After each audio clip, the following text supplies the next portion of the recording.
And a level beast master can only summon 5 beasts? Sorry, but I, as a level, can summon a whole soccer team. Left god dragon, right phoenix? And riding a bone dragon underneath, isn't that excessive?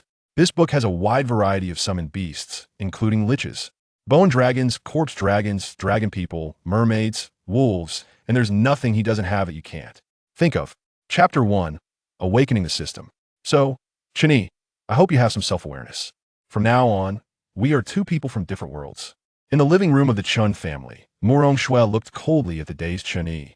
Then, Murong Shui turned to Chen Yi's father, Chen Jinghua, and said, Uncle Chen, considering our families are old friends, I hope you can persuade Chen Yi. The marriage contract between our families is now void. Swear. This. Enough. Uncle Chen, no need for more words. I'm here to inform you, not to discuss it. Goodbye. Murong Shui glanced disdainfully at the dazed Chen Yi and then turned to leave. Once Murong Shui's figure disappeared, the living room of the Chen family fell into chaos. Damn. Father, the Murong family is truly ungrateful. Back then, they were on the verge of bankruptcy and pleaded with us before we agreed to this marriage and invested in them. The speaker was Chen Yi's elder brother, Chen Jian. Alas, the world is unpredictable. Who would have thought Murong Shui awakened and level talent? Alas. Chen Jian sighed, looking at the still dazed Chen Yi with a doting expression. Brother, it's fine. It's just a woman, I'll find you another one later. After saying that, the originally dazed Chen Yi twitched his eyelids. What the hell? What's going on? I just stayed up all night on the internet, and now I'm in another world? I can't be dead from playing online, right? Goodness. And I ended up in the body of this loser, starting off being disliked? Ding! Congratulations to the host for successfully crossing over the strongest summoning system has successfully awakened. Congratulations to the host for receiving a newbie gift. Package. The gift package has been placed in the system backpack. What the hell? A system? Chen Yi definitely knew about this. He had read plenty of novels before crossing over. The strongest golden finger. Chen Yi quickly focused on the system in his mind. A holographic projection screen appeared before Chen Yi. Chen Yi directly opened the backpack interface, and the newbie gift package was prominently displayed. Ding! Does the host confirm opening the newbie gift package? Confirm. Ding! Congratulations to the host for obtaining 1 dragon egg and 1 talent lottery chance. Does the host wish to draw for talent now? Draw. A huge roulette appeared in front of Chen Yi, densely filled with names of various talents. From the worst level talent to the strongest level talent, everything was there. Soon, the roulette began to spin rapidly. Chen Yi was quite nervous. Slevel. It must be Slevel. Ding! Congratulations to the host for successfully awakening the talent. Master of the Secret Realm. Talent. Master of the Secret Realm. Level. Slevel. Effect. After the host kills the boss of the Secret Realm for the first time, that Secret Realm will not be destroyed but will become the host's private territory, allowing the host to enter and exit freely. It's really Slevel. With a part of the original owner's memories, Chen Yi naturally knew what Slevel talent represented in this world. At this moment, everyone in the Chen family looked at Chen Yi strangely. This guy went from dazed to wooden, then started to grin foolishly. Could it be that he was so heartbroken he became foolish? Chen Jian frowned and pushed Chen Yi. Brother, are you okay? It's just a woman. Really unnecessary. Only then did Chen Yi come out of the system, weakly saying, Bro, I seem to have awakened Slevel talent too. What? Before Chen Jian could react, Chen Jinghua jumped up from the sofa first. He looked at Chen Yi with excitement. Well, I think I've also awakened Slevel talent. After saying that, Chen Yi took out his ID card and handed it to Chen Jian. That in this world, ID cards condense automatically from birth, updating the owner's information in real time. Chen Jian hurriedly grabbed the ID card, and after a few glances, he froze in place. Chen father became anxious. Jianer, is it true? Seeing Chen Jian still unresponsive, Chen Jinghua rushed forward and snatched Chen Yi's ID card from Chen Jian's hand. This. Chen father was also stunned after looking. It's actually the master of the Secret Realm, Sai. What the hell? This isn't Slevel talent. Why does it seem so bad? Chen Yi wasn't having it and directly snatched the ID card back. I say, Dad, big brother, what kind of expressions are these? This isn't Slevel talent. Chen Jian looked awkward. Brother, there are quite a few people with the master of the Secret Realm talent in Huagua, but Chen Yi grew anxious. But what? Big brother, just say it. Chen father shook his head. The master of the Secret Realm is also known as the Turtle Shell. Turtle Shell? Dad, can you just say everything at once? Not to mention whether you can successfully kill the boss of the Secret Realm. Even if you do kill it and successfully own the Secret Realm, Only you can enter and exit freely. It can only store summoned beasts, acting as a warehouse. When encountering danger, you can hide inside, but it seems to have no other function. What the hell? Chen Yi was dumbfounded. It turns out he just drew a warehouse. Chen Jian patted Chen Yi's shoulder. It's okay. Even if it's bad, it's still in level talent. Little brother, don't worry. If a level secret realm appears next time, I will definitely help you secure that one. Ding, mission triggered. Successfully own a secret realm space within a month. Mission reward. Randomly obtain 1 talent. Huh? Chen Yi stared blankly at the system prompt. Wait, big brother. Isn't it true that everyone can only awaken 1 talent at most? Chen Jian gave Chen Yi a look. Of course, I've never heard of anyone awakening 2 talents. What the hell? What the hell? Incredible. Chen Yi looked at the mission reward in front of him. Doesn't that mean he has a chance to obtain 2 or even more talents in the future? Hey, if you awaken a top-tier level talent like Murong Shui, wouldn't that make the Murong family regret it? Dad, what kind of talent did that bitch awaken? Bitch. Chen Zhenghua and Chen Jian looked at Chen Yi in surprise. You should know, Chen Yi had been infatuated with Murong Shui since middle school, treating her as a goddess. Chen Jian had a strange expression, but it seemed his brother had already moved on, so he didn't need to worry about him being unable to take it. Murong Shui awakened the Fire Element's ultimate affinity. Fire Element's ultimate affinity? Chen Yi scratched his head. What effect does this have? All those years of schooling were for nothing. Those who awaken the Fire Element's ultimate affinity can enhance the potential of Fire-type summoned beasts by 1 level after contracting them. Chen Yi seemed to understand. Is that it? Chen Zhenghua was so angry he laughed. Is that it? What do you mean by that? Think about it. If Murong Shui contracts a Fire-type summoned beast with level potential and then enhances it by 1 level, that would be a beast that surpasses level. Oh, as for the summoned beast, the dragon egg rewarded by the system shouldn't be bad, right? After all, it's a divine dragon. Chapter 2. The Divine Dragon Little Qing. The Qin family is considered a prominent family in Jiangnan province, but now they are facing a marriage cancellation, which has made them lose face. However, it's a relief that Chen Yi has at least awakened a level of talent, which is somewhat comforting. Chen Zhenghua sent away Chen Yi and his brother and began to think of a strategy. Item, Divine Dragon Egg. Effect, can recognize the master after dripping blood. Looking at the egg in front of him, which was only the size of a chicken egg, Chen Yi felt a bit of pain in his heart. This is so different from what I imagined. It's way too small. Seeing that it required blood to recognize the master, Chen Yi was troubled again. After all, he had traveled to this world, and the thought of self-harm to cut his hand was somewhat resistant. Damn, for the sake of the divine dragon, I'll do it. Chen Yi gritted his teeth and picked up a sewing needle, poking it into his index finger. Wow, that hurts a bit. He squeezed hard, finally managing to get a drop of blood out. Chen Yi dropped this drop of blood onto the chicken egg-sized divine dragon egg. The blood was instantly absorbed, and the originally silent divine dragon egg began to shake. After a moment, a cracking sound was heard. Under Chen Yi's hopeful gaze, a small green snake, about the thickness of a pencil, crawled out of the egg. Then, to Chen Yi's speechless gaze, it swallowed the entire eggshell. Ding! Host has successfully hatched.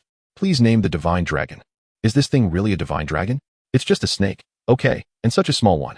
Chen Yi looked at the little green snake in front of him and decided to call it Little Qing. The little green snake opened its mouth towards Chen Yi, revealing a human-like smile. After confirming Little Qing's name, an identity card materialized next to Little Qing.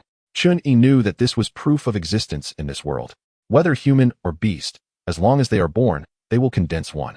Picking up Little Qing's identity card, Chen Yi took a look. Name, Little Qing. Race, unknown. Potential, unknown. Strength, level. Attributes, wind, water. Skills, primary wind magic, primary water magic.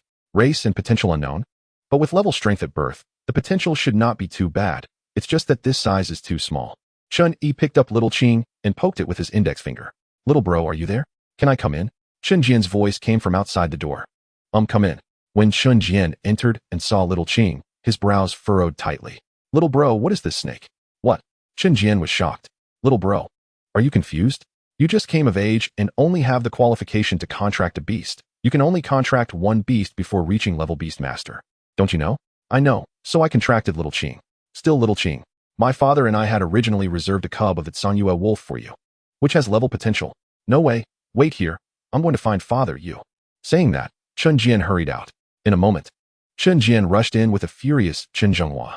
Chen Zhenghua looked at the pencil-thick Little Qing, furious.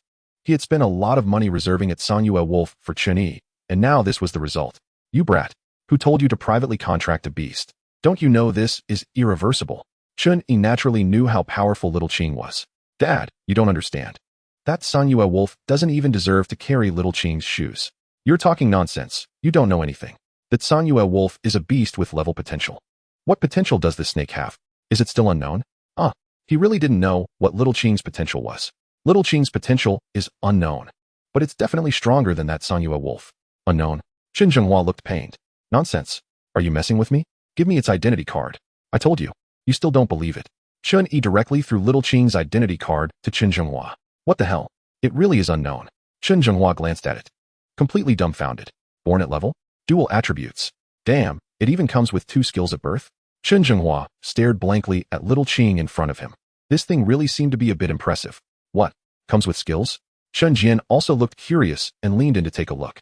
Damn, Chen Jian felt pained. He had spent a lot of effort to make his white ape comprehend a skill back then. Here, take your little Qing and follow me to the backyard. Oh. Chen Yi nodded and obediently took little Qing to the backyard. In the backyard, Chen Zhenghua looked at Chen Yi, touched his ring, and a 3-meter-tall black bear appeared in the yard. Here, let your little Qing attack my earth explosion bear. Huh, Dad, if it gets killed. You won't blame me, right? Chen Zhenghua smiled. My earth explosion bear has now grown to level. Don't say it will get killed. As long as your level little snake can hurt it, you'll be my dad from now on. Good. Little Qing, use your primary wind magic to attack it. Little Qing nodded its snake head, opened its mouth. A green light lit up, and a half-meter-long wind blade instantly appeared, slashing towards the earth explosion bear. The earth explosion bear didn't dodge, allowing the wind blade to strike it. Bang! With a crisp sound, the wind blade disappeared. But the earth explosion bear didn't lose a single hair. Little Qing's human-like snake face showed an expression of unwillingness. The half-meter-long wind blade continuously condensed like a machine gun, relentlessly slashing at the earth explosion bear. Even the powerful earth explosion bear, without any defense, couldn't withstand such a barrage, and little Qing's angles were so tricky that all the wind blades struck the same spot. The wind blades continued for about 10 seconds, and the earth explosion bear was indeed left with a thin wound by little Qing's wind blades. Damn. Chen Jian was stunned. Is this really a level beast? You call this primary wind magic? Your primary wind magic fires like a machine gun? Chen Zhenghua was also stunned. Now let your little Qing try the water magic. Oh, then the wind blades transformed into water bombs the size of heads, pounding towards the earth explosion bear like a machine gun. This left both Chen Zhenghua and Chen Jian completely dumbfounded. Alright, stop now. Here, where did you get this freak? Chapter 3. Igu, someone wants to mess with you. I can't just say little Qing was given by the system, right? Found it on the roadside. Chen Zhenghua's veins were popping. Forget it. It seems we all underestimated you, kid. You have your secrets too. Chen Yi smiled slyly, Dad. It seems your earth explosion bear is injured. So what? Didn't you say earlier that if little Qing could hurt the earth explosion bear, then I'd be your dad? Chen Zhenghua glared at Chen Yi. Do you dare to call me dad? Forget it. It seems your entrance exam for the day after tomorrow is secure. In the end, Chen Zhenghua dragged Chen Jian, who looked like he was about to bite his teeth off, away. Entrance exam, huh? This world's university is not much different from the original world. Once in university, those with beast taming talent can apply for specialized beast taming universities. The original host had already applied to the Jiangnan province beast taming branch. Ding ding ding. While he was still lost in thought, his phone rang. Chen Yi took a look. It was the original host's good buddy, Mu Qinghe. Hey Igu, come out and hang out. What do you want to hang out for? Igu, I heard from my dad that your dad really invested heavily in you. A level potential Sanyue wolf. You have to protect me in the future. I didn't take that thing. I found a beast contract myself. The other end of the phone was clearly stunned. Damn, Igu, are you out of your mind? That's a level potential beast. You can't even buy it with money. Do you have something else? If it's because of this, I might just hang up. No, Igu. Let us meet and talk. I heard something. It seems the Murong family wants to mess with you. Murong family? Murong Shui? Chen Yi felt a pain in his heart. Didn't they just cancel the engagement? Why are they still looking for trouble with me? This grudge is noted. You'll regret it in the future. Where are you? Let us meet and talk. Inside the Jiangnan province beast taming hall. Igu, you finally made it. Chen Yi found a place to sit down, feeling quite pleased with this location. It's not like other places where summoning beasts is restricted. Here, there's no limitation. Mu Qinghe excitedly rubbed his hands together. Quick, Igu. Summon your beast for me to see. After speaking, Mu Qinghe proudly touched the ring on his hand and summoned a 6-legged spider the size of a small dog. Its color an astonishing green. Look, this is a venomous spider my dad got for me with level potential. Seeing this, Chen Yi also extended his hand, and Xiao Qing crawled out from his sleeve. Xiaoqing was only the size of a pencil, so there was no need to specially buy a pet ring for storage. This is my beast, Xiaoqing. Mu Qinghe was momentarily stunned. What? Ego, are you serious? You were just signing a contract with this worm instead of the level potential Sanyue wolf? Worm? Chen Yi looked at Mu Qinghe as if he were foolish. You have no idea what you're talking about. This worm could easily defeat your green spider. Come on, it looks like you're in trouble, Ego. What's going on? Mu Qinghe glanced around to ensure no one was listening. I thought you could contract a beast with level potential. But now it turns out the eldest of the Murong family, your goddess's brother, is involved. Murong Shue's brother? Murong Lei? Yeah, that's him. Isn't he always looking down on you? But back then, the Murong family still relied on your Chen family. But now it's different. Your goddess has awakened her level talent. And the Murong family is finally holding their heads high, becoming the center of attention. Chen Yi looked disdainful. Level talent means nothing in front of my system. The Murong family will have to pay a price for their arrogance. Get to the point. Oh, you might not know yet. But Murong Shue has caught the eye of the Huaxia Beast Academy in Kyoto. I heard a level professor personally took her as a student. And then? I heard that the professor is very displeased with Murong Shue's previous engagement and seems to have instructed Murong Lei to target you during the entrance exam. Target me? Just then, a clear system notification sound rang out. Ding! Task triggered. Successfully enroll. Task reward. Unlock malfunction. You can trigger tasks? Chen Yi thought for a moment. Murong Lei is just a year ahead of me. At most, he is only a level beast master. If he dares to come, he won't know who he is messing with. Just based on him, you really think you can take him on with this little worm? Mu Qinghe rolled his eyes at Chen Yi. Yes, just this little worm. What's so great about having level talent? Everyone has something. Ego, that is level talent. Can you even compare? If you had it, you'd be my big brother from now on. Wherever you point, I'll fight. Chen Yi glanced at Mu Qinghe and tossed him his ID card. Mu Qinghe picked it up and looked at it, his mouth agape. What the hell? It really is level talent. The Lord of the Secret Realm? Isn't that what my dad calls a tortoise shell? Forget about the rest. Just tell me if this is level talent. Mu Qinghe swallowed hard. Ego, from now on, you're my real big brother. If I move, I'll look for you. Damn. Chen Yi's face darkened. You think I have level talent just to help you move? Inside the Murong family, Murong Lei, with a mischievous look, was examining the information in his hand. Interesting. He didn't contract that Sanyue wolf? Is this news true? Murong Lei stroked his chin. This was indeed intriguing. Could it be that the Chen family has given up on this kid? Or does he have a beast better than the Sanyue wolf? Impossible. Lei go. The Sanyue wolf is a beast with level potential. Even if it's good, it can only be level. It's not that I Su Feng. Look down on the Chen family. They just can't get it. True. But just to be safe, you should handle it yourself the day after tomorrow. After saying this, Murong Lei tossed a ring to Su Feng. This was given by that esteemed person. It contains a level demon wolf. When the new student assessment starts the day after tomorrow, you secretly release it and kill that bastard Chen Yi. Su Feng looked a bit troubled. Kill. Isn't it enough just to stop him from enrolling? After all, he is the second son of the Chen family. Killing him wouldn't be good. Murong Lei waved his hand. What are you afraid of? Our Murong family has the protection of that esteemed person now. The Chen family is nothing. Outside the Chen family, Chen Yi, who had just parted ways with Mu Qinghe, looked bewildered at the scene before him. I've only been out for a few hours, and all my uncles are here. They were all waiting for him at the door. Before Chen Yi could react, he was half pushed and half dragged by these uncles into the living room. Xiao Yi, there is a real big shot in the family who wants to see you. You have to be on your toes when you meet him. Chapter 4. The Major General delivered to your door? At this moment, there were only two people in the living room.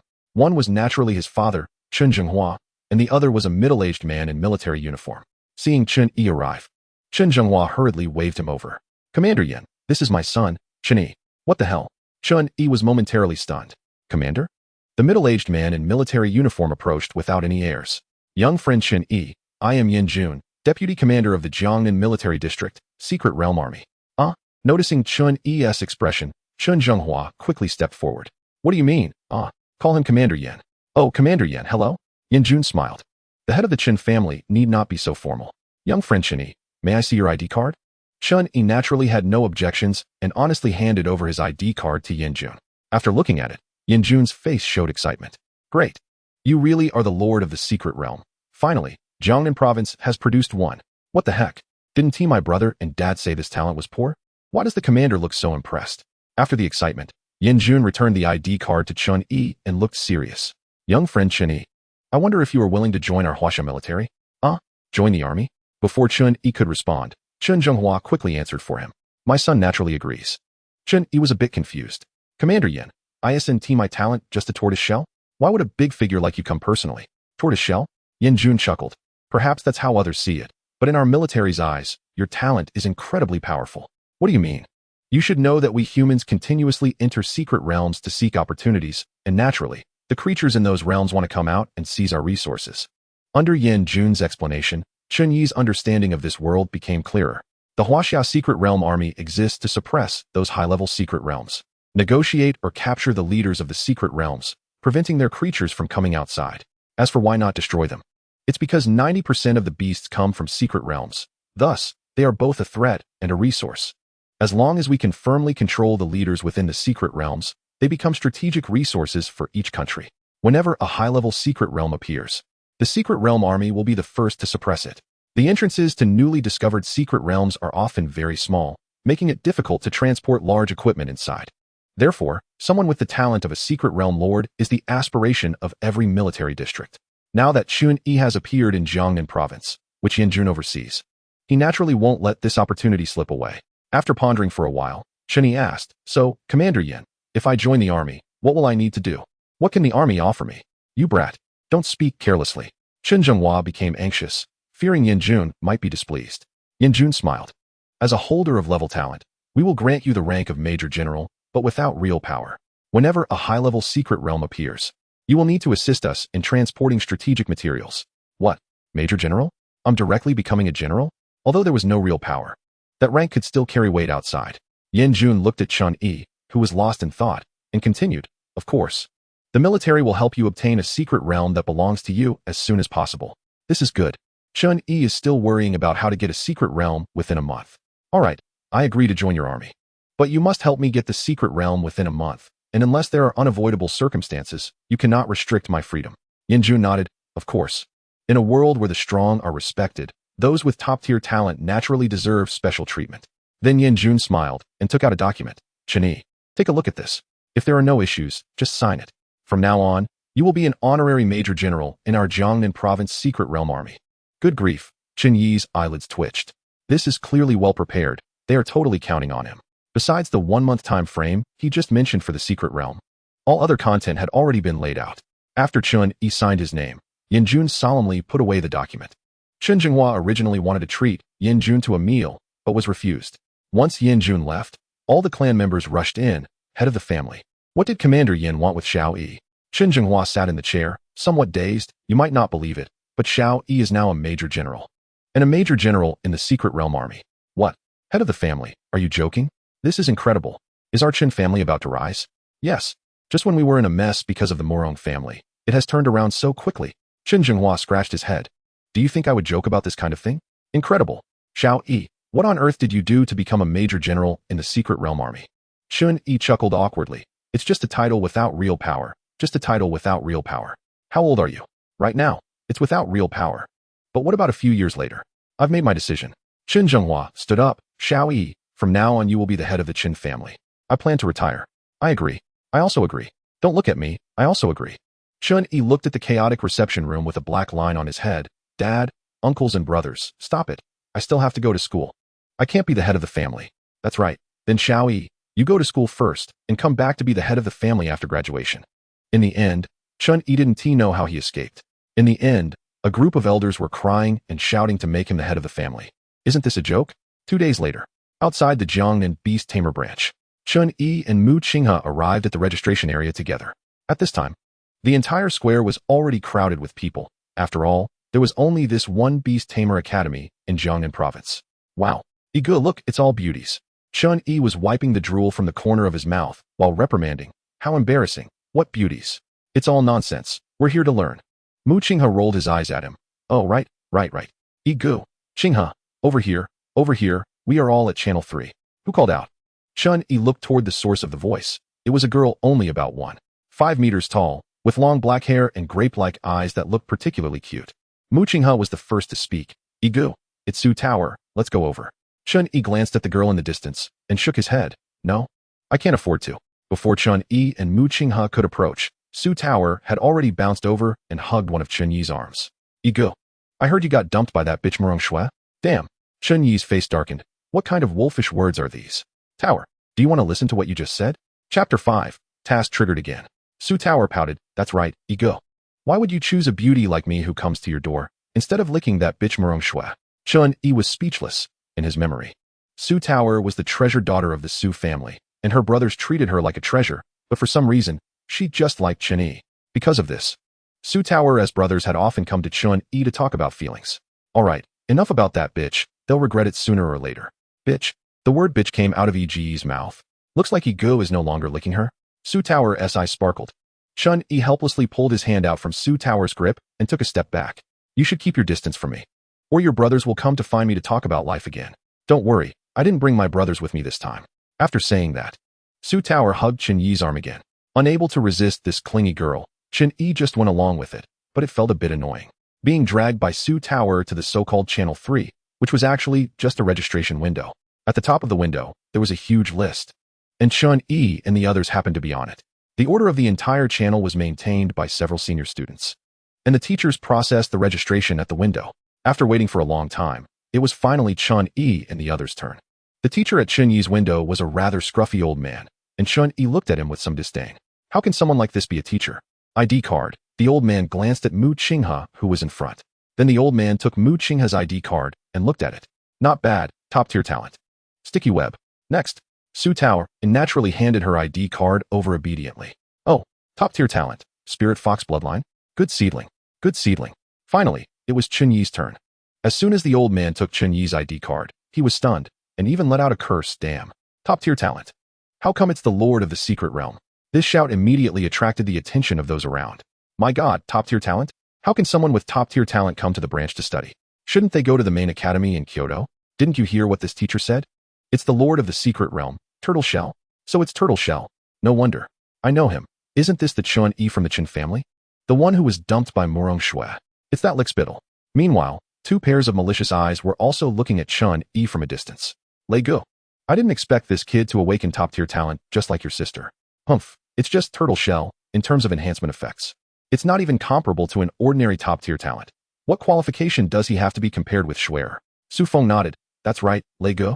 Your sister awakened the fire element's ultimate affinity, which is one of the most powerful talents known. Murong Lei showed a hint of pride. That's natural. This kid Chen Yi will be a blemish on Schwer's path as a strong person. The rest is up to you. Su Feng reached into his upper pocket and touched the ring. Don't worry, boss. I guarantee this kid won't make it out of the assessment secret realm. At this moment, Chen Yi had already become the center of attention, which made him feel a bit uncomfortable, and he shot a glare at the old man at the registration desk. Old man, your mouth is really too loose. The old man also realized that he had been a bit inappropriate, and with some apology, he said, that was a bit unexpected. Sorry. With your talent, the military should have come to find you, right? What does that have to do with you? Is the registration done? If it is, I'm leaving. The old man smiled and returned Chen Yi's ID card, teasing, looks like they did come to find you. The three successfully entered the academy, and originally thought the square outside was huge, but once they got inside, they realized what is big and what is luxurious. Although there were people everywhere, it didn't feel crowded at all. Let's go. Ego. Let's go to the cafeteria to eat something. We might have to wait until the afternoon. Su Tower pulled Chen Yi towards the cafeteria. Chen Yi was a bit curious. Tower, have you been to this academy before? You seem to be very familiar with it. Su Tower straightened her chest. Of course, I used to come here often to find my brother to play. Ego. Wait for me. Mu Qinghe hurriedly followed. Before the three had walked far, they were stopped by a blond man. Tower, so you are here. I've been looking for you for half a day. Then the man saw Chen Yi, whom Su Tower was holding onto, and his originally smiling face instantly turned gloomy. He pointed at Chen Yi and asked, who is this person, Tao? Let him go. Su Tower gave him a disdainful glance and said, Lu Hong. What does my brother Yi have to do with you? Good dogs don't block the way, get out of the way. Despite being scolded like this, Lu Hong didn't get angry at all. Tower, it's your third brother who asked me to take care of you. However, Lu Hong seemed to remember something. Brother Yi? Oh, so you're the Chen family's lickspittle who was dumped by Murong Shui? Chen Yi. Hearing this, Su Tower exploded with anger and said, Lu Hong. Shut up. I won't allow you to speak about brother Yi like that. Tower, don't be foolish. This person is just a waste. Abandoned by Murong Shui and now coming to find you. Damn, who the hell are you? Aren't you also Su Tower's lickspittle? How dare you say that about me? Naturally, Chen Yi was unhappy about being insulted like this. I'm a lickspittle? Lu Hong was also furious. I advise you to clean up your mouth. Don't think that just because your Chen family has some money, you're impressive. I'm not afraid to tell you that my brother serves in the Secret Realm Army and has a military rank. Chen Yi looked at him disdainfully. So what if he is your brother? What does that have to do with you? Who doesn't he have a military rank? I'm even a major. Major? Huh. Lu Hong laughed. Just based on you? Yes, just based on me. What's wrong? If you don't believe it, go get your brother. Lu Hong was directly angered to laughter. What a new student, so arrogant before even enrolling. What? Are you going to teach me a lesson? Kid, if you have the guts, come to the arena with me, and I'll let you know what I am. Ding. Task triggered, small fame. Task objective. As the system's host, being looked down upon, please establish your reputation in the academy. Task reward. Basic transfer, unlock skill interface. I can even trigger a task. Establishing a reputation? In this world where strength is respected, establishing a reputation naturally requires fighting. Since that's the case, Chen Yi looked at Lu Hong and decided to use him as his first stepping stone. What's there to be afraid of? Take me to the arena, and I'll teach you how to behave. After saying that, he followed Lu Hong to the shared arena within the academy. This operation left Mu Qinghe dumbfounded. Wow, is this still the ego I know? This is too fierce, daring to challenge the seniors before even enrolling? Meanwhile, Su Tower's eyes were almost heart-shaped. Brother Yi is so cool, not being a lickspittle. Chapter 6, Xiaoqing strikes and kills instantly. Soon, under Lu Hong's lead, Chen Yi arrived at the arena. Since the official school year hadn't started yet, the originally bustling arena was somewhat quiet. Lu Hong glanced at Chen Yi and went up to one of the platforms first. Kid, come up. Just as Chen Yi was about to follow, Mu Qinghe pulled him aside. Ego, take it easy, be careful of tricks. If your little worm dies, it'll be over. The cost to recontract a beast is too high. Chen Yi nodded. You're right. I'll just kill his beast and see if he has the resources to recontract another one. Huh. Mu Qinghe looked confused. Did Ego misunderstand something? A few students who had gathered couldn't help but laugh upon hearing Chen Yi's words. This year's new students are all as reckless as you. Want to kill a senior-s beast? Lu Hong, teach this new student a lesson. Let him see reality. Lu Hong nodded. Don't worry. This kid will be in for a show. Then Lu Hong summoned a scorpion made of bones, with 2 red lights shining in its eyes. Seeing this, those who knew Lu Hong in the audience began to cheer. Wow, Lu Hong, your bone scorpion has grown bigger. Has it evolved? What level is it now? Lu Hong looked at the bone scorpion proudly. Not bad, and I've successfully made it comprehend its first skill. It actually comprehended a skill? Wow. You've been hiding deep. This new student is in for it. Su Tower frowned and said, Hey, Lu, if you go too far, I won't let you off. Damn, Su Tower, who do you look down on? Just one skill, who doesn't have one? Chen Yi said unhappily. Chen Yi pulled out Xiaoqing from his sleeve and threw it in front of the bone scorpion. The crowd was stunned. What is this? Lu Hong laughed. You look down on skills, and I thought you had a trump card? This worm is your beast? There was a vast difference in visual perception. Lu Hong's bone scorpion was about 1 meter long, while Chen Yi's Xiaoqing was only the size of a pencil. Lu Hong looked at Su Tower, appearing somewhat troubled. Tower, I want to go easy, but I can't. My bone scorpion could probably crush this worm with 1 claw. Chen Yi was getting impatient. Are you going to fight or just talk? Really eager to die? Lu Hong looked at Chen Yi and began to command his bone scorpion. Let us show you what a skill you look down on truly is. The bone scorpion slowly sank into the hard platform. The spectators gasped. It's burrowing. Incredible. Chen Yi looked disdainful. What the hell is burrowing? If you can burrow, I can fly. I don't believe you can touch my Xiaoqing while hiding underground. Then, a green light flickered around Xiaoqing, and a gentle breeze lifted it up. What? This worm can fly. This is ridiculous. Such pure wind, elemental energy. Could this tiny worm also have skills? Lu Hong was shocked internally, but quickly recovered. Humph, your beast does have some tricks. But my bone scorpion is already at the level. The bone scorpion's bony tail emerged from the ground, its menacing hook pointing at the flying Xiaoqing. With the sound of bones rubbing together, the hook shot out like a cannonball, aiming directly at Xiaoqing. Since he needed to establish a reputation, he had to showcase his strength properly. Watching the hook shoot out like a cannonball, Xiaoqing didn't dodge.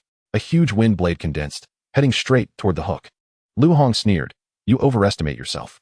Under everyone's gaze, the wind blade and the hook collided. The expected crashing sound didn't occur. The hook and wind blade seemed to pass each other by, with the hook continuing toward Xiaoqing. Meanwhile, the wind blade slashed toward the exposed tail of the scorpion. Huh.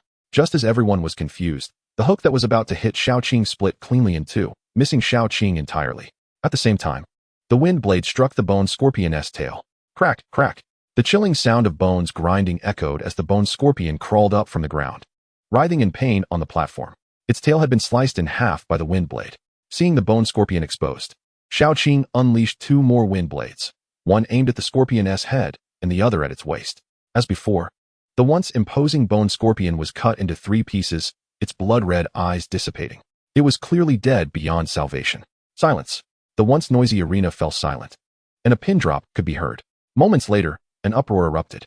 What? This is insane. What kind of species is this worm? To be level 1, yet instantly kill a bone scorpion known for its defense. Lu Hong had truly hit a wall. It was over. If he didn't recontract a beast before the school year started, he might be expelled. I remember now. This new student is that genius Murong Shue's loyal lickspittle. Right? This lickspittle must be a wolf dog. So ruthless. Chen Yi was left speechless. What the hell is a wolf dog? Is that what you focus on? Chen Yi was somewhat speechless. Murong Shue's reputation was indeed too great. As a fellow level 1 talent, why was there such a big gap? At this moment, Lu Hong's face was ashen as he looked at the corpse of the bone scorpion in front of him, his expression one of disbelief. At this time, Xiaoqing opened her small mouth, and the massive corpse of the bone scorpion was actually sucked into her mouth, leaving no remains. Clearly having swallowed a bone scorpion that was 100 times its size, Xiaoqing showed no change at all. The 3 views of the crowd below the arena were once again shattered. What kind of species is this? In which secret realm was it produced? Damn, once I become a level beast master, I have to catch one. God knows, I've never seen it before. It can't be something from abroad, right? It's too damn ferocious. It doesn't even leave a whole corpse. I have no confidence in being able to instantly kill Lu Hong's bone scorpion. I can't provoke this wolf dog. I need to keep my distance in the future. Remember, my name is Chen Yi. If you dare to call me a simp, you contract one, and I'll kill one. This was said openly to Lu Hong, but it was also meant for the people below the stage. Chen Yi then left the arena with the equally dazed Su Tower and Mu Qing'e. Damn it. Igu, what exactly is this worm of yours? What level is it? Su Tower looked at Chen Yi with fiery eyes and asked, Yes, Igu, your worm is too powerful. My brother would probably be at a disadvantage. Chen Yi soothingly patted Xiaoqing, thinking to himself, Damn worm, this is never ending, right? I've already said Xiaoqing is a divine dragon. Whoever keeps saying it's a worm, I'll get angry. Chapter 7, Learning Skills for Nothing. On the stage, Lu Hong remained in a daze, feeling a mix of emotions inside, anger, hatred, but mostly fear, as school was about to start, and his only contracted beast had died, which could lead to mandatory expulsion. With his family background, he definitely didn't have the resources to contract another beast. Still in shock, he didn't notice that 2 people had already approached him. Lu Hong, right? Your brother Lu Tao is the guardian of the Tsuaming Gorge secret realm, isn't he? Lu Hong looked at the newcomer, who was once unknown but had now become widely recognized because his sister was this year's top student, Murong Shui. Yes, Murong Lei. Do you have something to discuss? A shot him a glare. How can you talk to Brother Lei like that? Brother Lei is here to offer you an opportunity. Lu Hong forced a smile. An opportunity? What opportunity? Do you want to contract another beast? Huh. Lu Hong was instantly awakened. Of course I do. Can you help me? Murong Lei nodded yes. But you know the resources required for recontracting. Why should I help you?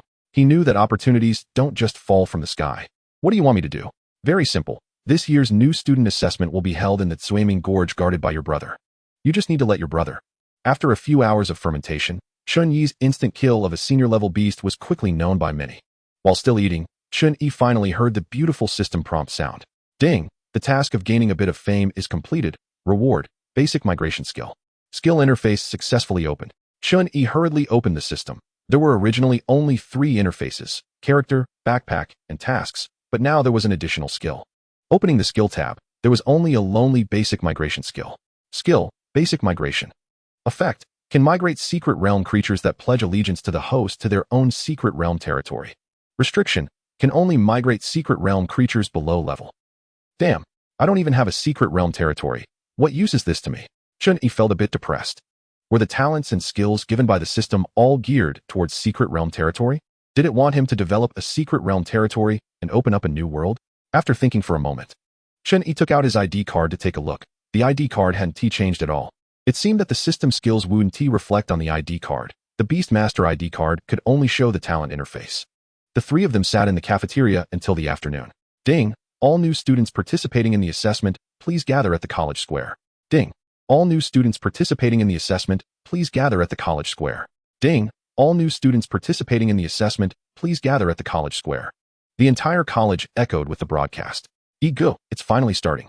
Your Xiaoqing is so awesome. You have to protect me. Igu and me too. You have to help me. Chen Yi was a bit confused, huh? Can you help in the assessment? No way, Igu.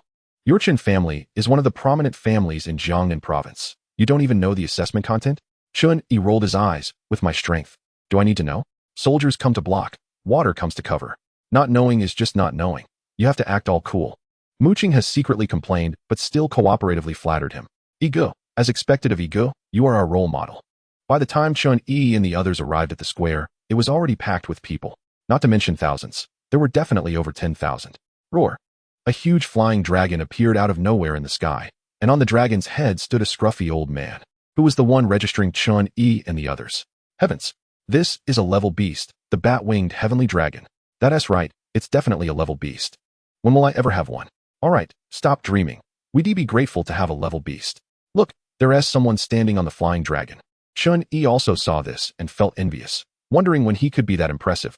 But this scruffy old man seemed to have a high status. Ego. The bat-winged heavenly dragon. I could only see level beasts on TV before. Seeing the real thing is still shocking. Uff, it's just a flying dragon. Xiao Qing is a divine dragon. What is a flying dragon? Here we go again. Muching has said, feeling speechless. Alright. Egu's Xiao Qing is the most powerful. Really? Egu is amazing. Su Tower looked at Chen Yi with admiration. This left Muching has speechless again, wondering if this girl really believed it. This was a level beast, the bat-winged heavenly dragon of the giant dragon subfamily.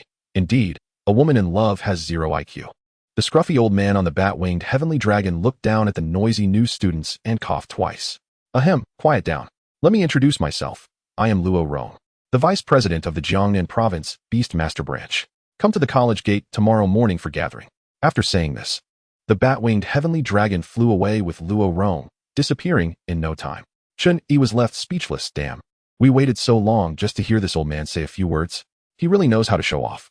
Muching paused. Ego. This is the vice president. Don't speak carelessly. If it reaches his ears, you'll be in trouble. Chen Yi shrugged. Alright. The assessment is tomorrow. Let us go. Ego will take you for a drink. Ego, I want to go too. What Chen Yi didn't know was that the originally departing vice president Murong was now watching Chen Yi and the others from a distance with a dark expression.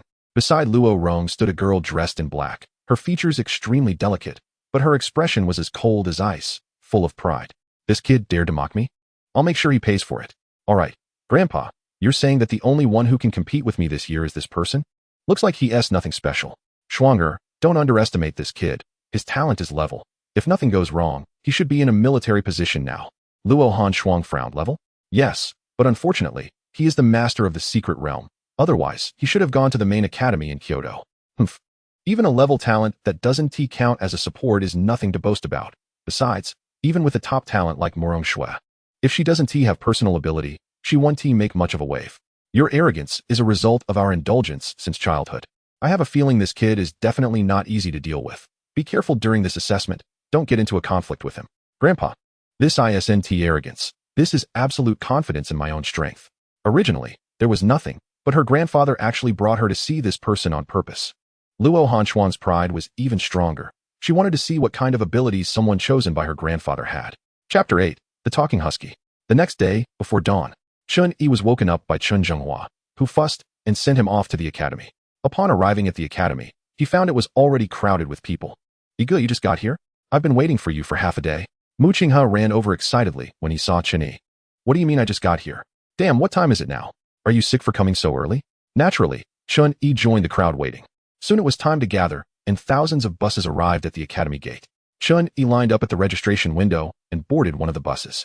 By noon, everyone arrived at their destination.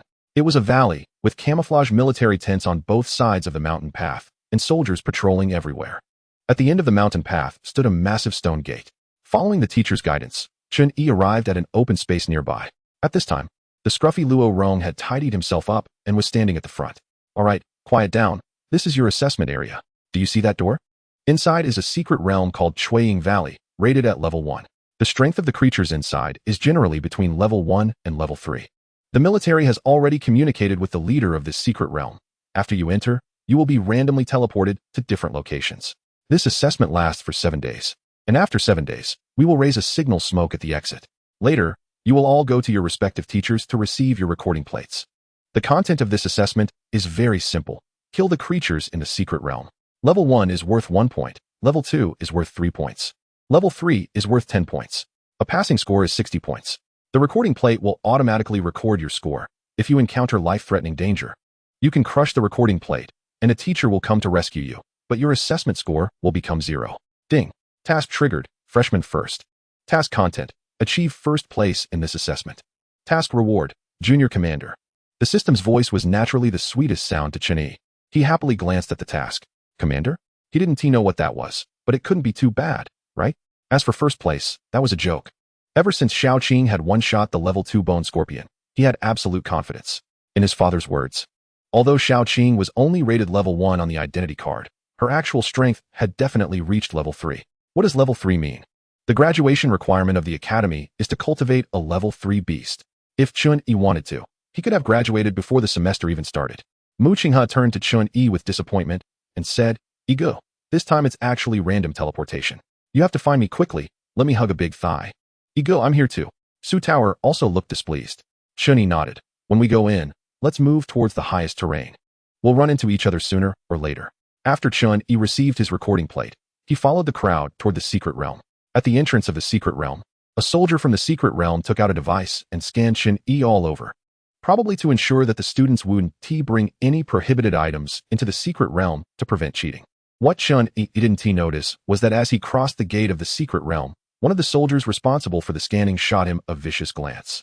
Stepping through the gate, Chen Yi appeared next to a small stream, and beside him was a deer drinking water, which had antlers. The deer was clearly startled by Chen Yi's sudden appearance, and, before Chen Yi could react, charged directly at him. "Damn, Xiaoqing." A blue light gathered from Chen Yi's sleeve, and Xiaoqing's wind blade directly split the deer in half. As the deer fell, the recording plate at Chen Yi's waist flickered slightly, and the score changed from 0 to 3. "What the hell? This thing is actually a level 1 creature. That's too weak." Xiaoqing popped out of Chen Yi's sleeve and blinked at him. All right. It's not that this thing is trash. It's that you are too strong." Satisfied with the answer, Xiaoqing then jumped beside the deer and opened its mouth wide. Xiaoqing's mouth was like a black hole, directly swallowing both halves of the deer in one bite. Although Xiaoqing was Chen Yi's beast, this scene made Chen Yi's heart tighten. They had agreed to meet at the higher ground, but all he could see were trees. Who knew where this was? Following the principle that water flows downhill, Chen Yi naturally walked upstream along the small stream. On the other side, Su Feng entered the secret realm and took out the ring Murong Lei had given him. He touched the ring, and a husky appeared in front of him, originally spirited. Su Feng was stunned and rubbed his eyes. "Wait, didn't Lei Gu say there was a wolf sealed inside? Why did it turn into a dog?" The husky, still stretching, overheard Su Feng's words and became furious. "You little brat, I'm a wolf." After saying that, the husky wagged its tail. "Look, Grandpa's tail is up. I'm a wolf. Dogs have their tails down." Su Feng was shocked. You can talk?" The husky looked disdainful. "You bumpkin, I'm the king of wolves. What's so surprising about talking?" Su Feng was still a bit stunned. A talking beast was definitely not an ordinary character. All right. What is your name, kid?" "That old man said he would let me go free after I kill someone for you." "Who do you want to kill?" Zhong Kongkong wagged his tail and asked. Su Feng then remembered the main purpose of his trip and hurriedly took out a piece of cloth. If Chen Yi saw it, he would definitely curse. "Damn it. You even stole a man's underwear? This is the personal clothing of that person. Someone said as long as I give this to you, it will be fine." Zhong Kongkong nodded, walked over to grab the cloth, licked it with his tongue, sniffed it, and said, "All right, I know now. Kid, follow Grandpa. I'll take you to find him." After that, Zhong Kongkong raised his head and sniffed, then led Su Feng towards Chen Yi. Su Feng looked at Zhong Kongkong, who was leading the way, with a black line on his face. By now, Zhong Kongkong's tail had already drooped. "Damn it, you said you were a wolf. You're clearly a dog." 2 days had passed since the assessment began. Chen Yi still walked along the small stream, and the score on the recording plate at his waist had already changed to 72, having passed directly. He wasn't actively searching. The small stream seemed to be the mother river of this secret realm, with monsters drinking water by the stream all along the way. For the sake of the system task, he naturally wouldn't let any of them go, and all were quickly eliminated by Xiaoqing. Xiaoqing was also amazing. Chen Yi watched as it swallowed dozens of massive creatures, yet it didn't grow even a little, still the size of a pencil. "Xiaoqing, the divine dragon I remember is super big and super handsome. When will you be able to become like that and let me ride on you?" That scene would be so cool. He didn't know if Xiaoqing understood. Anyway, for the past few days, whenever he talked to Xiaoqing, it would just stare at him blankly.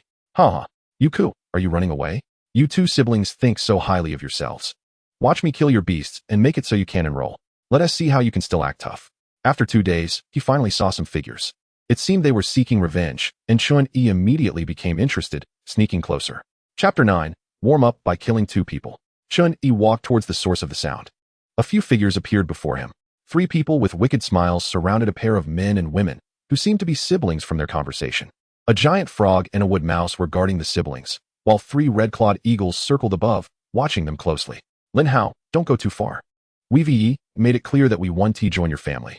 The leading young man among the three stepped forward. Ungrateful. If it weren't for you two awakening level 3 talents, you would just be commoners. Do you think you're worthy of my persuasion? So, what kind of status does Lin Shao have to personally invite both of you? You two don't know how to be grateful, yet dare to refuse? Humph. Do you really think we don't know the character of your Lin family? You Ku, will not change my name or surname. And you want me to change my surname just because I joined your Lin family? Dream on. Lin Hao sneered. You Jia, your brother is stubborn. Do you want to accompany him in his folly? It's just a surname change. What's the big deal? My Lin family won't mistreat you. Lin Hao, stop with the sweet talk. My brother and I will absolutely not join your Lin family. And now we encounter acquaintances. Originally, the Lin family was a subsidiary of the Chen family, but after Murong Shui from the Murong family appeared, the Lin family immediately changed sides and even bit off a piece of meat from the Chen family on their way out. Now that's interesting. Won't this make Lin Hao spit blood? Just pretending to be impressive. Chen Yi was still contemplating how to make his entrance when Lin Hao had already commanded the Red Claw Eagle to attack. The circling Red Claw Eagle swooped down and grabbed the wooden mouse protecting Yuko, flying into the air before directly throwing the wooden mouse towards the bushes where Chen Yi was hiding. Damn, so unlucky.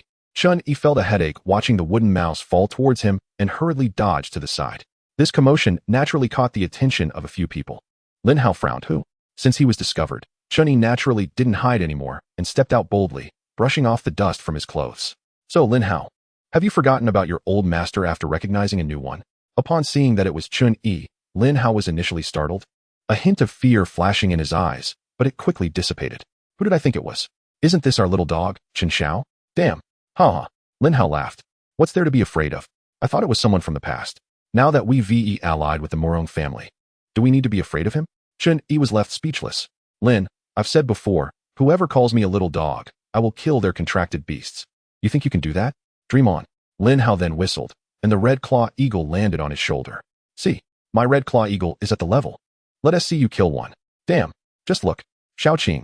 Upon hearing, Xiaoqing also crawled out from Chen Yi's sleeve, climbing onto his shoulder like the Red Claw Eagle. What is this? A snake? No, a giant earthworm? The two following Lin Hao couldn't help but laugh at the sight of Xiaoqing, nearly crying from laughter. Lin Hao also laughed, pointing at Xiaoqing. Chen Yi, this wouldn't be your first contracted beast, would it? Has the Chen family fallen to such a state? Chen Yi laughed too, hoping you can still laugh later. The familiar green light appeared, and before anyone could react, a wind blade had already sliced through the Red Claw Eagle perched on Lin Hao's shoulder. Lin Hao's laughter stopped abruptly. A trace of blood appeared on his ear, and the eagle's head fell off, blood spraying from its neck. This. Everyone present was dumbfounded. The two who had been mocking Chen Yi now showed expressions of fear. Lin Hao's Red Claw Eagle was at the level, yet it was killed in an instant. What chance did their level Red Claw Eagles have to survive? Perhaps sensing their thoughts, two more wind blades struck, and the two Red Claw Eagles circling above also fell in response. Just like Lin Hao's Red Claw Eagle, their heads were all severed. Chen Yi disdainfully stepped in front of Lin Hao. Laugh. Go on. Let me see you laugh now. Do you still dare to call me a little dog? At this moment, Lin Hao was stunned, his emotions like a roller coaster. It's over, with the Red Claw Eagle dead. This assessment is finished. What kind of beast is yours? What level of strength?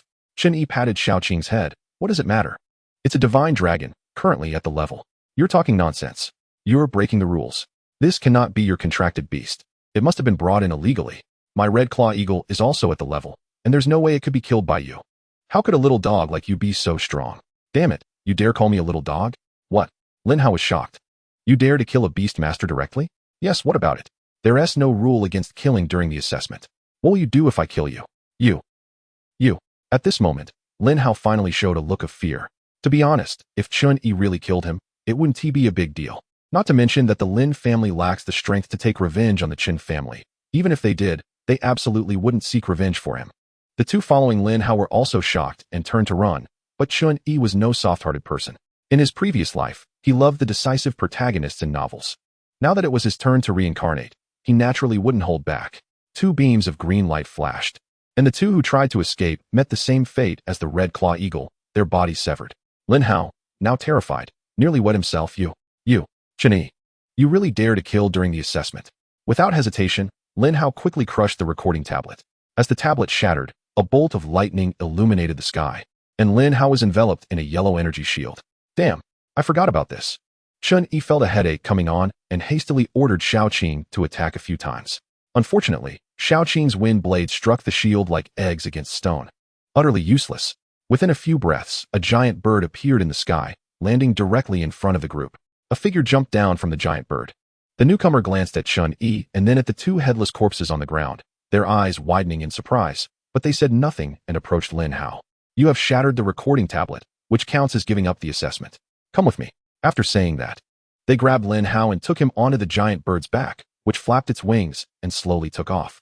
Having escaped danger, Lin Hao's angry voice came from the bird's back. Chen Yi, you wait. I will definitely not let this go. Chen Yi scoffed and coldly said, if you have the guts, come at me. Remember, every time you contract a beast, I will kill one, and if I get the chance, I will kill you too. Chapter 10, Muqing has struck by lightning. Watching the giant bird fly away, Chen Yi finally turned his attention to the Yu siblings. Facing the cold-blooded Chen Yi approaching, Yuku instinctively took a step back, protecting Yu Jie behind him. Friend, we have no grievances with you. We will keep your matters to ourselves. Can you let us go? Chen Yi waved his hand. What is there to be afraid of? I'm not an indiscriminate killer. Earlier, Lin Hao said you both awaken level talents? Yuka nodded. Yes, my talent is gigantism, and my sister's talent is minimization. What use is that talent? Is it impressive? If it were someone else, Yuka might have mocked him, but unfortunately, the person asking was Chen Yi. Seeing the little snake on Chen Yi's shoulder, Yuku instinctively swallowed. At the level, it is considered top tier. The effect of gigantism is that the larger the contracted beast, the stronger its power. Conversely, my sister's ability makes her beast smaller and smaller, which is better. Gigantism is easy to explain. Most contracted beasts grow in size and strength. But isn't minimization a negative growth? With confusion, Chen Yi still asked, friend, don't you know that the specialty of Jiang province is insect-type contracted beasts? Insect-type beasts are generally small and do not grow as they advance. Insect-type? Alright, it's all this body's original owner's fault for never studying and just knowing how to be a little dog. Then why did your sister contract a giant frog? Yuka looked troubled. Friend, we are not like you. My sister and I come from a welfare home. We can't afford insect-type contracted beasts. Chen Yi nodded. Are you two interested in following me? I will find suitable contracted beasts for you. Follow you? I just heard Lin Hao say your surname is Chun. Are you from the Chen family? Will we have to change our surname if we follow you? It's not their fault for overthinking. In this world, to join a big family and gain protection, the prerequisite is to change one's surname. As an outsider with a different surname, one will eventually be assimilated over time. What I mean is, hang out with me, understand? I'm not asking you to join the Chen family. After witnessing Chen Yi's absolute strength, the Yuka siblings exchanged a glance and nodded to each other. Good. As long as I don't have to change my surname, I, Yuku, will still be at your service. I'll follow my brother too. It's so troublesome to take in two little brothers. Chen Yi felt a bit of a headache. Fine. For now, I don't have anything to offer you. But if I come across something good in the future, I'll think of you. If you get bullied in the academy later, just report my name. Remember, my name is Chen Yi. From now on, you can call me Chen Xiao. The figure moving through the forest changed from 1 to 3. Yuku, are you saying you know where Muqingha is? Yuka nodded while walking. If there's no other new student named Muqingha, then the person I saw should be the one Chen Xiao is looking for. Tell me, where did you see him? What? Chen Yi stopped in his tracks. Looking puzzled. He was being chased by a girl? Yes, Chen Xiao. At that time, he was being chased by a girl. And there was a dark cloud above her head, with lightning striking towards the friend Chen Xiao was looking for. Damn, this kid can't have gotten into some romantic trouble. Right? Chen Yi started to have doubts about whether he should go find him. Romantic trouble? Yuka thought for a moment, probably not. Because that girl kept mentioning Muqingha, it seems she wanted to get some information from him. Damn, fine. A brother in trouble can't be left alone. Yuku, take me to where you saw him. At this moment, on a hillside, Muqingha was completely blackened, looking sorrowful. Before he could catch his breath, he saw a dark cloud floating over from a distance, and he felt like crying. He had almost crushed the recording tablet several times, but managed to hold back.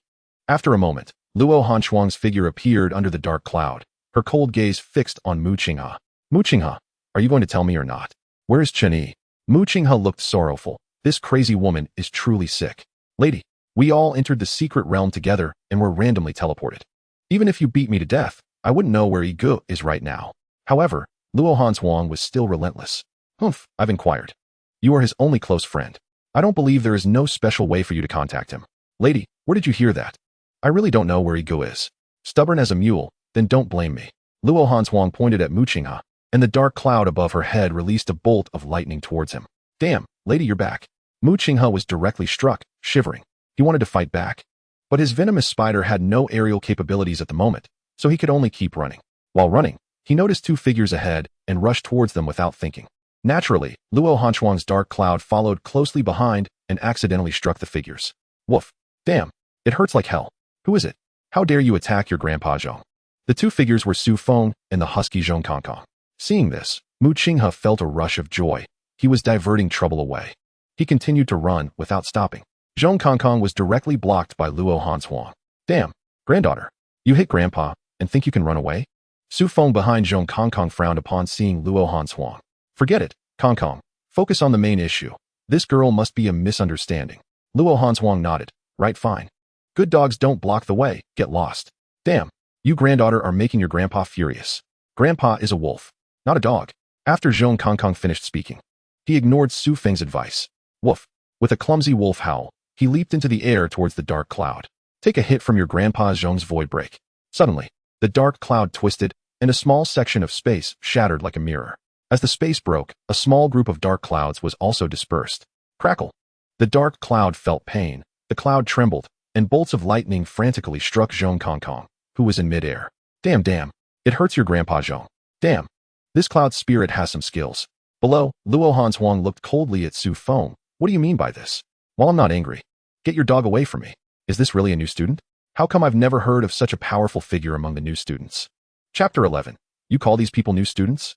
Looking at Luo Hanchuang, who was filled with anger, Su Feng felt uncomfortable too. Anyone who didn't know would think they were the ones causing trouble. God knows it was clearly he and Zhong Kongkong, who were inexplicably struck by lightning. The battle between Zhong Kongkong and the dark cloud escalated. The originally large dark cloud had noticeably shrunk, and Zhong Kongkong's fur was singed by the lightning. Woof. You're making Grandpa furious. If I were still at my peak, I could drown you, you damned cloud spirit, with just a pea. Seeing the situation was getting out of hand, Su Feng started to panic. Zhong Kongkong was his trump card against Chen Yi. But the woman in front of him was obviously not easy to deal with. Desperate times call for desperate measures. Su Feng quickly summoned a unicorn bull, jumped onto its back, and said, Wolf Master, let us run.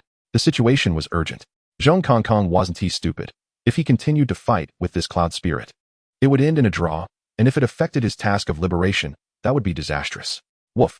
Granddaughter, your grandpa Zhong will remember you. Once I regain my strength, I'll teach you a lesson. Luo Hanchuang was also startled, watching Su Feng flee, muttering, double summon? Level Beast Tamer? No, this mixed dog is not your beast. You cheated. The coldness in Luo Hanchuang's eyes intensified. Humph, daring to cheat under my nose. You're asking for death. She then commanded the dark cloud to chase after the two fleeing figures. Meanwhile, Chen Yi, guided by Yuku, was heading in their direction. At this moment, Chen Yi's recording tablet had already reached over 200 points, and the Yuka siblings had also reached the passing line of 60 points with Chen Yi's help. Yuka pointed to a dark cloud in the sky and said, Chen Xiao, that's the cloud. It's the beast of the girl chasing Mu Qinghe. Chen Yi looked with interest. There are actually cloud beasts like this. That's quite fascinating. Su Feng and Zhong Kongkong, still running away, soon appeared in Chen Yi's line of sight. Get lost. Seeing 3 people blocking the way ahead, Su Feng continued to ride his bull while shouting. Damn, so arrogant. While Chen Yi was in a daze, Su Feng had already brushed past him on the bull. Su Feng instinctively glanced at Chen Yi and the others, then froze, immediately bringing the bull to a sudden stop, exclaiming, Chen Yi. He managed to stop. But Zhong Kongkong behind him didn't pay attention and crashed directly into the bull's rear. This collision sent the bull flying, and the once imposing Su Feng was thrown to the ground. Zhong Kongkong shook his dog head, looking displeased, and scolded Su Feng. Damn, you want to die, grandson? Are you trying to scam your grandpa Zhong? This operation left Chen Yi dumbfounded. What the hell? Does this guy know me? No, wait. Chen Yi opened his mouth wide, pointing at Zhong Kongkong in shock. Damn, you dog can talk? Zhong Kongkong was already furious from being messed with by Luo Hanchuang, and now hearing Chen Yi call him a dog made him even angrier. Damn, grandson, grandpa is a wolf, not a dog. You're asking for death. Without waiting for Chen Yi to respond, Zhong Kongkong launched a void break attack towards him. Fortunately, Xiao Qing acted swiftly, creating a water wall that surrounded Chen Yi and blocked Zhong Kongkong's attack. This infuriated Chen Yi. Damn, you might really want to kill me? Xiao Qing, take him out. Seeing that Chen Yi could withstand his full force attack in anger, Zhong Kongkong was momentarily stunned. Damn, what the hell is this? Su grandson. Isn't this supposed to be a new student assessment? Damn it, you call these people new students? Su Feng also realized what was happening and hurriedly shouted, Wolf Grandpa. This person is your target, Chen Yi. What? Kill me? Then Chen Yi remembered what Mu Qinghe had said, that Murong Lei was going to target him during the trial. Could it be that it was this person and dog? Kill me? Just based on you? While they were talking, Xiao Qing had already climbed onto Chen Yi's shoulder, and terrifying wind blades were slicing towards Zhong Kongkong. Woof. Damn. Zhong Kongkong was also startled, looking at the little Qing on Chen Yi's shoulder in disbelief, dodging the wind blades that were like machine gun fire while cursing, damn. Grandson, what kind of beast control is this? Grandpa Zhong can tell. He is clearly only level 1. At this moment, Zhong Kongkong wanted to fight back, but Xiao Qing's wind blades were even denser than Yunling's lightning before. And as for the damage, just look at the cut trees nearby to know it was definitely not light. Damn, that old guy said he would give me freedom, but he clearly wants to kill me with someone else's hands. Su Feng was also stunned. What the hell? Is this still that dog-licking Chen Yi? Wolf Grandpa, I'm coming to help you. After saying that, the wild bull that was originally knocked down by Zhong Kongkong got up and charged towards Chen Yi with its horns. The Yuka siblings hurriedly summoned their wood rat and giant frog to face the charging wild bull. Chen Xiao, we will assist you. Chen Yi nodded. And he had to admit this wild dog had some skill. Its level was definitely the highest he had encountered this time. However, Chen Yi looked at Su Feng with suspicion. Dual summoning? Isn't dual summoning a capability only level 3 beast masters have? Su Feng sneered coldly. Humph. The dead don't need to know so much. You were sent by Murong Lei, right? Su Feng ignored Chen Yi and continued to control the wild bull to cooperate with Zhong Kongkong to attack Chen Yi. Although Xiao Qing's strength was very strong, it was still just newly born, with only level 1 strength, and could only barely suppress Zhong Kongkong, who was level 3. Zhong Kongkong became more and more shocked. No matter how he tried, he couldn't get close. At this point, Chen Yi finally understood, looking at Zhong Kongkong and saying, this wild dog is not your beast. Su Feng, you cheated. No. Is this how you brought this wild dog in? Didn't everyone go through strict inspections by the Secret Realm Army when they entered? Woof. Damn. Your Grandpa Zhong will never be a slave. Want to take Grandpa Zhong as a beast? Dream on. He originally thought that with Zhong Kongkong around, killing Chen Yi would be a piece of cake, but now it had turned out like this. Seeing the dark clouds approaching in the distance, Su Feng became even more anxious. Wolf Grandpa, hurry up and use all your strength. Don't you want freedom? Damn it. Woof. Your grandpa has already used all his strength. The beast on this kid's shoulder is too strange. Su Feng glared at Chen Yi. Damn it. The information was wrong. No wonder you didn't contract that Songyue wolf. Your Chen family actually got you such a beast. Chen Yi smiled. It seemed Murong Lei had done a lot of investigation to deal with him. Humph. I just find you displeasing. What does it have to do with Murong Lei? What kind of variety is this beast of yours? Chen Yi touched Xiao Qing, who was still continuously gathering wind blades, and clearing the relationship was useless. I know it's Murong Lei. As for Xiao Qing, even if I told you, you wouldn't know. Ever heard of a divine dragon? Chapter 12 Grandson, hurry up and pay respects to your great-grandfather. Divine dragon? Su Feng frowned. What kind of creature is that? Why has he never heard anyone mention it? In contrast, Zhong Kongkong was dumbfounded when he heard Chen Yi refer to Xiao Qing as a divine dragon. Not even fighting back, dodging Xiao Qing's wind blades while carefully observing. Woof. Damn, it really is a divine dragon. Impossible. The divine dragon has been extinct for thousands of years. Huh. This left Chen Yi stunned. Could it be that there really is a divine dragon in this world? You wild dog know about divine dragons? Seeing that Zhong Kongkong had stopped attacking, Chen Yi also instructed Xiao Qing to cease the assault. Zhong Kongkong nodded his dog head. How could I not know of the divine dragon's reputation? But wait, the divine dragon clan prides itself on being the highest in the world. How could it become a beast? What the hell, what the hell? Chen Yi looked at Zhong Kongkong, who was constantly sizing him up, and said irritably, what's the big deal? I am the reincarnation of the creator god. What's the big deal about contracting a divine dragon? Su Feng was now anxious. Wolf Grandpa. What's going on? Hurry up and take action. If you delay any longer, that woman will be here. The reincarnation of the creator god? What is the creator god? Damn it, I know. You must be that big shot's illegitimate child from the void. Just as everyone was stunned, Zhong Kongkong, who had been baring his teeth at Chen Yi, suddenly ran up to Chen Yi and flatteringly licked his shoes. Grandpa, I was just blind earlier. Grandpa can contract a divine dragon. You must be an extraordinary person, so please don't hold it against your grandson. Huh. This time, not only Chen Yi but even Su Feng and the Yuka siblings were dumbfounded. What kind of ridiculous development is this? Does this dog have a problem with his brain? Wolf Grandpa, what the hell are you doing? Don't you want freedom anymore? Su Feng was now sweating profusely. Zhong Kongkong, however, was unfazed, rolling his eyes at Su Feng. Grandson, Hurry up and kowtow to your great-grandfather. You. Too much. Su Feng was on the verge of collapse. What the hell is this? Zhong Kongkong, are you not wanting freedom anymore? Are you going to betray us? Zhong Kongkong's dog eye spun around a few times as he glanced at the divine dragon on Chen Yi's shoulder, seemingly making a decision. Damn. That old man just placed a damn restriction on Grandpa's body. I've had enough. Then Zhong Kongkong's back actually started to glow, and an illusory chain appeared on his back. As the chain broke, Zhong Kongkong directly spat out a mouthful of dog blood. His original level 3 strength plummeting to the lowest level 1 in the blink of an eye. It hurts Grandpa Zhong. Now Zhong Kongkong looked visibly weak, even limping as he walked. Grandpa, I have exhausted all my strength to break the seal and turn to the light. You must cover for me in the future.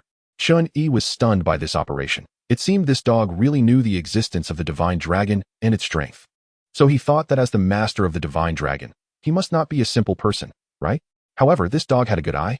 I am indeed the man with the system. All right, come over here to my side.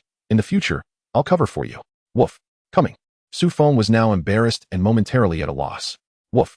Grandpa, this kid wants to kill you. Don't let him escape. Kill him. Zhong Kongkong seemed to be trying to make a statement, turning to let Chen Yi kill Su Feng.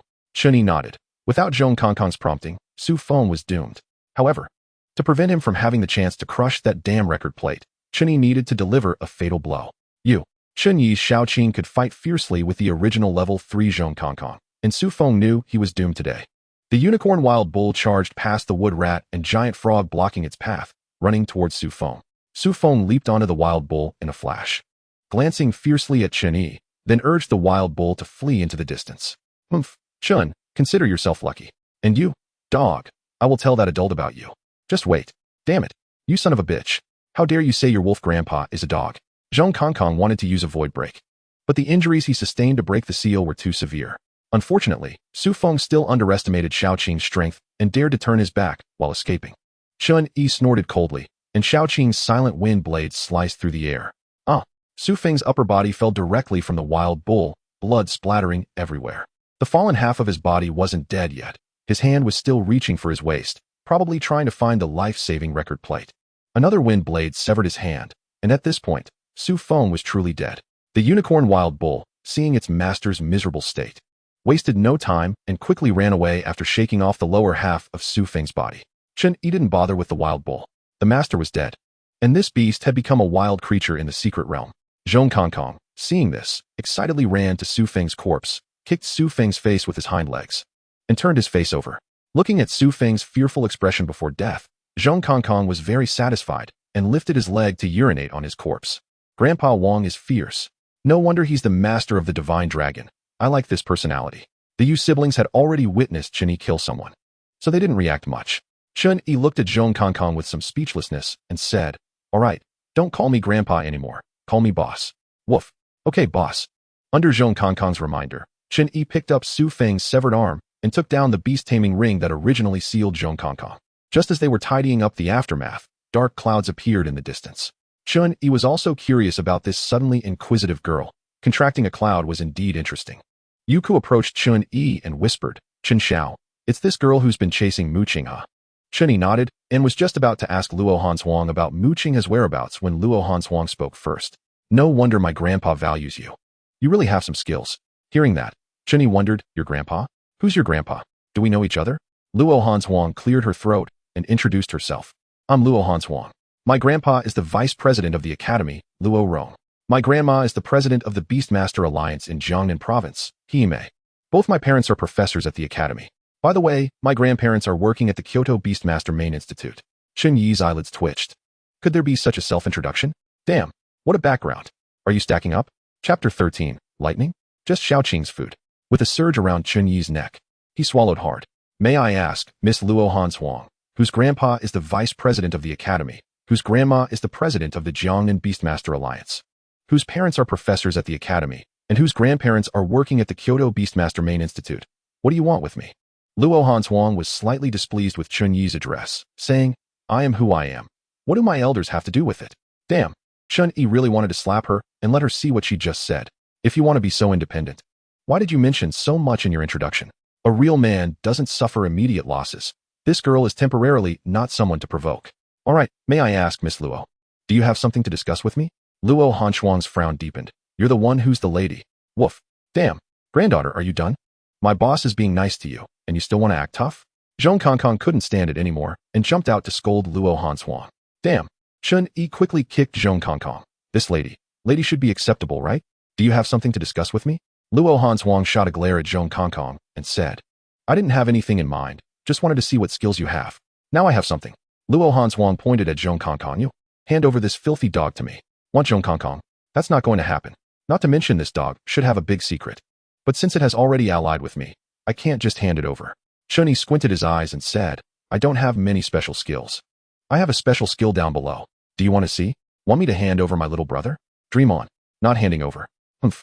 The dark clouds above began to roll continuously, and thunder brewed within the clouds. Woof. Damn. Boss, this granddaughter's cloud spirit is very strange. It strikes down and even tracks.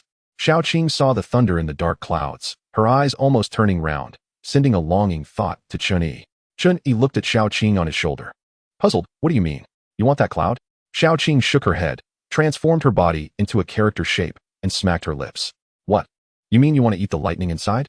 Getting the correct answer, Xiao Qing nodded vigorously. Chen Yi was now in trouble. Why does Xiao Qing eat everything? Her appetite is too good. This girl is not easy to deal with. If Xiao Qing finishes eating the lightning, won't she kill the cloud spirit? Just as he hesitated, Luo Hanswang moved first, and the lightning brewing in the cloud spirit struck directly at Zhong Kongkong. If Zhong Kongkong had his previous strength, he would naturally not fear it. But now Zhong Kongkong had been downgraded to a lower level, and if he got struck by lightning, even if he didn't die, he would be half dead. In a critical moment, Xiao Qing jumped to the top of Zhong Kongkong's head and opened her tiny mouth. The incoming lightning twisted and was directly swallowed by her. Xiao Qing was completely unharmed, showing a satisfied expression, then looked pitifully at Chen Yi. Chen Yi gritted his teeth. Hey, Miss Luo, you struck first. So don't blame me for being rude. Xiao Qing, go. With permission, Xiao Qing excitedly emitted a slightly childish dragon roar from her tiny mouth. Roar. Then she excitedly gathered the power of wind and flew towards the cloud spirit in the sky. Although Zhong Kongkong murmured very softly. Chen Yi still heard it and squinted at Zhong Kongkong. This dog really has a big background. Luo Hanswang was also a bit at a loss. The invincible cloud spirit was completely powerless in front of this thin little snake, like a natural nemesis. This little snake actually used the lightning gathered by the cloud spirit as food. This was too unbelievable. As she watched her cloud spirit shrink at a visible speed, Luo Hanswang finally panicked. Chen Yi, let your beast stop. With the upper hand, Chen Yi naturally wouldn't let it go so easily. What? You wanted to fight. But when you can't win, you shout for a stop. Luo Hanswang was momentarily speechless, but looking at the shrinking cloud spirit, she still put aside her pride. Let your beast stop. I concede. What do you want? I don't want anything. You have to guarantee that after we go out, you won't let your grandpa, grandma, dad, or mom, or grandparents come looking for trouble with me. Luo Hanswang nodded. I already said, I am who I am. Even if I want revenge, I will rely on my own strength to find you. All right. And this dog now recognizes me as the boss, so you can't trouble him either. Luo Hanswang glared fiercely at Zhong Kongkong, but ultimately nodded. Seeing the danger lifted, Zhong Kongkong swaggered out from behind Chen Yi, casually saying, Woof. Granddaughter, good morning. Before he could finish, Chen Yi, with a black line on his face, kicked him. Shut up. Woof. Facing Chen Yi, the master of the divine dragon, Zhong Kongkong was still afraid. Seeing that Chen Yi seemed a bit angry, he immediately obediently closed his dog mouth. Luo Hanswang glared at Zhong Kongkong again and reminded Chen Yi, this dog has a high level of intelligence and is quite shameless. Since you haven't contracted with it, I advise you to be careful. Watch out for it bringing you unnecessary trouble. Now it was finally quiet, and Zhong Kongkong immediately ran to Chen Yi, licking his shoes and flattering. Woof. Damn. This granddaughter just insulted Grandpa Zhong. Boss, rest assured, my loyalty to you is as evident as the heavens. Chen Yi disdainfully moved his foot away from where Zhong Kongkong was licking. All right, quickly tell me where you came from, and who is that person Su Feng mentioned? Woof. Boss, I really don't know that old man's name. Anyway, after I ran out of the secret realm, I was caught by that old man. Ran out of the secret realm? Yeah. Why is it only allowed for you humans to go to the secret realm to seek treasures, but not for us beings from the secret realm to come to your world to seek treasures? Chen Yi nodded. That makes sense. Are you really unaware of that old man's identity? Chapter 14. What is this special skill? According to Zhong Kongkong's account, he indeed did not know the old man's identity. He only knew that the old man was surprised by Zhong Kongkong's high intelligence, capable of human speech, and wanted to contract him as a beast. Who would have thought that Zhong Kongkong would stubbornly refuse to die, and with such a sharp tongue, It directly placed a restriction inside Zhong Kongkong's body, preventing it from ever increasing its power again. This time, they had agreed that as long as the old man killed Chen Yi, he would lift the restriction and give it freedom. As for where Zhong Kongkong came from, this dog kept its mouth shut and even claimed it was for Chen Yi's good. If Chen Yi knew, it would be a big trouble. Chen Yi didn't continue to ask, as every family has its own difficulties. However, with Su Tower and Mu Qinghe's strength, getting a score of 60 should be quite easy, right? His primary goal was to quickly gather more points. After all, he still had a system task to become the first to obtain a new life. In the following days, Chen Yi, led by Zhong Kongkong, went around hunting for secret realm beasts. To improve efficiency, he simply ignored the Yu siblings. After all, they had already achieved 60 points with his help and could find a place to lie down until the 7th day. I must say, Zhong Kongkong's nose is truly remarkable. It could find beasts with pinpoint accuracy. Before long, the 7th day of the assessment arrived. Chen Yi glanced at the record plate at his waist, and then at the distant signal smoke. Surely, this score would guarantee him first place, right? He couldn't believe anyone could score higher than him. Looking at Zhong Kongkong, Chen Yi took out the beast-controlling ring that had sealed Zhong Kongkong. Kongkong, you stay inside for now. Once I get my own secret realm, you can live there. Normally, beings without a contract couldn't enter Chen Yi's future secret realm territory, but the system had given him a migration skill, so it would be fine. He just didn't know if it could come out again after being moved in. He certainly wouldn't tell Zhong Kongkong this. He would trick it in first. Zhong Kongkong naturally wouldn't resist, willingly entering the beast-controlling ring, and then Chen Yi rushed towards the signal smoke. When Chen Yi arrived at the area of the signal smoke, it was bustling with many candidates. However, he quickly spotted Luo Hanxiang in the distance. To his surprise, Luo Hanxiang showed a somewhat girlish demeanor upon seeing him, giving him a proud glance. Just as Chen Yi was puzzled, Vice Dean Luo Rong approached him with an angry expression. Seeing Luo Rong's aggressive approach, Chen Yi cursed inwardly. Damn, this woman doesn't play fair. She actually informed the parents. What a schemer. Luo Rong pointed at Chen Yi and said, "Kid, come with me." After all, she was the vice dean and a level beast master, so Chen Yi didn't dare to disobey. At worst, he could take out his major general rank. He didn't believe Luo Rong would dare to act openly against him. Following Luo Rong to a secluded area, she first glared at Chen Yi in anger, then sighed and patted him on the shoulder, saying earnestly, "I see your talent is quite good, and you are indeed worthy of Schwanger. But you two need to take it slow." Chen Yi was taken aback. What the hell? No, Vice Dean, what do you mean by that? Schwanger, Luo Hanxiang? What does this even mean? Luo Rong glared at Chen Yi and said, "Kid, don't take advantage and act innocent. You have passed here. As for Schwanger and other elders, I can't make any guarantees. You must treat Schwanger well in the future." Looking at the confused Chen Yi, Luo Rong patted his shoulder again and said earnestly, "Schwanger is entrusted to you." After that, Luo Rong ignored the bewildered Chen Yi and turned to leave. It took Chen Yi a moment to come to his senses. What the hell? What did this woman say to that old man? No. I need to find her and clarify. Before Chen Yi could find Luo Hanxiang, she approached him with a standard ice-cold expression and questioned him. What did my grandpa say to you? What the hell? I wanted to ask you. What did you tell your grandpa? Luo Hanxiang's cheeks flushed slightly. What else could she say? She just asked her grandpa a question. What question? Chen Yi asked helplessly. I just asked grandpa what this special talent you mentioned was and how powerful it is. Cough, cough. Chen Yi was caught off guard and coughed a few times in shock. Damn it, I just mentioned it casually. Does this girl really not get it? Would she really ask about such things? Grandpa didn't tell me directly, but he claimed he would find you and kill you. Thankfully, I stopped him. I said I would take revenge on you with my own strength. Wait a minute. If that's the case, what did Luo Rong mean by what she said earlier? And then, is there nothing beyond killing me? Not really. Grandpa also asked if I had seen your special talent. Uffed. I can't just say I've never seen it. That would be too embarrassing. So I said I should have seen it. You've seen a ghost. Is this girl an idiot? Seeing Chen Yi's displeased expression, Luo Hanxiang asked in confusion. Isn't this special talent referring to your beast that can absorb lightning? Chen Yi shook his head helplessly. What does it mean then? Why is it that I asked Grandpa whether this talent is strong, yet Grandpa ends up asking me if your talent is strong? This girl really is clueless. Chen Yi thought he understood a bit. Seeing Chen Yi silent, Luo Hanxiang became anxious. Why don't you say something? Why did Grandpa tell me with a pained expression that he wouldn't interfere with us young people and wished us happiness after I said your talent is very impressive? Chen Yi rolled his eyes. Was this girl really that naive, believing such things? No, I need to explain things clearly to Luo Rong, but how do I explain? Should I tell her that I was just teasing her precious granddaughter? As he thought about this, Chen Yi shivered, estimating that he would be skinned alive by Luo Rong. Hey, Chen Yi, are you even listening to me?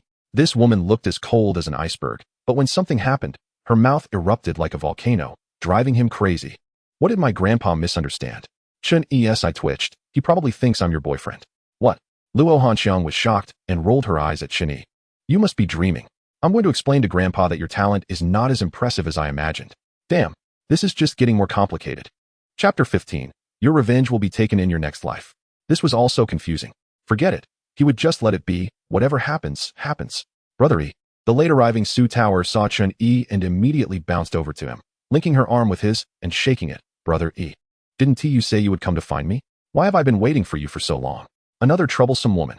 Chen Yi was now terrified of women and instinctively pulled his arm back, saying helplessly, I did look for you. It's just that this secret realm is too big. And I couldn't find you. Humph, I think you just found a place to hide. A cold snort came from behind. A man looked displeased at Su Tower holding Chen Yi's arm. Miss Tower, is this the person you were looking for? I thought he would be someone important. But he looks just average. Damn it, beautiful women really bring trouble. I'm going to be killed by these women one day. And she brought trouble right after we met? However, trouble was right in front of him, and Chen Yi wouldn't just let it slide. Of course not. He glanced at the man. Who are you? You look so ugly, yet you have such a big mouth. Why should I care what you think? Me? You don't even know who I am. The man looked at Chen Yi with disdain. Are you some nobody? Should I know you? Humph. Listen well. I am Mo Cheng from the Mo family of Jiangnan. Chen Yi knew about the Mo family, but he certainly didn't know Mo Cheng. So it's Mo Cheng. However, many people around recognized Mo Cheng. This is one of this year's seed students, Mo Cheng. I heard he contracted a beast in middle school and is now already a level beast master. Yeah, I saw him in the secret realm. His beast is a top-tier beast, truly impressive. Who is the person across from him? I don't know, but having offended Mo Cheng, he will probably be targeted in the future. Mo Cheng clearly enjoys the compliments from those around him, looking arrogantly at Chen Yi. So, do you know who I am now? Miss Tower, I believe you know how to choose now, right? Your brother Yi is nothing in front of me. Chen Yi was annoyed, thinking, what top-tier nonsense. Not to mention top-tier, he has killed countless level beasts in the secret realm. Su Tower was also dissatisfied at this moment. Brother Mo Cheng, I really appreciate your help in the secret realm, but Brother Yi's strength is something you can't compare to. Oof, what strength can he have? Can he make it into the top 100 in this year's assessment? Top 100? Chen Yi smiled. Top 100? Kid, you underestimate me too much. I've already secured first place this year. He said first place. Haha. Before Mo Cheng could respond, the surrounding students burst into laughter. First place? Who knows this guy? What a big mouth. This year's first place is definitely that lightning goddess Luo Hansuang. Yeah, I saw it with my own eyes. The lightning goddess's cloud spirit is truly remarkable. A few bolts of lightning directly killed a level beast. No need to say. The lightning goddess is the granddaughter of the vice president. It's said she awakened her beast mastery talent at a young age and has already contracted a beast, outpacing us by several years. Mo Cheng, who was initially showing off, noticed the conversation had shifted to Luo Hansuang and felt a bit displeased. To assert his status, he looked at Chen Yi again. Did you hear that? Just based on you. Still wanting to be first? Don't say first. If you can make it into the top 10 of the freshmen, I'll kneel and call you grandpa. Damn, is this guy digging his own grave? Chen Yi nodded indifferently. Sure, if I make it into the top 10, you have to kneel and call me grandpa. Mo Cheng smirked. You're really arrogant. Fine. If you don't make it into the top 10, you'll kneel and call me grandpa. Chen Yi nodded. Sure. Su Tower was a bit anxious. Tugging at Chen Yi's sleeve. Brother Yi, don't be impulsive. This year's freshmen are the most outstanding group ever.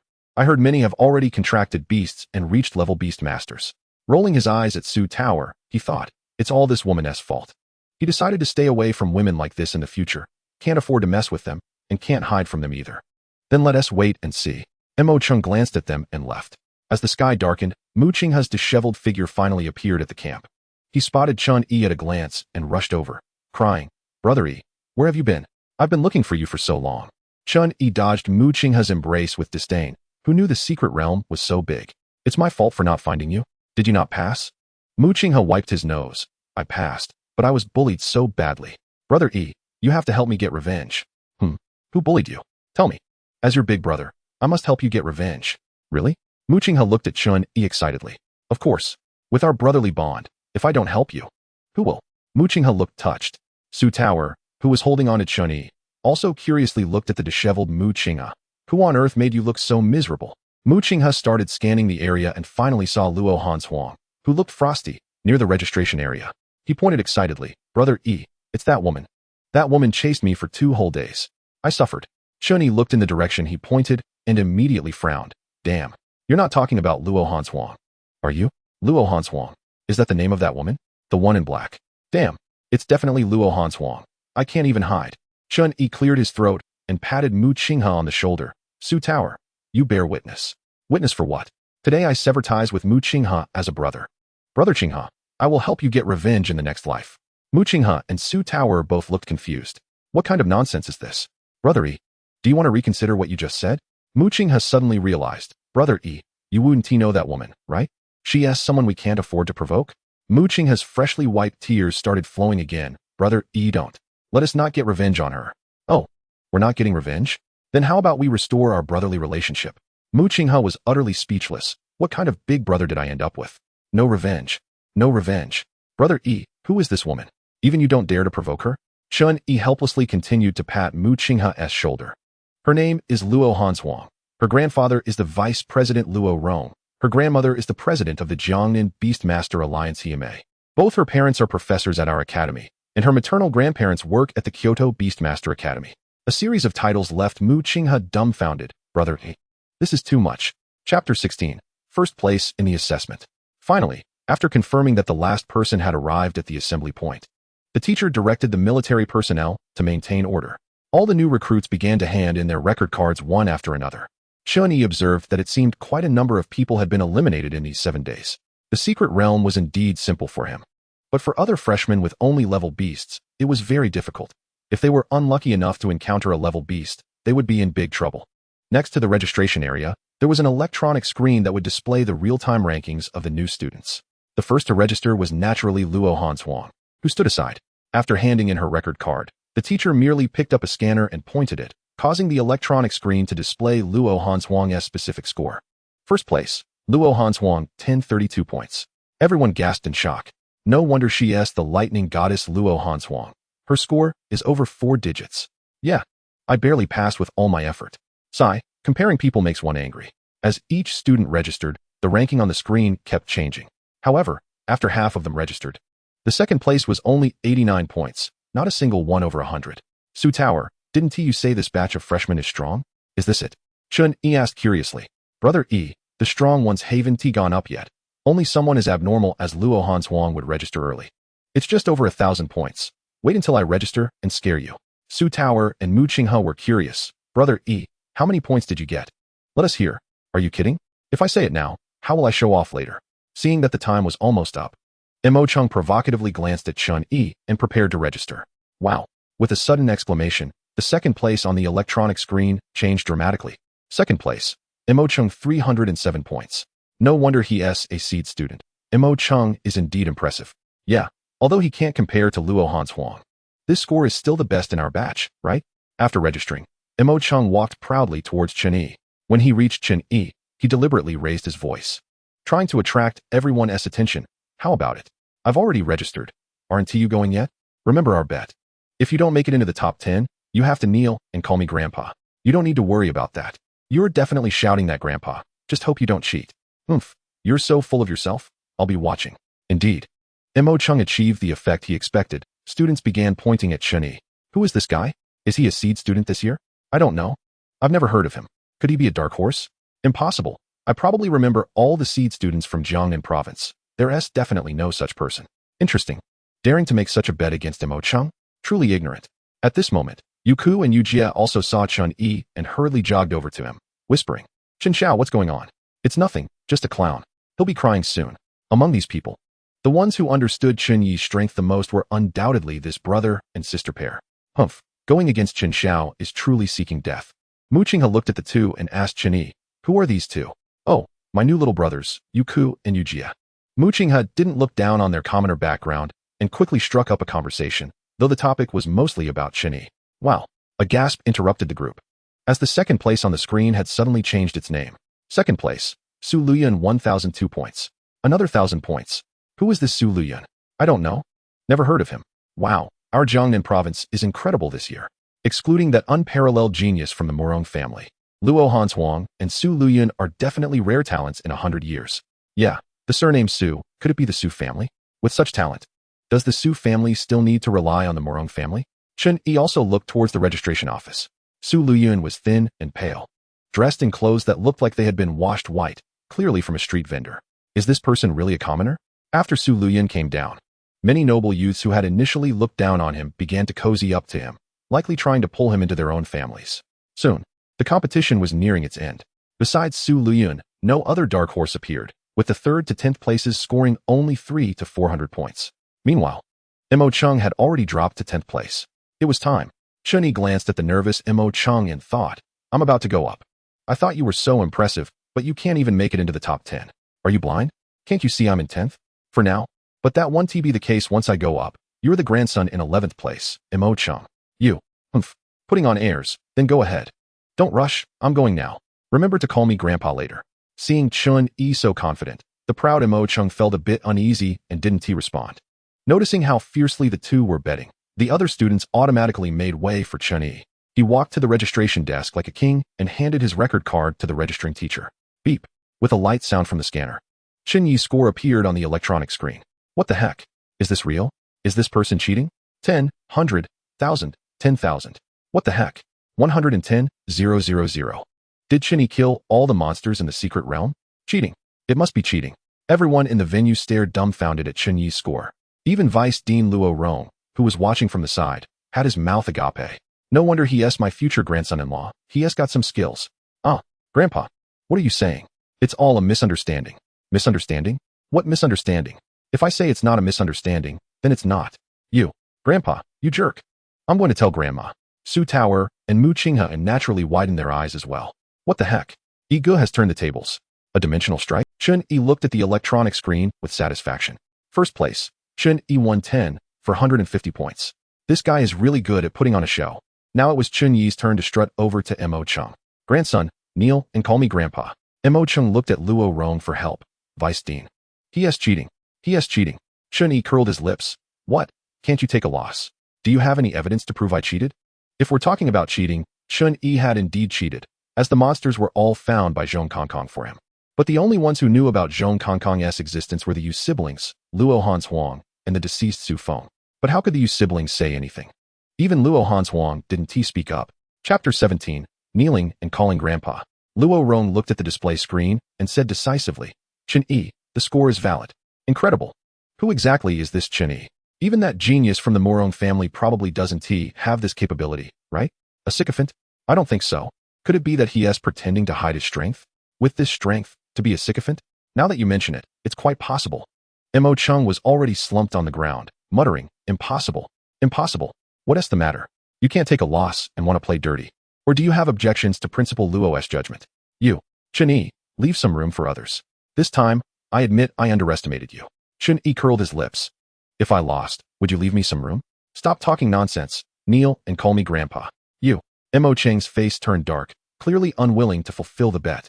Mu Qing had naturally noticed this and started to chant, call Grandpa. Call Grandpa. Now, the onlookers also began to chant along, call Grandpa. Call Grandpa. Mo Cheng's face turned pale as he looked helplessly at the teachers and Vice Dean Luo Rong. Unfortunately, no one paid him any mind. If he and Chen Yi were evenly matched, perhaps someone would help him speak a few words. But with Chen Yi's score, it was clear he was no ordinary opponent. Right now, Chen Yi might just be a student, but what about several years down the line? Not worth the trouble, not worth the trouble. Luo Rong also helplessly cleared his throat. This student, I think as a beast master, the first thing you should have is responsibility. A bet you made should be executed. As if it were the last straw that broke the camel's back, Mo Chung gritted his teeth and knelt before Chen Yi Grandpa. Chen Yi smiled at the kneeling Mo Chung. You brought this upon yourself. Good grandson, get up. Grandpa is no longer angry. The crowd erupted. He called it. Haha. He really called it. Haha. I didn't expect this, a seed student, and he is already calling someone Grandpa before even starting school. Breaking news, breaking news. Haha. It's satisfying, but this Chen Yi might be in trouble. The Mo family let him off. Are you stupid? Don't you realize? Chen Yi is from the Chen family. Mo Chung and the Chen family are evenly matched. They really can't do anything to him on the surface. After this little interlude, everyone continued registering their scores. As expected, when the last person finished registering, the top 10 rankings didn't change again. Luo Rong then stepped forward and solemnly announced, students with 60 points have successfully passed the assessment and will officially become members of the Beast Master Academy after school starts the day after tomorrow. He mysteriously added, the top 3 students will have a surprise after school starts. With Luo Rong's announcement, Chen Yi's mind was bombarded with system prompts. Nice. completing 2 tasks at once. Chen Yi gazed at the system interface with a look of obsession. Ding. Freshman first mission completed. Skill beginner general summoning obtained. Skill beginner general summoning. Effect can be used on creatures within the host's secret realm space. After use, it can transform them into secret realm generals. The maximum number of generals that can be summoned at the beginner level is 10. Note, secret realm generals are equivalent to the host's contracted beasts and do not conflict with the host's contracted beasts. Both can be summoned simultaneously. What the heck? Chen Yi's eyes widened. This is god level. Does this mean that as a level 1 beast master, he can summon 11 beasts at the same time? Who would dare to challenge him? This is just the beginner skill. There will definitely be advanced and intermediate skills in the future. At that time, wouldn't he be equivalent to an army, or even a nation? This counts as a skill, right? The system is amazing. However, the current beginner summoning and beginner general summoning all depend on having the secret realm space as a prerequisite. It's been almost 10 days. I wonder how Commander Yin is preparing things for him. Ding. Enrollment task completed, mall function unlocked. Please check the specific content of the mall yourself. Another new feature. Chen Yi opened the system again, and sure enough, in addition to the original characters, backpack, tasks, and skills, there was now a mall system added. When Chen Yi opened the mall, he was dumbfounded. The page was filled with a bunch of unheard of products. What frustrated him was that all these products were black, indicating they couldn't be purchased except for a single pill that was available for purchase. After clicking on it, Chen Yi was speechless. What a surprise. Item, energy gathering pill. Price, 1 million huaxia coins. Effect, can directly elevate a beast to the level. Note, can be diluted in water. The effect after dilution is proportional to the dilution level. After confirming several times, Chen Yi was sure he hadn't miscounted. It was indeed a full 1 million huaxia coins, which was simply outrageous. However, this effect was truly impressive. Once he had money in the future, couldn't he mass-produce high-level beasts? He casually looked at several other pills, all of which were exorbitantly priced. But their effects were indeed remarkable. Chen Yi flipped through other items, and when he reached the back, he was completely stunned to find that even talents were for sale. Soon, he found the fire element affinity of that despicable Murong Shui. However, the appearance of this talent was a scroll. Item, fire element extreme affinity awakening scroll. Effect, the owner of the talent can enhance the potential of a level fire type beast by 1 level. Usage, the user can break it to activate its effect. Price, 2 development coins. This was truly outrageous. Looking at the usage instructions, did this mean he could buy it for others to use? But what exactly were development coins? Chen Yi didn't know how to obtain them for the time being, but with the system in place, he would surely find out sooner or later. While Chen Yi was overjoyed, elsewhere, a storm was brewing. In a relatively luxurious villa, Lu Tao answered his phone. Xiao Tao? What's the situation over there? What situation? Brother, what are you talking about? The person on the other end replied irritably. It's about the matter you asked me to handle. Didn't you say it was a sure thing to kill that Chen Yi? Why is he still alive and has even ranked first among the new students? What? Lu Tao was shocked. Impossible. Young Master Lei guaranteed me. Stop talking nonsense. If he finds out I helped you cheat by putting that sealing ring in, I'm done for. Once school starts, quickly investigate if that Chen Yi has any abnormalities. Got it, big brother. In the Su family's courtyard. The head of the Su family was also looking at the man dressed as a butler in shock. What? Feng'er is dead? Yes, sir. The academy has confirmed the news. Hearing this terrible news, the head of the Su family slumped into his chair. Impossible. Impossible. Feng'er's unicorn bull is a level beast. How could it die in the secret realm? Sir, the specifics are unknown, and the academy hasn't revealed much. However, according to what I understand, the young master repeatedly sought out Murong Lei from the Murong family to discuss something before entering the secret realm. Murong family? What good could they possibly discuss with him? Hurry and investigate the cause of Feng'er's death thoroughly. Understood. Rest assured, I will find out. However, there is one more thing I need to report to you. The head of the Su family side. What else is there? Do you remember the second young master who was expelled from the family by young Master Feng a few years ago? Second young master? Lu Yin? What happened to him? According to the news, this year, the second young master scored 1,000 points in the assessment, ranking 3rd among the students. What? The previously dejected head of the Su family jumped up. Is this true? The butler nodded. Absolutely true. This news has spread in the academy. The head of the Su family had a dark expression. How could this be? Wasn't it detected that Lu Yun had no beast taming talent at all? Indeed. But his current ranking is also absolutely true. The head of the Su family looked gloomy. Humph, he is still my blood. And his mother is still in our Su family. Go bring her to see me. She is no longer a servant, but will be our Su family's second lady. The situation in the Su family seemed to have undergone a major change, and a storm would sweep through the entire Su family. Meanwhile, the Murong family seemed to be shrouded in dark clouds as well. Murong Lei looked angrily at the documents in his hand. Impossible. How could this happen? Chen Yi is not dead. He even ridiculously scored 110,000 points. This waste, Su Feng. I even gave him the level beast that the master provided. Young master. That's the situation. We need to think about how to explain this to the master. Murong Lei's face darkened. I will find a way to deal with the explanation.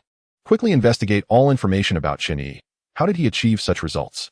For my sister's future, Chen Yi must die. Centered around Chen Yi, the entire Jiangnan province was in turmoil. In contrast to the atmosphere of these two families, the Chen family was brightly lit, though it was midnight. The lights were still shining brightly, and a group of servants was bustling about. You, hang that lantern higher. And you. The red carpet must be laid from the main gate to the inner courtyard. Chen Jian looked at his excited son, Chen Zhenghua, and advised, Dad, you should go rest. I can handle this. Rest? Your brother has achieved such results. How can I rest? Hearing this, Chen Jian nodded. Yeah, I didn't expect my brother to be so impressive. 110,000 points. A six-figure score. This is the first time in the entire Jiangnan province. Indeed, I felt that the little snake your brother contracted was extraordinary. But I never expected it. Yes, father. Given this situation, not only has my brother awakened a level talent, but he has also become a major general in the Secret Realm Army. His contracted beast is also exceptional. Even that Murong Shui can't match my brother's current achievements, right? Don't mention Murong Shui to me. I believe Ear will only grow stronger. Let the Murong family regret their decision. While the father and son were excitedly chatting, an elder of the family rushed in. Head of the family, Eater's car is about to arrive. Let's go out and prepare. At this moment, Chen Yi was looking at his family's main gate with a serious expression. A red carpet led straight to the inner door. And on the brand new sign above the main door, it continuously scrolled congratulations to young Master Chen Yi for ranking first in the new student assessment. Rows of lights were laid along the sides of the road, and distinguished elders of the family stood on either side of the red carpet, holding confetti, waiting for Chen Yi to walk past. Congratulations to young master for ranking first in the new student assessment. In the end, Chen Yi didn't even know how he got home. Embarrassment was written all over his face. Did it have to be like this? Watching Chen Yi sitting there awkwardly, Chen Zhenghua walked over with a smile. How is it? Dad prepared a welcome feast for you. It's a pity it's too late. Otherwise, I would have invited the families we cooperate with to celebrate with you. Chen Yi quickly waved his hands to stop him. No, Dad. Are you trying to make me socially awkward? Little brother, what are you saying? Aren't we all happy for you? You achieved such results. Shouldn't we promote it? Or should we publicize how you were dumped by Murong Shui? All right. Chen Yi had no choice but to let them do as they pleased. However, being forced by others to show off was not as enjoyable as doing it voluntarily. It was already late at night. After picking up Chen Yi, everyone dispersed. And Chen Zhenghua decided to hold the formal banquet at noon the next day. Thus, Chen Yi spent 2 awkward days. At his celebration banquet, Chen Zhenghua officially announced that Chen Yi would become the next head of the family, and then Chen Yi, under Chen Zhenghua's lead, toasted each guest one by one. Soon it was time for school to start, and Chen Yi arrived at the academy with excitement. For some reason, he was always late at these times. And when he arrived, several of his followers had already been waiting for him. Go, over here. Mu Qinghe excitedly ran up to Chen Yi. Go check which dormitory and class you're in. Then Chen Yi followed Mu Qinghe and a few others to the registration office. After confirming Chen Yi's identity, the registering teacher did not give Chen Yi a dormitory number, but only informed him that he was in class 1 of the first year. After that, the teacher made a phone call to someone and asked Chen Yi to wait aside. Brother Yi, what's going on? Do you have special treatment? Mu Qinghe asked, looking confused. Chen Yi shrugged. You ask me? I ask who? What about you guys? Are you all in the same dormitory? Whether it was good luck or someone had specifically arranged it, Mu Qinghe and Yu Ku were in the same dormitory. And Yu Jia was also in the same dormitory as Su Taer. Moreover, they were all in class 1 of the first year. After waiting for a moment, Luo Rong strode over to Chen Yi. Seeing that it was Principal Luo, Chen Yi's forehead began to throb. Damn it, this Luo person always brings bad news. Chapter 19, Unexpected Roommate. Kid, come with me. Huh. Chen Yi looked reluctant. Principal Luo, where are you taking me? It's actually a misunderstanding between me and your precious granddaughter. Luo Rong looked slightly annoyed. Why do you have so much nonsense? Just come with me. And as for Schwanger, you say it's a misunderstanding, and that's it? Damn. Really unreasonable. With no other choice, Chen Yi said goodbye to Mu Qinghe and the others and followed Luo Rong into the school. Principal Luo, can you at least tell me where you're taking me? You brat, do you think I can harm you? There is indeed a possibility, Chen Yi secretly thought. All right. I want to hide it from you. Do you remember what I said on the day of the assessment? The top 3 have special rewards? Of course I remember. Then it's fine. I'm taking you to claim your reward. Oh, there really is such a good thing? Chen Yi immediately became cheerful. Following Luo Rong, they arrived in front of a group of luxurious villas. Chen Yi was stunned looking at this luxurious villa area. It was indeed the only Beast Master Academy in Jiangnan Province. With such buildings inside the academy, Luo Rong led Chen Yi to a villa, threw him a set of keys with annoyance, and said, "This will be your dormitory from now on." Huh, what is this? This villa is my dormitory? Is it really that extravagant? Seeing Chen Yi's expression, Luo Rong smiled. What's wrong? Don't want it. Strength and status correspond. As the first of this year's freshmen, the academy will certainly not treat you the same as the other students. You will have some privileges. Of course I want it. Chen Yi happily took the keys. However, Luo Rong smiled slyly. Of course, this villa is shared by 2 people, and your roommate is already waiting inside. Roommate? Should be that third place guy Su Luyan, right? Looking at the puzzled Chen Yi, Luo Rong patted his shoulder. Treat your roommate well. What does that mean? Damn. Chen Yi's forehead began to sweat, and a bad feeling arose in his heart. With a nervous heart, Chen Yi opened the villa's front door. What greeted his eyes was luxurious decoration. And Chen Yi couldn't help but exclaim, "This is even better than my home. The academy really has money. Who would have thought this is just a dormitory?" Hearing a commotion downstairs, a person walked out of a room on the 2nd floor, and the voice reached Chen Yi's ears before he could see the person. "Is this my roommate?" Damn. Hearing the familiar voice, Chen Yi's first reaction was to turn and leave. Sure enough, the familiar figure of Luo Han Shuang appeared on the 2nd floor. Damn, is there someone who sells their own granddaughter like this? Is this old man Luo really sick? It's you. A surprised voice rang out, and Luo Han Shuang looked displeased at Chen Yi downstairs. There was no way out. Chen Yi could only awkwardly greet her. "It's you again." Without a doubt, it must be his grandfather's doing. He had already explained everything clearly. Why was his grandfather still causing trouble? Seeing that Luo Han Shuang seemed ready to explode, Chen Yi spoke first. "Don't get excited. It must be your grandfather's mistake. I'll go find Principal Luo and ask him to change my dormitory." Just as Chen Yi turned to leave, Luo Han Shuang surprisingly called out to him, "Forget it. It's useless. The academy won't make changes once registered. Just leave it like this. Your room is over there." Since she didn't mind, Chen Yi naturally didn't care either. After entering his room and putting down some clothes, he opened his phone out of boredom and scrolled through videos for a while. For others, living with a goddess would be something they would never dare to dream of, but unfortunately, Chen Yi only felt that women were a hassle. After scrolling through his phone for a while, Chen Yi irritably tossed it aside. Damn it, it's cursed. All the headlines on my phone are about that Murong Shui. That bitch. All reporting on how excellent she is and how she was accepted as a direct disciple by a well-known professor at the Kyoto main campus as soon as she enrolled. While feeling frustrated, his phone rang. Picking it up, he saw it was an unfamiliar number. After pressing answer, a familiar voice came through. "Kid, have you met your roommate?" It was that old man Luo Rong. But how did he know my phone number? He must have seen it from my registration information. "Principal Luo, is it really okay to have a male and female roommate like this? What's wrong with that? That's my granddaughter. I don't mind, so why should you? Come on. I'm counting on you." "No, Principal Luo, All right, enough nonsense. Come to my office immediately. Someone is looking for you." Before Chen Yi could say anything else, Luo Rong had already hung up. Who could be looking for him at the academy? Chen Yi was puzzled, but mostly wanted to curse Luo Rong. This damn old man didn't even tell me where his office is. How the hell would I know? After Chen Yi left the dormitory, he wandered around, asking people, and finally arrived at Luo Rong's office. He was about to complain, but when he saw the person in the office, his eyes widened. Yin Junzheng, dressed in military uniform, smiled at Chen Yi. "Major Chen, long time no see. Commander Yin, are you looking for me for something?" Yin Junzheng nodded with a smile. "I'm here for 2 things. The first is to give you your major certificate." Saying this, Yin Junzheng took out a certificate from his pocket and handed it to Chen Yi. Chen Yi hurriedly took the certificate and looked at it. "Kid, not bad, being a major at such a young age." Luo Rong looked at Chen Yi with satisfaction. No power, no power. What could Chen Yi do? He could only smile awkwardly. "The second thing is to take you to get your secret realm space." "Really? It's already available?" Chen Yi was most concerned about this matter, as all the skills he currently possessed were based on the secret realm space. Of course, there just happened to be a newly emerged secret realm space in the north. The creatures inside do not have the potential to become excellent beast masters.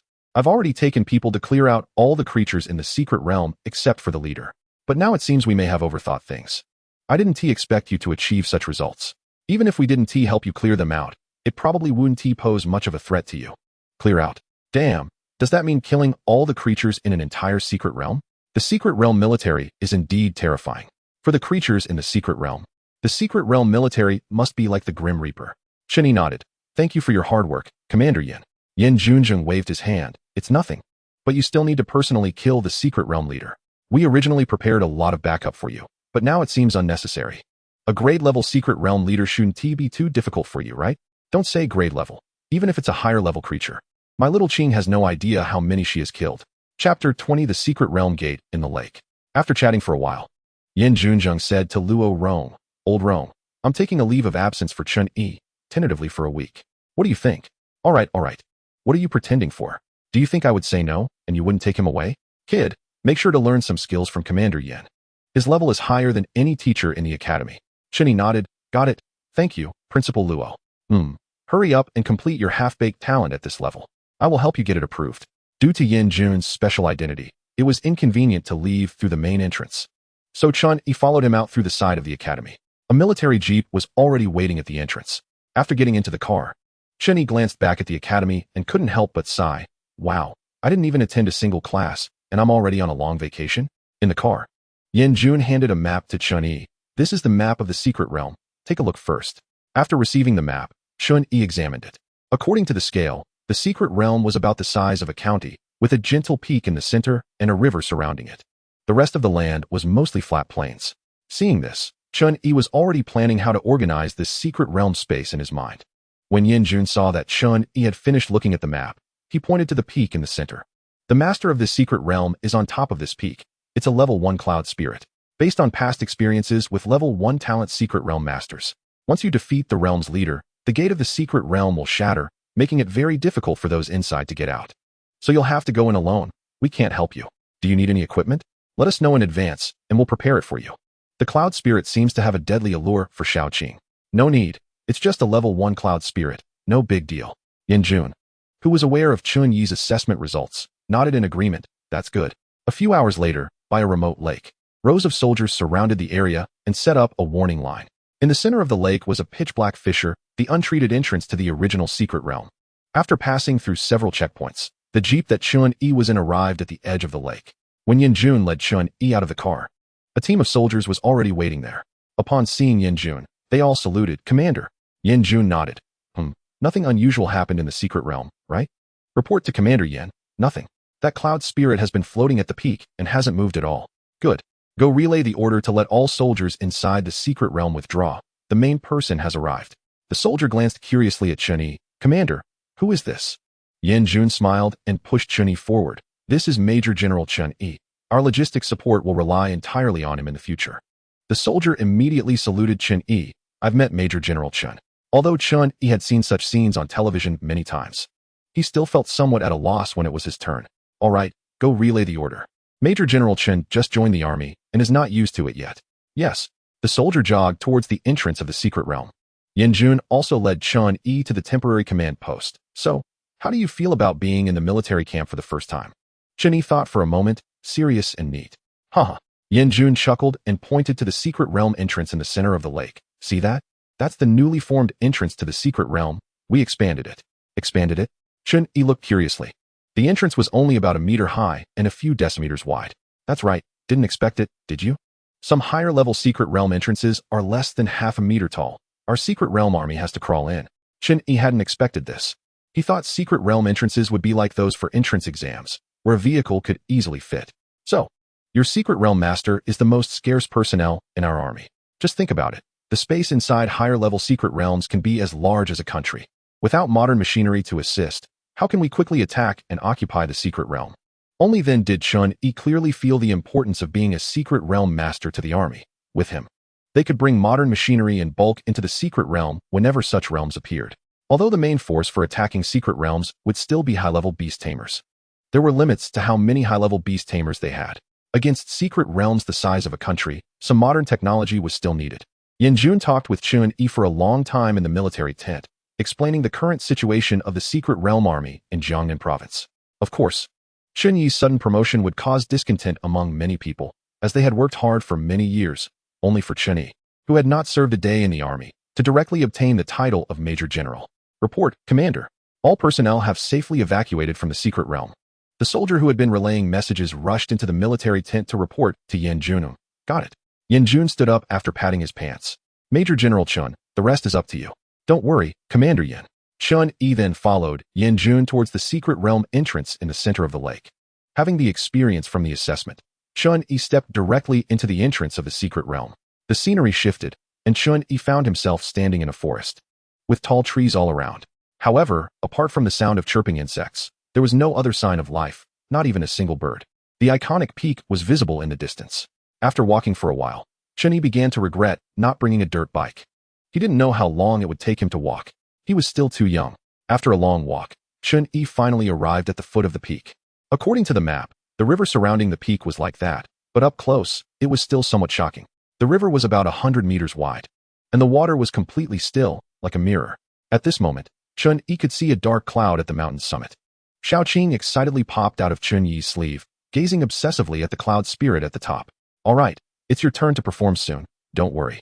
You can eat as much as you want this time. The mountain wasn't too steep. It was filled with trees, and a man-made path ran through them, likely left by the secret realm army. Chen Yi finally made it to the top of the mountain along the path. Chapter 21, Super Talent, Soul Link. The cloud spirit at the summit noticed Chen Yi and began to gather lightning power within the clouds. Chen Yi observed the cloud spirit closely.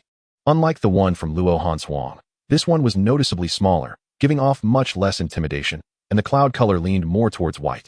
Go, Xiaoqing. After receiving the command, Xiaoqing immediately unleashed its inner desire, and a green light shone as it flew directly toward the clouds. In response to the uninvited guest daring to intrude into its body, the cloud spirit launched an attack, sending crackling lightning toward Xiaoqing. Of course, all the lightning ultimately entered Xiaoqing's belly, and then Xiaoqing began to consume the cloud spirit's clouds. Crackle, crackle. The cloud spirit seemed extremely fearful of this change. With continuous thunder rumbling, but no lightning appeared in the clouds, the thunder sounded more like the cloud spirit's wails.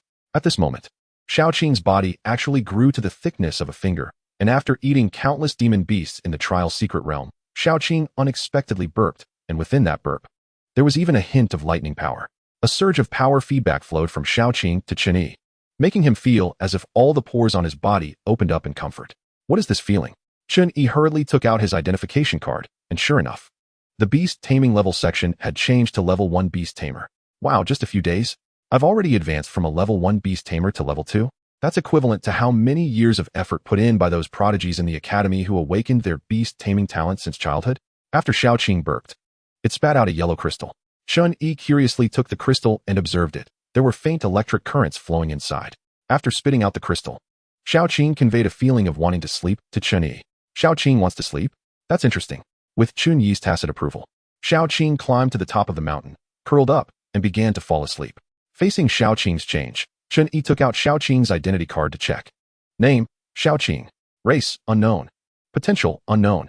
Strength, level, evolving. Attributes, wind, water. Skills, beginner wind magic, beginner water magic. Huh, there's evolving next to the strength? This change surprised Chen Yi. Xiaoqing has actually started to evolve? Doesn't this mean that Xiaoqing has made another step closer to the dragon image in his memory?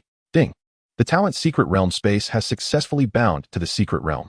The most wonderful system prompt sound also rang out. It worked. Chen Yi quickly opened the secret realm space, and instantly a 3D spatial sand table appeared before him, completely simulating all the terrain and conditions within the secret realm. Chen Yi could even see himself and Xiaoqing on the sand table, completely in control. This is complete control. It's not an exaggeration to say that in this space, Chen Yi is a godlike existence. Before Chen Yi could rejoice, the wonderful system prompt sound rang out again. Ding! The task of successfully owning a secret realm space within a month is completed. Reward, 1 random talent. Then, just like when the system awakened, a talent roulette appeared before Chen Yi. Would the host like to draw now? What is there to ask? Confirm. As the roulette spun, Chen Yi's heart rose to his throat. Level, level, level. Finally, the roulette stopped spinning, and the pointer landed on the smallest option. Congratulations, host. You have obtained the talent, Soul Connection. What is this talent? Chen Yi quickly opened the character interface of the system to check. Talent, Soul Connection. Level, Super. Effect, the host can choose one beast to establish a soul link, sharing all abilities of the beast. Current bound beast, none. Wow, super. Chen Yi's whole body began to tremble. What kind of talent is this? Chen Yi hurriedly bound the connected beast as the still sleeping Xiaoqing. Ding. The soul link with Xiaoqing has been successfully bound. Ding. The host has successfully learned beginner wind magic through the soul link. Ding. The host has successfully learned beginner water magic through the soul link. Ding. The host has successfully gained Xiaoqing's stamina through the soul link. A series of system prompt sounds rang incessantly in Chen Yi's ears. Chen Yi directly acquired all of Xiao Qing's skills, including Xiao Qing's hidden physical stats. An indescribable power filled Chen Yi's entire body, and he became infatuated. Feeling this power, Chen Yi spread his hands. In one palm, a swirl of green wind spun, and in the other palm, a water ball floated. Haha, so refreshing. Chen Yi couldn't help but laugh wildly at the sky. What do beast masters fear the most? Of course, being ambushed from close range, but now Chen Yi no longer has this weakness. As long as Xiao Qing continues to grow, he will also improve. A humanoid beast. Chen Yi gathered a breeze under his feet, lifting him up, and he closed his eyes to feel the world at this moment. Who doesn't have a dream of flying? Chen Yi often fantasized about flying with a sword in his previous life. And now he experienced the thrill of flying for the first time. It was simply exhilarating. However, it seems that he doesn't have a beast now. Just as Chen Yi was feeling conflicted, a flash of inspiration struck him. How could he forget that fellow? Taking out the sealing ring of Zhong Kong Kong, Chen Yi released Zhong Kong Kong. Woof. Damn, boss, you finally remembered me. I was about to suffocate. As soon as Zhong Kong Kong came out, he shook his head and ran to Chen Yi to lick his shoes. Don't be cheeky. I ask you, do you want to submit to me? Zhong Kong Kong nodded his dog head. Of course, I do. Boss, do you want to contract me as your beast? But it seems your level is not enough now. Chen Yi smiled. You don't need to worry about that. As long as you are willing, it's fine. Woof, what does that mean? Chen Yi smiled without answering, extending his hand to point at Zhong Kong Kong's head, silently chanting the skill, beginner migration. Zhong Kong Kong's eyes widened. Woof. What is this feeling? Woof. Damn. Whoosh. Zhong Kong Kong disappeared in front of Chen Yi and then reappeared. Woof. Damn. This is incredible. Boss, what kind of ability is this? This was Chen Yi's first time using it, and he curiously asked Zhong Kong Kong. So, did you feel anything? Woof. Damn. Boss, this is quite incredible. Just now? A thought appeared in my mind, asking whether I was willing to submit to you and live in your territory. And then, of course, I chose to agree. Then my soul was forcibly marked with a contract imprint. Contract imprint? A soul imprint? What effect does this contract imprint have? How do you know it's marked on your soul? Chapter 22. Summoning Zhong Kong Kong. Boss, how to put it, this feeling is indescribable. Anyway, I just know that with this imprint, as long as I have the slightest thought of defying you, I will be punished. If I have the thought of killing you, my life will be directly over. Wow, is beginner migration this powerful? Isn't this the same as a master-servant contract? Zhong Kong Kong was now looking pitiful. Boss, my loyalty to you is evident to heaven and earth. Please don't kill me. I know, it's not over yet. Not over. Boss, what else do you want to do? Seeing Chen Yi's finger point again, Zhong Kong Kong couldn't help but shiver. Beginner summon. Ding. Would you like to transform Zhong Kong Kong into a secret realm leader? This operation is irreversible. Confirm. Ding. Transformation successful. Subsequently, a faint light flashed in front of Zhong Kong Kong's dog head, and a card materialized out of thin air. Zhong Kong Kong was now stunned. Damn. What is this feeling? I became the boss's beast? No, this doesn't count as a beast, but it's not much different from one. This. Incredible. It's commonly acknowledged that beast masters below level can only contract one beast, yet their boss has blatantly broken this age-old knowledge. Woof. Damn. Boss. Are you sure you're not the illegitimate child of that god in the void? Chen Yi collected Zhong Kong Kong's identity card and said irritably, no, what void god? Could there really be a god? Woof. Forget it. If the boss says no, then it's no. I really can't talk about the void god stuff now.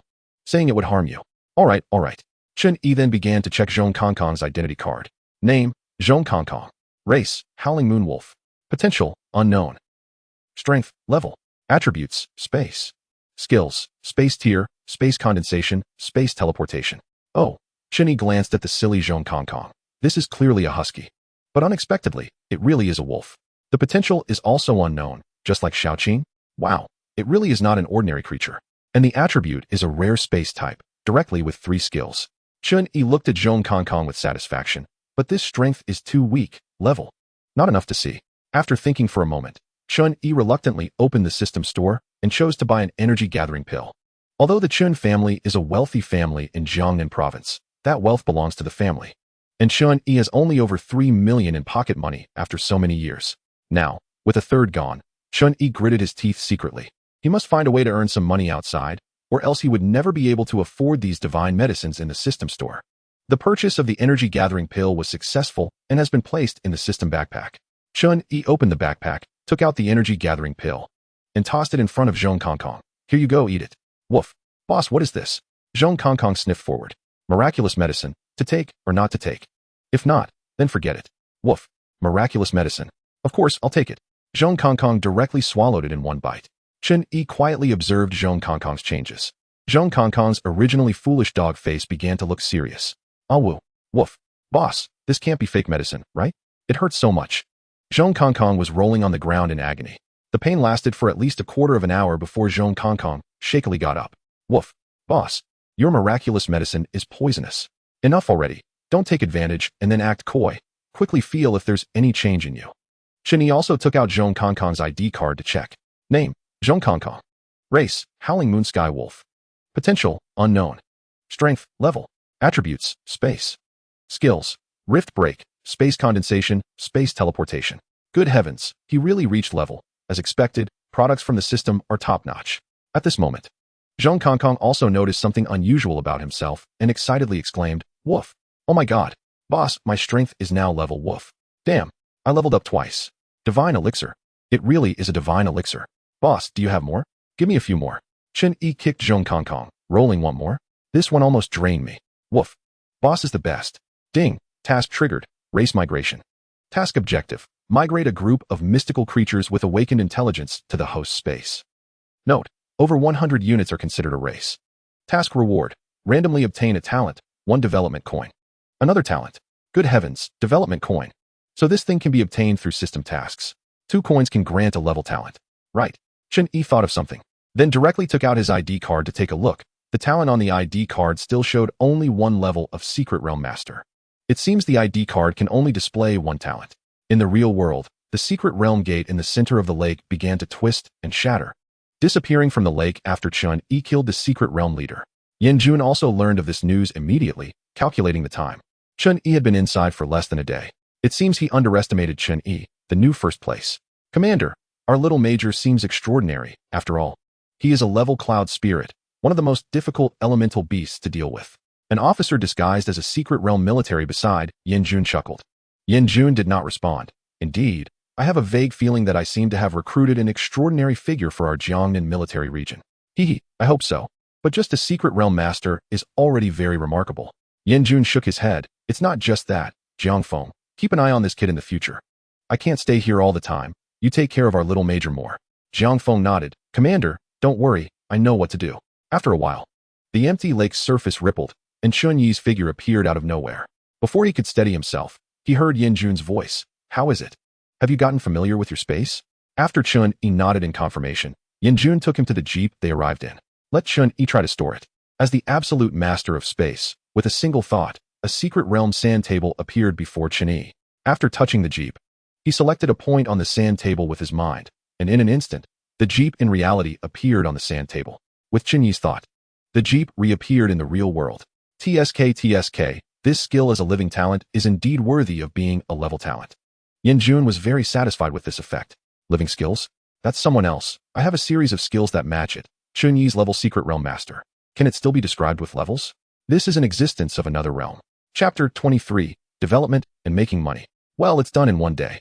According to the skills and talents currently provided by the system, it is highly likely to develop a faction. And the most needed thing for developing a faction is naturally money, followed by people. If there is money, he can completely rely on the system shop to quickly create a small faction composed entirely of level beast masters. Since he has the function of the system mall, there is naturally no reason not to utilize it.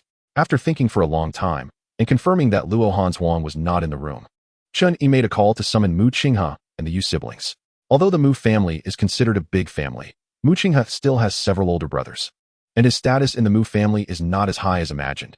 But this kid has some business experience due to the family environment. Chen Yi decided to let Mu Qinghe take the stage while he stayed behind the scenes. Looking at his remaining balance of 2 million, Chen Yi gritted his teeth and directly rushed into the system mall to spend 1 million to buy another energy concentration pill. According to the effect of the energy concentration pill, he diluted it 1 to 100, turning it into bottles of medicinal liquid. The next task is to brainwash Mu Qinghe well. In a short while, the three arrived at Chen Yi's villa dormitory. Damn, Yigu, you are still amazing. Your dormitory is better than my house. Mu Qinghe looked around enviously. Hey, boss, is this villa just for you? If it were just for me, it would be great. Remembering Luo Hanzhuang's icy face made him feel a bit pained. It would be more comfortable to live in an ordinary dormitory with Mu Qinghe and the others. This is the surprise of being among the top 3 new students. Just like you guys, it's also 2 people together. You absolutely can't guess who my roommate is. Yu Jie subconsciously asked, "Who is it?" "You guess for yourselves. If I tell you, you won't believe it." "Who?" "It can't be that lightning goddess, right?" Thinking of Luo Han's Huang, Mu Qinghe felt even more pain than Chen Yi and shivered directly. Chen Yi glanced at Mu Qinghe, and he really guessed it right. Yes, it is her. Come on, who would believe it? The academy would let you two single men and women live in the same house. A blind date. Damn. It really feels like a blind date. That idiot Principal Luo Rong. By the way, Igu, why did you call us over in such a hurry? Chen Yi then started to talk business. Qinghe, what is your status in the Mu family? Mu Qinghe looked at Chen Yi with some confusion. Boss, why are you asking this? What else can it be? Just a little transparent. Do you have any plans to start your own family? Boss, what do you mean? I'm doing fine in the Mu family. Why start my own family? I plan to establish a business association with you as the president of this association. Mu Qinghe was stunned for a moment, digesting Chen Yi's words. Damn, boss, are you kidding? Aren't you the next head of the Chen family? Why do you still need to do this? You don't need to worry about that. Just tell me if you are willing or not. The Chen family is the Chen family, and I am me. I need money badly right now, and the Chen family won't give me that much. Wow, boss. How much money do you need? The dignified Chen family can't give you? Not much, a few hundred billion. How much? Mu Qinghe thought he heard wrong. A few hundred billion? You have to know that adding up all the Mu family's assets barely amounts to a little over 10 billion. A few hundred billion. Stop talking nonsense. Are you in or out? Weighing it over and over, Mu Qinghe gritted his teeth. Ego, I can. But what are we selling to establish the business association? Selling various beast taming medicines. Beast taming medicines? Under Mu Qinghe's puzzled gaze, Chen Yi took out a bottle of diluted energy concentration pill from the secret realm space. Let us start by selling this thing. Now all three gathered around. Boss, what effect does this thing have? Chen Yi smiled mysteriously. What level are your beast tamers now? Boss, my venomous spider is already level. Didn't he expect that, right? Mu Qinghe proudly summoned his venomous spider to show off to Chen Yi. The Yu siblings felt a bit embarrassed. Boss, we are still at level. All right, put away your venomous spider. You two siblings summon your beasts. Following Chen Yi's instructions, the Yu siblings summoned the wood rat and the giant frog. Chen Yi took out a bottle of energy concentrating elixir and handed each of them a bottle, saying, "If you trust me, give this medicine to your beasts." The siblings exchanged a glance, hesitated for a moment, and then directly fed the elixir to their respective beasts. A few breaths later, both beasts began to writhe in pain on the ground, startling the two of them. Big brother, what's going on? Is my wood rat going to be okay? Chen Yi gave Yuku a reassuring look. Don't worry. Would I harm my little brother? The moment of miracle is about to happen, unlike the last time with Zhong Kong Kong. This time it lasted about 5 minutes before both beasts digested the effects of the medicine and stopped suffering. All right. Check your beast's identity cards and tell me if there are any changes. The two immediately complied, and the moment they saw the identity cards, their eyes went wide. Yuka stammered, Big brother. My wood rat has advanced to level. My giant frog has too. It has also advanced to level. What? Mu Qinghe's eyes widened in shock. Old Ku, Xiaojia. Can I see your beast's identity cards? Typically, the identity cards of each beast are confidential, as they are a person's trump card. However, since they were all Chen Yi's subordinates, there was no need for much secrecy. The Yu siblings generously handed their beast's identity cards to Mu Qinghe. Wow, it's really level. Unbelievable. After a moment of shock, Mu Qinghe looked at Chen Yi with excitement. Boss, does this medicine elevate a beast by 1 level? Chen Yi nodded. It can only elevate a level 1 beast to level 2. But in the future, when we have money, there will be medicines that can elevate them to level 3 or even level 4. Wow. Boss, where did you get this stuff? Is there enough? Are there any side effects? Enough. And there are no side effects at all, otherwise I wouldn't have given it to you, Ku and the others, at this moment. Mu Qinghe's eyes sparkled with excitement. This will definitely sell like hotcakes. Boss, I'm all in. Chapter 24, Beast Alliance. Chen Yi looked at the excited Mu Qinghe and was very satisfied with his current state. Boss, how much do you plan to sell this medicine for? As for pricing, Chen Yi thought for a moment. 1 million? 1 million. Mu Qinghe looked at Chen Yi in shock. What's wrong? Too expensive. Too cheap. 1 million is cheap. Chen Yi was a bit confused. Boss, this is a medicine that directly boosts strength. Time is money. Usually, it takes at least a year to upgrade from level 1 to level 2. This medicine saves a whole year. Isn't 1 million a bargain? That makes sense. Let's go with 1 million then. Low profit but high sales. This is just our starter medicine, and there will be more surprising medicines later. All right, boss. You decide. 1 million. Chen Yi didn't notice that after hearing this number, the Yu siblings' lips turned purple. Oh my god, they just spent 2 million in one go? They had been saving every penny and their monthly expenses were only a few thousand.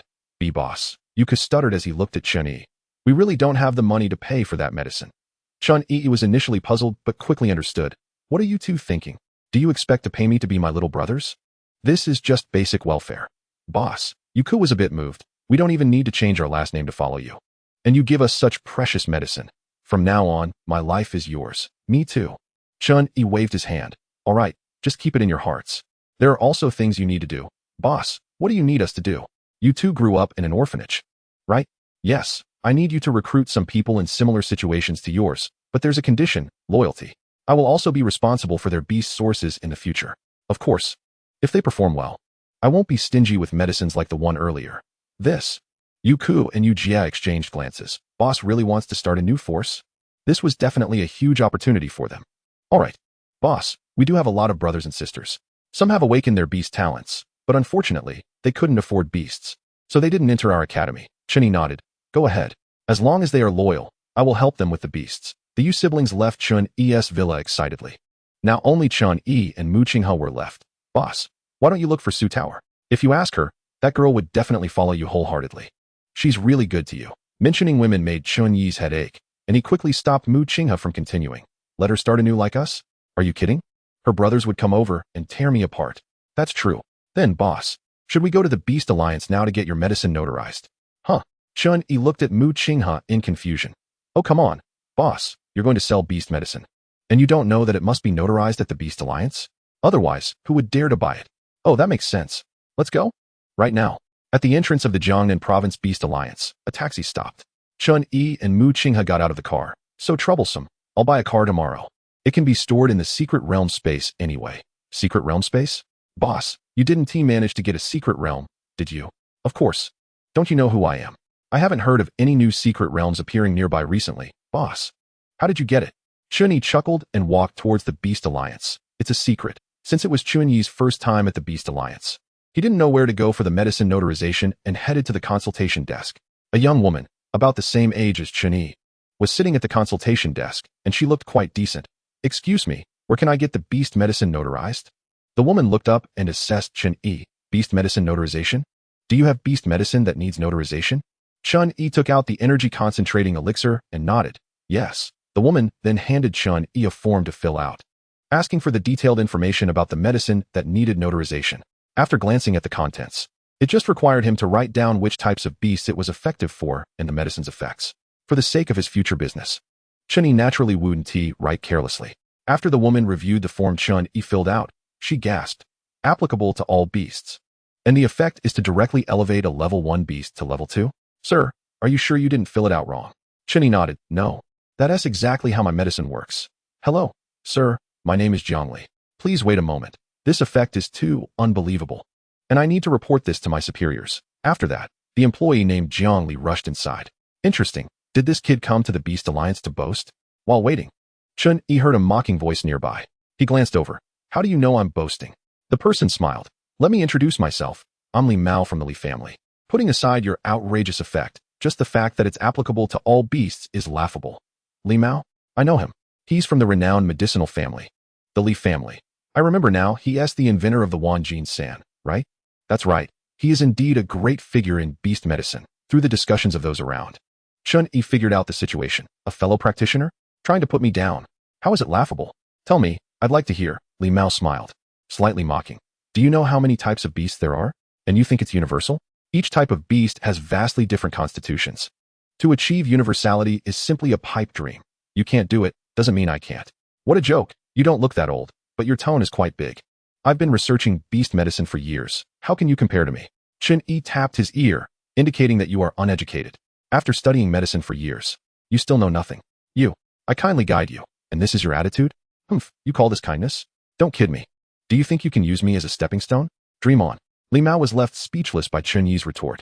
He originally thought that mentioning his name would somewhat intimidate this kid and boost his own reputation. All right, even if it can be generalized, what about the effect you mentioned? Directly upgrading from level to level? Do you know what that concept means? I know, so what? So what? Everyone, look, this person is still asking me what's wrong. It's not that I, Li Mao, look down on you. If you can really concoct it, I will kneel down and worship you as my teacher. This naturally drew laughter from others. Yes, kid, directly from level to level. This is simply a fantasy. Indeed, if such a medicine exists, I would spend my fortune to buy a share for my grandson. Chapter 25. The The energy liquid that shocked the entire venue. 1 spreads to 2, 2 spreads to 3. The news that Chen Yi could directly elevate a beast to a higher level with a potion spread throughout the Beast Alliance. Those who originally came to do business put down their work and gathered around. Soon, Chen Yi and his companion were surrounded by people. This momentum scared Mu Qinghe enough. Igu, won't there be a problem? What is there to fear? Such a great publicity opportunity must be cherished. Quickly think about what we will name our business association. We will need it later. Tap, tap. A hurried sound of footsteps came from afar, and Zhongli brought over a rigorously dressed old lady. Pointing at Chen Yi, Zhongli whispered to the old lady beside her. This is the gentleman who wants to notarize that kind of potion. The onlookers naturally made way for the old lady. Young man, my surname is He, and I am in charge here. After greeting Chen Yi, she took out the form he filled out. Is it you who wants to notarize this beast potion? Chen Yi took out the energy liquid. Yes, that's me. May I ask how to proceed with the notarization? Old lady, he thought for a moment and seemed a bit troubled. After all, if Chen Yi's potion is effective, its value is extraordinary. How about this? Our alliance has just received a batch of level beasts. I will take the responsibility to take one out for you to use for notarization. If the effect is real, it will be considered as our Beast Alliance's purchase. Chen Yi thought for a moment. Fine, if it's effective, consider it a gift to you. Just help me notarize it. Old lady, he gave a look to Zhongli, and Zhongli quickly went to bring over a level beast. Chen Yi nodded. That's naturally no problem. Manager He. You can just call me Chen Yi. Chen Yi. When old lady he heard Chen Yi's name, she instinctively exuded a burst of momentum, but this momentum quickly faded. Is it that Chen Yi who ranked first in this year's Beast Academy freshman assessment? Yes, do you know me? Old lady, he spoke bluntly. Can't say I know you. Just heard a little. This person is that Chen Yi. No wonder, he is truly a prodigy. I didn't expect him to also dabble in beast medicine. Not yet notarized. Don't rush, I don't believe it. Can you really directly elevate a beast's level? Clearly, Chen Yi's name was starting to spread. Make way, make way. Soon Zhongli brought over a 3-handed monkey. The end of the monkey's tail even had a hand. All right, Chen Yi. You check if this 3-handed monkey fits the category for your potion. Chen Yi waved his hand. As long as it's level, my potion works for all beasts. Since it hasn't been contracted, the 3-handed monkey was not very cooperative. Chen Yi tried several times to feed it the potion, but it dodged away. He wanted to summon Zhong Kong to control it, but since this is someone else's territory, Chen Yi chose not to summon Zhong Kong, but looked at old lady he instead. Humph, you don't even have this little skill. And you're the first in the new students. Old lady he shot a disdainful glance at Chen Yi and continued. Everyone, step back. The onlookers subconsciously took a few steps back. Roar. A rhinoceros that breathed fire appeared in the hall. The rhinoceros's skin seemed to crack open, and flames spewed out from the cracks. The onlookers were dumbfounded. A magma rhinoceros. It's definitely a magma rhinoceros. This appearance is definitely a complete form. Complete form? Level. God. I actually saw a level beast with my own eyes. It's obvious that this magma rhinoceros is Manager He's beast, whether intentional or not. The fire that the magma rhinoceros breathed out unexpectedly shot towards Chen Yi. What the hell? Chen Yi was startled and instinctively used the beginner wind magic gained from the soul link with Shaoqing. A blue wind wall appeared in front of Chen Yi, blocking the flames that were spewed out. Oh, old lady, he was slightly surprised. Manager He, what do you mean? I'm just here to notarize. Did I provoke you? Chen Yi was very unhappy at this moment. If it weren't for old lady He's strong power, he would definitely give her a piece of his mind. I'm old, a bit out of strength, young man. Don't blame me. All right, you can use the potion now. Chen Yi felt confused. Why did it seem like after he announced his name, this old lady became very hostile towards him? Out of strength? What a load of nonsense. However, at this moment, the 3-handed monkey was completely immobilized under the pressure of the magma rhinoceros. All eyes were focused on the 3-handed monkey.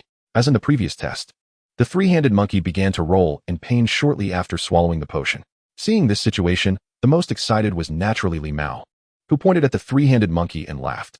Haha, see, I told you this kid is a fraud. Look at the 3-handed monkey. This can't possibly be poison, right? Oh, just as I thought. How could there be such a heaven-defying potion? Old lady, he also looked at Chen Yi with doubt. Young man, is this what you call a potion? Why is everyone so anxious? Does your family eat medicine that takes effect immediately after swallowing?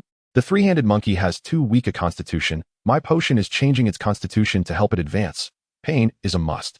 Li Mao laughed heartily after hearing this. Really eloquent. Kid, what kind of nonsense is this? Today I've gained some knowledge. You'll gain more knowledge shortly. Manager He, at most 10 minutes.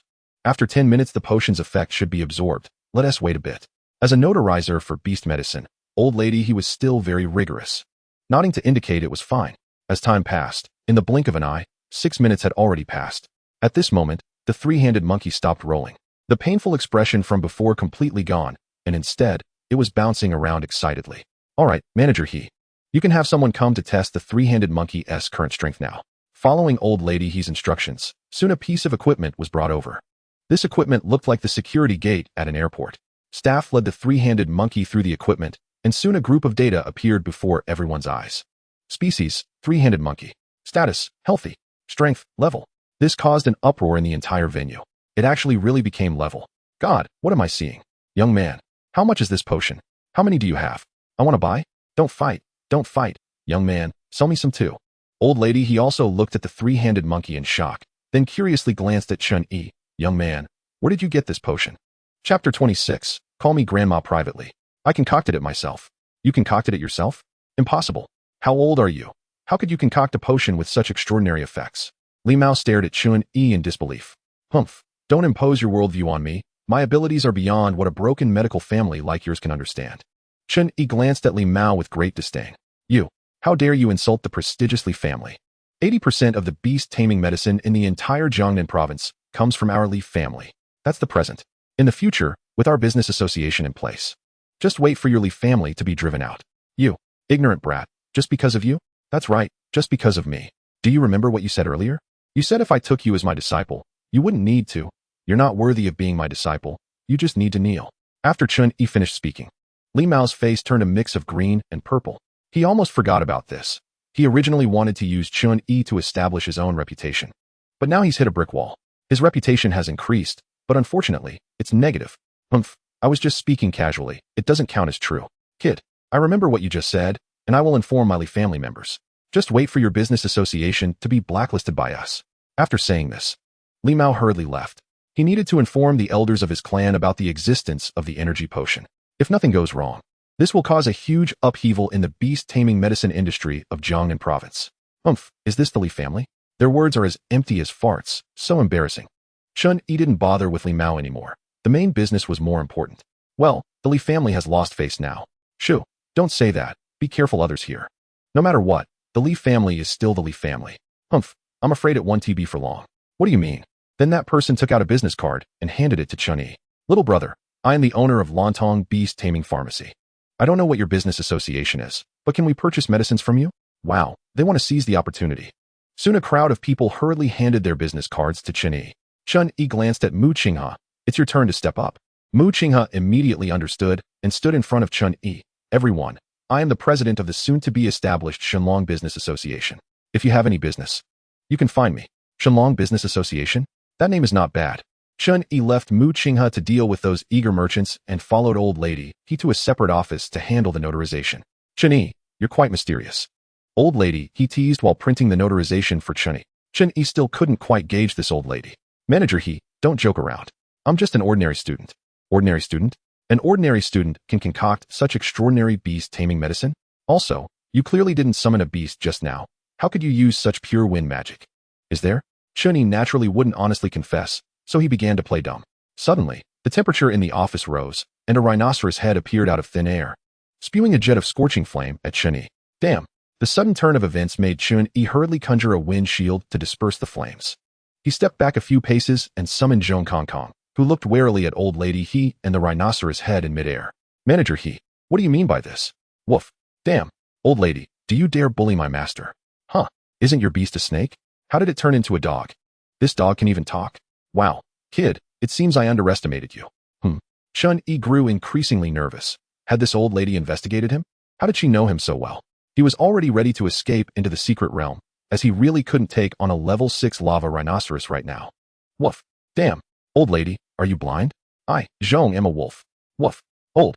Looking at the still wary Chen Yi, Old Lady He instead smiled, handing the notarization of the energy potion to Chen Yi and said encouragingly, not bad, not bad. Kid, I have high hopes for you. You've passed this stage. In the future, you should treat Shuanger better. What? Chen Yi was taken aback, suddenly recalling when he first met Luo Han Shuang. She folded a series of paper, one of which was that her grandmother is He Yimei, the president of the Beast Taming Alliance. Wow, Manager He? President He? You are the president of the Beast Taming Alliance, Luo Han Shuang's grandmother? That's right, it's me. I didn't expect that girl Shuanger, who usually seems so cold, can actually judge people quite well. Young man, you have secrets. Damn, what a big surprise. Chen Yi hurriedly wanted to explain. President He, you misunderstood. I really have nothing with your granddaughter. All right, no need to explain. You young people, Xiao Chun, in private, you don't need to call me president. Just like Schwanger, call me grandma. After saying this, He Mei handed another business card to Chen Yi. Xiao Chun, if you have any business in the future, just call me. Chen Yi was now utterly speechless. President He, you really misunderstood. This, President He. Bang. The office door was shut, and Chen Yi stood helplessly outside, wondering what was happening. When Chen Yi went downstairs, Mu Qinghe had already finished dealing with the merchants and left the Beast Taming alliance with Chen Yi. Next, they needed to register the business association and rent an office building. Chen Yi transferred 500,000 to Mu Qinghe and entrusted all the remaining matters to him, as Chen Yi needed to step back and wait to collect money. Chapter 27. Teacher, am I qualified? After several busy days, they finally set up the framework for the Shenlong Business Association. Since the starting capital was limited, Chen Yi didn't rent an office in the commercial area, but casually rented a small storefront. As for the initial employees, they were all brought in by the Yu family siblings. Business skills were not important, loyalty was. The first batch of products was naturally the 100 bottles of energy potion. To prevent the market from inflating all at once, Chen Yi decided to sell only 5 bottles a day. First, he would establish a reputation and accumulate some funds. Then he could sell the remaining medicines in the system later. Once everything was settled, the 7-day leave that Yin Jun helped him request finally came to an end. As the alarm rang, Chen Yi lazily got out of bed. The past few days he had slept until he naturally woke up, but today he had to attend class. As he stepped out of the room, he saw Luo Han Shuang, whom he had been avoiding for several days, just coming out as well. Chen Yi hurriedly lowered his head, pretending not to see her. After all, this woman was too troublesome. Seeing Chen Yi like this, Luo Han Shuang was not having it. Hey, what do you mean? Am I that annoying to you? Are you deliberately avoiding me? Damn, it is indeed annoying. Chen Yi could only awkwardly smile. I'm just thinking of you. After all, we're 2 single men and women living in the same house. You don't need to worry about me. I don't mind. Why should you, a big man, care? Oh. After both of them finished washing up, Chen Yi suddenly remembered that he seemed to not know how to get to his class. With no other option, he could only look at Luo Han Shuang with longing. Luo Han Shuang felt uncomfortable under his gaze and asked irritably, "What's wrong? Do you know how to get to class, one of year 1? Chen Yi, it's been 7 days since school started. You haven't come at all, and now you even tell me you don't know where your class is? What else could he do?" Chen Yi honestly nodded. This made Luo Han Shuang shake her head in disbelief. Forget it, just follow me. We're in the same class. Ultimately, Chen Yi followed Luo Han Shuang into the long-lost classroom. The students inside the classroom were stunned, whispering and nudging each other in confusion. Who is this person? Why is he in our class and looks like he is with our goddess? Damn, how would I know? I haven't seen the goddess talk to anyone since school started. I remember now. This must be that mysterious first-place student. Damn, it seems that's really the case. Go, over here. Su Tower saw the long-lost Chen Yi and excitedly waved at him. Damn, there were Luo Han Huang in front and Su Taer in the back. Just getting involved with one of these women was exhausting, let alone both. Seeing that Chen Yi was unresponsive, Su Taer took the initiative to run over and wrapped her arms around Chen Yi's.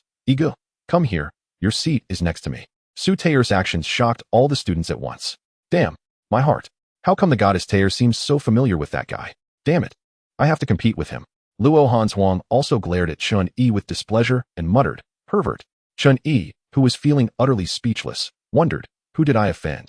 The originally calm classroom instantly divided into 3 factions, one led by Chen Yi and Mu Qinghe, the second being the rest of the students, and the last being Luo Han Huang, who radiated a rejection aura. Soon, a female teacher walked in. She scanned the room and quickly spotted Chen Yi. The teacher frowned slightly. "This student, who are you?" "Teacher, my name is Chen Yi. I was absent a few days ago due to personal matters." "Chen Yi? So you're the top new student. Don't think that just because you ranked first in the assessment, you can ignore the college's rules. If you continue like this, I won't give you any credits." "Teacher, I took leave." "All right, I understand. You can sit down." Chen Yi really wanted to give this teacher a piece of his mind. However, he only thought about it. After Chen Yi sat down, the teacher began today's lesson. "How did everyone do with the homework assigned yesterday?" Seeing the class was silent, the teacher seemed quite angry. It was just a partial summoning. Was it that difficult? Partial summoning? Chen Yi was unfamiliar with these terms. What was that? All right, I'll demonstrate it once more. The teacher then threw a piece of chalk into the air. And before it could fall, she asked, "Did you understand?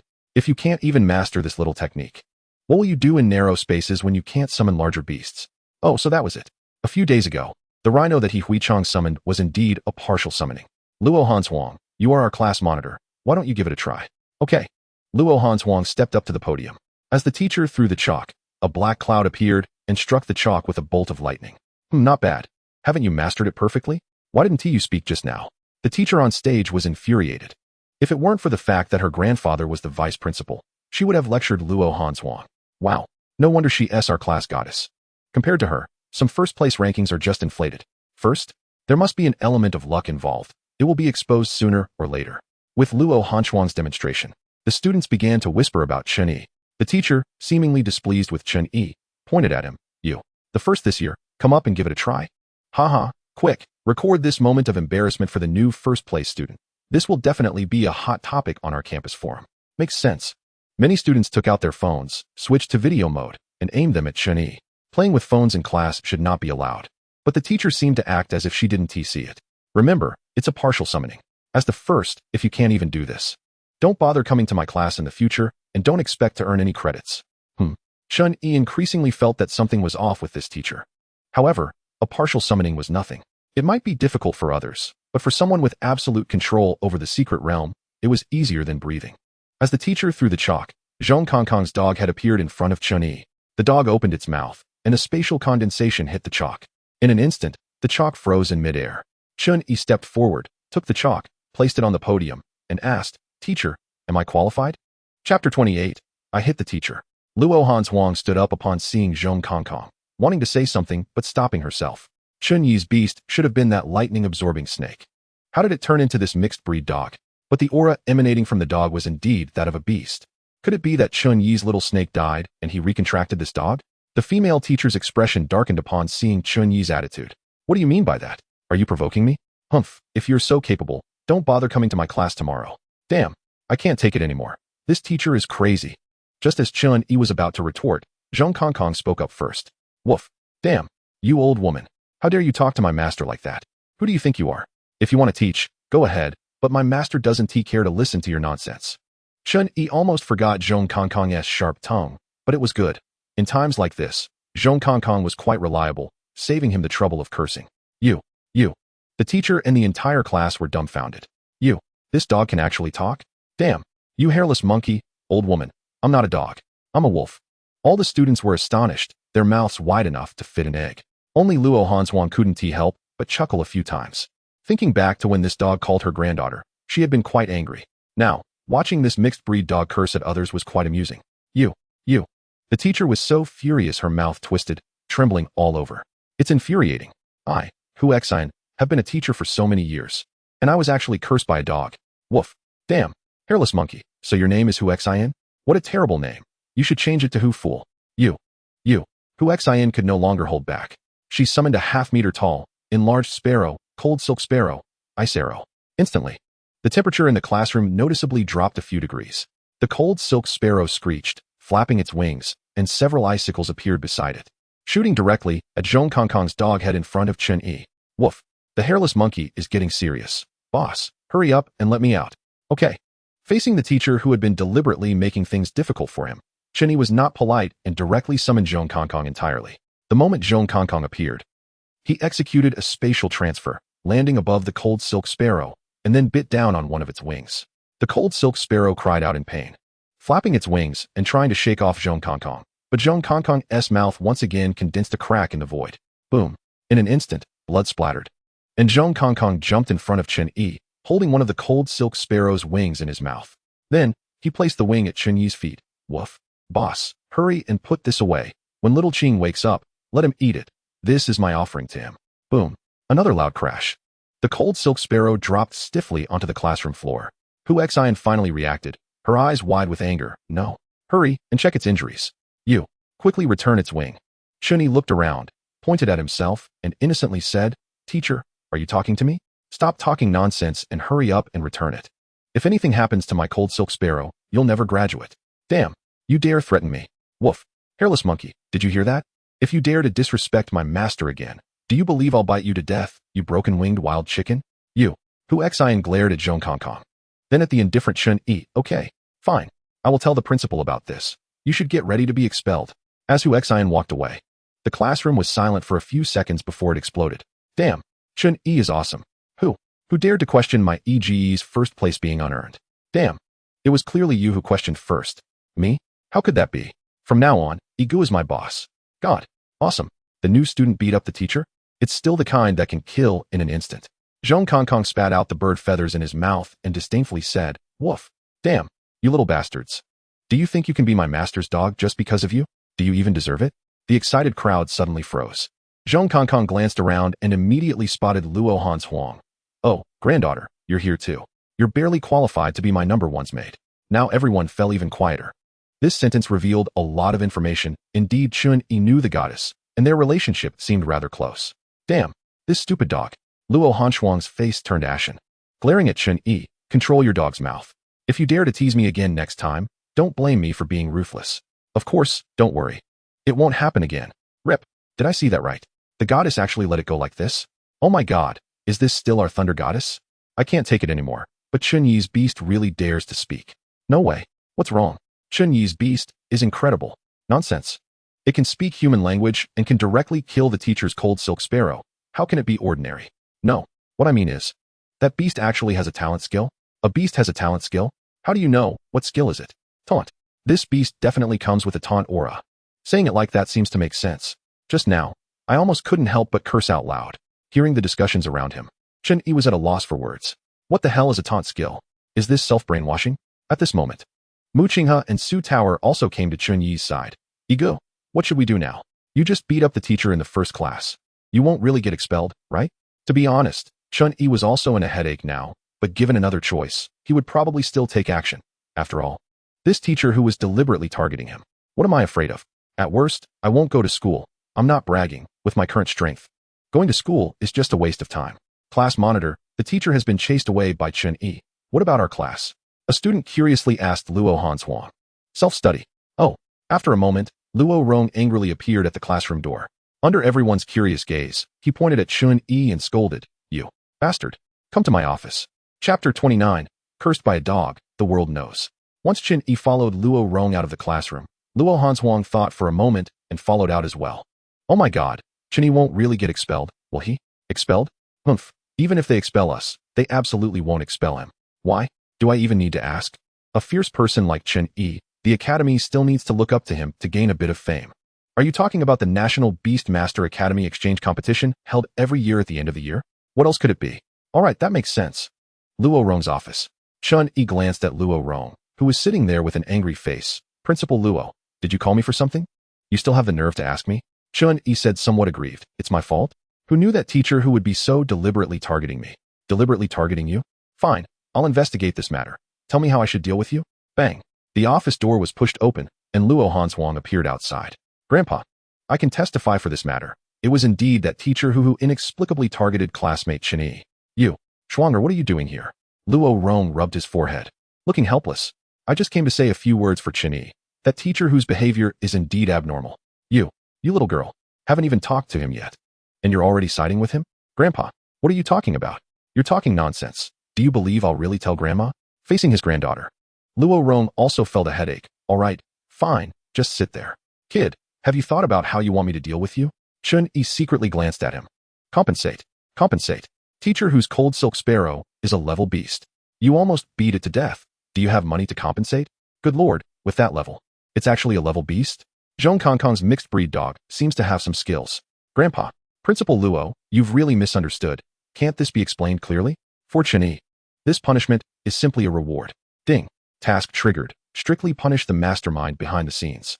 Task objective. Given that the host has been targeted recently, the host must find the mastermind behind the scenes and give him a profound lesson. Task reward. One key to the secret realm. Good lord. I already felt something was off, and now the system task has popped up. It undoubtedly means someone is looking for trouble with me. However, to have a teacher do things for him, the identity of this person must be guessed. Alright, kid, what are you standing there for? You can leave. Once Chen Yi left, Luo Rong began to ask Luo Han's Huang, Schwanger, what do you think of this kid?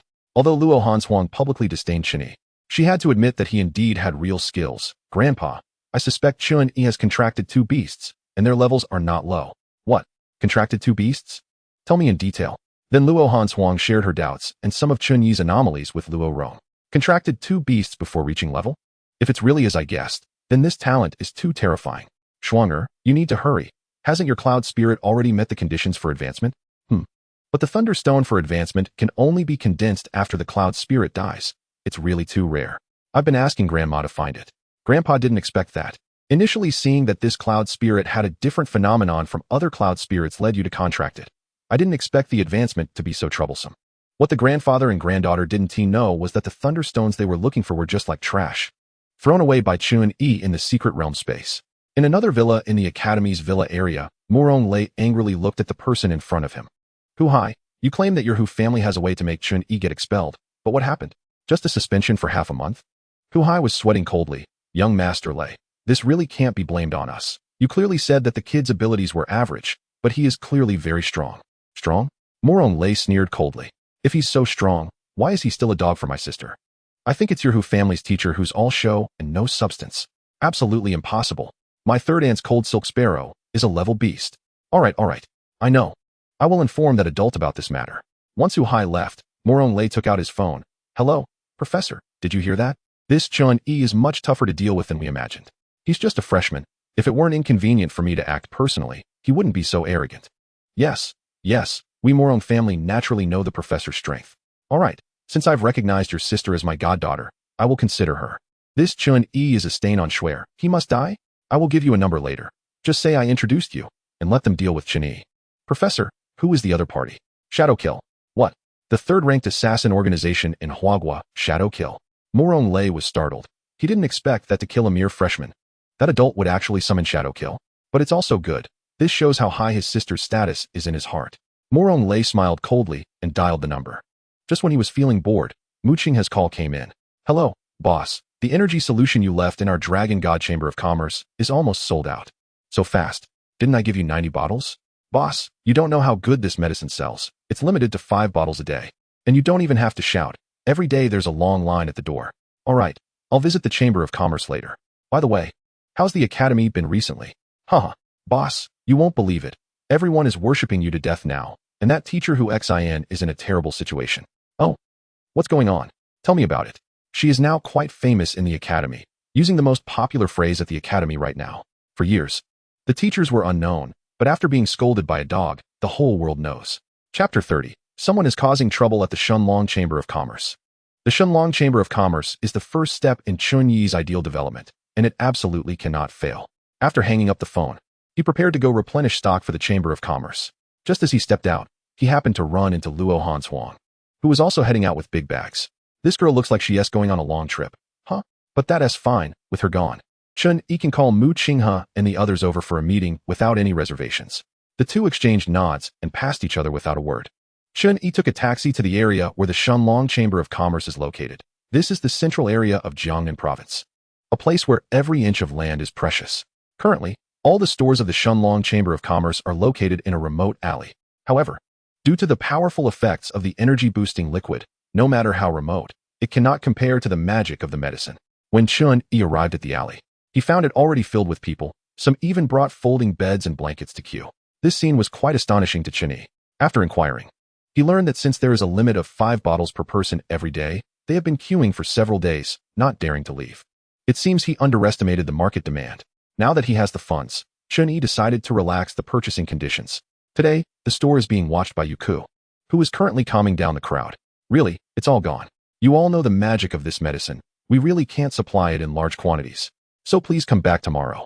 Goodness, this ISN team managing the store at all, they spend 99% of their time dissuading customers. When Yuku saw Chen Yi, it was like seeing a savior. He hurriedly invited Chen Yi into the store. Boss, can we really consider selling more every day? You saw the scene outside. It's already affecting the city's image. The police have come several times. Yuku then handed over the total income from the past few days to Chen Yi, an astonishing 80 million. This was just a few days. The cost was only 1 million. Yuku, go out and tell them to come back tomorrow. In the future, our energy-boosting liquid will be sold without limits. Really? That's great. Yuku was very excited and rushed out to persuade the crowd. Chen Yi leisurely took out countless small bottles and a large bucket of mineral water from the secret space, and also bought 10 energy-boosting pills from the system shop in one go, starting to dilute them at a ratio of 1 to 100. Before long, Chen Yi looked at the 1,000 bottles of energy-boosting liquid in front of him and beamed with joy. This is money. If all of this is sold, he would be worth over 1 billion. This money comes so easily. Indeed, the medical business is highly profitable. Come and take a look. Poison. It's poison. Heaven. Someone help me. Just as Chen Yi was drooling over the bottles, a cry came from outside the store, and soon Yuka rushed in anxiously. Boss, it's bad. Someone is causing trouble outside, saying our medicine is poisonous. What a joke. A product from the system, certified by the Beastmaster Alliance, can be poisonous? It seems that trouble has come. Chen Yi's face darkened as he walked to the store entrance. A young man was holding a long-eared flower cat that was pale and bleeding from all 7 orifices, crying inconsolably. Everyone, look. I spent my entire fortune buying this energy-boosting liquid from you. I thought it would help my long-eared flower cat evolve. But unexpectedly, after drinking this so-called energy-boosting liquid, it turned out like this. You're selling poison. Poison. Someone help me. Seeing this man crying so heartbreakingly, the customers queuing for medicine were also somewhat taken aback. No way. Does this medicine have side effects? Why did my relatives have no issues after buying it? I don't know. This medicine was certified by the Beastmaster Alliance. It shouldn't be the case. Then what is going on with this man's long-eared flower cat? Could it be he went crazy and poisoned his own beast? Chen Yi took a distant look at the so-called poisoned long-eared flower cat. The cat's aura was disordered, and its breathing was erratic. With purple blood continuously flowing from its mouth, it indeed looked poisoned, but to say it was because it drank the energy-boosting liquid is absolutely impossible. Chen Yi frowned. It seems he has stepped on someone's toes, and someone is looking for trouble with him. Just as the crowd was skeptical, a person in the crowd jumped out and began a long tirade, pointing at the long-eared flower cat on the ground. I said, how could there be a medicine that works for all Beastmasters with such incredible effects? This must be a scam. It sounded like a setup. A person in line pointed dramatically at the one speaking earlier. I know him. Isn't he Li Mao from the Li family, a family of beast physician medicine? The crowd was now relieved. It turned out to be the renowned Li Mao. Li Mao has spoken. Could it be that this medicine really has a problem? What should we do? My 2 nephews have already given it to their beasts. Right. Compensation. Compensation. A small portion of people were stirred up and began to make a fuss, but most remained somewhat rational. After all, this was a medicine certified by the Beastmaster Alliance. Chen Yi looked at Li Mao, a cold smile appearing at the corner of his mouth.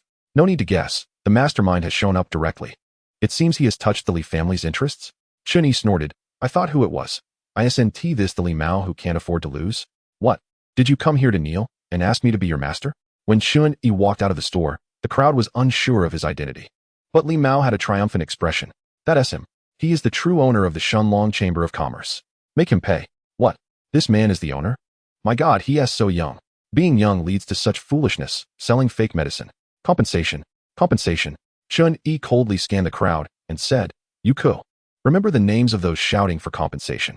Later, have your subordinates investigate their backgrounds. Anyone related to them will no longer be able to purchase anything from our Shenlong Chamber of Commerce.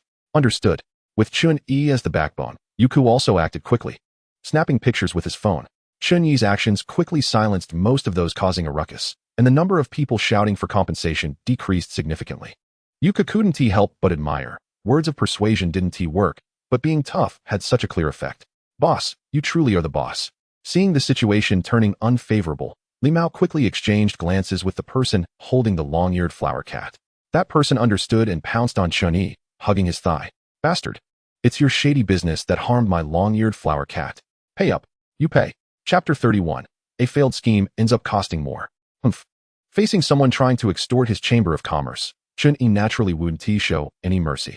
He secretly gathered wind elements at his feet, shaking off the young man. Then walked over to the long-eared flower cat. Are you saying this spirit cat was poisoned after taking my medicine? Seeing Chen Yi, as a businessman, still have this attitude, the young man glared at him hatefully. Yes, it was after taking your medicine. Chen Yi nodded and looked at Li Mao. Li, you pride yourself on being a divine doctor. Isn't your Li family a family of beast physician medicine? I'll pay. Do you have the ability to cure this long-eared flower cat? Li Mao glanced at Chen Yi with a smug look. What? Are you scared now? It's too late. My Li family is not a divine being. This long-eared flower cat has poison in its marrow, and it's already in this state. Even a god couldn't help. Then Li Mao leaned close to Chen Yi's ear and said, Kid, how about this? We, the Li family, will help you settle this, but from now on, your energy-boosting liquid must fall under my Li family's name, and you must disclose the formula. Chen Yi snorted coldly, ignoring Li Mao. This is just the beginning. The fox's tail has already shown. His appetite is not small, wanting to take advantage of him. Directly consuming his energy-boosting liquid? Dream on. Ding. Mission triggered. Occupy the Jiangnan province market. Mission objective. Capture over 90 of the beast medicine market in Jiangnan province within 1 year. Mission reward. Randomly receive a wise population. Note, the wise population will be sent to the host's secret space and will be absolutely loyal to the host, just like the migrating species. Good guy. Chen Yi coldly glanced at Li Mao. Even the system wants me to take you Li family down, then I want to be polite. According to the system's algorithm, a unit of a population is 100, and this mission must be completed. Once again standing before the owner of the long-eared spirit cat, Chen Yi extended his hand. Where is your purchase receipt? What receipt? The person was taken aback by the question. Since you say this beast was poisoned after consuming our energy liquid, please provide proof of your purchase of the energy liquid. What proof? I don't have it. No proof. That's a joke. We provide a receipt with every bottle of energy liquid sold, fearing that people like you would show up. You dare to cause trouble here without even a receipt? The young man clearly panicked upon hearing this. What proof? I lost it. All right. Losing it is fine. Tell me your name. We have purchase records. Yuku. Go get our purchase log. Let's check if this gentleman's name is there. Yuka nodded. Okay, boss. What record? ISNT. That record something you can change as you please? Seeing that the person was unwilling to even reveal his name, the crowd of onlookers weren't fools and roughly understood that this person was deliberately causing trouble. Those who had previously shouted for a refund began to regret it, fearing that the Shenlong Chamber of Commerce might not sell medicine to him in the future. I'm unlucky. You Shenlong Chamber of Commerce is bullying customers. Just as the situation was about to be exposed, the young man picked up the long-eared spirit cat and attempted to flee. What a joke. Thinking you can create chaos and leave whenever you want? Dream on. Chen Yi directly summoned Zhong Kongkong to block the person's path. Did I allow you to leave? Are you trying to kill me to silence me? After splattering dirt on our Shenlong Chamber of Commerce, you don't think you can leave so easily, do you? The young man began to feel fear, helplessly looking at Li Mao, but seeing that Li Mao had no intention of helping him, he exclaimed, Then what do you want? Can I apologize? Wong. Damn. Grandson, does my master need your apology? Where are you a muggle from? Tear. This dog can actually talk. Such high intelligence. The president of the Shenlong Chamber of Commerce has some skills. The crowd was shocked to see Zhong Kongkong speaking. Wong. Grandsons, what are you staring at? Never seen Grandpa Zhong so handsome? Shut up. Wong. Okay, master. Chen Yi was quite impressed by Zhong Kongkong's ability to attract hatred. Everyone, I apologize. My beast is like this. The onlookers forced a smile. Those who could afford to buy medicine at $1 million a bottle still had some status and needed to save face, no matter how angry they were. They couldn't argue with a dog, right? Chen Yi approached Li Mao again. I'll ask you one more time. Are you sure your Li family can't cure this beast? At this point, Li Mao's expression was already quite ugly. He didn't expect Chen Yi to be so meticulous, requiring registration just to buy medicine. Truly, a case of losing more than gaining. So what? Can you really cure it? Nodding. Yes, our Shenlong Chamber of Commerce can cure it. Haha. Ridiculous. This beast isn't sick but poisoned. The poison has entered the marrow. It won't survive more than half a day. What can you do? If you really can cure it, I, Li Mao, will kneel and call you master. Again? Chen Yi sneered. So your Li family are all frogs at the bottom of the well? Beast medicine family? Just a name without substance. As for your Li family's reputation, it's laughable. Last time at the Beast Alliance, you also said you would kneel, but in the end, didn't you run away? Involving the Li family's reputation, Li Mao's expression became awkward. This time, everyone witnessed it. If that Shenlong Chamber of Commerce can really cure this beast, I, Li Mao, will kneel and call him master. Then Li Mao looked at Chen Yi again. But what if you can't cure it? If I can't cure it, I'll give you the formula for the energy liquid for free. Really? Li Mao's eyes lit up at this news. I, Chen Yi, never lie. Good. It's a deal. Then please, Boss Chen, start the treatment. However, Chen Yi shook his hand, not in a hurry. Then Chen Yi called Yuko. Go invite someone from the Beast Alliance over. Just say I need to conduct a notarization of the beast medicine. After thinking for a while, Chen Yi stopped Yuko, realizing that such matters need the presence of an official to be persuasive. Reluctantly, Chen Yi took out a business card and dialed the number on it. The phone was answered, and an old but strong voice came through. Hello? Who is it? Hello, is this Chairman He? It's me, Xiao Chun, Chen Yi. Haha. It's you. What is up? You actually took the initiative to call me? Yes, Chairman He, your wisdom is unparalleled. You guessed it right. I indeed have something to discuss with you. All right, what is it? Let us hear it. Chen Yi then told Hime everything that had happened and requested her to come over for a notarization of the beast medicine. Upon hearing this, Hime was slightly displeased. How dare you question the authenticity of the notarized medicine from our Jiangnan Province Beast Alliance? You're not taking us seriously. All right, Xiao Chun, where are you now? I'll bring people over right away. After Chen Yi told Hime the address of the Shenlong Chamber of Commerce, he hung up. Chapter 32. The blood-activating pill that defies fate. After hanging up, Chen Yi approached the long-eared spirit cat's owner, who was trembling in fear from the commotion. I ask you, in your eyes, is your beast already dead? The young man nodded blankly. It's like this. How can it live? All right.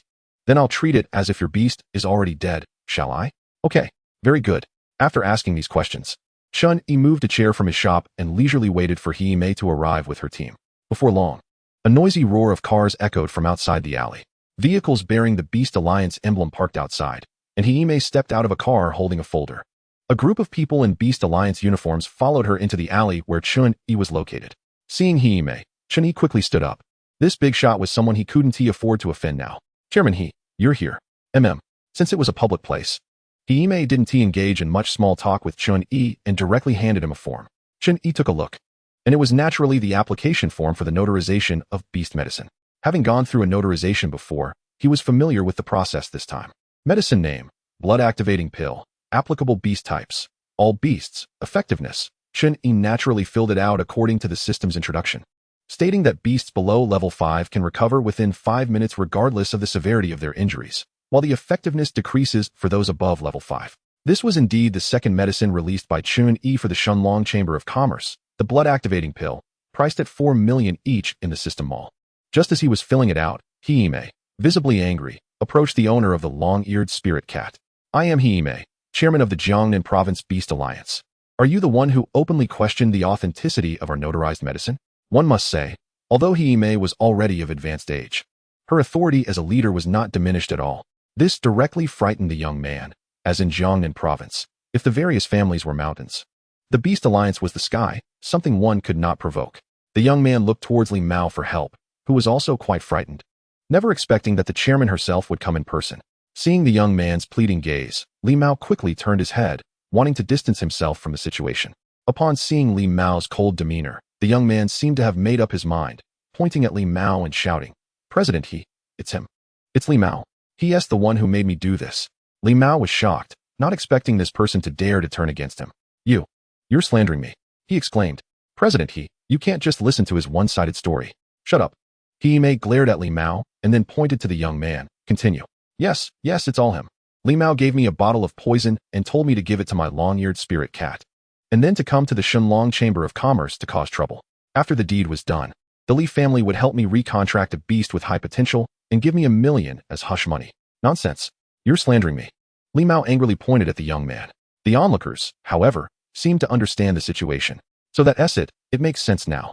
I didn't expect it to be the Li family. They must be afraid the Shenlong Chamber of Commerce will take a piece of their pie. Who would have thought that the esteemed Li family would do such a thing? How foolish. At this moment, Li Mao's face was ashen. If he weren't still coveting the prescription for the energy liquid, he would have fled by now. He Mei snorted coldly. What a Li family. Are you saying that the notarization you did in our alliance is also fake? President He, it's a misunderstanding. You must not listen to this person's one-sided story. This is a frame-up. Yes, a frame-up. This must all be a ploy by Chen Yi. How it actually is. Our Jiangnan Province Beastmaster Alliance will investigate thoroughly. You don't need to say more. He Mei glanced at the pale-faced Li Mao, then turned to take Chen Yi's application form, and after looking at it for a few moments, she couldn't help but exclaim, What? Suitable for all Beastmasters. Effective for beasts below level, regardless of how serious the injury is, as long as they're not dead, they can recover within 5 minutes. And the effect decreases for those above level? Chen Yi nodded. That's right. This is the second medicine our Shenlong Chamber of Commerce is about to release. The blood activation pill. He Mei looked at Chen Yi excitedly. Xiao Chen, are you joking? If this is true, then not only Jiangnan Province, but the whole of Huaxiao will be stirred up. The energy liquid is magical, but it only raises level beasts to the next level, which is insignificant to high-level beastmasters. But this blood activation pill is different. It's a life-changing item. If it's true, then every beastmaster, regardless of strength, will find a way to get one for emergencies. Impossible. Absolutely impossible. Li Mao's face turned pale. If this medicine really existed, the Li family would be in danger. Whether it's possible or not, we'll find out soon. Then Chen Yi led He Mei and a group of alliance staff to the dying long-eared spirit cat. You can verify the condition of this long-eared spirit cat. I will use it as the test subject. Good. He Mei nodded and instructed the staff to bring some medical equipment to examine the long-eared spirit cat. As various machines operated, a report appeared in front of He Mei. She took the report, examined it carefully, and nodded. Xiao Chen, we've confirmed the condition of this long-eared spirit cat. It's indeed poisoned. And the poison has reached the bone marrow. Although the heart is still beating, the brain is already dead. Therefore, we determined that this long-eared spirit cat is practically dead. Are you sure you want to use it as the notarization subject? The onlookers gasped. Brain death. The Leaf family is so ruthless. Even the Beastmaster is heartless. Yes. If it can be saved, wouldn't that be a miracle? Even if the Leaf family has excellent medical skills, it can't compare to a miracle. Give it up. You can't really believe it, right? Just look, how could it possibly be saved? Seeing the surrounding doubts, Chen Yi directly bought a blood activation pill from the system store and stuffed it into the long-eared spirit cat's mouth. If he could save it, he wouldn't need to promote it. Soon everyone would know. After Chen Yi fed the pill, the previously noisy scene fell silent, everyone holding their breath, quietly watching the long-eared spirit cat. A few minutes later, the long-eared spirit cat, once completely purple, gradually regained its color. This phenomenon astonished everyone. A few minutes later, the long-eared spirit cat, which had been declared brain dead, actually opened its eyes and trembled as it tried to stand. Boom. Instantly, the entire alley erupted. Miracle. It's a miracle. God, what am I seeing? We actually witnessed the notarization of the divine medicine. Incredible. Jiangnan province is going to change. It's too small a picture. The entire Huaxiao is going to change. After a few more breaths, the long-eared spirit cat that had once been dead fully recovered and jumped directly into its owner's arms. Hime was even more excited than Chen Yi at this moment. Xiao Chun, did you concoct this medicine yourself? Chen Yi nodded. Of course. I can't exactly say I bought it from the system store, right? You probably wouldn't believe it even if I did. Incredible. Incredible. President He, do you think you can issue me a notarization certificate for this? Yes, of course. Just wait. I'll go issue it right now. Hime dashed over, took a folder from the side, and began to manually issue a certification for Chen Yi. At this time, Li Mao was completely dumbfounded, his face ashen as he secretly tried to escape. Unfortunately, he didn't need Chen Yi to stop him. The people on the scene didn't want to miss the chance to curry favor with Chen Yi, and soon Li Mao was brought before Chen Yi by the onlookers. Dr. Chen, this guy actually wants to play tricks again. He has been caught by us brothers. Looking at the embarrassed Li Mao, Chen Yi moved a stool to sit in front of him. Li, you must accept your losses. Kneel down. Li Mao was practically grinding his teeth. Chen Yi, give me some face. Let us just leave it at that today. After all, I'm from the Li family. If you go too far, the Li family won't let you off. You dare to threaten me? Chen Yi frowned. While in the distance, Zhong Kongkong understood and moved beside Li Mao, kicking his calf directly. Li Mao, a mere mortal, couldn't withstand Zhong Kongkong's kick and fell to his knees in front of Chen Yi with a scream. Woof. Damn. Grandson, kneeling to my master is giving you face. Do you think everyone has the right to kneel to my master? You. Chen Yi. Looking at the hysterically shouting Li Mao, Chen Yi remained unmoved, stretching out his pinky to clean his ears. Are you done? If you're done, then bow down. Just calling me master is not enough. You're not qualified. Plus, you still owe me from last time, so just bow twice. Shameless brat. You wish. Woof. Damn. Grandson, you talk more nonsense than I do. Before Li Mao could finish, Zhong Kongkong directly pressed his paw down on Li Mao's head, forcibly pushing him down. Bang. Bang. Li Mao was forced to bow twice by Zhong Kongkong, his forehead cracked, blood streaming down his face, looking utterly wretched. Chen Yi, you want to have a good end. My Li family will never let you go. Li Mao shouted at Chen Yi, who was sitting in front of him. Chen Yi remained unmoved. All right. You don't need to deal with me. I remember the trouble you caused me before. Just wait for me to deal with you. The Li family is waiting for doom. After saying that, he no longer paid attention to Li Mao, who felt relieved and hurriedly escaped from the alley, knowing that he was finished and his reputation was utterly ruined. After dealing with Li Mao, Chen Yi turned to the young man who dared to frame him. At this moment, the young man, seeing his long-eared spirit cat resurrected, was crying like a child, regretting his earlier actions. Since you've offended me, don't think for a moment that I will let you go. Are you happy to see your beast revived? Hearing Chen Yi speak, the young man hurriedly replied, Yes. I'm happy. You're too early to be happy. After saying this, Chen Yi extended his hand towards him. Pay up. This blood revitalization pill is priced at 40 million by our Shenlong Chamber of Commerce. What? The young man was shocked. You're taking advantage of the situation. I have no money. Taking advantage of the situation? Nonsense. Do you believe that there are plenty of people here willing to pay 40 million for my blood revitalization pill? Chen Yi looked at him with a hint of mockery. The crowd around him began to shout in agreement. Dr. Chun, 50 million. I'll pay 50 million for one. 60 million. I'll pay 60 million. I'll pay 100 million. Hearing the bids from the crowd, the young man's face turned pale. Humph, dream on. I didn't ask you to save my spirit cat. I haven't even asked you for the money for your spirit cat experiment yet. Chen Yi shrugged. No money? No problem. I remember asking you earlier if you were sure that this beast was dead, and you seem to agree. What happened before is before, now is now. Unfortunately, before the young man could finish his sentence, Zhong Kongkong suddenly appeared out of nowhere and bit into the neck of the just-revived long-eared spirit cat. With a strong tug, he pulled it out of the young man's arms and bit down hard. Crack! A sound of bones breaking echoed, and when they looked again, the long-eared spirit cat had its head tilted, already dead in Zhong Kongkong's mouth. The young man looked at the scene in disbelief. You're a demon. You owe me for my beast. Woof. Kid, if you dare say another word, the next thing Grandpa Zhong will crush is your neck. Chen Yi shrugged. Did you hear that? If you have the guts, try saying another word and see if I dare to kill you. Even if I kill you. I think the people around Wuden spill the beans, right? At this moment, the crowd couldn't care less about this random person who popped up. They were all focused on pleasing Chen Yi, wanting to buy a blood revitalization pill from him. No way, of course not. Dr. Chen, you don't have to make a move yourself. Just say the word, and I'll take care of it for you. The young man turned pale. Not even bothering to take the corpse of the long-eared spirit cat, he scrambled to escape into the distance. As he left, Chen Yi didn't forget to give him a parting shot. Don't forget to go to the Li family to collect your 1 million hush money and your potential level beast. Collect? What a joke. If he went to the Li family now, it would be like walking into a trap. Hime, who had been watching, saw that Chen Yi had settled the matter and walked over, handing him the notarization certificate for the blood revitalization pill. Little Chen, Grandma really didn't misjudge you. Do you have time later? Come visit Grandma. Grandma has something important to discuss with you. Ah, Chen Yi looked at the kindly Hime, somewhat bewildered. Why is she calling herself Grandma in public? The weasel is here to pay respects to the chicken. Chen Yi's heart was filled with countless reluctances to go. But he couldn't afford to offend her now. He could only obediently agree to go with Hime to the Beast Union in Jiangnan Province.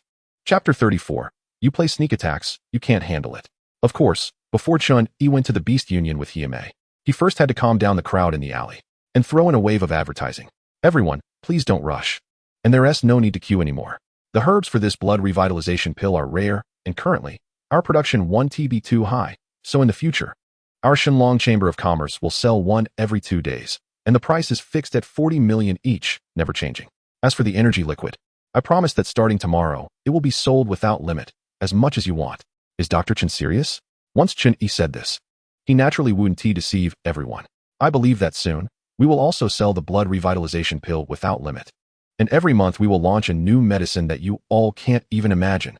Chen Yi's words caused an uproar in the crowd. The medicines from the Shenlong Chamber of Commerce were more incredible than the last, and they were now even more eager for the upcoming medicines. Chen Yi then directly purchased 10 blood revitalization pills from the system store in one go, leaving no money behind and buying all energy pills instead, which he then diluted into energy liquid. From holding a fortune to now becoming broke, Chen Yi couldn't help but sigh. Yuka happily took the medicine from Chen Yi and stored it carefully. In just a few days, these medicines would bring unimaginable wealth to Chen Yi. After finishing all this, Chen Yi followed Hime to the Beast Union. In the president's office of the Beast Union, Hime kindly poured a cup of tea for Chen Yi. Little Chen, let us count carefully. We're practically family now. So I want to hide some things from you. Family my ass. Chen Yi could only awkwardly smile. President He, please go ahead. However, Hime looked displeased. Still calling me president? Call me grandma. All right. I can't afford to mess with you. Chen Yi could only muster the courage to call her grandma. Grandma. Please go ahead. This made Hime smile. That is more like it. Little Chen, do you know how much of a stir your certification of the blood revitalization pill will cause today? Chen Yi nodded. He had guessed this point too. It would probably be a significant upheaval. I'm not underestimating you, but with your Shenlong Chamber of Commerce's current ability, a bunch of school kids probably can't handle this commotion. Chen Yi nodded again. He had indeed thought of this. However, he had plans for it. Chen Yi originally planned to find Yanjun to see if he could collaborate with the military. So those big powers wouldn't easily move against the Shenlong Chamber of Commerce. Once Chen Yi became stronger, he wouldn't fear these objective factors anymore. Grandma has a suggestion for you. How about letting the Beast Union invest in your Shenlong Chamber of Commerce? Chen Yi frowned. Goodness. So the Beast Union wants to get involved too? But as long as the conditions are reasonable, it wouldn't hurt to trade a backing for the Beast Union. Grandma, what do you have in mind? Hime took a sip of tea. Little Chen, don't worry. Grandma won't harm you or trick you. The Beast Union, will gift you a building in the city center. In return, the Shenlong Chamber of Commerce needs to give us 20 of the shares. Goodness. That is a big deal. A city center office building, you can't get it for less than several billion. Based on the current foundation, this condition is definitely a great deal for Chen Yi, but in the long run, it might be a loss. After thinking it over, Chen Yi asked, are there any other conditions? You must allocate a certain share of your medicines to the Beast Union every month. Priority purchasing rights? What is the difference? Selling to whom is not selling? This can be agreed upon. Ultimately, they successfully gained the protection of the Beast Union for a price of giving the Beast Union 5 blood revitalization pills each month and offering them 20 of the shares. Hime, being the president of the Beast Union, drafted a contract within minutes after confirming the cooperation plan. In front of the high-level executives of the Beast Union, Chen Yi signed the contract with Hime. Little Chen, at a young age, you've earned over 100 million for yourself. Your future is limitless. Chen Yi grinned and patted his head, and in the future, he would still rely on his grandma to protect the safety of the Shenlong Chamber of Commerce. Don't worry, I'll have someone clear that office building in a few days. You can send someone for the handover in a week. In the future, if other forces want to move against your Shenlong Chamber of Commerce, they will first have to get past our Beast Union. The old and the young chatted for a long time before Chen Yi finally stood up to bid farewell to Hime. As Chen Yi looked out the car window, he fell into a daydream. Looking and looking, Chen Yi suddenly realized something was wrong. Driver, I want to go to the Jiangnan Province Beast Branch. Where are you taking me? This road is wrong. Chen Yi sensed something was amiss and hurriedly shouted, Stop the car. I want to get out. Seeing that the taxi driver remained unmoved, Chen Yi sensed something was wrong.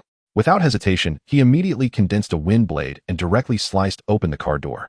Then, he formed a water wall at the place where he landed and jumped down.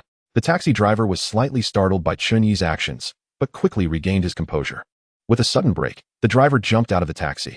Good kid, what kind of ability is this? I underestimated you. At this moment, Chen Yi's nerves were tense, and he didn't dare to hesitate, summoning Zhong Kongkong. Who are you? What do you want? The man revealed a cruel smile, just as indicated in the information. A level beast master, with a beast at level. Have you investigated me? This visitor is not friendly. Chen Yi no longer held back and immediately commanded Zhong Kongkong to take the initiative. Woof. Damn it, you dare to play mysterious with your grandpa Zhong. Zhong Kongkong teleported to the assassin's front and opened his mouth to unleash a sky splitter. However, just as the dog's mouth opened, the ground surged, and a giant sandworm burst out from underground, with a spiral spike on its head. Boom. As expected, Zhong Kongkong was directly knocked away. Woof. Damn, you little bastard. You sneak attacked me, can't you handle it? Chapter 35, Chen Yi's hunting moment. Seeing that his sandworm couldn't kill the dog, the assassin was slightly surprised. After the sandworm showed its head, it burrowed back underground. Burrowing. He had previously dealt with beasts with this skill. Damn it. Kongkong, attack the beast master directly. Force that worm out. Woof. Got it, master. The knocked away Zhong Kongkong stood in the void and teleported next to the assassin. This dog is a bit tricky. And Chen Yi has rich combat experience. He actually saw through my weakness right away. Facing the aggressive Zhong Kongkong, the assassin couldn't ignore it. The next moment, the sandworm once again leaped out from under Zhong Kongkong's feet, and the sharp tip of the sandworm pierced into Zhong Kongkong's belly. Fortunately, Zhong Kongkong had been on guard. At the moment of penetration, he teleported into the air, narrowly avoiding this attack. Woof! Damn it, you bastard, your worm hurt Grandpa Zhong. Zhong Kongkong howled in rage and condensed a spatial strike next to the assassin, directly freezing him in place, before unleashing a void break. 3 skills. The assassin was clearly stunned for a moment. Kid, I have to admire your beast. It truly is impressive. Not daring to be slow, the sandworm appeared again, directly protecting the assassin. At this moment, the assassin was clearly a bit frustrated. A dignified level beast master was actually being suppressed by a level beast master. When he received this mission, he thought he had picked up a big bargain. A level beast master actually had a bounty of 2 million. Chen Yi coldly looked at him. Tell me your background. I will spare your life. Haha, spare my life. Kid, you force me. The sandworm disappeared again into the ground. Just as Zhong Kongkong wanted to take this opportunity to kill the driver, a sense of crisis hit him. Master, be careful. Zhong Kongkong hurriedly teleported to Chen Yi's side, pushing him aside. Boom. As expected, the sandworm burst out from where Chen Yi had just been, hitting Zhong Kongkong again. Kid, you don't think you're the only one who knows to attack the beast master directly, do you? Woof. It hurts like hell, you worm. Have the guts to fight Grandpa Zhong face to face. Although Zhong Kongkong was at level, his real strength was definitely not below level.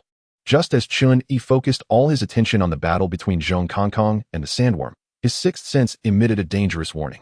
Without hesitation, Chen Yi no longer held back and simultaneously used the powers of wind and water elements to form 2 shields beside him. Block.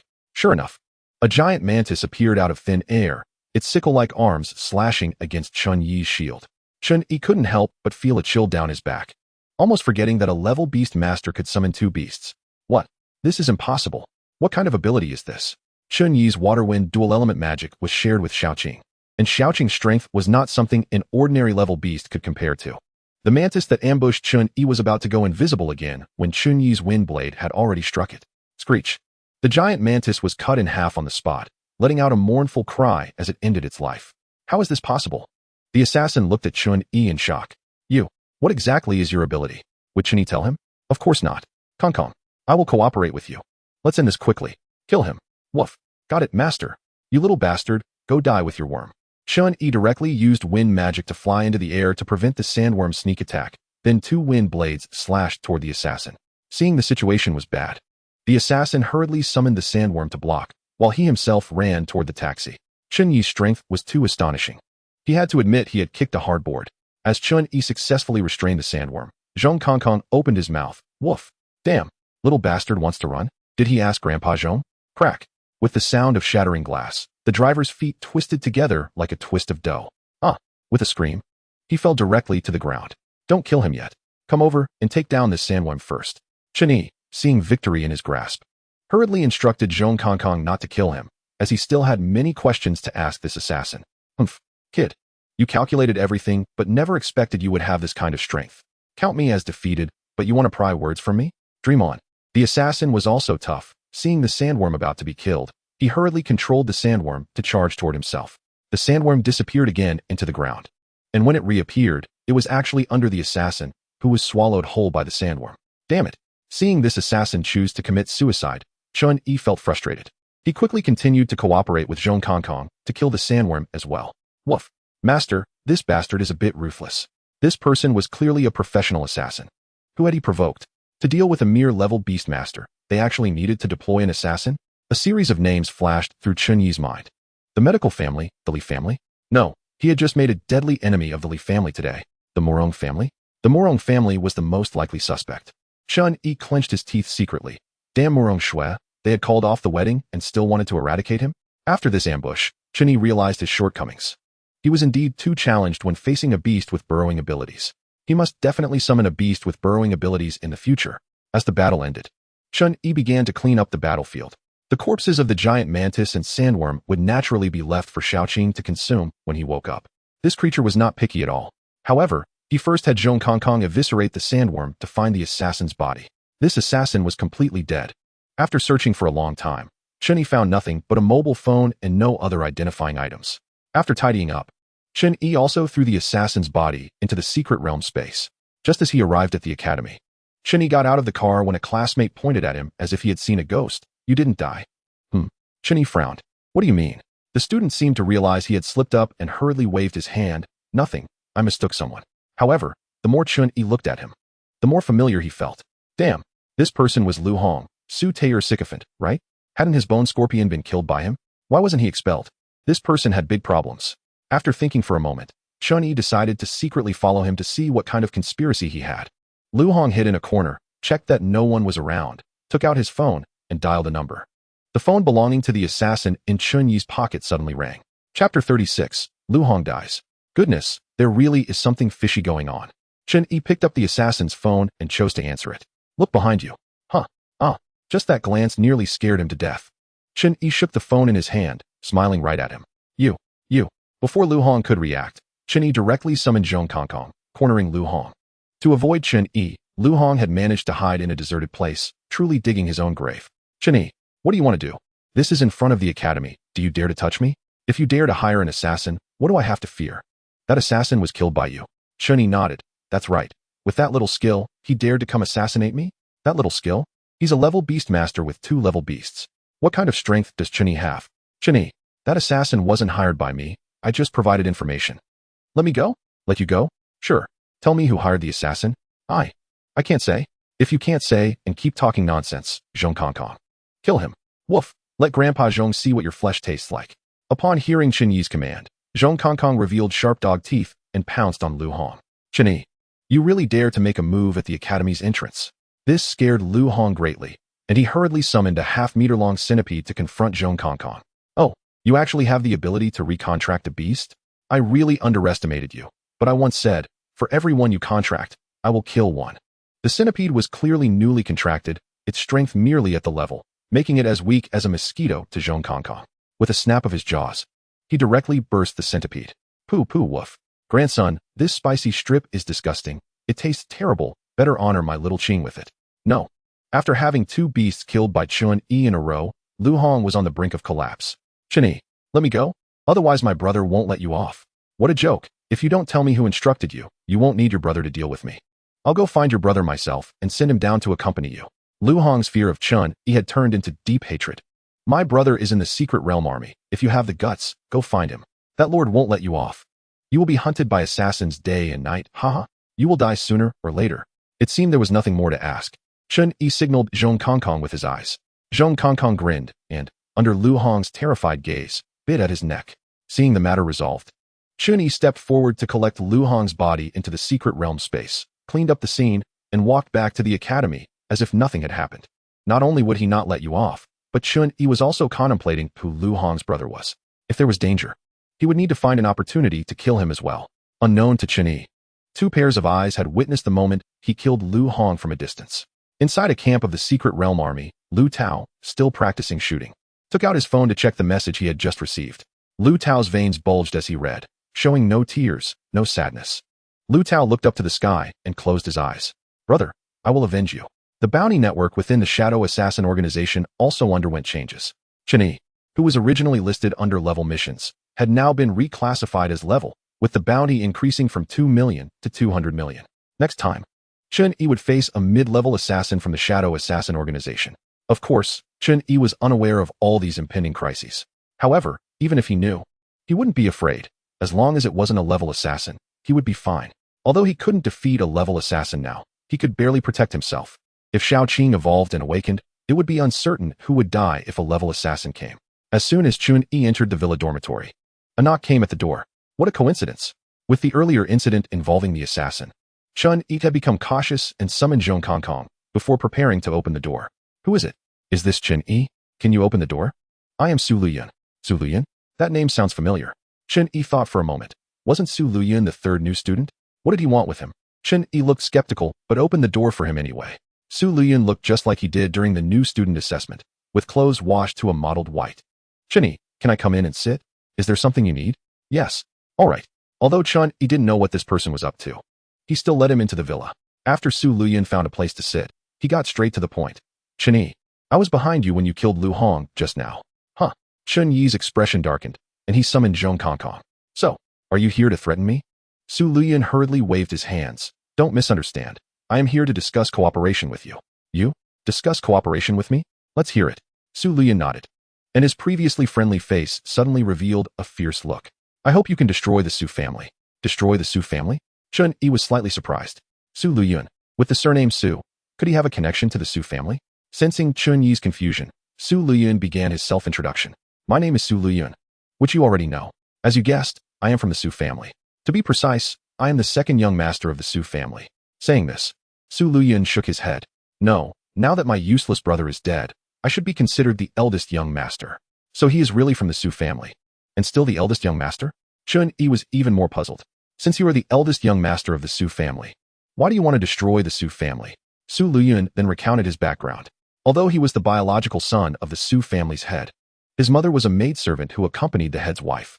According to the Su family's tradition, he was not recognized by the family, so he had been doing servant work since birth. He was even deliberately bullied by his nominal brother, Su Feng, since he was young. Finally growing up, he had awakened his beast master abilities and even awakened the coveted level talent. Su Luyan also proved himself after being kicked out of the Su family. He didn't remain silent, but used his money to buy a beast, and during the contract, his beast directly mutated and advanced.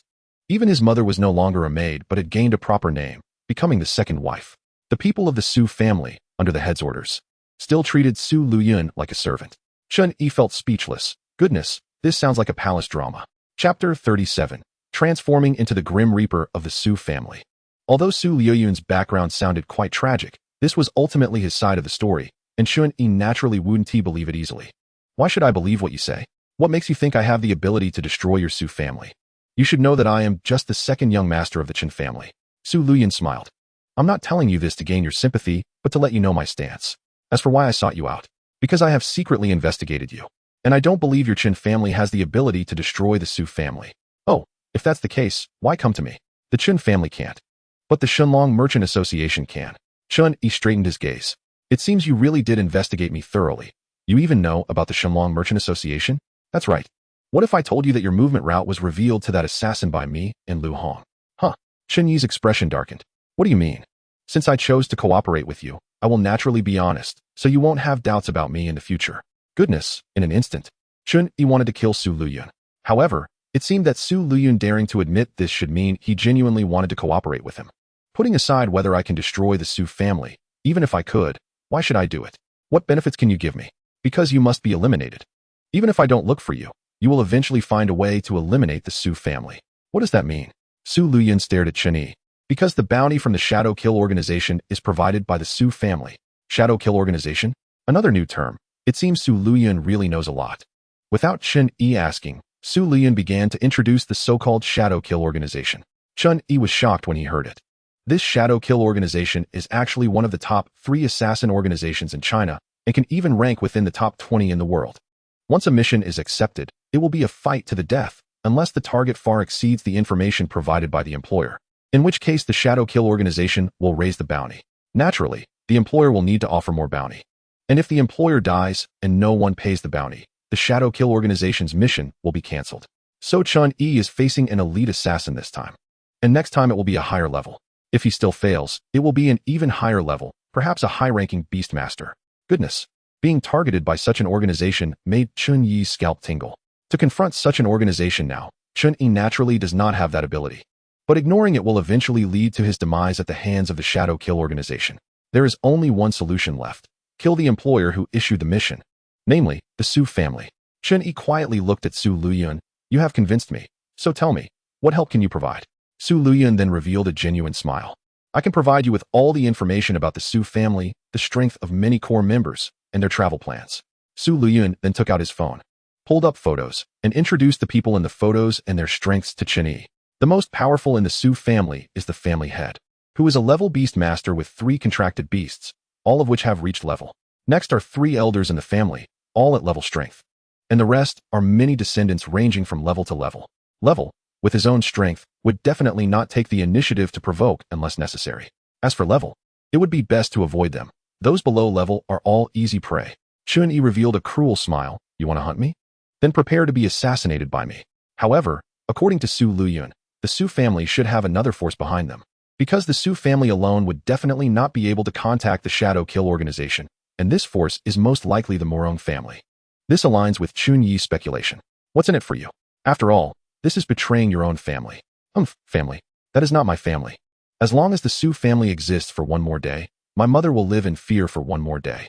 Have you considered where you will go if I really destroy the Su family? From this brief half-hour interaction, Chen Yi discovered Su Luyun's abilities. Clearly a marginalized figure, yet he could uncover so many family secrets. This ability made Chen Yi admire him greatly. Chen Yi, if you can really destroy the Su family, as long as you don't mind, I am willing to follow you. After talking for a while longer, Chen Yi finally sent Su Luyun away, closing the door. Chen Yi's smile turned sinister. Good job, Su family.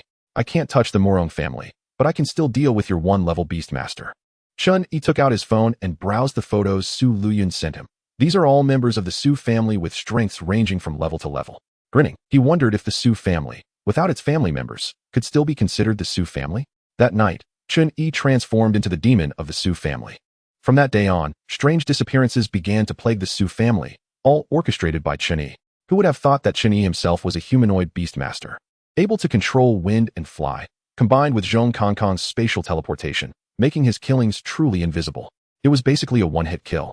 As long as the Su family target chosen by Chen Yi was alone, Chen Yi would summon Zhong Kongkong in the air, and with a spatial teleportation, Zhong Kongkong would directly bite off the target's neck. Afterward, Chen Yi would throw the body into the secret realm space. On the other side, the long-missing Luo Hanxiang was investigating news about the Thunderstone in a village. According to the information provided by her grandmother, someone in this village once contracted a cloud spirit, and it was rumored that after that cloud spirit died, it turned into a gem. 2 slender figures of young girls were walking towards the village outskirts, one of whom was carrying 2 large hoes, looking quite out of place. Sister Hanswang, how long has it been? Is Grandma He's information reliable? My grandmother Wu Ti lied to me about this. It should be true. Didn't T the village chief say there was indeed a stone, and that stone was buried with the cloud spirit's owner? Luo Yu, who was following Luo Hanshuang, shivered. Sister Hanshuang, you're not really planning to dig up someone's grave, right? If this gets out, we'd be struck by lightning. For some reason, Luo Hanshuang thought of Chen Yi, remembered the snake that devours lightning, and also thought of that foul-mouthed dog. She had to quickly advance her own cloud spirit. Soon, the two arrived at the grave head mentioned by the village chief. This is the spot. Xiaoyu, start digging. Luo Hanshuang took the hoe handed over by Luo Yu and was about to begin digging. Suddenly, the ground beneath Luo Hanshuang's feet twisted violently, and a half-meter-wide spatial crack suddenly appeared. Before Luo Hanshuang could react, she fell directly into the crack. Sister Hanshuang. This frightened Luo Yu, who hurriedly ran to the crack to check. It turned out to be a newly emerged secret realm. Luo Yu knew the severity of the situation. There was no way she could save Luo Hanshuang. She quickly called Luo Rong and reported the situation. Luo Rong was in the principal's office savoring tea when he heard the news and was immediately alarmed, asking for the specific location before rushing out the door. Summoning his level beast master, the Batwing Heavenly Dragon. After jumping on the Batwing Heavenly Dragon, Luo Rong dialed Yan Jun's number. After all, it was an unknown secret realm, and he couldn't take the risk with his precious granddaughter's life. The military was the most familiar with exploring unknown secret realms. Upon hearing the news, Yan Jun understood the urgency of the situation and immediately ordered the troops to assemble quickly. Soon, military transport vehicles began to leave the base, heading straight for the unknown secret realm. Chapter 38, The Summons from the Secret Realm Army. In just half a day's time, the area around the grave was completely controlled by the Secret Realm Army. Yan Jun approached Luo Rong with a serious expression. Old Rong, this is really troublesome. This is a level secret realm space, nearly the size of a province, and the detection teleportation mode is random. What? Level? Upon hearing this, Luo Rong became anxious and instinctively tried to jump into the secret realm. Fortunately, Hime pulled him back in time. Old Luo, don't be impulsive. Didn't you hear old Jun say this is random teleportation? What should we do then? This is a level. Inside, there could be level monsters. What if our granddaughter encounters danger? Yan Jun also stepped forward to reassure Luo Rong. You two are both level beast masters. At critical moments, you are the support. If you find your granddaughter but can't contact you, what will happen? Luo Rong sighed. Old Jun, what do you suggest? Of course, Chen Yi still doesn't know about this situation. At this moment, he is hiding in the clouds above the Su family, cursing. These days the Su family has started using their brains, learning to act in groups. How could they not? In the past few days, you have killed a total of 50 people. I originally thought I had overestimated you, but it turns out I underestimated you. Chen Yi's phone rang with Su Liuyun's admiring voice. So why are you calling me now? That's right. Recently the Su family is in a panic because of the people you've killed. My father is furious and seems to have guessed it was you. But he doesn't dare to confront you directly. It's not that Chen Yi looks down on his father, given Chen Yi's apparent identity. Would the Su family dare to confront him? After all, he is the young master of the Chen family. Unlike the internal strife of the Su family, the Chen family is very harmonious. Chen Yi has no memories of his mother since childhood, and his father and older brother truly treat him as a treasure. Originally, the position of the young master should have gone to his brother Chen Jian, but now it has fallen to him, and his brother has no complaints at all, even expressing his support happily. As for the elders in the clan, just thinking about it makes Chen Yi feel a headache. So what is the matter? It's not just that. Yesterday, my father, the family head, added another 100 million to the bounty for Sha, and there are already assassins taking the job. What? Faced with this mysterious assassin organization, Chen Yi felt a headache again.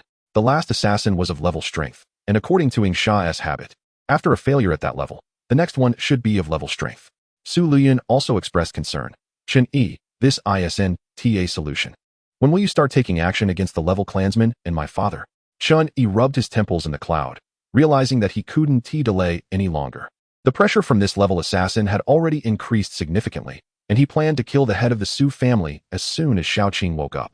Just after hanging up the phone, it rang again. Chen Yi was surprised to see it was Yan Jun. Yan Jun would never call him without reason. So he hurriedly answered the phone. Major General Chen Yi, the military needs to summon you immediately. Please come right away.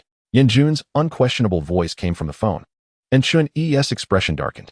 It seemed something serious had happened, so he quickly found a secluded corner to land and rushed to the address Yan Jun mentioned. When Chen Yi arrived, there was no need to ask for directions. The area within a few kilometers was completely sealed off by the military. Upon entering, Chen Yi was stunned. Most of the people here were familiar faces, and they were all super big shots. Seeing Chen Yi arrive, Yan Jun cleared his throat. Chen Yi, come over. I'll explain your mission. Oh, Yan Jun then briefly explained the current situation and the goals that needed to be completed urgently. Let me introduce you. This is Jiang Feng, the instructor from our Jiangnan Province's Secret Realm Army, and he will be in charge of this operation. Chen Yi nodded at Jiang Feng. According to the mission given by Yan Jun, this secret realm was of level difficulty, and it was estimated to be as large as a province. The difficult part was that the entrance to this secret realm was randomly teleported. Therefore, they urgently needed to establish contact points within the secret realm. And Chen Yi needed to bring a complete set of communication and radar equipment. Once they entered the secret realm, Jiang Feng would first launch a signal flare and then ignite a continuous beacon. The soldiers entering the secret realm must quickly find Jiang Feng to gather. And the most important one among them was Chen Yi. However, Yan Jun would not place all the hope on Chen Yi alone. Besides him, a set of radar equipment was divided into hundreds of parts, and hundreds of soldiers would carry them in. Seeing that even a single radar device was so troublesome, Chen Yi couldn't help but sigh. No wonder they said that being the lord of the secret realm was regarded as a divine skill by the military. Little Chen, Schwanger has also accidentally entered the secret realm. If you can find her, please protect her. After Yan Jun finished explaining the mission, He Mei finally spoke up. What? Luo Han Huang is also inside. Chen Yi was taken aback. Kid, did you hear that? No matter what, Schwanger is your future girlfriend. It's your duty to protect her. Luo Rong glared at Chen Yi. Chen Yi felt speechless at this, but it also confirmed that Luo Han Huang was indeed inside. No wonder these two big shots were here.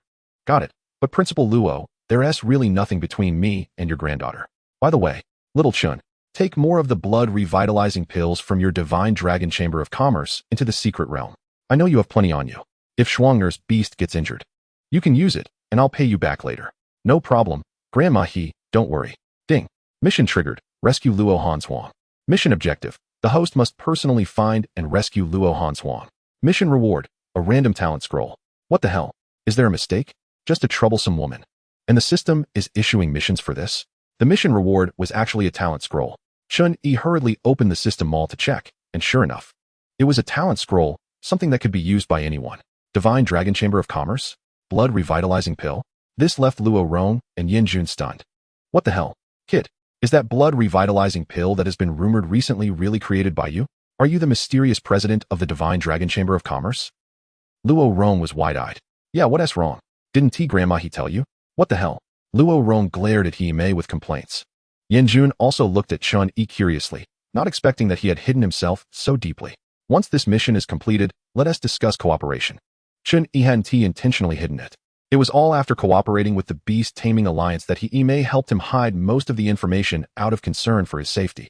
Not to mention, He Mei was genuinely good to him. All right, the main matter is urgent. Let us talk about other things after the mission is completed. Jiang Feng interrupted their conversation.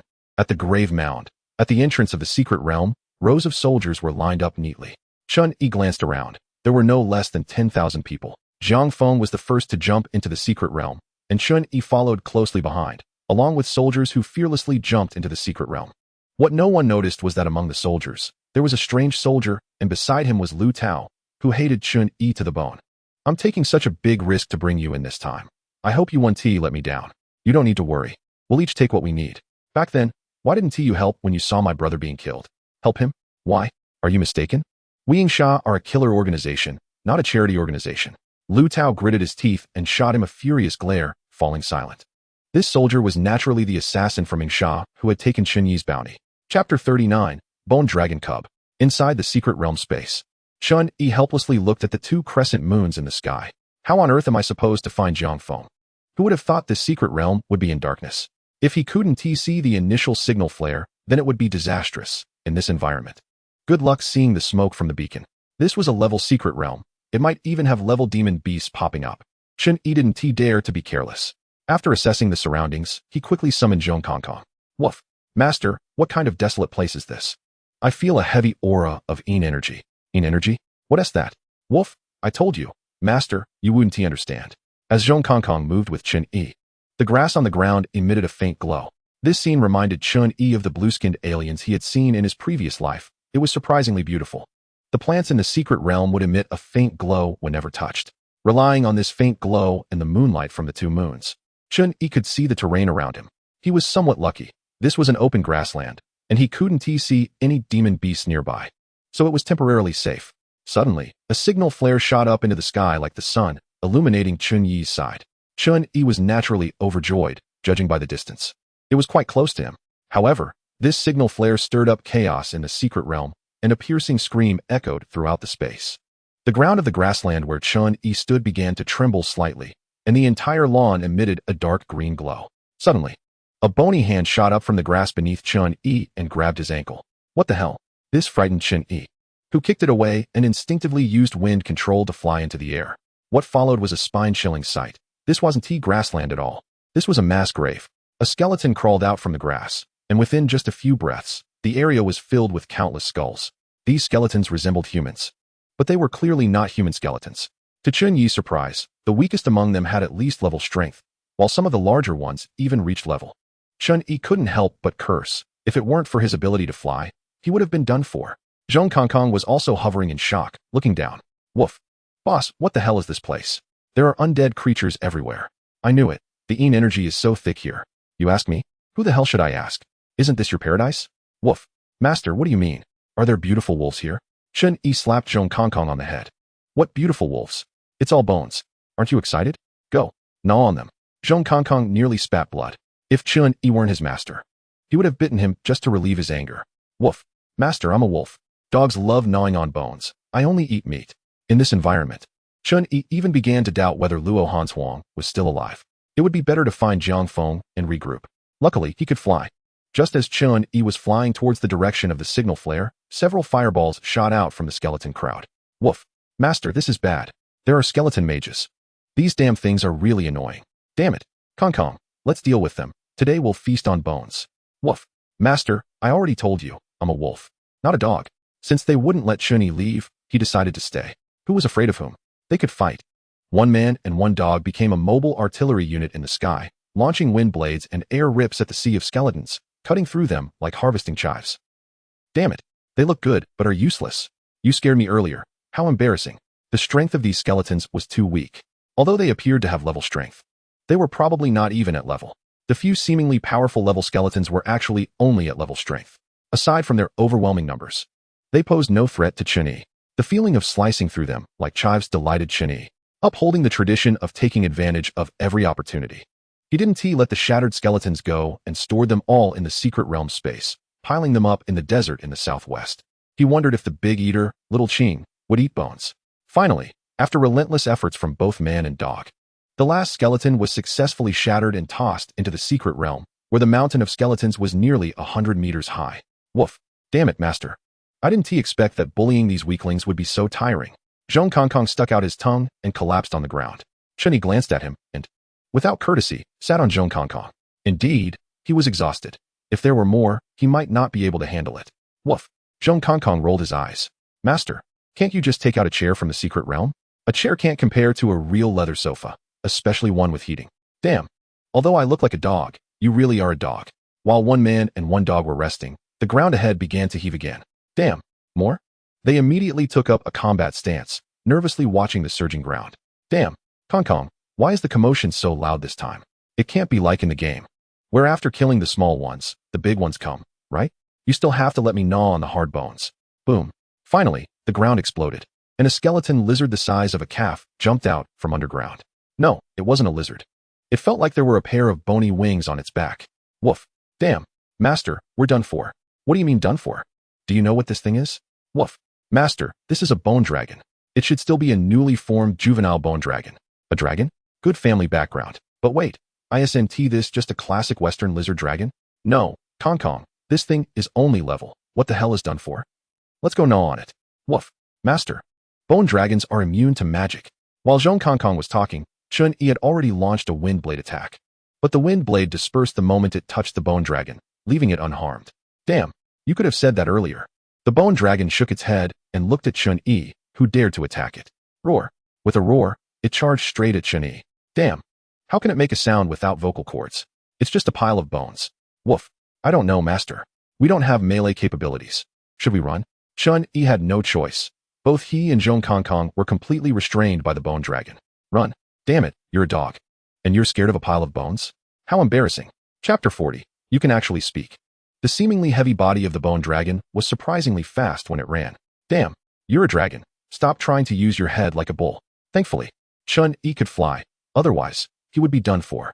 He hurriedly rode the wind to fly away, just as he was about to celebrate. The bone dragon roared again and began to condense ice shards in its mouth. Damn, this thing is perverted. It's clearly immune to magic. How can it still use magic itself? Woof. Master, hurry up and run. Let me recover my strength, and then I'll come back for revenge.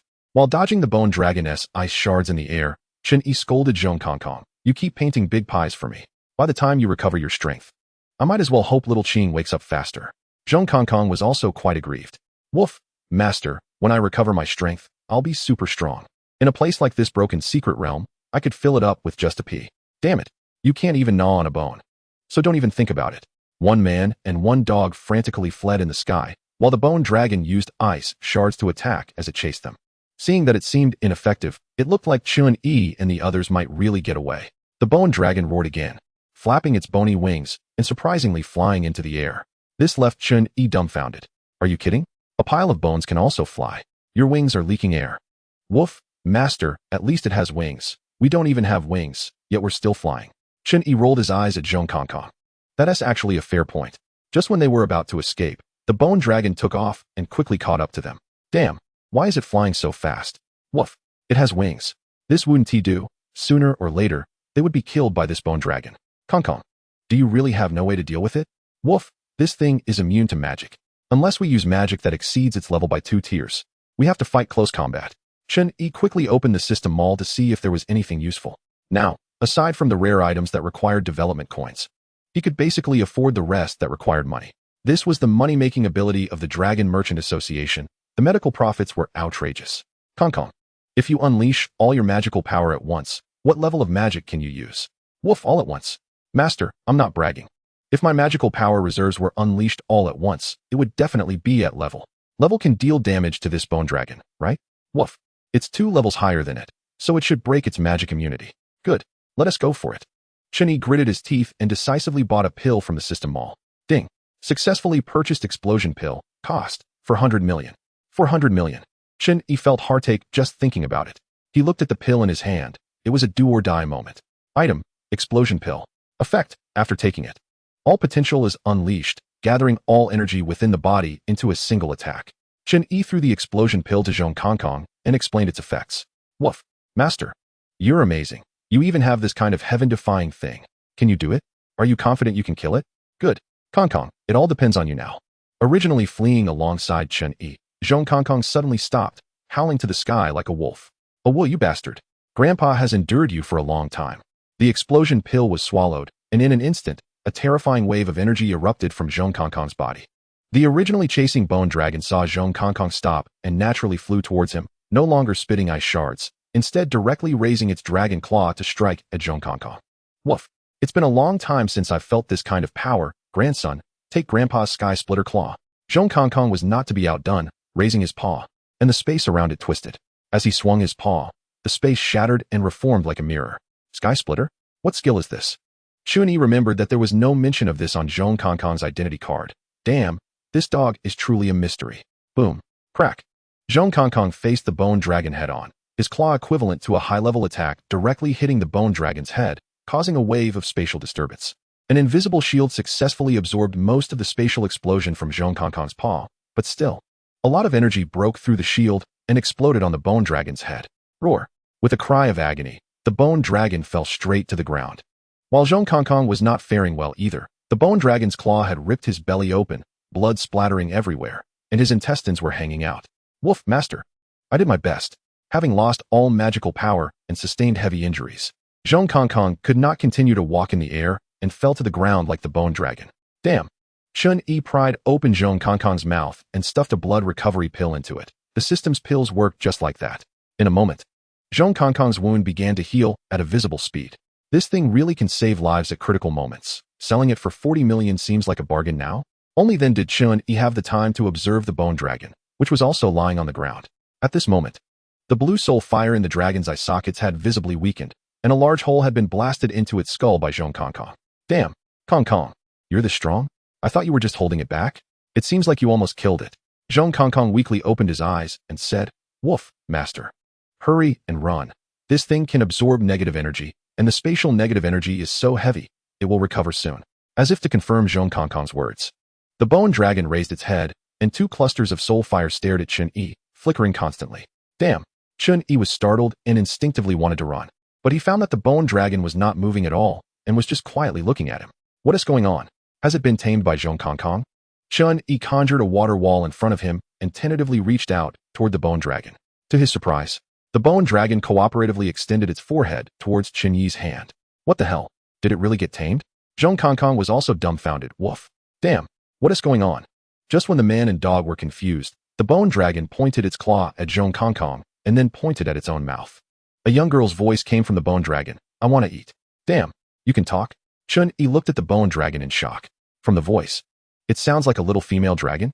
Chapter 41 Successful Abduction of the Bone Dragon. Yes, I can talk. Although a bit stuttered. It proved that this dragon could indeed speak. It's a good thing that we can communicate. Why have you been chasing us? When Chen Yi asked this, the ghostly light in the bone dragon's eye sockets rippled, starting to undulate like water waves. I was sleeping, it smelled good, it woke me up, my home is gone. I got angry. Okay, so you were sleeping peacefully, then got woken up and found your home was gone. So you got angry and chased us to beat us up. Isn't your home underground? How could it be gone? The bone dragon pointed to its own body. Bones, home. Goodness, so you consider those skeletons your home? Chen Yi subconsciously opened the sand table and glanced at the mountain of bones. It smelled good, I want to eat. The weak young voice of the bone dragon came again, and Chen Yi's mind raced to understand the meaning behind the dragon's words. As if realizing something, Chen Yi took out a blood recovery pill. Do you want to eat this? The bone dragon excitedly nodded. It smells good, I want to eat. Seeing that the bone dragon seemed to pose no threat anymore, Chen Yi was generous and directly threw the blood recovery pill into the bone dragon's mouth, feeling a hint of an idea forming in his mind. Crack. Once the pill entered the bone dragon's skull, it instantly turned to powder and merged into the skeleton. As the pill integrated, the bone dragon trembled all over, roaring, it smells good, it feels nice, I want to eat more. Chen Yi took out another blood recovery pill and shook it in front of the bone dragon. Do you still want more? I want it, it's delicious. How about you come with me, and I'll give you one every day. Upon hearing that there would be this pill to eat, the bone dragon immediately nodded. I want to eat, good. Then you can't resist. Chen Yi carefully placed his hand on the bone dragon and silently activated the skill, Basic Migration. The bone dragon seemed to sense something was off and struggled a bit, but seeing the pill in Chen Yi's hand, it stopped resisting. In an instant, the bone dragon in front of Chen Yi vanished, and a figure of the bone dragon appeared on the mountain of bones in Chen Yi's secret realm. Damn, it really worked. Chen Yi looked at the bone dragon in the sand table with excitement. Goodness, this bone dragon is incredibly powerful. Zhong Kong was also stunned. The enemy they had just fought fiercely had been abducted by the master and turned into a little brother in the blink of an eye. Woof. Master, you are selling children. That is a death penalty. Glancing at the already healed Zhong Kong, Chen Yi kicked him in annoyance. Get the hell out of here. Woof. Ouch. It hurts. Zhong Kong was healed, but he had no magical power left. He still needed some time to fully recover. Unable to wait, Chen Yi directly took Zhong Kong and teleported to the bottom of the bone mountain in the secret realm. The bone dragon was now excitedly running around the bone mountain, looking just like a child who had received a new toy. When it saw Chen Yi, it immediately flew over. New home. I like it. Chen Yi patted the bone dragon's head, as long as you like it, and then tossed it another blood recovery pill. After eating, the bone dragon excitedly circled around Chen Yi. It's delicious. New home. Happy. Woof. Granddaughter, since we are all the master's people now, let's establish our ranks. I am your grandpa Zhong, and I rank second here. The bone dragon curiously walked up to Zhong Kong. Grandpa, second. Woof, yes. Zhong Kong pointed to the peak in the center of the secret realm. That mountain is home to your great-grandpa, Little Qing. He is the boss here. Great-grandpa, Little Qing. The bone dragon nodded as if it understood. Seeing the bone dragon being so obedient, Zhong Kong was feeling proud when Chen Yi kicked him in the belly again. You dog, are you addicted to being a grandpa? Woof. Master, I'm used to it. I'm used to it. By the way, why didn't we hide in the secret realm when we were being chased? Damn. As if struck by lightning, Chen Yi was dumbfounded by Zhong Kong's question. Why? Because he had completely forgotten. You don't understand anything. I was doing this to train you. The bone dragon was successfully migrated, and all that was left was to summon it. Fortunately, the bone dragon was only at a low level. Otherwise, his basic summoning wouldn't work. Chen Yi pointed to the bone dragon's forehead. Basic summon. This time, the bone dragon showed no resistance at all. A burst of white light emerged from its forehead, and Chen Yi heard the system's delightful prompt sound. Ding, summoning successful, please name the bone dragon. Chen Yi looked at the bone dragon's snow-white bones and decided to call it White Bone. After naming it, an identity card appeared on White Bone's forehead. White Bone. Nice name, White Bone, I like it. After Chen Yi picked up the identity card, Whitebone happily rubbed its head against Chen Yi's hand. Name, Whitebone. Race, Frost Dragon. Potential, Super. Strength, Low Level. Attributes, Undead, Frost. Skills, Basic Magic Immunity, Ice Shard, Frost Dragon Breath, Dragon Might. Chen Yi looked at Whitebone's information with delight. It actually had super potential. If the Bone Dragon grows up, it will become a powerful existence that can support a nation. However, this only made Zhong Kongkong and Xiaoqing even more mysterious. If the potential of Baigucho was this powerful, then what level should these two unknowns be? Thankfully, I have some skills. Otherwise, with my current Beastmaster level, trying to contract a beast at the level would indeed be a pipe dream. Just as I was thinking this, a familiar warm current appeared out of nowhere, flowing within Chen Yi's body. This feeling, did I just level up? I took out my ID card to check, and sure enough, the level section had changed too. Goodness. In just 2 months, I leveled up twice, directly from level to level. This is something that wouldn't even be portrayed in a movie. When Chen Yi reappeared in the secret realm, he immediately summoned Baigucho. Although Baigucho was still young, it was already the size of a calf. Chen Yi riding on it felt quite comfortable, aside from a little discomfort. Just as Chen Yi rode off, disappearing into the horizon, a figure in the darkness trembled and stood up from the ground. It respectfully bowed several times in the direction Chen Yi had left, then hurriedly ran off into the distance to inform its clan of the news. Deep within the secret realm, in a dilapidated and eerie ancient castle, the light emitted by a flare in the sky faintly illuminated the castle. Squeak, squeak, squeak. A group of bats in the castle seemed startled and began to fly around chaotically.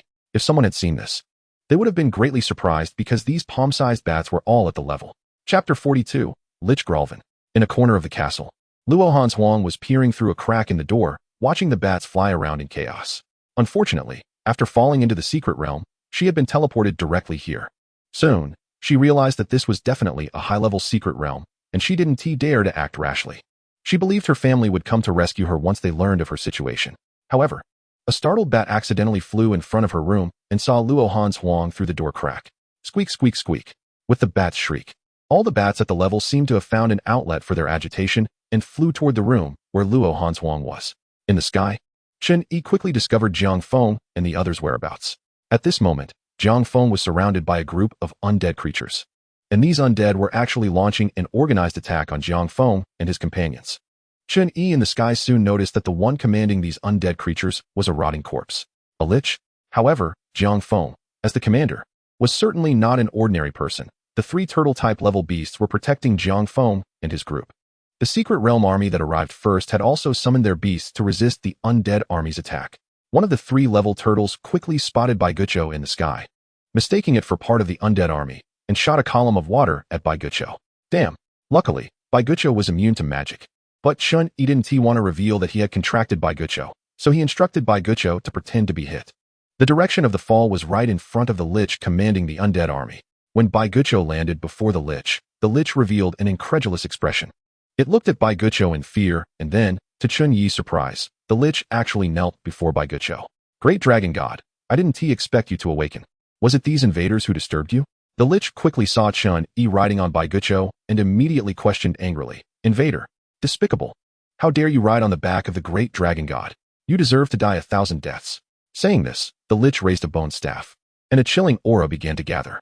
Invader who dares to desecrate the dragon god die? Death decay. In an instant, the vegetation around Baigucho withered away.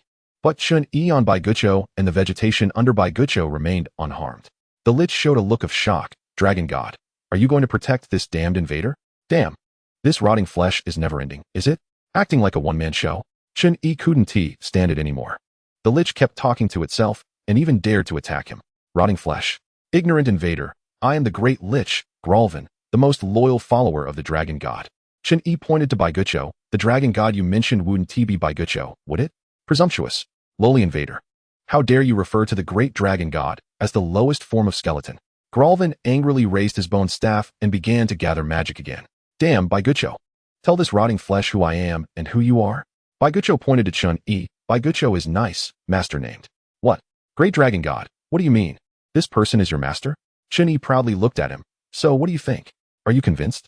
Gralvin took several steps back. No, this is impossible. How could the great dragon god willingly serve you as a master? That just means I'm greater than your dragon god, Chen Yi said. All right, no more nonsense. You have 2 choices.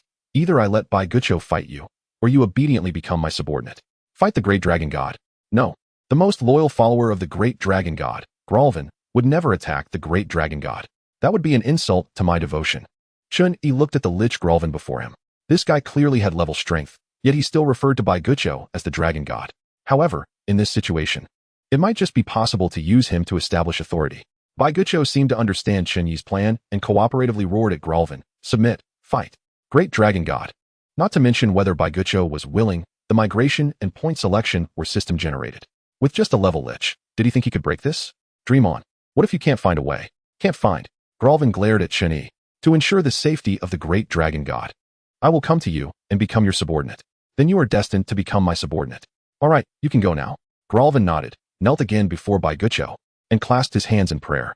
Before leaving, he looked sadly at Bai Gucho. "Great dragon god, I will find a way to rescue you." Watching Gralvin disappear into the night, Bai Gucho curiously nudged Chen Yi. "Master good, Bai Gucho likes. That person is sick." Chen Yi couldn't help but chuckle. "That's a lich, not a human. Why does Bai Gucho call you the dragon god?" Bai Gucho shook its head in confusion. "Bai Gucho sleeps, doesn't he know?" All right. I hope it's not a case of mistaken identity." With Gralvin's departure, the previously organized undead army also began to fight among themselves, turning into chaos. At this point, Zhong Kongkong's magic power had already recovered to 80%. Chen Yi then began to order Zhong Kongkong to cooperate with Jiang Feng to start sweeping through the disorganized undead army. Of course, after defeating the skeletal undead, all their bones were thrown into the secret realm space to fill the bone mountain where Bai Gucho lived. In Chen Yi's secret realm, looking at the continuously growing bone mountain, Bai Gucho was running around happily. Chapter 43, Shadow Kill Assassin. After a fierce battle, Jiang Feng's 3-level giant turtles ultimately achieved victory through overwhelming force. The disorganized undead army suffered losses, with some dying and others fleeing. Chen Yi finally reunited with the main force. "You brat, not bad. I didn't misjudge you." Jiang Feng looked at Chen Yi with satisfaction. Chen Yi was busy transferring items from the space, while asking Jiang Feng about the specific situation. According to Jiang Feng, this world was dominated by undead creatures and despised bright lights. Based on past experiences, the leaders of secret realms dominated by undead were generally mindless and could not be controlled. As Chen Yi was moving things around, the supplies in front of him were almost piled up like a small mountain. The secret realm army that arrived first also quickly began construction work under Jiang Feng's command. Isn't it just me in our military region? By the way, Commander Jiang, have you found any traces of Luo Hanshuang? Jiang Feng shook his head. No. This secret realm is slightly larger than what we've explored, and it's still in a long night environment, making it hard to find. That's true. Then, Commander Jiang, I've already handed everything over to you. Can I go outside to scout? That's fine. You can hide in your secret realm if you encounter danger. You're the safest among us. Since he knew that the white bone seemed to be referred to as the dragon god in this secret realm, he naturally had to use it to intimidate others and see if he could trick an intelligent species into entering his secret realm. He still had a task of migrating a race that he hadn't completed yet. After taking a walkie-talkie from Jiang Feng, Chen Yi stepped out of the camp again. When Chen Yi left, a soldier in the camp grinned sinisterly, found a deserted corner, took off his military uniform, and disappeared into the night. Unsure of where to go, Chen Yi thought for a moment and decided to head towards where the Grolfin had disappeared, as he was currently the first intelligent being he had encountered in this secret realm. Just as Chen Yi was about to summon the white bone to search from the air, an inexplicable sense of crisis arose. Chen Yi, wary of his sixth sense, quickly summoned 2 walls of wind and water to protect himself, while Zhong Kongkong appeared at his feet. Sure enough, a vine shot up from the ground, directly binding his feet. Damn it! Underground again. Chen Yi was about to curse, hurriedly using wind to take off. But just as he reached midair, a bunch of dandelion seeds floated over from a distance. Woof! Master, be careful, this thing isn't right. Zhong Kongkong hurriedly shielded Chen Yi and unleashed a split sky strike at the dandelion seeds. Indeed, in an instant of spatial turbulence, those dandelion seeds exploded. Oh, nothing happened? I really underestimated you, kid. Who? Chen Yi looked in the direction of the voice, and a figure slowly emerged from behind a tree. You don't need to know who I am. Just know that I'm here to kill you. Woof damn. You must be the result of your parents seeing you grow up looking as disgusting as a maggot and being too lazy to even give you a name before abandoning you. Seeing someone daring to act tough in front of Chen Yi, Zhong Kongkong automatically activated his mocking ability. The assassin was momentarily choked by Zhong Kongkong's words, then glared angrily at him. What a dog. You don't know what's good for you. I'll use your dog meat to drink. Are you an assassin from Shadow Kill? Chen Yi asked, looking at the mysterious man before him. That's right. You actually know about Shadow Kill. I really underestimated you. Damn, based on Shadow Kill's rules, This guy must be of elite strength. If I kill him here, will Shadow Kill send out elite assassins? If elite assassins were dispatched, it would be disastrous. Chen Yi currently had no ability to deal with them. Let's make a deal. What's my bounty? I'll give you double if you kill the head of the Su family. My Shadow Kill people can't do such a thing. Kid, stop talking nonsense. Just die? In the dark night, Chen Yi could vaguely see a dandelion next to the assassin blooming and bearing fruit in a matter of seconds. Then the seeds floated up and fell towards Chen Yi. Plant-type Beastmaster? That's rare. Damn it, what bad luck.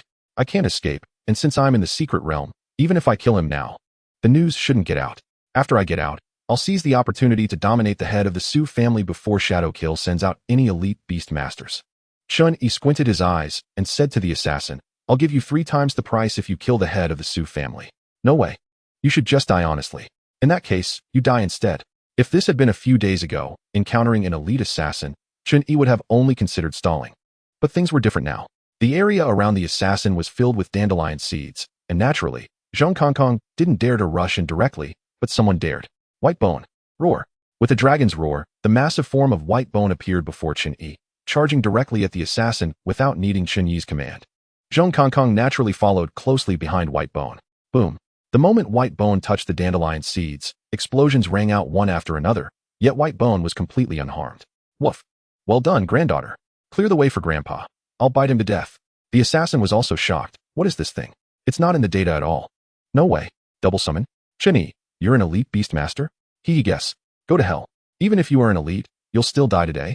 Just as White Bone was about to close in, suddenly countless vines shot up from the ground, directly binding White Bone in midair and pulling it down to the ground. Woof. How dare you bind my granddaughter in front of me? Just as Zhong Kongkong was about to rush to help, an even angrier voice sounded. Damn invader. You dare to attack Lord Dragon God. You truly deserve to die 1,000 deaths. Death decay. In an instant, frost formed on the ground where the vines were. And the originally robust vines turned yellow and crumbled to dust in the wind. No.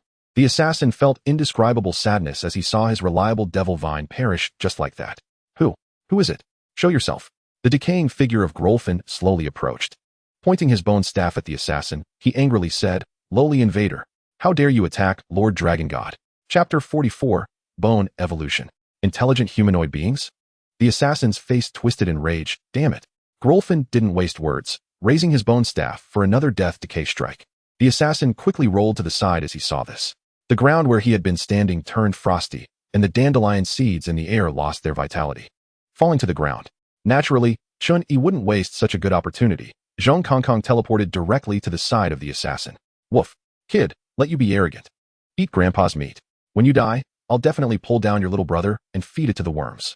Upon hearing this, the assassin's lower body twitched. This dog's mouth was too vulgar.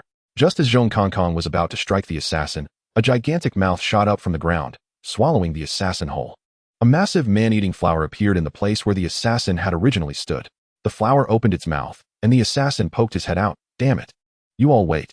Having 3 elite plant-type Beastmasters, he usually walked around confidently, but today, this humanoid intelligent being seemed to counter him perfectly. They were both elite. Yet his plant-type Beastmasters couldn't withstand a few seconds against its spells. The roots of the man-eating flower emerged from the ground, wrapping around the assassin's legs, and it ran off with him in its mouth. Just as Zhong Kongkong intended to chase, Chen Yi stopped him, thinking it was good. This way, they wouldn't have to worry about the elite assassin for now. As for this elite assassin, having lost 2 Beastmasters, there was only 1 elite man-eating flower left. Did he think he could kill Chen Yi? Dream on. Lord Dragon God, your follower Grolfin pays his respects. Seeing the person run away, Grolfin didn't pursue, but knelt before White Bone. However, White Bone didn't pay him any mind and walked straight up to Chen Yi, rubbing against him, wanting praise. After patting White Bone, Chen Yi approached Grolfin. So, how long has it been, and you've already found a way? What was originally a tease, Grolfin surprisingly nodded. That's right. You dare to enslave the invaders of the Dragon God. Do you dare to let me have a try? Chen Yi shrugged, indicating it was fine, okay. But according to the original rules, if you can't complete the so-called rescue of White Bone, you'll have to obey my orders from now on. Grolfin nodded. If I can't rescue the great Dragon God, then I am willing to share the Dragon God's pain and become your slave. Chen Yi shot a glance, damn it. Sharing pain? That bastard Bone Demon keeps asking me for blood revitalizing pills, making it seem like eating snacks. You should know it costs 4 million to buy one. Chen Yi waved to Bone Demon, calling it over, and then watched Grol perform. He wanted to see if anyone could really break the skills given by the system. Grol walked around Bone Demon with a serious face, then took out a bottle and dripped a few drops of an unknown liquid around Bone Demon. As the preparations were completed, Grohl raised his bone staff, continuing to walk around Bone Demon while muttering something. After a few breaths, the ground where Bone Demon stood began to glow, and a complex 5-star light array lit up. The 2 crescent moons above also shone down on Bone Demon like tangible moonlight. Bone Demon seemed to thoroughly enjoy this feeling. Damn, the commotion is so big. Chen Yi hurriedly took out Bone Demon's ID card to check, hoping nothing would go wrong. Name, Bone Demon. Race, Frost Dragon Evolving. Potential, Super. Strength, Level. Attributes, Undead, Frost. Skills, Basic Magic Immunity, Ice Spike, Frost Breath, Dragon Might. The race section actually shows evolving? My goodness. The Frost Dragon is already in existence with super potential, and it's still evolving? What in the world is Grohl doing? Time passed second by second, and the 5-star light array under Bone Demon began to slowly fade. Grohl also slumped to the ground. At this moment, Bone Demon's bones no longer looked like bones, but rather like shimmering jade, with deep cold air surging from within. Just a glance felt as cold as the beginning of winter. Name, Bone Demon. Race, Extreme Dragon. Potential, Unknown. Strength, Level. Attributes, Undead, Frost. Skills, Intermediate Magic Immunity, Ice Spike, Frost Breath, Dragon Might. Domain, Extreme Cold World. Looking again at Bone Demon's ID card, Chen Yi was dumbfounded. The potential had changed to Unknown just like Xiaoqing and Zhong Kong. And an additional domain had appeared? Kong, what is a domain? Also observing Bone Demon's changes, Zhong Kong looked at Chen Yi in surprise. Woof, Master. You actually know about domains. Beings that can learn domains are the darlings of countless worlds. Then Zhong Kong even patted himself with his paw. Woof.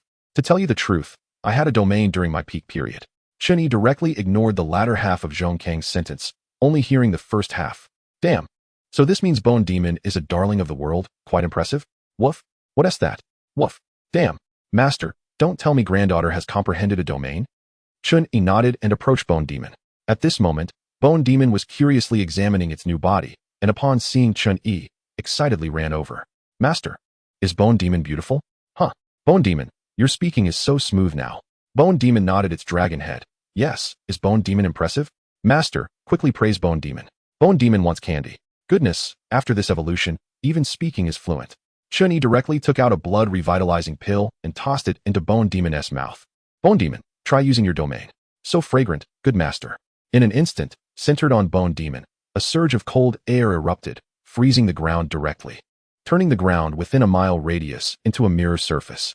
The moisture in the air also condensed into small ice spikes drifting about. Master, ISNT Bone Demon impressive? In this environment, Bone Demon's ice abilities have directly increased by 100%. 100% increase? Damn, that is amazing. A few minutes is enough. A few minutes of 100% ability increase is truly terrifying. Woof. Damn. Granddaughter, if you keep this up, Grandpa Zhong will feel inferior. Zhong Kong stared at Bone Demon's changes in disbelief. Is it still alive? And it has a domain?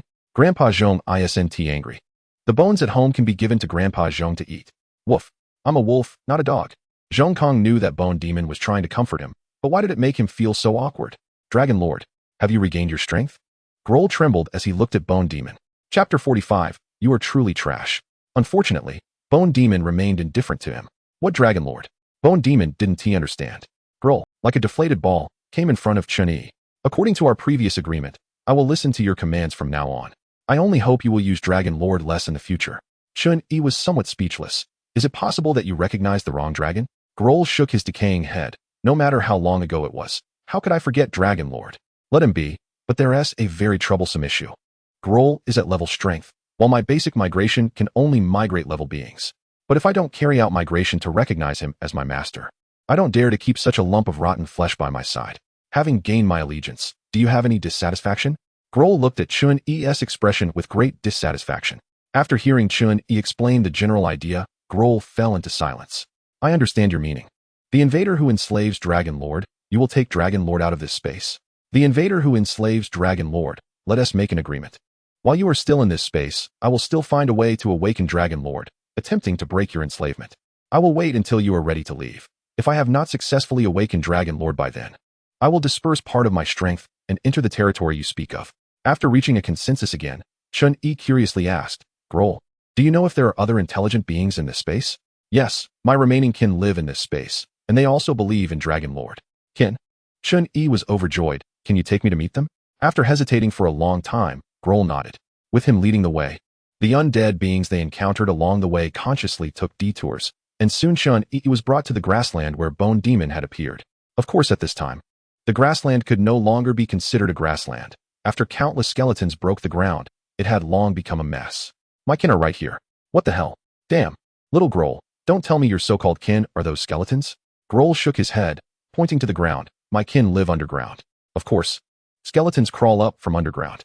Grohl ignored Chen Yi and continued walking forward, arriving at a relatively intact patch of grass. Below this patch of grass is the entrance. My kin do not know of my existence, so I want to accompany you down. Really? Chen Yi curiously stepped on this patch of grass that was less than 10 square meters, and sure enough, he found a wooden handle. After pulling it open, it revealed a vertical dark passage, pitch black with no bottom in sight. After hesitating for a moment, Chen Yi turned on his phone flashlight, floated up, and prepared to go down to explore. If it really is a group with intelligence, he would definitely not let it go. Chen Yi estimated that the vertical drop was at least 2,000 or 3,000 meters, and a glimmer of light appeared below. On both sides of the passage, unknown small grasses bore fist-sized fruits that emitted bright light. The lizardmen in the cave naturally discovered Chen Yi. A team of lizardmen, armed with weapons, stood ready. Looking at Chen Yi, these are Grohl's kin, so it turns out he is a lizardman. Who are you? How did you come to our territory? We do not welcome you. The leading lizardman shouted angrily at Chen Yi. Damn, they can talk, truly intelligent. Looking again at these lizardmen, Chen Yi felt he had struck gold. You dare to speak to me like that? Call your leader over. Nonsense. Our leader is not someone you can meet just because you want to. If you don't leave, don't blame us for being rude. Rude?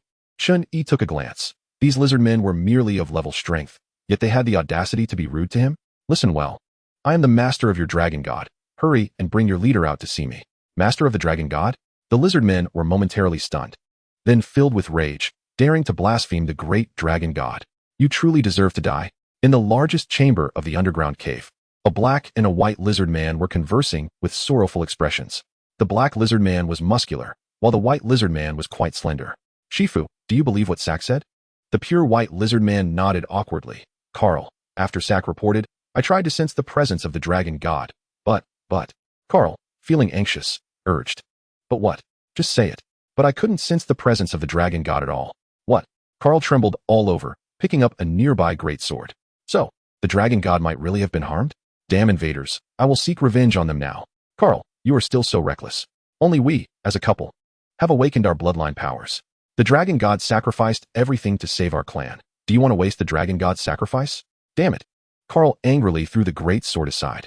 Shifu, without the protection of the dragon god, what should our clan do now? It's too difficult to awaken in this world dominated by undead beings. Don't ask, I'm also very confused. Just as the two were immersed in sorrow over the disappearance of the dragon god, a lizard man rushed in from outside. Leader, something's wrong. Carl glared at him and said irritably, what is the hurry? What is going on? Someone has invaded our territory. What? Carl was startled and quickly picked up the greatsword again. Take me there. Shifu, not daring to be slow, also took up her staff and followed him out. In the cave square, lizard men lay scattered everywhere, but Chen Yi and Zhong Kongkong had held back and did not kill them. Given the lizard men's recovery ability, they would likely be back to their lively selves in a day. Chen Yi originally wanted to summon skeletons directly, but after thinking it over, since these lizard men would undoubtedly become his subordinates in the future, he decided to first assess their strength. After fighting for a while, they were all level, woof. A bunch of useless trash. You're supposed to be a wise race of level secret realms. How pathetic. Chapter 46. I am the master of your dragon god. The leading lizard man knelt on the ground. Humph, you're just a level being. When our leader arrives, I hope you can still maintain this arrogant attitude. Woof. Damn it. I told you to call your leader, but you wouldn't, insisting on getting beaten first. Those who insult the dragon god are unforgivable. Chen Yi spread his hands. I speak the truth, yet you don't believe me. I said I am the master of your dragon god. Bastard. You dare insult the dragon god. Just as Carl arrived, he heard Chen Yi's words and was immediately furious. He raised his heavy sword and lunged at Chen Yi. Woof.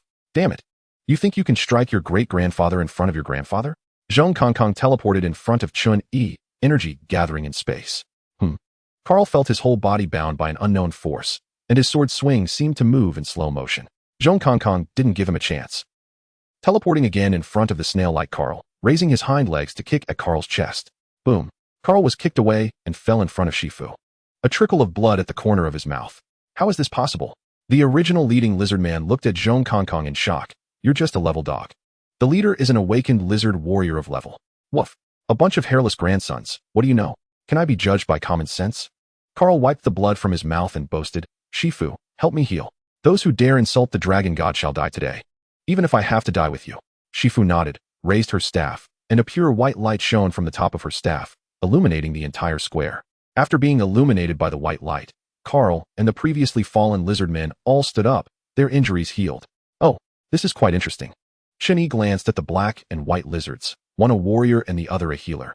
This combination was quite good, and the white lizardman's healing was impressive, comparable to his own blood-replenishing elixir. Sheepdog, take my half-moon slash. Fully recovered, Carl grinned and took a step, swinging his great sword in a crescent strike that sent a crescent-shaped sword energy flying towards Zhong Kongkong. It's the leader's half-moon slash. Haha, die, invader. The leader's half-moon slash had once heavily injured the vampire in the Bat Fortress. Woof. What kind of half-moon slash is this? Trash. Facing the incoming sword energy, Zhong Kongkong remained unfazed. Just as it was about to hit him, his figure vanished from the spot. When he reappeared, he was already beside Shifu. Woof, granddaughter. I heard you can heal. I wonder if you can heal yourself. Shifu. Carl was startled and flew towards Shifu, despicable invader. If you have the guts, come at me. Unfortunately, his speed was nowhere near that of Zhong Kongkong's.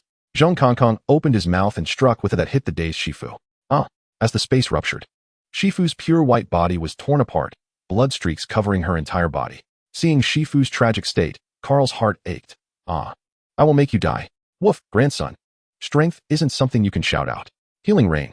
Shifu endured the pain throughout her body and raised her staff, with glowing orbs appearing above her head and raining down. The originally battered skin began to heal. Although not completely healed, the bleeding had stopped. How is this possible? Who exactly is this invader? Clearly at level strength. How can two level leaders not defeat him? The lizard men beside them were in shock. Don't just stand there. Quickly help the leader. Facing Carl and all the lizardmen's encirclement, Zhong Kongkong still dealt with them effortlessly, not even getting touched once. In just a quarter of an hour, all the lizard men in the square, except for the magic-depleted Shifu who was barely standing, had collapsed, with Carl being the most severely injured, almost without a single intact scale on his body. Woof, grandsons. Do you submit?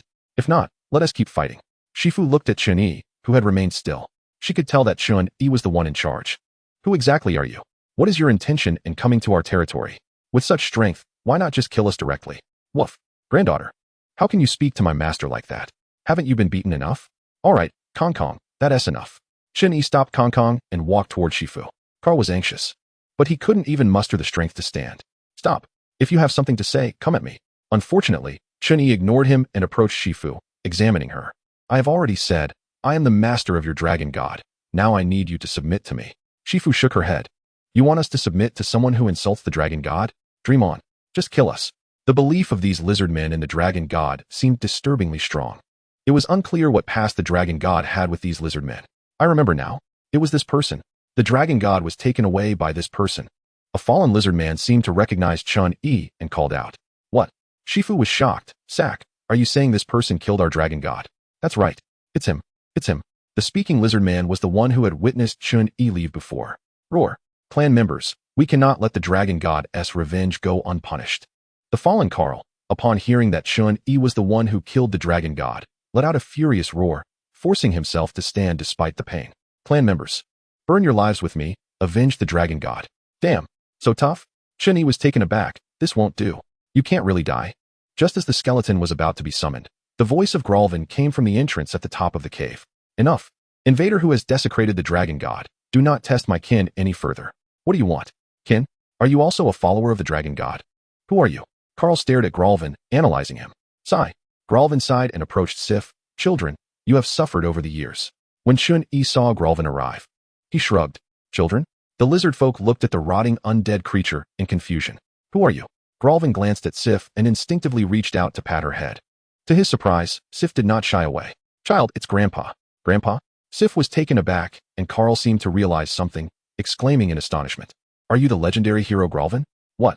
The legendary hero who once fought alongside the dragon god, Gralvin? Hearing Carl's address, all the lizard folk were stunned. Chapter 47. Divine pills used as candy? At this point, Gralvin had no intention of hiding anymore. He nodded. Yes, it is me. Sif was now in tears. Grandpa? Is it really you? How did you end up like this? Gralvin shook his head. It's hard to explain. Carl seemed to remember Chen Yi, pointing at him. Grandpa Gralvin. This person. He dares to insult the dragon god. Yes, Grandpa, this person actually claims to be the master of the dragon god. Truly unforgivable. Gralvin looked at Chen Yi with a complicated expression and said helplessly, what he said is true. What? What? All the lizard folk were astonished, looking at Gralvin in disbelief. Even Sif's gaze towards him changed. Grandpa, what do you mean by that? Have you also betrayed the dragon god? Sigh. Gralvin sighed. Outsider. Can you summon the dragon god? All right. Chen Yi nodded and then summoned the skeleton. With a roar, the skeleton appeared before all the lizard folk. Dragon god. All the lizard folk were shocked. No matter how severe their injuries were, they forced themselves to kneel before the skeleton. Dragon god, you are still alive. Sif hurriedly knelt before the skeleton. Dragon god, your most loyal follower, the lizard folk clan, greets you. However, the skeleton seemed somewhat uncomfortable, looking at Chen Yi inquisitively. Master, what are they doing? Trying to steal my candy? Master? Master. The lizard folk looked at Chen Yi in astonishment. Dragon god, what do you mean? Gralvin then spoke helplessly. Children, this is reality. Even I cannot rescue the dragon god from this outsider. Rescue? Chen Yi was speechless, giving Gralvin a sideways glance. Did I force you to follow me? The skeleton shook its head. No, it was my choice. The master provided me with a huge home, and the master's candy is delicious. See, don't talk about rescue as if I need to save the skeleton. It doesn't need saving. Carl and Sif were now bewildered.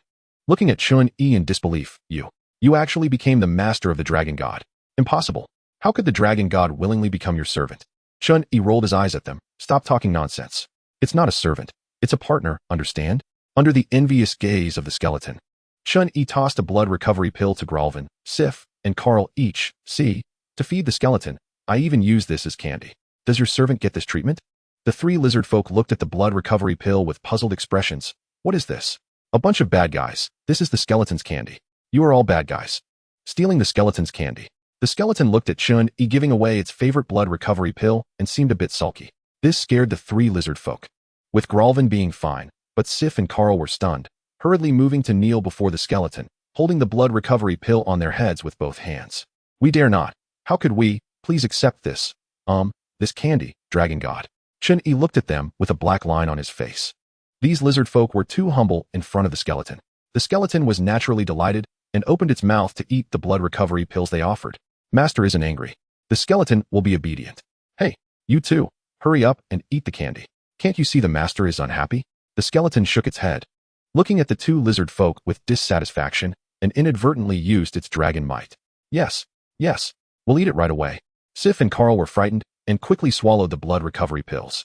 The blood recovery pill could completely heal beasts of the level strength, but it wasn't entirely useless against higher levels. Its effects were just slightly diminished. After the two lizard folk took the pills, the effects began to take place. Carl's broken body healed at a visible speed, recovering 80% in just a few minutes, and Sif's skin, previously injured by Zhong Kong Kong, was completely healed, with no trace of the wound. How is this possible? Divine grade pill. This is definitely a divine grade pill. Sif and Carl looked at Chen Yi in astonishment. Gralvin also curiously ate a blood recovery pill, and moments later, his rotting body showed slight signs of revival. Although still decaying, it gained a bit of vitality. What a life force. Gralvin was astonished and then looked at Chen Yi in shock. Invader, you are giving such divine grade pills to the dragon god as snacks? Chen Yi nodded. Yes, what? You still think I'm treating the skeleton as a servant? Is this really a divine grade item? Chen Yi rolled his eyes. A bunch of ignorant beings. Look at the high grade pills in the system shop, like the celestial pill worth 1 billion each, which can directly heal all injuries of beasts below restoration level. If I brought those out, you'd probably be so scared you'd drop dead on the spot. Gralvin looked at the skeleton with a complicated expression. Dragon god, does this invader give you such pills as snacks every day? The skeleton shook its head. Pills? What are you talking about?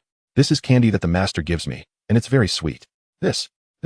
Chen Yi's status in the eyes of all the lizard folk soared dramatically, being able to treat such divine grade pills as snacks for their dragon god. This was not enslavement, but rather treating the dragon god like an ancestor. At least these lizard folk definitely didn't have the ability to serve the dragon god.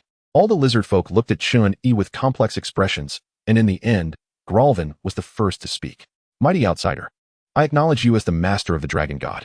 Please forgive my previous offenses. Done deal. A few blood recovery pills had directly conquered an entire race. Chen Yi waved his hand. It's fine. Just remember our agreement. Gralvin shook his head. No need. Your treatment of our dragon god is deeply appreciated. Do you need me to lower my cultivation now and enter your world? Chen Yi was about to agree, but after thinking about it, he hadn't figured out this secret realm yet and didn't know how Luohan's Huang was doing. Gralvan's level of strength was still quite useful. Forget it. Lower your cultivation when we go out. For now, just keep following me like this. Gralvan nodded. I will follow your orders. Chapter 48. Shaoqing awakens, successfully evolves. Sif and Carl had questions at this point. Sif couldn't help but ask, Grandpa, what kind of agreement do you have with this lord?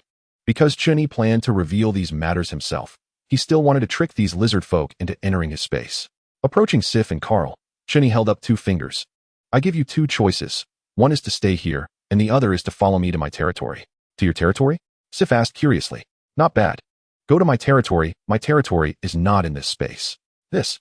Shifu and Carl exchanged glances. May I ask, my lord, what about the dragon god? Whitebone. Of course, Whitebone is also in my territory. I will take him away. My lord, could you give us some time? I would like to ask the opinions of my clansmen. Carl hesitated before speaking. Chen Yi nodded. This is of course no problem. Let's do this. I'll give you half a day. After half a day I will leave. If you are willing, you can gather here, and I will take you to my territory. All right. Thank you, my lord. Wait a moment. Chen Yi called out to Shifu. My lord, do you have any further instructions? Chen Yi looked at the lizard men scattered across the square and shook his head. He took out 3 blood recovery pills again and said, you will dissolve these 3 blood recovery pills in water and feed them to your clansmen. This. Shifu stared in astonishment at the 3 blood recovery pills in Chen Yi's hand. Wow, divine grade pills really are not valuable, huh? Master, Whitebone is obedient. Whitebone also wants to eat. Without waiting for Shifu to refuse, Chen Yi directly threw out the 3 blood recovery pills. Startling Shifu, who hurriedly stepped forward to catch them, quickly thanking Chen Yi. Thank you for your grace, my lord. Go quickly. Remember, only half a day. Then Shifu and Carl hurriedly looked for drinking water to dilute the pills and fed them to the lizard men. The lizard men who drank the potion quickly recovered from most of their injuries. They looked at Chen Yi in shock and followed Shifu and Carl to the clan council to discuss whether to follow Chen Yi. Whitebone is the most obedient. Whitebone happily swallowed the pill. Gralfin did not go with the lizard men to discuss. Instead, he stood guard next to Whitebone. After receiving recognition, Chen Yi curiously asked Gralfin why the lizard men had such faith in Whitebone. From Gralfin, he learned that the lizard men were not originally from this secret realm, and Whitebone was not originally a bone dragon. They were originally creatures from another space, and Whitebone was originally a black dragon, the totem beast of the lizard men. Later, when a powerful enemy invaded, Whitebone used all his life force to forcibly open a portal to protect them. All the lizard men were forced to flee to this space, only to find that it was a realm ruled by undead creatures. Coincidentally, Whitebone's soul also entered here and transformed into a bone dragon. As for Gralfin, he had already been severely injured when he entered this world. On the brink of death, to avoid causing his clansmen sorrow, he secretly left the clan, preparing to face death alone. However, he did not expect that after his death, he would be possessed by dark energy and become a lich. After hearing this story, Chen Yi looked at Whitebone, who would protect those who worship him even in death. No wonder the lizard men are so loyal to you. Before Chen Yi could ask further, all the lizard men knelt down. Led by Shifu and Carl, everyone spoke in unison. Our lizard clan swears to serve the dragon god until death, and we are willing to pledge loyalty to our master alongside the dragon god. Very good. Chen Yi nodded happily. Next was the tedious relocation work. He instructed all the lizard men to gather what they needed, and Chen Yi would take them to his secret realm. Once in the realm, they would have to establish their own homes, but Chen Yi had already planned the blueprint.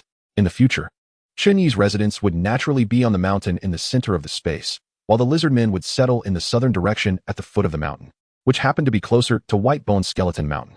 After relocating all the lizard men, the underground cave instantly became empty. After asking Gralfin to wait here, Chen Yi also entered his secret realm. At this time, all the lizard men excitedly looked at the sun in the sky. Carl and Shifu also closed their eyes to enjoy the sunlight, having not basked in the sun for many years. When Chen Yi appeared, they hurriedly led their clansmen to pay their respects to him. After the relocation, their souls had already been branded with Chen Yi's mark, indicating absolute loyalty to him. The lizard clan thanked their lord for the grace. Chen Yi nodded and pointed to the faintly visible skeleton mountain in the distance. That is Whitebone, and your dragon god's home. In the future, you can go there to worship. You must build according to my plans. Shifu and Carl nodded. We will follow the master's arrangements. Chen Yi looked at the 2 lizard men, one black and one white, and seemed to think of something. He tentatively approached Shifu, placing his finger on her forehead. Primary summoning. Shifu looked slightly puzzled, and then a white light appeared in front of her. Wow, it really works. Chen Yi was shocked. Incredible. Intelligent humanoid creatures can actually be summoned. If this were known in the present world, it would shock everyone. as there is a consensus that intelligent humanoid creatures cannot become beast tamers. After summoning Shifu, Chen Yi went to Carl. Primary summoning. Sure enough, after Carl hesitated slightly, an identity card also appeared in front of him. All succeeded. What a pity, this entire lizard clan, except for these two, cannot be checked. It would be a waste to summon other lizard men. Just as Chen Yi was about to check the identity cards of Shifu and Carl, a terrifying power suddenly surged through his body. What is this? Level advancement of beast taming? No, this feeling is not for advancement. What is it? Chen Yi's face suddenly lit up with excitement. This was Xiaoqing successfully evolving and awakening. Chapter 49, Attack Aura. Indeed. At the peak of the mountain in the center of the space, Xiaoqing opened its eyes. Bolts of lightning appeared above Xiaoqing's head, resembling the end of the world. Xiaoqing leaped into the lightning, beginning to absorb the power of the storm. Moments later, the lightning disappeared, and a python the thickness of an arm appeared in midair. Xiaoqing sensed Chen Yi's position and joyfully flew towards him. Chen Yi was naturally very pleased at this moment. He didn't need Xiaoqing to fly anymore and directly opened the sand table, moving Xiaoqing to his side.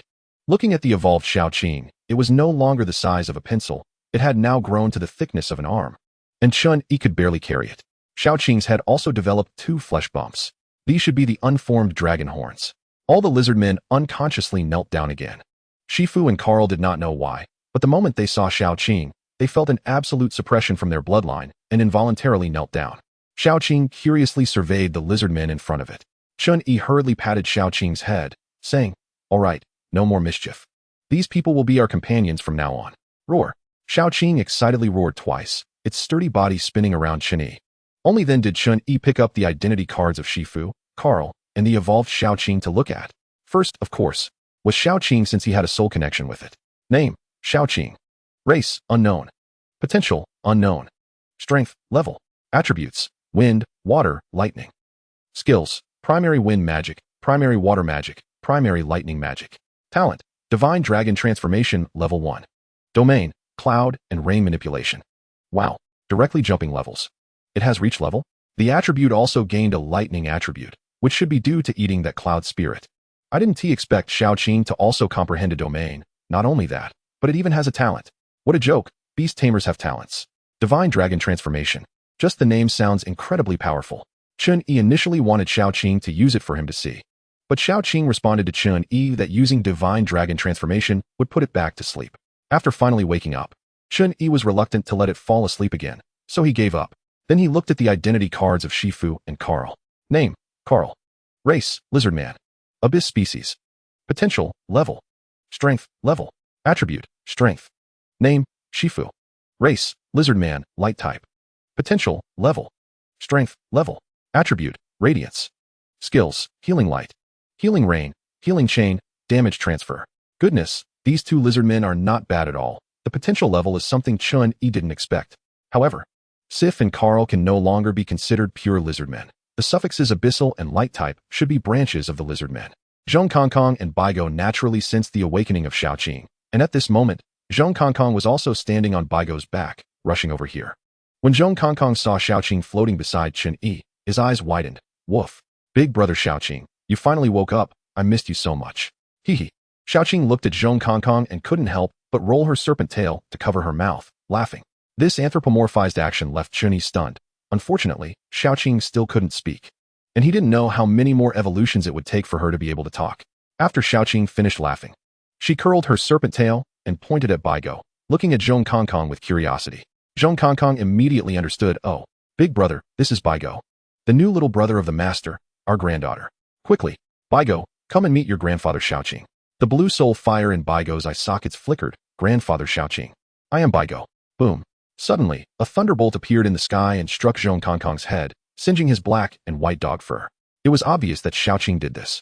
Xiaoqing pouted, angrily glancing at Zhong Kongkong, then curled her serpent tail and kept shaking Chen Yi. Woof. Big brother Xiaoqing, what are you doing? Zhong Kongkong exhaled a puff of black smoke, looking at Xiaoqing with a wronged expression. Roar. For some reason, Chen Yi seemed to understand Xiaoqing's meaning and translated for her. Xiaoqing said that she is female and how can she be called grandfather, and that she is being called old when she has just been born not long ago. She wants Baigo to call her big brother in the future. Woof. What? So big brother Xiaoqing is actually an aunt? Woof, got it. Granddaughter, just like grandfather. Call her big brother in the future. Baigo nodded in a vague understanding. Big brother. Roar. Xiaoqing nodded in satisfaction.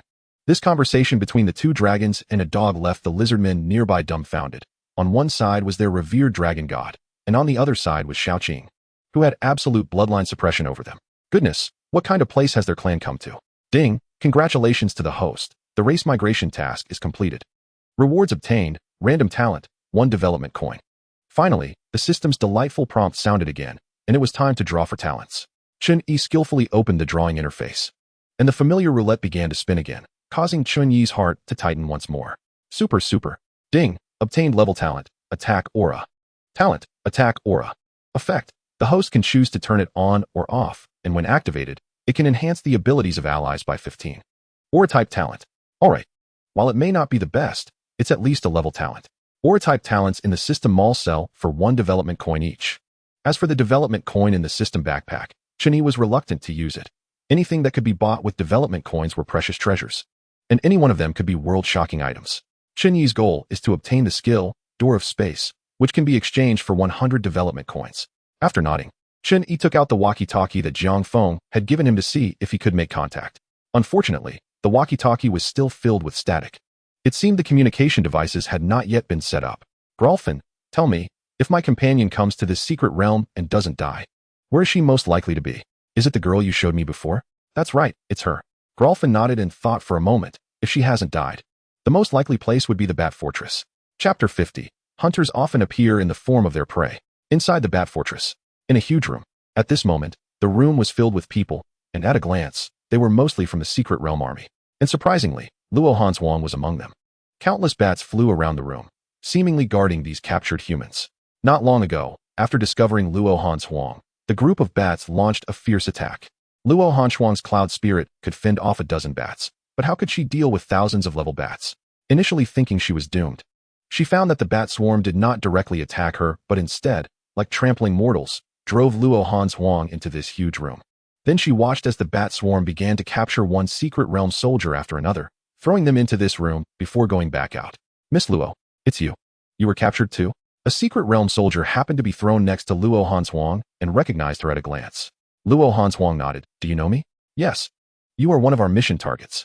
Having the secret realm army help find someone must mean it was arranged by her grandparents, but unfortunately, everyone was now a prisoner of these bats. Seeing Luo Hanswang's worry, the secret realm soldier smiled slightly and pointed to his waist. Miss Luo, don't worry. I have already joined up with the main force.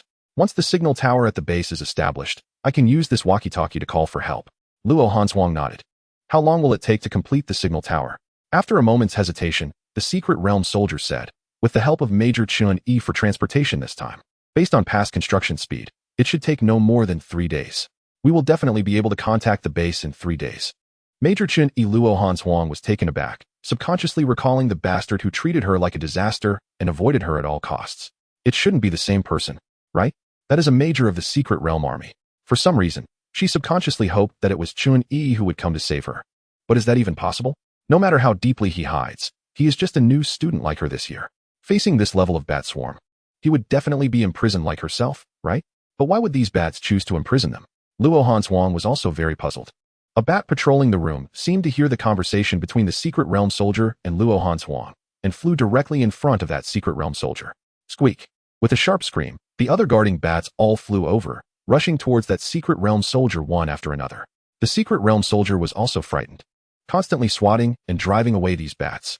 However, although these bats were small, they possessed real level abilities, and how could he resist them? Luo Hanswang and the other captured secret realm soldiers wanted to help, but unfortunately, they were blocked by the other bats. Bastard, get away. As the secret realm soldier continued to scream in misery, in just a moment, all the bats abandoned him and resumed their patrol in the room. Everyone was horrified to discover that the secret realm soldier had already withered, with not a drop of blood left in his body. Luo Hanswang finally understood that these bats had treated them as reserve food. These bats were actually vampire bats. Faced with this situation, even someone as strong-willed as Luo Hanswang began to feel fear. Being drained of blood to death was simply too terrifying. After the tragic death of that secret realm soldier, everyone realized that they could not make any noise here. Luo Hanswang looked at the dry corpse beside her, curled her body into a ball, and hugged her long legs. Trembling. At this moment, Chen Yi happened to arrive at the outskirts of the Bat Fortress, led by Grolfin. Chen Yi witnessed several bats capturing a secret realm soldier and bringing him into the fortress. My lord. This is why I said your friend is most likely to appear in the Bat Fortress. Chen Yi's expression was serious. Grolfin, why do these bats capture humans? Capture humans? Grolfin shook his head. They don't specifically target you. They simply hunt flesh and blood creatures. My kin encountered their ambush as soon as they stepped into this world. So now they all hide underground. Wow. So you lizardmen live underground because you were driven down there? What do they capture flesh and blood creatures for? Do they eat meat? They don't eat meat. They suck blood. Damn. Blood-sucking bats. Chen Yi shivered, recalling Luo Hanchuang's delicate face. Little girl, don't let them drain you. You still have my mission to complete. Unfortunately, Chen Yi found himself in a dilemma. The Bat Fortress before him was enormous. And if he were to search for it himself, it would take ages. What if he startled the bats inside? Would they tear him apart? After thinking it over, Chen Yi decided to let the bats capture him. After all, the most powerful hunters often appear in the guise of prey. He instructed Grolfin that once he blended in, he would summon the bone spirit for immediate support. As soon as Chen Yi saw a bat flying out of the fortress, he began jumping around, waving at the bats. The bat seemed a bit confused upon seeing Chen Yi, as if wondering what this was about. Someone begging for death? Hey, come catch me, Chen Yi shouted. When the bat froze in place, he quickly used a famous taunting technique. Sure enough, the next moment, the bat screeched, and 2 more bats flew out of the fortress. The 3 bats immediately rushed towards Chen Yi. Chen Yi felt nervous but silently opened the secret realm sand table. As long as these bats were not trying to capture him but genuinely attacking, he would summon Shao Qing immediately. Fortunately, the 3 bats were indeed just capturing him, not attacking. They grabbed Chen Yi's clothes and flew towards the Bat Fortress. Chen Yi naturally did not resist, and after passing through several windows, he was soon brought to the room where Luo Hanchuang and others were being held. Wow. Chen Yi looked at the bats flying around the room. Damn. Is it really this exaggerated? All of them are at the level. Thankfully, Shao Qing had awakened. Otherwise, it wouldn't have been easy to handle. Looking down at the captured secret realm soldiers, Chen Yi estimated there were over 100 of them. Soon, he spotted the curled-up Luo Hanchuang and felt a surge of joy. This woman was really here. The bats seemed to cooperate well, directly throwing Chen Yi in Luo Hanchuang's direction. Splash! Chen Yi landed beside Luo Hanchuang. Damn, can't you throw a little lighter? Chen Yi glared at the 3 bats, getting up and brushing off the dust from his pants. Chapter 51, Luo Hanchuang stunned. Luo Hanchuang, curled up, froze for a moment upon hearing Chen Yi's voice. Why do I hear that jerk's voice? Have I reached the level of hallucination? Hey, Luo Hanchuang, are you dumb? I'm here to save you, Chen Yi said, pushing the pitiful Luo Hanchuang. Only then did Luo Hanchuang lift her head from between her long legs. When she saw Chen Yi in front of her, she was stunned. For some reason, the moment she saw Chen Yi, she felt a sense of security, and her previous fear vanished completely. You, how did you get here? Chen Yi looked at her discontentedly. Hey, what's with that expression? I'm here to save you, and you look like you've seen a ghost? Save me? Do you even know what level of secret realm this is? Do you know where this place is? By the way, how did you get in? Chen Yi proudly patted his chest. I let the bats capture me on purpose. Pretty impressive, huh? On purpose? You fool. You're seeking death. Luo Hanchuang looked at Chen Yi's nonchalant expression with urgency. It's Major General Chen Yi. Shoo. The Major General can't speak. Some secret realm soldiers nearby were attracted by the commotion and looked over. Upon seeing Chen Yi, they were first surprised, then worried. Oh, you know me? Why can't I speak? Chen Yi nodded thoughtfully. However, this conversation made Luo Hanchuang's eyes widen again. Chen Yi was indeed a Major General, and it seemed his status in the secret realm army was not low. Hey, what's there to be afraid of? Let those bats come over. I'm here to save you all. Save people? Luo Hanchuang hurriedly went up and covered Chen Yi's mouth with her hand. Idiot. I know you're powerful, but can't you see the situation around us? The room is full of level bats, and this is just a small portion. Chen Yi was momentarily stunned by Luo Hanchuang's bold action, but to be honest, her hand smelled really good. He shook off Luo Hanchuang's hand. Come on, just level bats. What are they? Just wait. I'll kill this group of bats and avenge you. Level bats? Are you out of your mind? Luo Hanchuang was genuinely exasperated. A rookie dared to say such things? Suddenly, Luo Hanchuang noticed several bats had been attracted by Chen Yi. After a screech, dozens of bats charged towards Chen Yi. The secret realm soldiers who recognized Chen Yi were terrified and rushed towards him, but unfortunately, they were too far away, and it looked like Chen Yi was about to be killed by the bats. Luo Hanchuang pushed Chen Yi aside and stood in front of him. Idiot, run. Chen Yi was stunned. Damn, this girl is so fierce.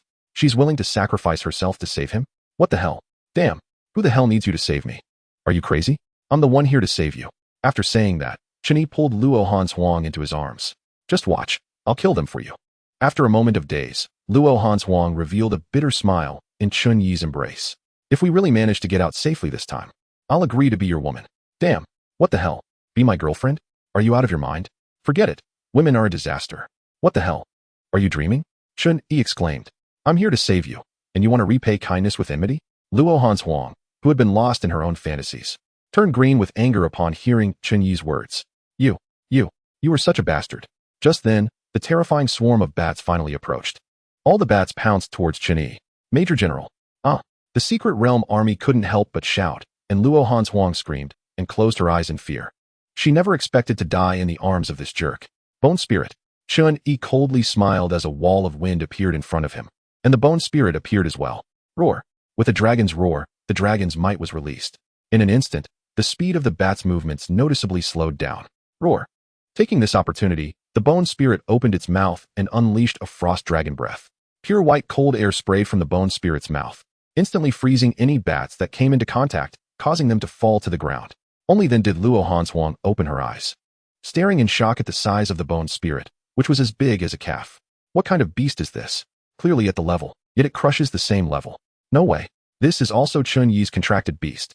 Recalling Chen Yi's strange little snake and the foul-mouthed wild dog, Luo Hanshuang became infatuated. Her man was too mysterious and too powerful. The bats that had not been killed by the Bone Spirit stopped their attack on Chen Yi and began to circle in the air, observing the Bone Spirit.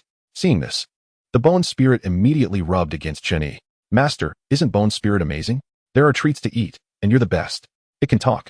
A contracted beast that can speak often has a high level of intelligence, making it very difficult to contract such beasts, including that dog. Chen Yi had actually contracted another speaking beast. Luo Hanshuang was astonished and stuttered, pointing at the Bone Spirit. This is also your beast? What about that dog? Chen Yi looked at Luo Hanshuang with pride. What's the big deal? There are many things you don't know. I'm not someone you mere mortals can compare to. Mere mortals? Is the renowned Luo Hanshuang just an ordinary person in your eyes? Luo Hanshuang gritted her teeth after being taunted by Chen Yi. Meanwhile, the bats in the air seemed to have agreed on a strategy, chirping. All the bats began to screech. The sound echoed throughout the bat fortress. Chirp, chirp, chirp. Then, like locusts, swarms of bats took off from every corner of the bat fortress, rushing towards the room where Chen Yi was located. Damn, so many. Chen Yi was momentarily stunned. In just a few breaths, hundreds of bats had flown in from outside. Not daring to be careless, Chen Yi pushed Luo Hanshuang away and summoned Zhong Kongkong. Kongkong, protect this silly girl. Woof. Got it. Zhong Kongkong glanced at Luo Hanshuang. Woof. Granddaughter, we meet again. How about considering being my master's bed warmer? You shameless dog. Shut up. Luo Hanshuang, already a bit unhappy after being violently pushed away by Chen Yi, was further enraged by the dog's words, her hatred reaching its peak. Chen Yi glared at Zhong Kongkong. Shut up. Don't cause trouble for me. He then ignored Luo Hanshuang and ran straight towards the captured Secret Realm army. Woof. Got it. Granddaughter, did you hear that? My master wants you to cause less trouble. Chapter 52. Chen Yi's true strength on display. The captured Secret Realm army was nervously watching the bats gathering in the sky. Seeing Chen Yi approach, they all wore embarrassed expressions. Major General, you should run first. We'll hold them back for you. Shaking his head, Chen Yi replied, no need, just a few bats. You all summon your beasts. It would help a bit. Our beasts? The Secret Realm soldier who had called out to Chen Yi earlier wore a bitter expression. Major General, our beasts have all been severely injured by these bats. Summoning them would just be a burden. Chen Yi waved his hand. Just summon them. I have my ways. All right. All the Secret Realm soldiers gritted their teeth and summoned their beasts, filling the room with one beast after another. Chen Yi glanced around. Most were level 1, with a few at level 2. This would do. Shifu. Seeing this, Chen Yi summoned Shifu directly. The snow-white Shifu appeared in the dim castle, looking out of place. My lord, why have you come to this bat fortress? Don't worry about that. Shifu, heal these beasts. Shifu looked at the injured beasts on the ground and nodded, raising her pristine staff. The tip of the staff soon glowed with a holy white light, healing light. In an instant, the pure white light enveloped all the injured beasts, and in the blink of an eye, their wounds visibly healed. What kind of beast is this? Oh my god, a humanoid beast with intelligence, and a rare healing type. Major General, who exactly are you? The Secret Realm army was shocked, looking at Chen Yi excitedly. Chen Yi smiled slightly. Remember to keep my secret. Yes, Major General. I promise not to tell anyone except the commander. However, the most shocked was Luo Hanshuang, seeing another beast. Moreover, it was an intelligent humanoid beast that couldn't possibly be contracted. Luo Hanshuang stared blankly at the skeleton vigilantly watching the bats, and then at the silly dog protecting her. At that moment, she couldn't help but show a self-deprecating expression, How ridiculous. She never expected Chen Yi to hide so deeply. And she was still thinking of competing with him? Triple summon. This is a triple summon. Only a level 3 beast master can perform a triple summon. But what about Chen Yi? He was just a new student this year, just like herself. If he reaches level 3 in the future, what kind of existence will that be? One person could rival an army. Woof. Granddaughter, have you seen my master's power? How about being my boss's bed warmer? Zhong Kongkong seemed to have noticed Luo Hanchuang's thoughts and started mocking her again. Yet, surprisingly, Luo Hanchuang didn't retort, but instead looked meaningfully at Chen Yi, thinking that if he could meet a few of her conditions, it wouldn't be impossible. Woof. What? Zhong Kongkong was momentarily stunned. Meanwhile, Shifu's healing light seemed to provoke the bats in the air. Chirp. All the bats let out terrifying screeches, rushing towards Shifu. Skeleton, Carl, protect Shifu. Chen Yi immediately summoned Carl and called on Skeleton to protect Shifu. Major General, we're here to help. The beasts that had mostly recovered from their injuries rushed to Shifu's side. Although they were a bit low in level, it was better than nothing. Another beast. Luo Hanchuang was completely numbed by Chen Yi's miracles, and she was no longer surprised. Chen Yi, can your beast heal my cloud spirit? I can help too. Luo Hanchuang summoned her cloud spirit, which was currently the size of a bed, floating on the ground, unable to even fly. The cloud spirit was close to level 3, and Shifu's healing effect should be quite evident. However, as long as it hadn't reached level 3, the effect of the blood revitalizing pill was 100, so Chen Yi directly threw one over. Alright, have your cloud spirit take it. The battle was about to begin. Although the bats were level 3, they had no skills and relied solely on their strong bodies and sharp claws to attack. Skeletons served as the main force, while Zhong Kongkong and Carl cooperated on the side, along with the healed beasts restraining the bats. Facing thousands of bats, they were surprisingly evenly matched. As for Xiaoqing, Chen Yi didn't intend to summon it unless it was a critical moment. He wanted to keep some trump cards. After a moment of fighting, the ground was already piled high with frozen bat corpses. Skeleton, with its jade-like body, had numerous scratches, while Zhong Kongkong, that shameless dog, was actually using Skeleton as a shield, hiding behind its ribs to constantly use long-range skills like Sky Splitter. Thus, he remained unscathed. This left Carl in a miserable state, covered in blood. As for the other beasts, they hurriedly retreated to the back for Shifu to heal whenever they were injured since they were too low in level. As the situation began to tilt towards the bats, Luo Hanchuang's cloud spirit also recovered and directly joined the battle. Damn. Chen Yi thought for a moment and opened his talent page, selecting to activate the attack aura. In an instant, a huge formation appeared under Chen Yi's feet, and soon, a faint white light enveloped Skeleton, Zhong Kongkong, and all the beasts on Chen Yi's side. 15 group buff. Attack aura. Seeing this, Luo Hanchuang couldn't help but exclaim. She had originally thought she was used to Chen Yi's unusualness, thinking she wouldn't be surprised by anything he did, but upon seeing him use the attack aura, she still couldn't help but shout out. The attack aura was a relatively rare level 3 talent. Possessing such a talent would make one a hot commodity even at the Kyoto Beast Master Academy.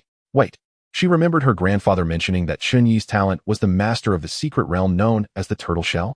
Oh my god, dual talents, this is too incredible. Damn, do you know him? Stop chatting, hurry and kill the bats. With Chen Yi's attack aura boosting them, the situation turned in their favor again. Just then, clunk clunk. A series of footsteps came from outside the door, and then the door exploded open. A tide of undead creatures surged in. Various ghosts and corpses, but the majority were skeletal creatures. Watch out, Major General. Chen Yi. The sudden appearance of the undead creatures shocked everyone, and they instinctively moved closer to Chen Yi. Major General, what do we do? These bats are already difficult enough, and now these things have come too. Major General, abandon us. With your strength, you can still escape with Miss Luo. Chapter 53. Do you dare to laugh like this? The remaining members of the Secret Realm Army nodded at Chen Yi. That's right. Major General, you and Miss Luo can't be in danger. Give up on us. We'll hold them off for you. Yes, we'll hold them off. Chen Yi frowned. If it really came to it, he could let Xiaoqing out, although Xiaoqing was at the level of a minor creature. Its true strength was definitely not inferior to that of a higher-level creature. Nonsense. As a Major General, I will never use your bodies as stepping stones for my survival. We either die together or live together. Major General, all the members of the Secret Realm Army looked at Chen Yi with excitement. Either we die together or we live together. Either we die together or we live together. They echoed Chen Yi's words in unison. At this moment, they completely recognized Chen Yi. In the future, when he said one thing, they would definitely not say another. Luo Hanchuang gazed adoringly at the mysterious man before her. Not only did he possess immense strength, but this bond also touched her deeply. She had to admit, she was moved. But then, the group of Secret Realm soldiers. who had previously been fearless, suddenly realized that these newly emerged undead creatures were not attacking them, but were instead advancing towards the swarm of bats in the sky. What was going on? Internal strife? However, Chen Yi quickly thought of something. This should be the doing of Gralfin. After all, the first time he encountered him, he was controlling undead creatures to attack Jiang Feng. Sure enough, as the last undead creature entered the enormous room, Gralfin's figure appeared at the doorway. He immediately saw the scratched bones and revealed an angry expression, roaring, "Damn bats. You dare to harm the great dragon god. You deserve to die 1,000 deaths." Level. Now both the Secret Realm Army and Luo Hanshuang were stunned. What should they do? It was actually a level creature. If it attacked them, they would undoubtedly die. After his fury, Gralfin slowly walked towards Chen Yi. This frightened everyone. The Secret Realm soldiers instinctively moved in front of Chen Yi, protecting him and watching Gralfin warily. Luo Hanshuang naturally moved beside Chen Yi as well. While everyone was tense, Chen Yi smiled and said, all right, we're all on the same side." Saying this, Chen Yi pushed aside the soldiers protecting him and stepped in front of Gralfin. "Why did you come so late? Were you gathering your subordinates?" "Yes, my lord. There are many bats in the Bat Fortress, so I went around to awaken some undead creatures." "My lord." Everyone was shocked. This terrifying level creature was actually Chen Yi's subordinate? This was too unbelievable. Chen Yi then turned around and introduced, "This is Gralfin, one of my subordinates in the Secret Realm. It's fine, now we don't have to die." All the Secret Realm soldiers were now wide-eyed in shock. What on earth was this mysterious Major General? He had actually tamed a level intelligent creature as a subordinate? This was something even television dramas wouldn't dare to portray. With Gralfin and the undead creatures he brought, the battle turned into a one-sided sweep, with bats being killed in disarray.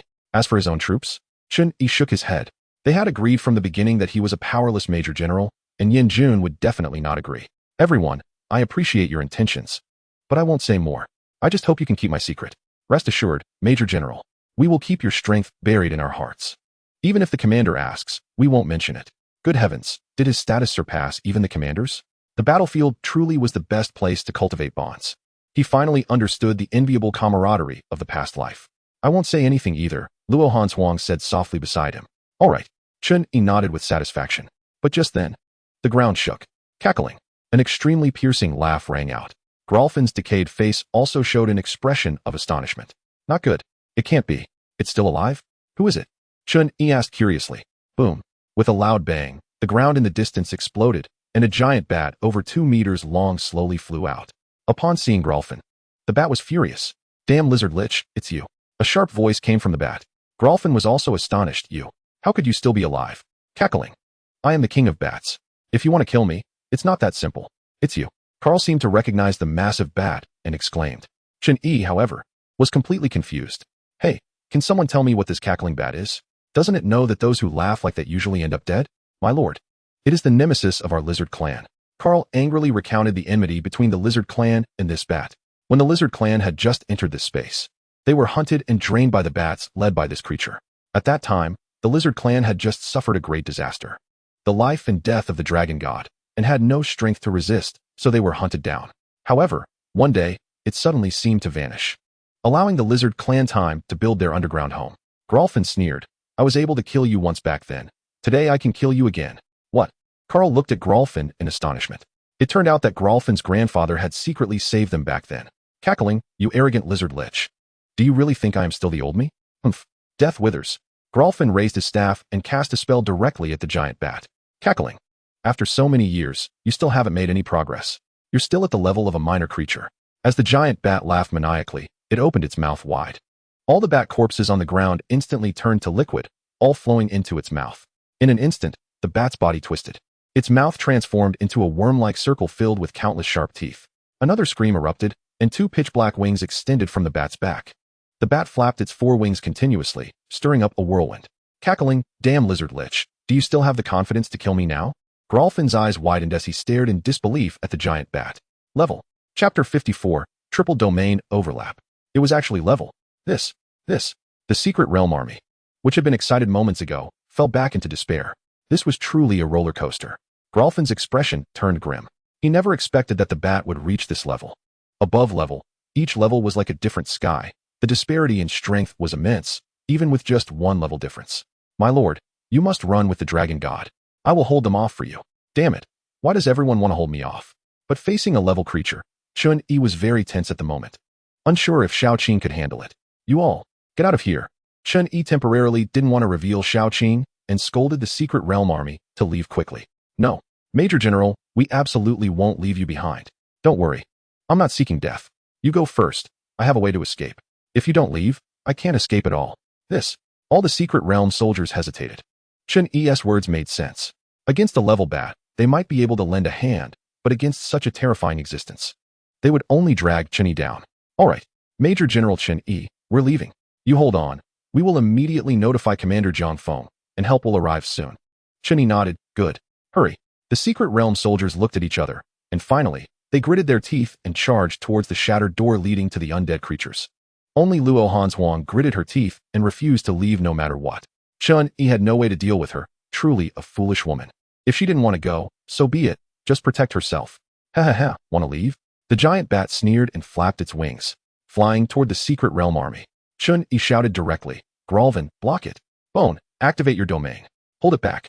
In an instant, the ground of the room turned into an icy surface, and Bone flew up, crashing into the giant bat. Gralvin also raised his staff, Hand of the Phantom. Countless illusory arms surged from the ground, reaching for the giant bat in the air. Damn, what kind of power is this? The giant bat was also affected by Bone's domain, momentarily stunned. In that brief moment, Bone and Gralvin's attack had already arrived. With no choice, the giant bat could only give up chasing the Secret Realm army and turn to counter the joint attack of a dragon and a lich. Ha ha ha, I will drain your blood. Luo Hanshuang didn't understand what Chen Yi meant, but she instinctively nodded. Good. Xiaoqing. Seeing there were no outsiders, Chen Yi finally summoned Xiaoqing. Roar. A majestic dragon's roar echoed. Xiaoqing's figure spiraled into view before Chen Yi. Is that the little snake? Has it grown so big? Luo Hanshuang stared in surprise at Xiaoqing. 1, 2, 3, 4, 5. My god. Chen Yi actually summoned 5 beasts at once. Luo Hanshuang felt dizzy. Isn't this a power only a master beast tamer should have? It seems that Bone was truly exhausted this time. Seeing Bone weakened, the giant bat opened its bloody maw and lunged at it. Ha ha ha ha. Die? Lord Dragon God. Gralvin looked anxious and wanted to rush forward to rescue. However, in the end, Zhong Kongkong used a teleportation to block an attack for Bone, but was directly sent flying, spitting blood in the air. Woof. Damn. It hurts so much. It hurts so much. Just as the giant bat wanted to pursue again, Xiaoqing was already approaching. Stormy skies. Xiaoqing didn't hold back and directly activated its own domain. In an instant, the ceiling of the room was filled with lightning and thunder. Countless wind blades materialized in every corner of the room, and the clouds quickly descended like arrows of rain. Xiaoqing soared up, merging into the clouds, and began to swirl within them. Boom.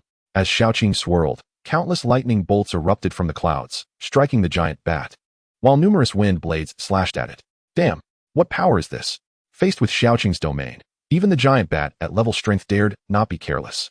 The scene left only Luo Hanshuang, who gaped in disbelief. This green snake is too monstrous. Can it really withstand level attacks? What kind of international joke is this? Casting a resentful glance at Chen Yi, she thought, since you have this ability, why didn't you use it earlier? With this ability, why bother to come to school? Besides a few professors, who dares to teach you?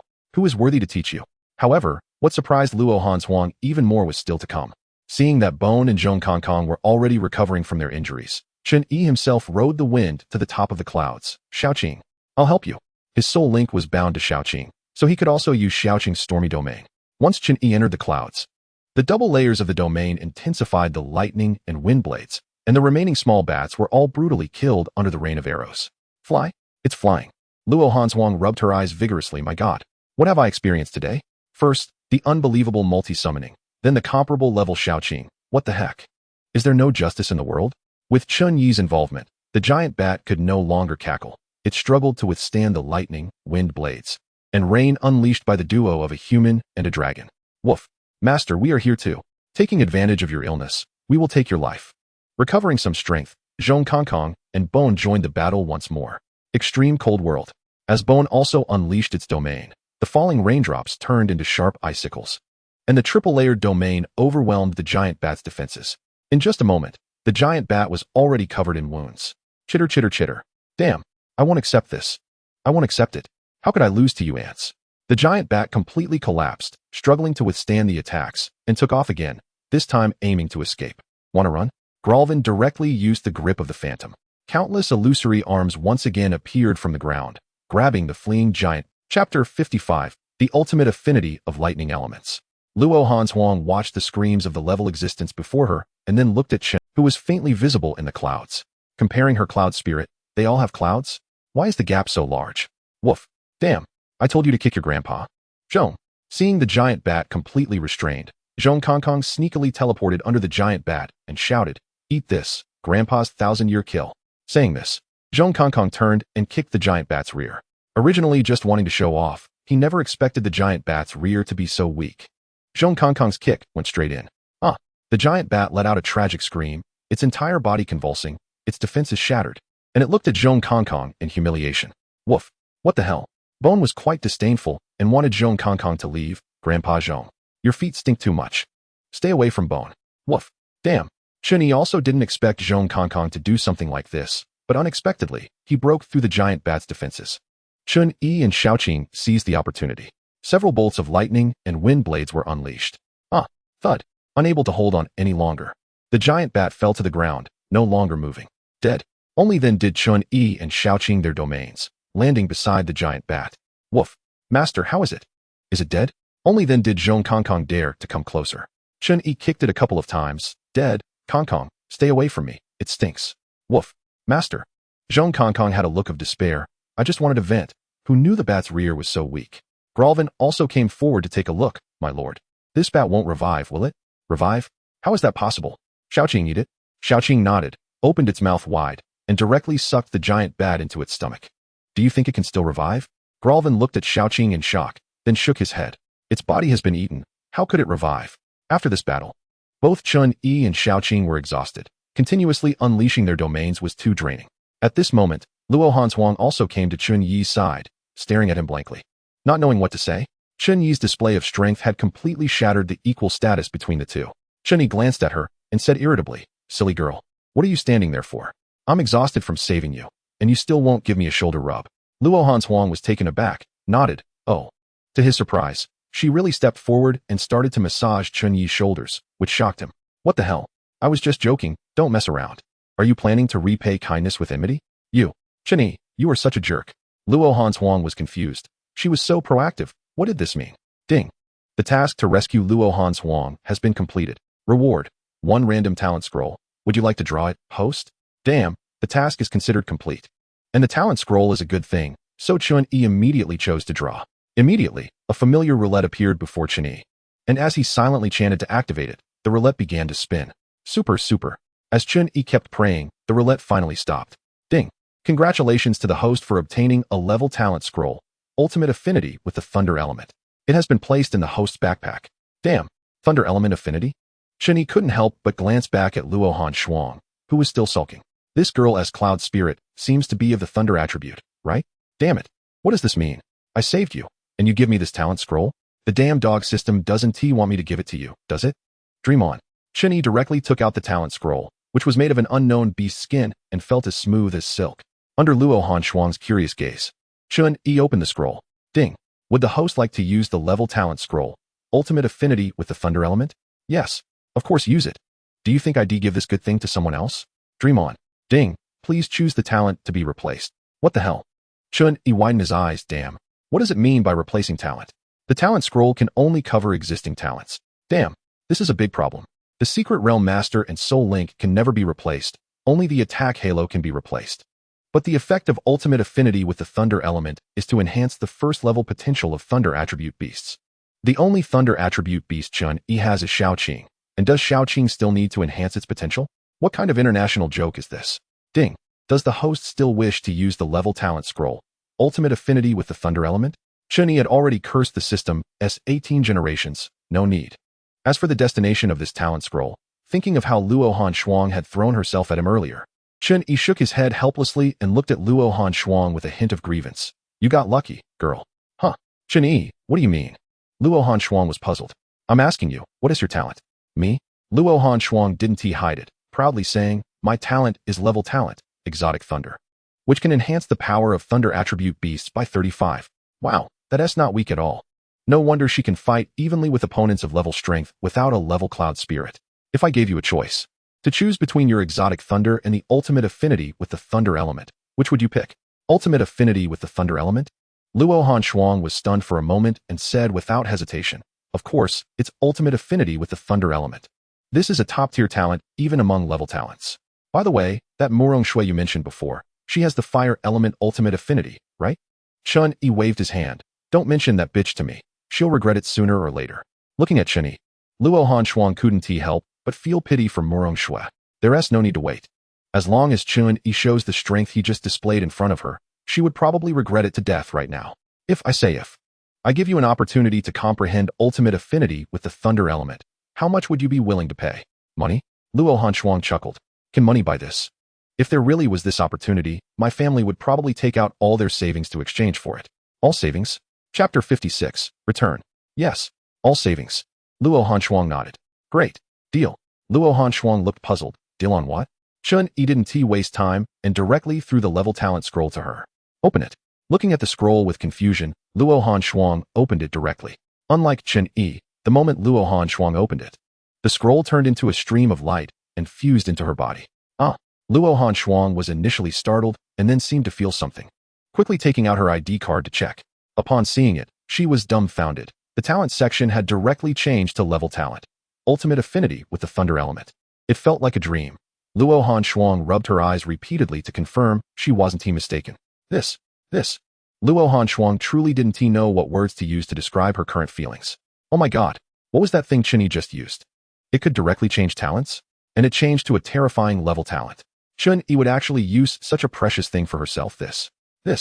Luo Han Shuang's eyes were dreamy, clouded with a mist. Chen Yi, I never expected you to be so good to me. I will definitely not let you down. Ah damn, I sold it to you. What are you thinking? Are you crazy? This is a legitimate transaction. What are you thinking? Want to repay kindness with enmity? Luo Han Shuang continued to nod happily. Yes, a legitimate transaction. Damn, I almost forgot. This Luo family really doesn't have a good head on their shoulders. However, seeing Luo Han Shuang's process of using the scroll, Chen Yi had a new definition of the scroll. It seems that this scroll could be used like a bomb. Chen Yi silently opened the system store to check. Level talent scroll. Wood bone, priced at 1 development coin. If he bought this level scroll and let Murong Shui open it, could it directly replace Murong Shui's proud level talent? Isn't this better than killing her directly? He must find someone to try it later. Looking at the once proud Luo Han Shuang now gazing at him gently, Chen Yi couldn't help but shiver. Just as he was about to continue explaining, the intercom given by Jiang Feng at his waist rang. Hello? This is Jiang Feng. Chen Yi, can you hear me? Chen Yi's eyes brightened. It seemed the signal tower was built. This is Chen Yi. I can hear you. After a moment, an excited voice came from the intercom. Great. Chen Yi, are you okay? Where are you? I already know about your situation. I'm sending people to support you right now. I'm fine. I'm still at Bat Fortress. Bat Fortress? What about that level bat? That one might be the secret realm leader here. Be very careful. No, that bat isn't the leader. I've already killed it. There was a moment of silence on the other end of the intercom. Then Jiang Feng's questioning voice came through. Chen Yi, I might not have heard clearly. Could you repeat that? Did you say you killed that level bat? Yes, I killed that level bat. Sizzle. A gasp of cold air came from the intercom. Chen Yi, you're at Bat Fortress, right? I'm coming over right now. Okay, now just wait for the army to come and take over. This Bat Fortress is so big. I wonder if there are any good things inside. My lord, do you need me to hide? Huh. Chen Yi then remembered the Grolfin beside him. It would be troublesome if Jiang Feng saw him. After thinking for a moment, how about you disperse your cultivation now, and I'll send you into my territory? Grolfin nodded. Okay, my lord. Suddenly, Grolfin's rotten body began to emit white smoke, and the rotten flesh on his legs started falling off in chunks. The falling rotten flesh turned into a pool of black liquid, emitting an indescribable stench. Ugh, this almost made Luo Han Shuang beside him vomit. It was just too disgusting. Finally, after the rotten flesh on Grolfin's calves completely fell off, revealing white bones, the white smoke disappeared. My lord, don't mind me. The stronger my lich power, the more flesh and blood I recover. Naturally, when I disperse my cultivation, I need to shed a lot of flesh and blood. Chen Yi nodded, suppressing his discomfort, and placed his finger on Grolfin's forehead, initiating the basic migration. In an instant, Grolfin disappeared from their sight. After all, he was an undead creature. Chen Yi arranged for him to stay on the mountain of bone skeletons, letting him accompany the bones in the future. Luo Han Shuang looked at Chen Yi in surprise. What about that lich?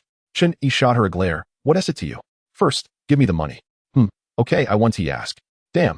Chen Yi was truly speechless. What kind of person is this? After waiting for a while, finally, chaotic footsteps sounded from outside. Jiang Feng, leading a large team, rushed in with the soldiers who had escaped earlier. Major Chen Yi. Major, I'm glad you're okay. The soldiers who escaped looked at Chen Yi with excitement. Jiang Feng also jogged over to Chen Yi, circling around him several times. You little rascal. I really underestimated you. Did you actually kill that level beast? Chen Yi nodded. Yes, I killed it. What about the body? You want the body too? I threw it into my secret realm space to feed my beast. Jiang Feng nodded. As a leader in the army, he had some insight. He could tell that Chen Yi was hiding something. And it seemed those soldiers who escaped were also helping Chen Yi conceal something. However, he wouldn't dig deeper, as long as Chen Yi stood with the military. It didn't matter. Miss Luo, you must have been wronged, right? Jiang Feng then turned to Luo Hanshuang and casually greeted her. Luo Hanshuang shook her head and pulled Chen Yi closer, saying, I'm not wronged. Chen Yi treats me very well. Jiang Feng was a bit confused. I was asking if you were wronged in this secret realm. What does that have to do with Chen Yi? Then, Jiang Feng looked at Chen Yi mischievously. Little rascal. A hero saving a damsel in distress? Not bad, not bad. What could Chen Yi do? He could only smile awkwardly. Women are indeed troublesome. After catching up, Jiang Feng didn't forget the main task. Since a level beast was guarding this ancient castle, it must have some unique features. He started assigning tasks to investigate this bat castle. Chapter 57. Grandpa, give me the dowry. After some investigation, this news immediately invigorated everyone in the military. Although they hadn't found the secret realm leader and couldn't control this secret realm, the signal tower had been successfully established. Even if the entrance's teleportation crack was random, they could quickly find the main force after entering. Naturally, the task of finding the secret realm leader no longer required Chen Yi's personal involvement. Since he had rescued Luo Hanshuang, his task in this secret realm was considered complete. As the three stepped out of the teleportation gate, they were immediately noticed by those guarding the ancestral grave and quickly led to the command post. Yanjun and the couple Luo Rong also hurried over upon hearing the news. When Luo Rong saw Luo Hanshuang's obviously haggard face, he was instantly in tears, saying, My Shuanger, are you okay? You're not hurt, right? Luo Hanshuang nodded, saying, Yes, it was Chen Yi who saved me. It was this little rascal who saved you. Luo Rong wiped his tears and gave Chen Yi a satisfied glance. Not bad, kid. Looks like I didn't misjudge you. He Mei also ran over at this time, pulling Luo Hanshuang to ask about her well-being. Luo Rong seemed to remember something, looking at Chen Yi with annoyance, saying, Kid, you didn't take the opportunity to bully my Shuanger, did you? Damn, this old man. Good people never get good returns. Chen Yi was ready to curse a few words. But Luo Hanshuang got anxious first. Grandpa, why do you say that about Chen Yi? Do you even know him? Do you know what kind of person Chen Yi is?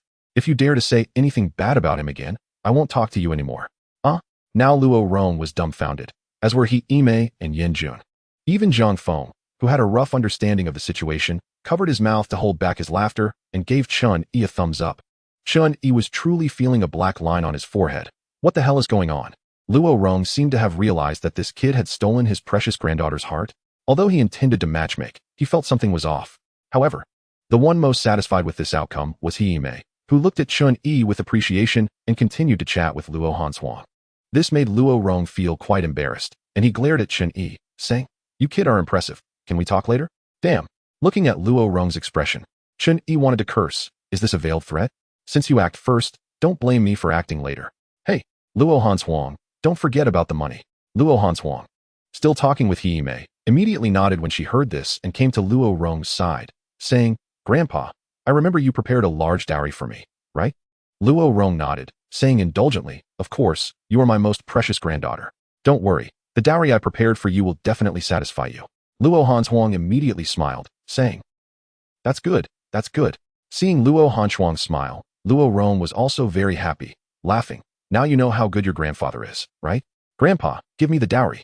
Before Luo Rong could even feel satisfied, he was stunned again, asking, What do you want the dowry for? Hurry up and give it to me. I want to give it to Chen Yi. What? He Mei frowned directly, and Yin Jun was also dumbfounded. Jiang Feng couldn't help but raise his other hand. Giving 2 thumbs up, it was undeniable. Luo Rong's mouth was wide enough to fit 2 eggs. Granddaughter, what kind of tiger wolf words are you saying? I'll record it for you to listen to. Batwing Sky Dragon. With Luo Rong's furious call, a level Batwing Sky Dragon appeared above Chen Yi. Batwing Sky Dragon. Grab this kid. How dare you give my granddaughter a hallucinatory potion? Grandpa. Old Luo. Old Luo. Damn. Why is this old man really angry? Chen Yi cursed. Wasn't it agreed that he would get all the family assets? Is he trying to back out? But he couldn't afford to offend a level beast. Chen Yi hurriedly hid beside Yin Jun, shouting, Commander, save me. Damn it, this Luo is backing out. He's really something. You. Am I backing out? Am I backing out? You little brat. I have to beat you up today. Grandpa, if you dare to touch Chen Yi, you won't have me as your granddaughter anymore. Schwanger you. The scene was genuinely awkward, even more so than a battlefield. It was still Hime who broke the deadlock, saying, all right, Schwanger, don't speak for now, old Luo. Come here. Let Schwanger explain what happened. Yanjun also coughed twice, saying, I won't get involved in your family matters, Jiangfeng. Come with me to report on some matters in the secret realm. All right, Commander.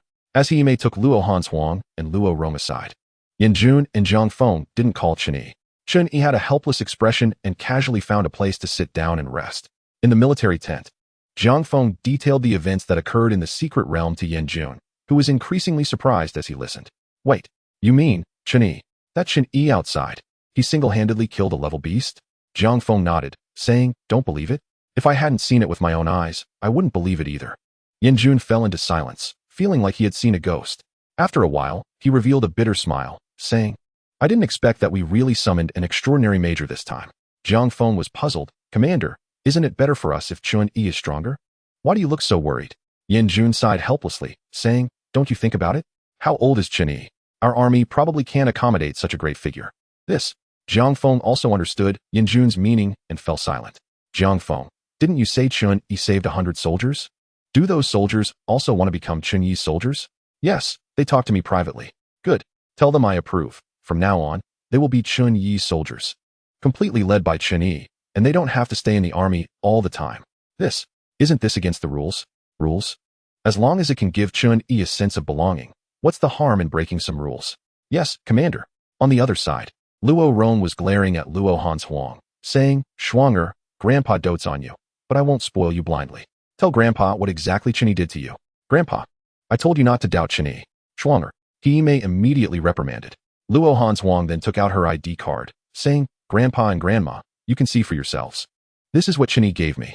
The two hurriedly took Luo Hanshuang's ID card. After taking a glance, both elders widened their eyes. And even the composed Hime was gaping at the moment. Chapter 58, I will go get you that dowry. Schwanger, what is going on here? Luo Hanshuang smiled and said, I can't tell you the specifics of what I promised Chen Yi, but I can tell you that my talent changed after using a scroll that Chen Yi gave me. Not to mention Luo Rong. Even Hime was almost speechless, thinking what kind of international joke this was. A scroll that changes talent? As the president of the Beast Master Alliance in Jiangnan Province, she had never heard of such a thing, let alone one that changes a person's talent level. It was simply unbelievable. How about that, Grandma? Do you still dare to say that Chen Yi is not good to me? He specifically told me that he sold it to me for the price of our entire family fortune. You agreed? Hime said, slightly speechless. Was it possible that he was serious? Of course I agreed. At this moment, Luo Rong also reacted and silently walked outside. Grandpa, where are you going? Luo Rong turned around helplessly and said, to get your dowry. Schwanger, for your own sake and for Chen Yi's, you must keep this talent change a secret, including from your parents. Okay, Grandma, I understand. Let's go find Chen Yi. Our Luo family owes him too much. Chen Yi, who was still bored, felt a wave of frustration as he saw Luo Hanshuang and Hime approaching him, wondering if he could still get the money. Little Chen, I won't ask about the specifics. Grandma knows what's important.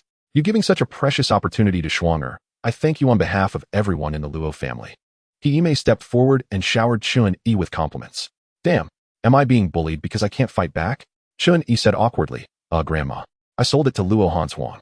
I know, we discussed it. Our most precious family asset is Schwanger. You must treat her well in the future. Damn, I really want to default on this. Grandma, this isn't appropriate. How can Luo Hanshuang be compared to money? I want money. Only with money can I buy pills. And right now I have a big eater to support.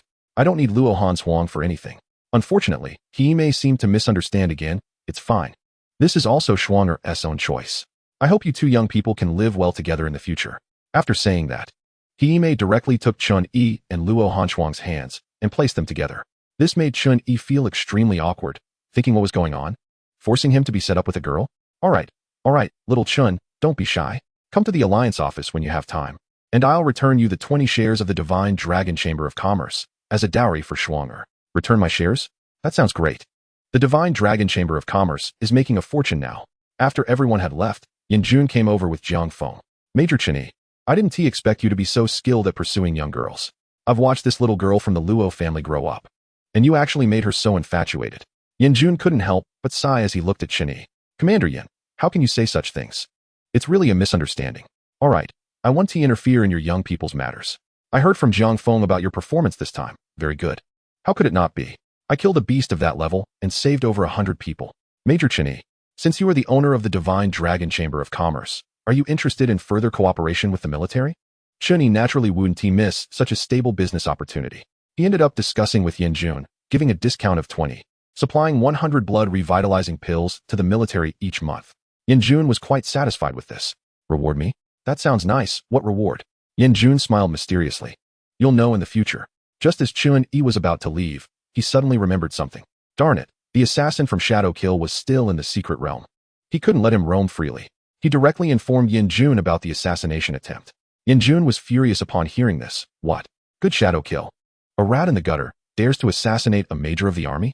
I'll take care of this matter. Do you need me to send someone to protect you? Chen Yi was now a treasure for their military district and couldn't afford any mishaps. After watching Chen Yi leave, Yin Jun's expression remained dark.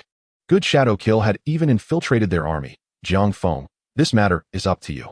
You must investigate this thoroughly. Jiang Feng also understood the seriousness of the situation. If one could infiltrate, what about later? Don't worry, leave it to me. After leaving the military camp, Chen Yi calculated the things he needed to do. The most urgent task was to deal with the potential threat from Shadow Kill, and then to settle the lizard man in his secret realm. In the Divine Dragon Chamber of Commerce building, Mu Qinghan looked sorrowfully at the documents in his hand. Yuku, where do you think Yigu has been recently? The Li family is targeting us everywhere, and he's not doing anything about it. Who knows, boss? He has been elusive, not answering calls. The Li family can suppress us, right? Just because they released a healing stone, can it compare with our blood revitalizing pills? After all, they sell it cheap. We do have an advantage in the high-end market, but we have no space to intervene in the low-end market. Yuku shrugged helplessly. So what should we do? Can you develop medicine? Mu Qinghe waved the documents in his hand. What can I develop? Look at these surveys. They are all urging us to hurry up with new medicine. It's all the boss's fault for saying we release a new medicine every month. Now look. The month is ending, and he has disappeared. Just as Mu Qinghe was complaining, Chen Yi appeared at the door. Oh, look at this. How long has it been? And you dare to speak ill of me behind my back? Yigu, boss. Seeing it was Chen Yi, Mu Qinghe, and Yuku jumped up excitedly. Chapter 59, pointing out Grohl's distribution. When Chen Yi came up, he took a general look at the current situation of the Divine Dragon Chamber of Commerce. He had to say that Mu Qinghe was managing the place very well. He hadn't misjudged him. Yigu, you came at just the right time. What about our new medicine this month? Is there any progress? What progress does new medicine need? I can just randomly pick something from the system mall that is top-notch. Chen Yi nodded, opened the system mall, scanned around, and finally decided on the newly released pill for this month. Item, Enlightenment Pill. Effect, can directly comprehend one skill after a beast master takes it without having learned the skill. Price, 500 million. Chen Yi took out the pill and handed it to Mu Qinghe, explaining its effects. Mu Qinghe was completely awed by Chen Yi. This thing was simply against the heavens. After a discussion, they decided on a price of 1 billion, since it was something worth over 100 million. It was indeed impossible to raise the price like the blood revitalizing pill and energy concentration liquid. As for the low-end market that Mu Qinghe mentioned, Chen Yi also had an idea. Capturing the pharmaceutical market in Jiangnan province was related to a system task, and the reward was even a wise race. With the addition of the lizard men, Chen Yi now understood the benefits of having a wise race. His future pointing skill would definitely evolve to increase the number of points. Undoubtedly, a wise race was the best option for pointing. How about this? You try to dissolve the blood revitalizing pill in water, dilute its effects, and see if it works. Mu Qinghe's eyes lit up, and he immediately began to try it. The result was naturally feasible. And at a dilution ratio of just 1:10,000, it had already surpassed the heavy-hitting healing stone released by the Li family. Haha, Yigu, you're the best. Now the Li family dares to stab us in the back. Don't worry, with this diluted blood revitalizing liquid, I'm confident I can control all the low-end markets that the Li family currently holds within 6 months. Mu Qinghe's preliminary marketing plan was to continue selling high-end pills from the main Divine Dragon Chamber of Commerce, while authorizing the blood revitalizing liquid to pharmacies in various regions. After getting Chen Yi's approval, Mu Qinghe hurriedly took the blood revitalizing liquid and enlightenment pill to the Beastmaster Alliance for notarization. Yuku was retained by Chen Yi, who had other tasks for him. How are the recently recruited personnel doing? Boss, we have recently hired over 50 employees, all of whom were found by me and my sister according to your instructions. Their loyalty is absolutely guaranteed. Good. Our Shenlong Chamber of Commerce is making money now, so the welfare and benefits can't be poor. For anyone who works with us for over a year, we will provide them with contract beasts, independent dormitories. And for those with talent, We will pay to send them to the Beast Academy for further studies. Yuka nodded, assuring Chen Yi that he could handle the personnel matters. There's one more thing I need you to take care of. Boss, you say? Chen Yi then shared the general appearance and living habits of the lizardman with Yuku, and he sketched out the general topography of the lizardman's territory. Although the drawing wasn't very good, it was at least understandable. Find some designers to help me design a town for the lizardmen on this land. Remember, it should be grand, and the style of the houses needs to be standardized. Okay, don't be stingy with the design fees, as long as I am satisfied. Money is not an issue. After nodding, Yuka hurried out to arrange things with his sister. Only then did Chen Yi go to the top floor of the building. Entering the office that Mu Qinghe had prepared for him, rather than an office, it was more like a luxurious suite. With the entire top floor designated as Chen Yi's private area, it was equipped with various facilities, including a swimming pool and even a small cinema. Surprisingly, despite having taken over the building for so long, he had never been there before. After finding a sofa to sit on, Chen Yi dialed Su Liyun's number. Oh my god, Chen Yi, you finally contacted me. After you hung up last time, you went off the radar, and I thought you were dead. Su Liyun exclaimed excitedly over the phone. A level assassin wants to kill me? They really underestimate me. Do you have time to come to the top floor of the Shenlong Chamber of Commerce? I need to talk to you in person. Sure. Su Liyun's voice on the other end perked up noticeably. All right, wait for me. I'll be there right away. A few hours later, Su Liyun appeared on the top floor of the Shenlong building. After coming out again, Su Liyun seemed more energized. He needed to summon Grolfin first. More strength meant more chances of success. After all, Chen Yi was going to face an entire family this time, and one should use full strength even when fighting against a rabbit. Meanwhile, in the secret realm, Xiao Qing and Zhong Kongkong were resting outdoors at the peak of the main mountain, while Carl and Shifu were energetically leading the lizardmen in their construction work. Baigu had dug a deep cave on Bone Mountain and was currently resting inside, while the target Grolfin had built a makeshift house out of bones at the entrance of Baigu's cave and moved in. With absolute control, Chen Yi directly moved to Grolfin's bone house. The moment Chen Yi arrived, Grolfin sensed him and hurried out to greet him. Thanks to the transfer contract, his loyalty was no longer in doubt. My lord, you have arrived. Grolfin, I need your strength. Tomorrow night, I will launch a massacre. That's right, a massacre. If the Su family's strongest power is just that, then it will undoubtedly be a slaughter. Grolfin nodded and half-kneeled on the ground, ready to follow his lord's orders. Chen Yi reached out and pointed to his forehead, initial summon. Soon, a flash of white light appeared, and an identity card materialized in front of Grolfin. Chen Yi took the identity card and examined it closely. Name, Grolfin. Race, Undead Lich. Potential, Super. Strength, Level. Attributes, Necromancy. Skills, Resurrection of the Dead, Summon Undead, Grip of the Phantom, Death Decay, Corpse Explosion. Wow, super. A long line of skills even left Chen Yi stunned. Chapter 60, Target Su Family. He couldn't see the effects of the skills, so he had to ask Grolfin about them. This inquiry was even more astonishing. Grolfin was like an undead disaster on his own. The Summon Undead skill could summon skeleton warriors based on Grolfin's strength. Currently, he could summon 10. The Resurrection of the Dead could revive corpses, allowing them to fight for him for a limited time, though the revived corpses had no intelligence. Wouldn't the attack on the Su family tomorrow scare them to death? To recover his strength, Chen Yi stayed in the Shenlong Chamber of Commerce's bedroom for 2 days. During this time, Mu Qinghe reported to him that the certification had been completed, dramatically describing the lively scene at the certification site. Finally, night fell for the second time. In the darkness, Chen Yi stood on the roof of the Shenlong Chamber of Commerce, revealing a cruel smile. Reward me? A gust of wind blew, and Chen Yi flew into the clouds with it. In the Su family, in the Master S room, Su Lin, the head of the Su family, sat in his study with a look of melancholy. In front of him was his confidant, the steward of the Su family. I feel that the atmosphere in the family has been very strange these past 2 days. Have you noticed anything? The steward frowned. Master, are you overthinking it? That kid Chen Yi has been out of contact lately, and the Chen family has gone crazy looking for him. It seems like the assassin from Shadow Kill has succeeded. I hope so. Was my son Su Feng really killed by that dog Chen Yi? Yes, according to my investigation. The young master was instructed by the young master of the Murong family and disappeared while dealing with Chen Yi. Bang! Su Lin angrily slammed his hand on the table. He died too easily. If I get my hands on him, I will make him wish he were dead. Master, recently the first lady has been humiliating the second lady more frequently. Should we intervene? That second lady is just a maid, with no background at all. If it weren't for the fact that Lu Yun still has some use, she wouldn't even qualify to enter my Su family tree. By the way, how has Lu Yun been lately? Very good. Keep an eye on him. If he continues to be so sensible, let the people below stop bothering him. Unfortunately, Su Lin didn't know that today would be the end of the Su family. Above the Su family, Chen Yi quietly watched the luxurious courtyard below, which had a total of 4 gates, one each to the east, south, west, and north. To prevent anyone from escaping, Chen Yi decided to use a pincer attack. Zhong Kongkong was in charge of killing his way through the north gate, while Shifu and Carl, who were relatively weaker, would form a pair to attack from the west gate. Grolfen would take care of the east gate, and Chen Yi and Baigu would directly charge in from the south gate, which was the main entrance.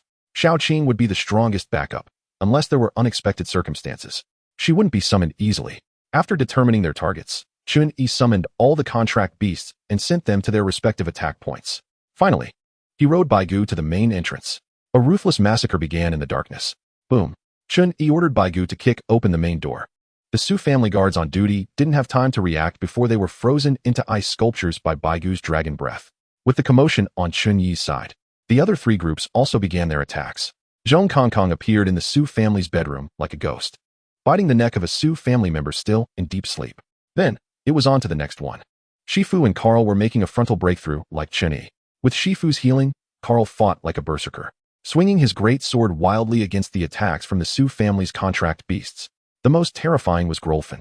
The Su family members and contract beasts he killed would rise again, continuing to attack like zombies. Meanwhile, on Chen Yi's side, Baigu's frost breath had turned the entire Southgate area into a winter wonderland. The huge commotion naturally alerted Su Lin, who was in the study talking with the steward. Su Lin frowned. "Steward, what's happening outside?" The steward, not knowing what was going on, frowned and said, "I don't know. I'll go take a look." Go ahead." As the steward was about to go out to take a look, a clan member rushed into the study in a panic. "Master, it's bad. Someone has broken into the Su family." Su Lin was taken aback, then his expression darkened. "What did you say? Someone dares to invade my Su family? Master, you should go take a look quickly. The thieves are almost at the square. The clan members, they are dying so horribly." "What? Who is so bold? Where are the protectors?" "I don't know. There are intruders from all directions, and the protectors, they are all dead." "What?" Su Lin immediately realized the seriousness of the situation and hurriedly stood up. "Quick, go notify everyone to prepare for battle." "No need to notify, it's useless. The Su family will definitely be destroyed tonight." Su Luyan appeared at the door of the study with a grin. Seeing him, Su Lin exploded in anger. "Su Luyan, what nonsense are you talking about? Why aren't you going to fight?" "Fight? Why fight? I told you, the Su family will definitely be destroyed tonight." "You? Is it you who brought them here?" Boom. Another loud noise, and in the astonished eyes of Su Lin and the steward, the wall of the study exploded, and a skeletal dragon head poked in. "The master has made contact." Good. You stay outside for now." Then they saw Chen Yi leisurely walk in. Staring at Su Lin, "You are the master of the Su family?" Su Lin looked at Chen Yi. "Who are you? Are you the one who led the night raid on my Su family? Damn, how dare you put a bounty on me and then ask who I am?" "Put a bounty on you?" Su Lin was taken aback, then suddenly realized something. You are Chen Yi?" "That's right. When you put a bounty on me. You didn't expect this day, did you?" As if remembering something, Su Lin angrily pointed at Su Luyun. "Su Luyun, it was you. You dared to collude with the enemy. You dared to betray the Su family? How could I treat you and your mother like this?" Su Luyun snorted coldly. "Treat us like this?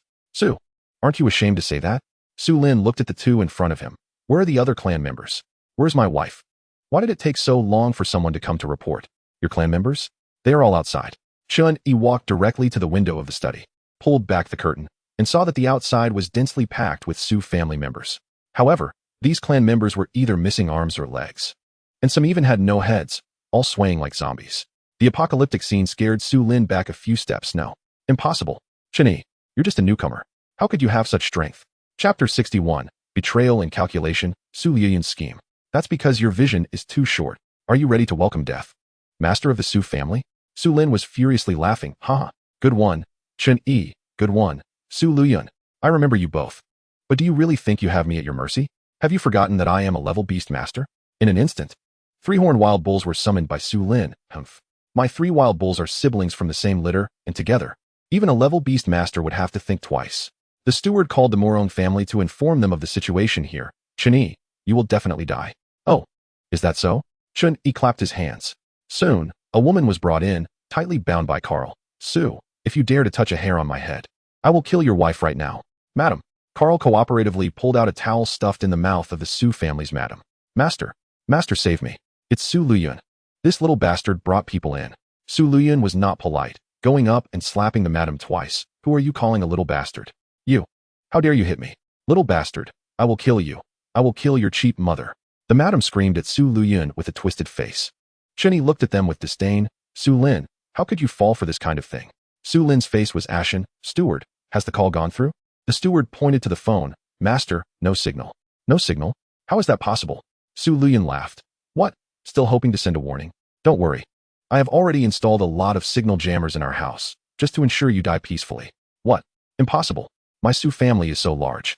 To block the signal would require a significant number of jammers. Such a large operation. How could it not be discovered? Of course, thanks to Uncle Kuen's help.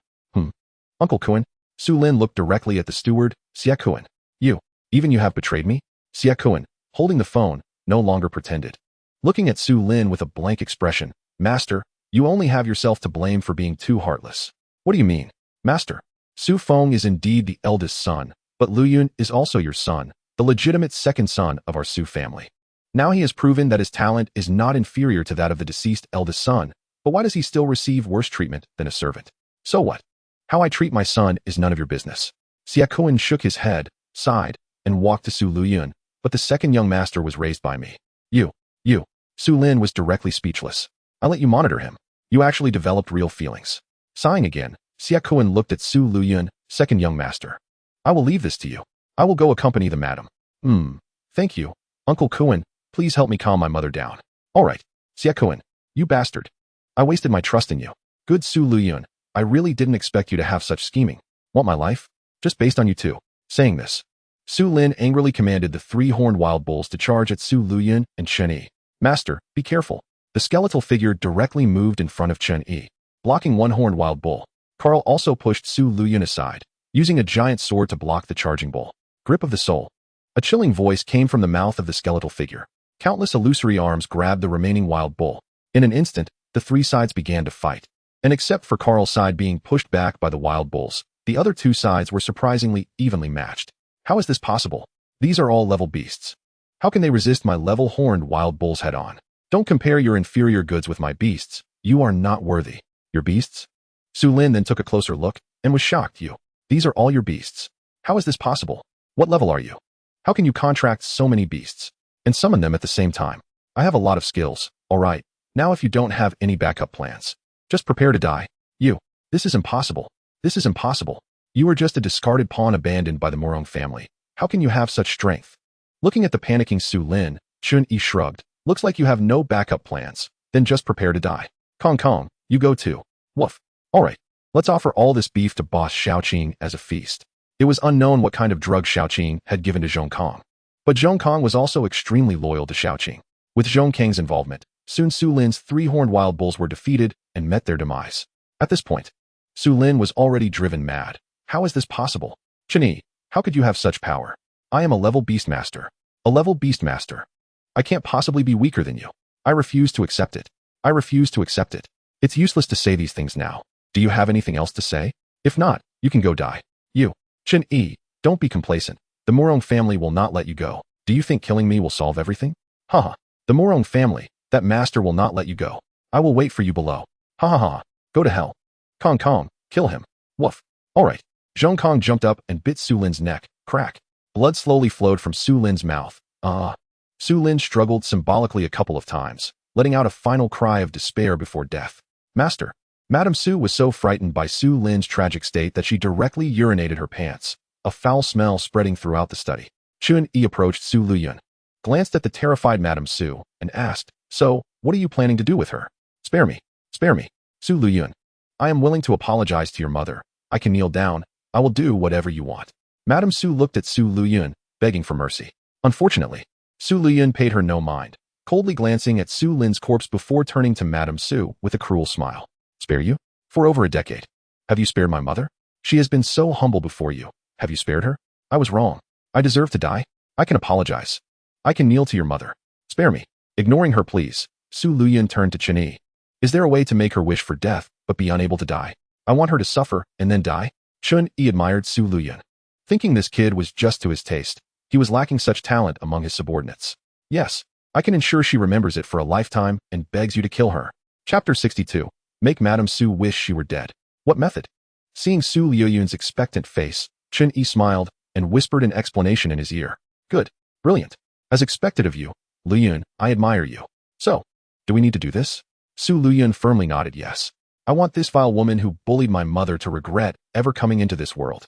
Seeing the two discussing how to deal with her without restraint, Madame Su's fear was beyond words, and she had lost control of her bodily functions. Chen Yi then ordered Carl to pry open Madame Su's mouth. He also instructed Grohl to revive several cockroaches, letting them crawl into Madame Su's body through her mouth to gnaw at her insides. No, no, kill me. I beg you to kill me. At this point, Madame Su was completely stunned, filled with endless terror, but she was bound by Carl and couldn't even take her own life, feeling the cockroaches constantly gnawing at her insides.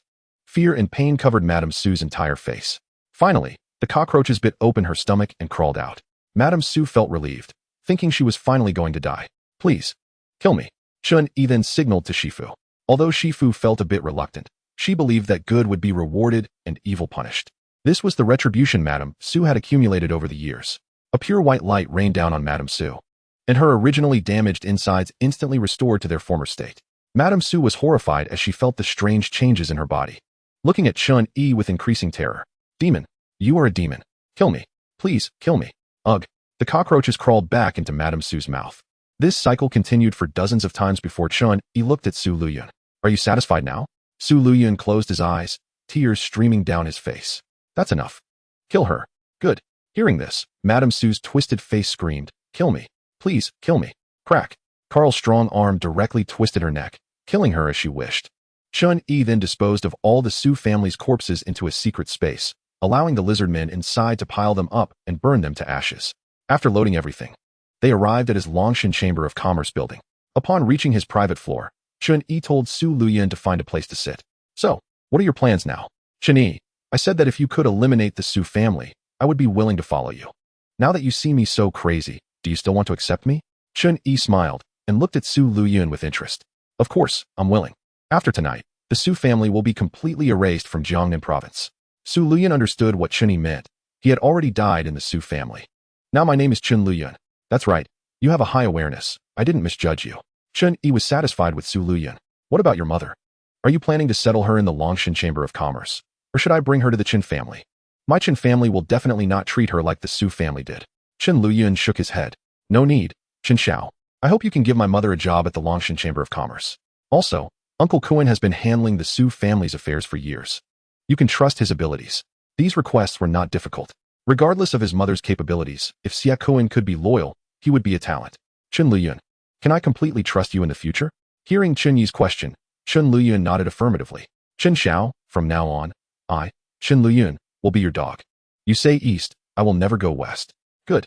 I hope you secretly establish an organization. What Chen Yi was lacking now was not money. He had that. Strength? He could easily defeat low-level beasts and even compete with mid-level ones. In Jiangnan province, he had strength. What remained were people and intelligence. So he hoped Chen Luyun could establish an intelligence organization. In the future, Mu Qinghe would be responsible for monopolizing wealth. The Yu siblings would be responsible for finding talents. And Chen Luyun would secretly handle intelligence. The Murong family, the so-called Kyoto Lord, once he secretly developed in Jiangnan province, he would expose them completely. Understanding Chen Yi's intentions, Chen Luyun nodded and went to fetch his mother and Xia Kuan. Chen Yi opened the system store, staring blankly at the door to the space that required 100 development coins to exchange. It seemed still far away, and the system had not issued any tasks lately. However, even if he had development coins, he planned to give all his loyal subordinates an upgrade first. The next morning, the entrance of the Su family was crowded with onlookers. The Su family gate was shattered, and the horrific scene inside was visible from the entrance. Houses destroyed, blood everywhere, but not a single living person was seen. Not even a corpse. God, what kind of person did the Su family offend to suffer such a disaster? Hush, are you looking for death? Can't you see the Su family has been wiped out? Be careful, or the murderer might hear you, and you'll be dead too. Right, I spoke too soon. This is the Su family. What a disaster. What kind of powerful being could directly annihilate the Su family in one night? Level? No, at least level. Get back. Get back. Look, it's the military and the Beastmaster Alliance. Even they were disturbed? How could they not be? It's been years since such a massacre happened. Soon, the old site of the Su family was cordoned off by the military, and the onlookers were dispersed. Outside the study where Su Lin died, Yanjun and Hime stood side by side. Hime, do you have the ability to quietly annihilate the Su family in one night? Hime thought for a moment and shook her head. I have the strength to destroy the Su family in one night, but I can't do it so silently. Yanjun nodded. The Su family must have had an insider, but besides you, Me, and old Rong in Jiangnan province. Who else has that capability? Su Lin was. After all, a level beast master. Only another level beast master could have such power. Excluding them, only the professors in the academy had that capability. He pondered. Has the Su family offended anyone recently? Offended someone? For some reason, Yinjun's first reaction was Chen Yi. He had recently learned that it was the head of the Su family who had issued a bounty on Chen Yi through the shadow kill. Chapter 63. Su Tower was confessed to. Yinjun just learned this news. He was still preparing to seek justice from the Su family. But the Su family was already wiped out. Remembering that Chen Yi had once killed a level beast alone in the secret realm, Yinjun's eyes narrowed. Could it really be him? Murong family. Murong Lei listened in shock to the report from the personnel below. Are you saying the Su family was annihilated? Yes. Young Master Lei, and there are no remains at all. How is that possible? Who has such audacity? Now, who in the entire Jiangnan province doesn't know that the Su family has already allied with the Murong family? This is a blatant slap in the face to the Murong family. Do you know who did it? Currently unclear. Both the military and the Beast Alliance have gone there. The Su family was wiped out overnight, and no news has come out. Murong Lei kept tapping the table, lost in thought. Young Master Lei, do you think it could be that Chen Yi? Chen Yi? Murong Lei smiled disdainfully. Just him? A worthless person abandoned by my sister? Impossible. The tragedy of the Su family stirred up the entire Jiangnan province, while the culprit Chen Yi was leisurely heading to the academy. There was no choice. That old man Luo Rong personally called him over. He couldn't afford to offend such a big shot, even though he was actually the creditor.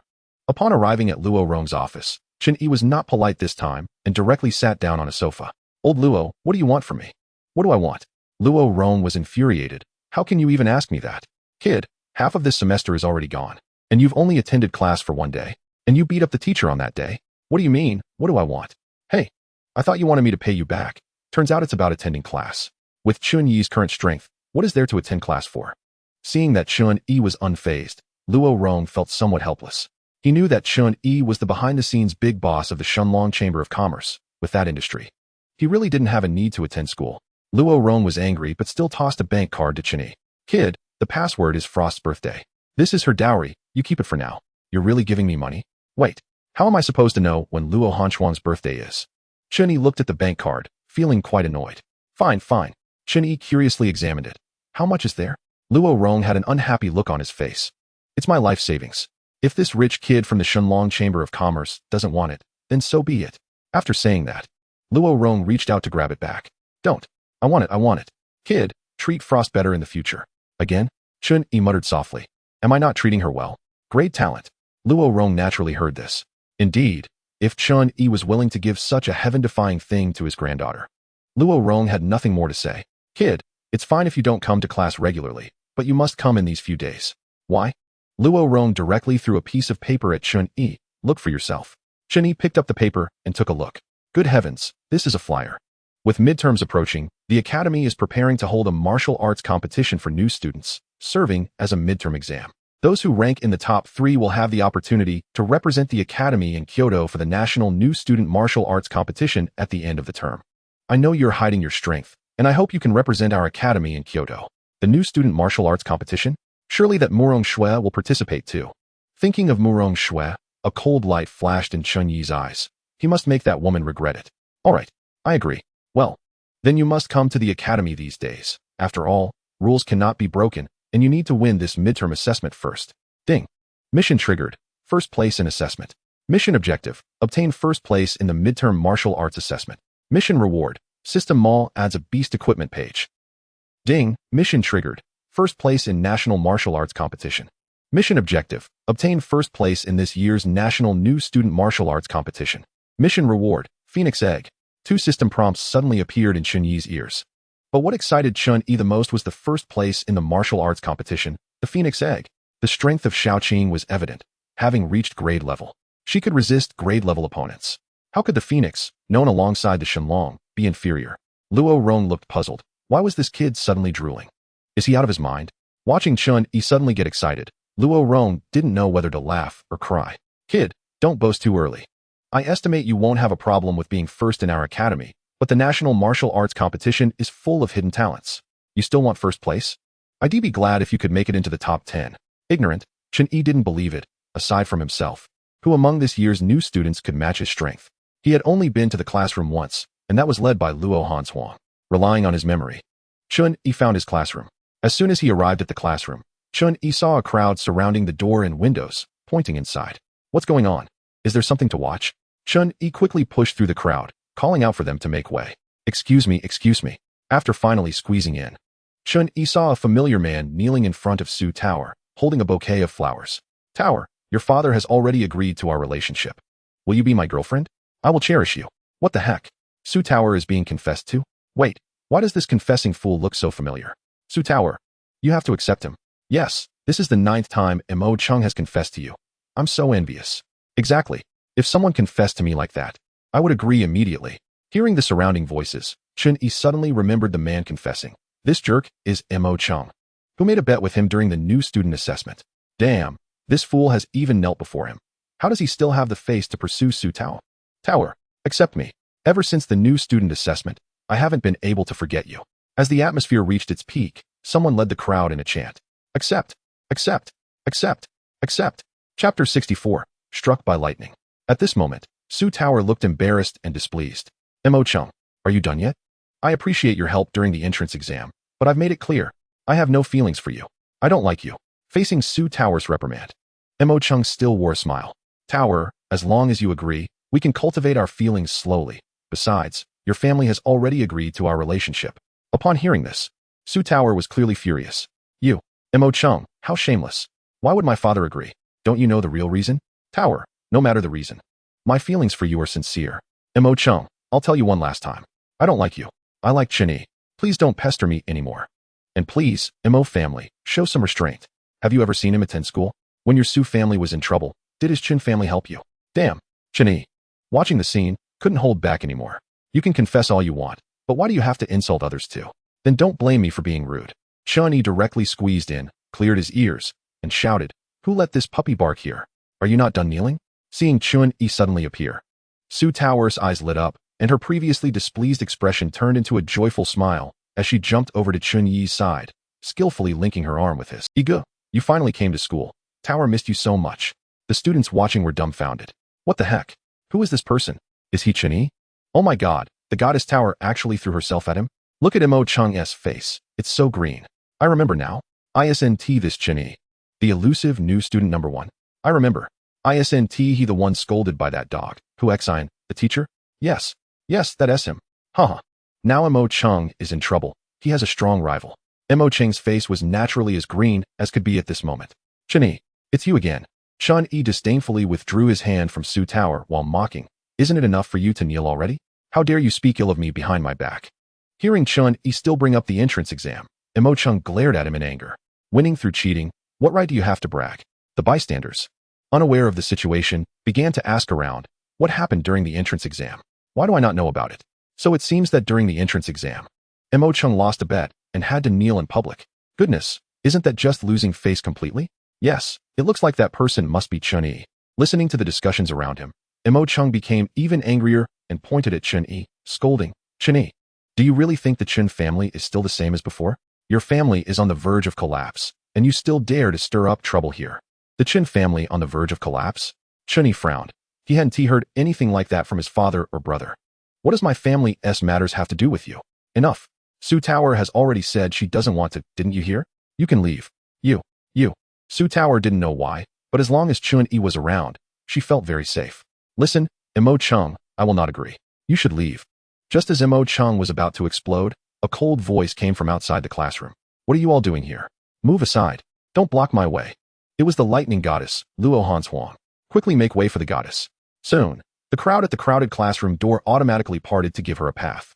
Luo Hanshuang saw the 3 people arguing in the classroom and felt very pleased when she recognized one of them as Chen Yi. But her expression turned frown when she noticed Su Tower next to him. Seeing Luo Hanshuang, Mo Chung didn't want to embarrass himself in front of the beauty any longer.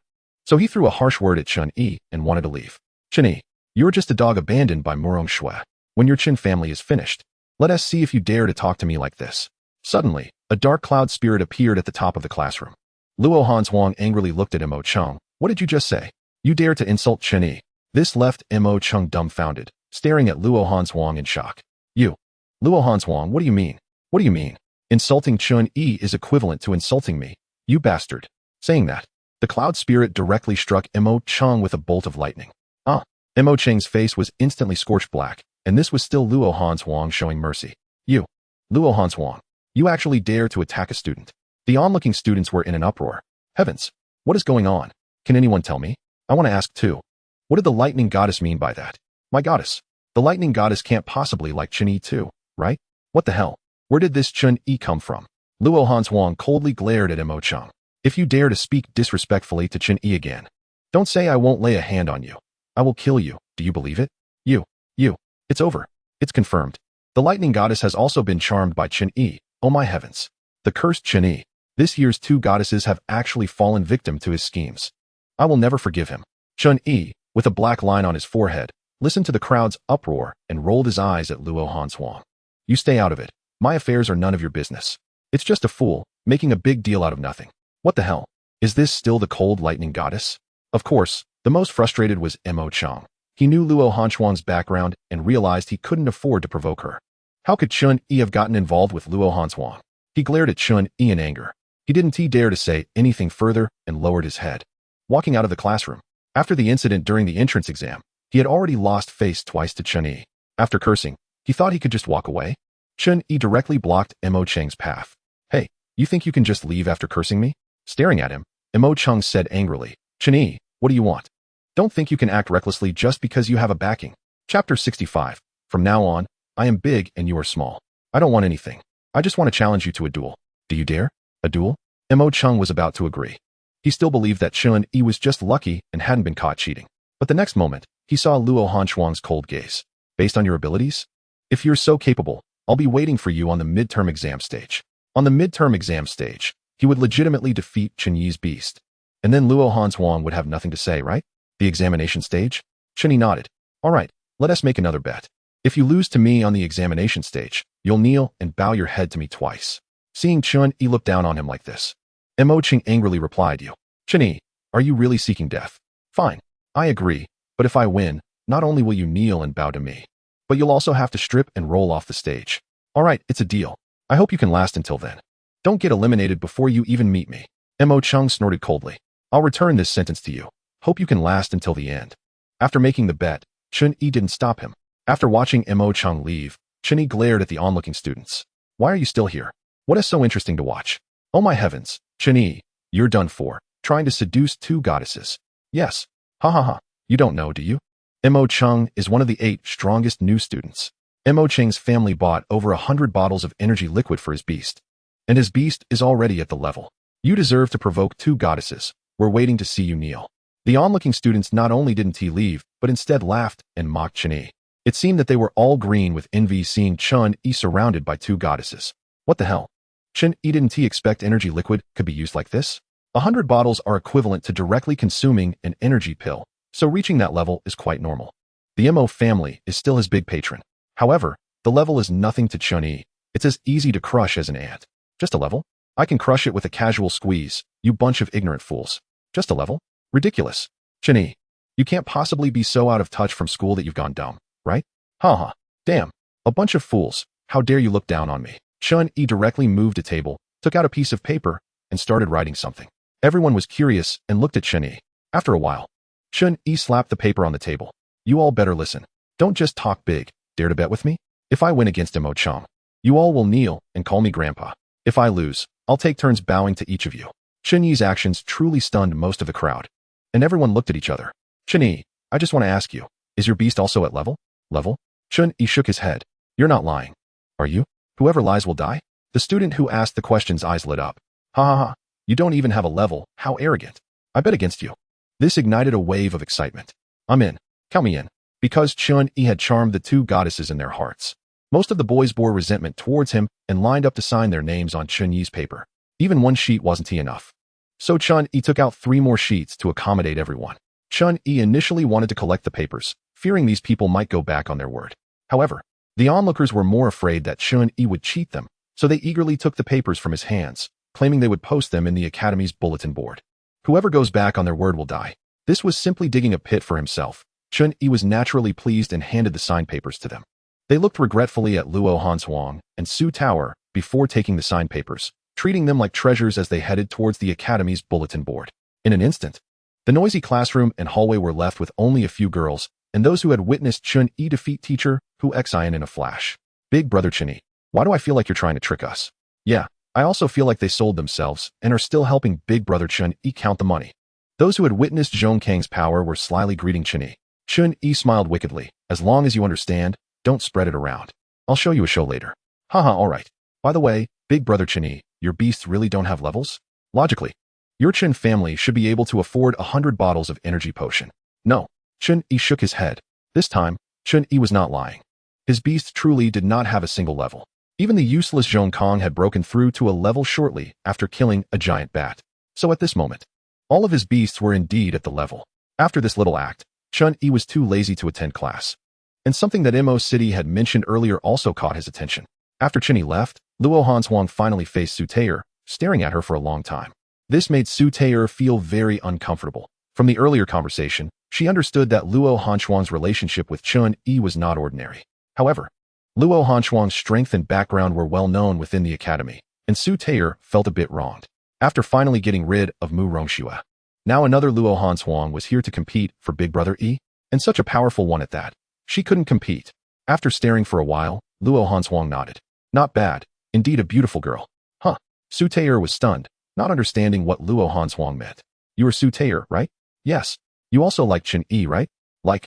Su Tayer bit her lip, looking like Luo Hanshuang really liked Chen Yi. Yes, I like him. Luo Hanshuang was not angry, alright.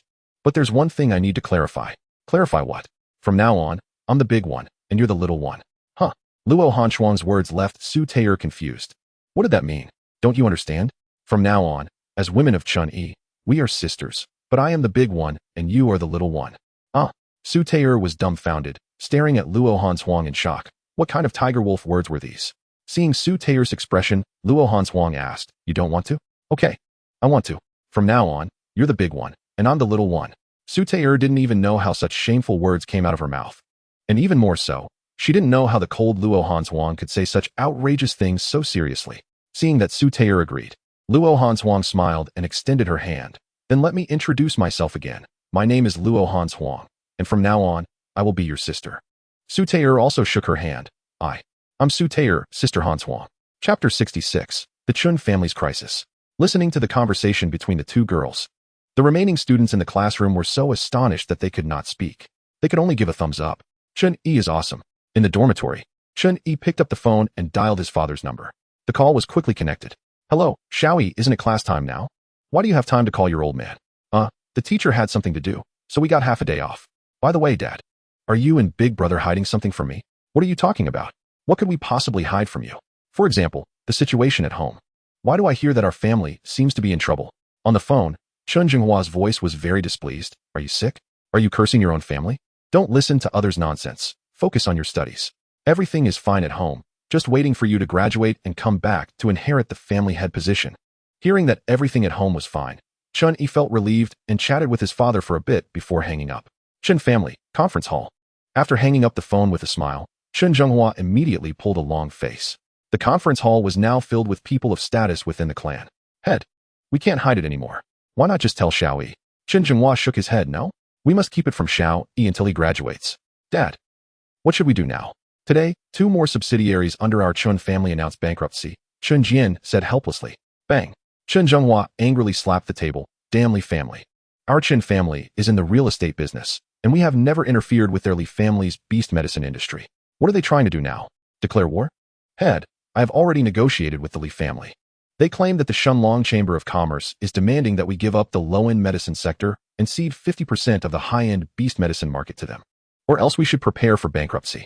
Dad, I've also investigated. The Li family is being driven to desperation by this newly established Shenlong Chamber of Commerce, losing most of their market share to them. Chen Zhenghua angrily slapped the table again. The Li family really knows how to make excuses. They are being pressured by this Shenlong Chamber of Commerce and think of coming to swallow our Chen family? What does this Shenlong Chamber of Commerce have to do with us? What a ridiculous reason for a business war. Head, what should we do next? Even if the Li family is being driven to desperation by the Shenlong Chamber of Commerce, they have been a century-old medical family, and the wealth they have accumulated is not something our Chen family can compare to. After thinking for a moment, Chen Zhenghua said, Let's find outside help. The clan members below looked embarrassed. Clan leader, where can we find outside help? The whole Jiangnan province knows we have a feud with the Murong family. And now the Murong family is at their peak. No one is willing to help us. Chen Zhenghua sighed. There is still one force that might help us. Which force? Clan leader, just say it.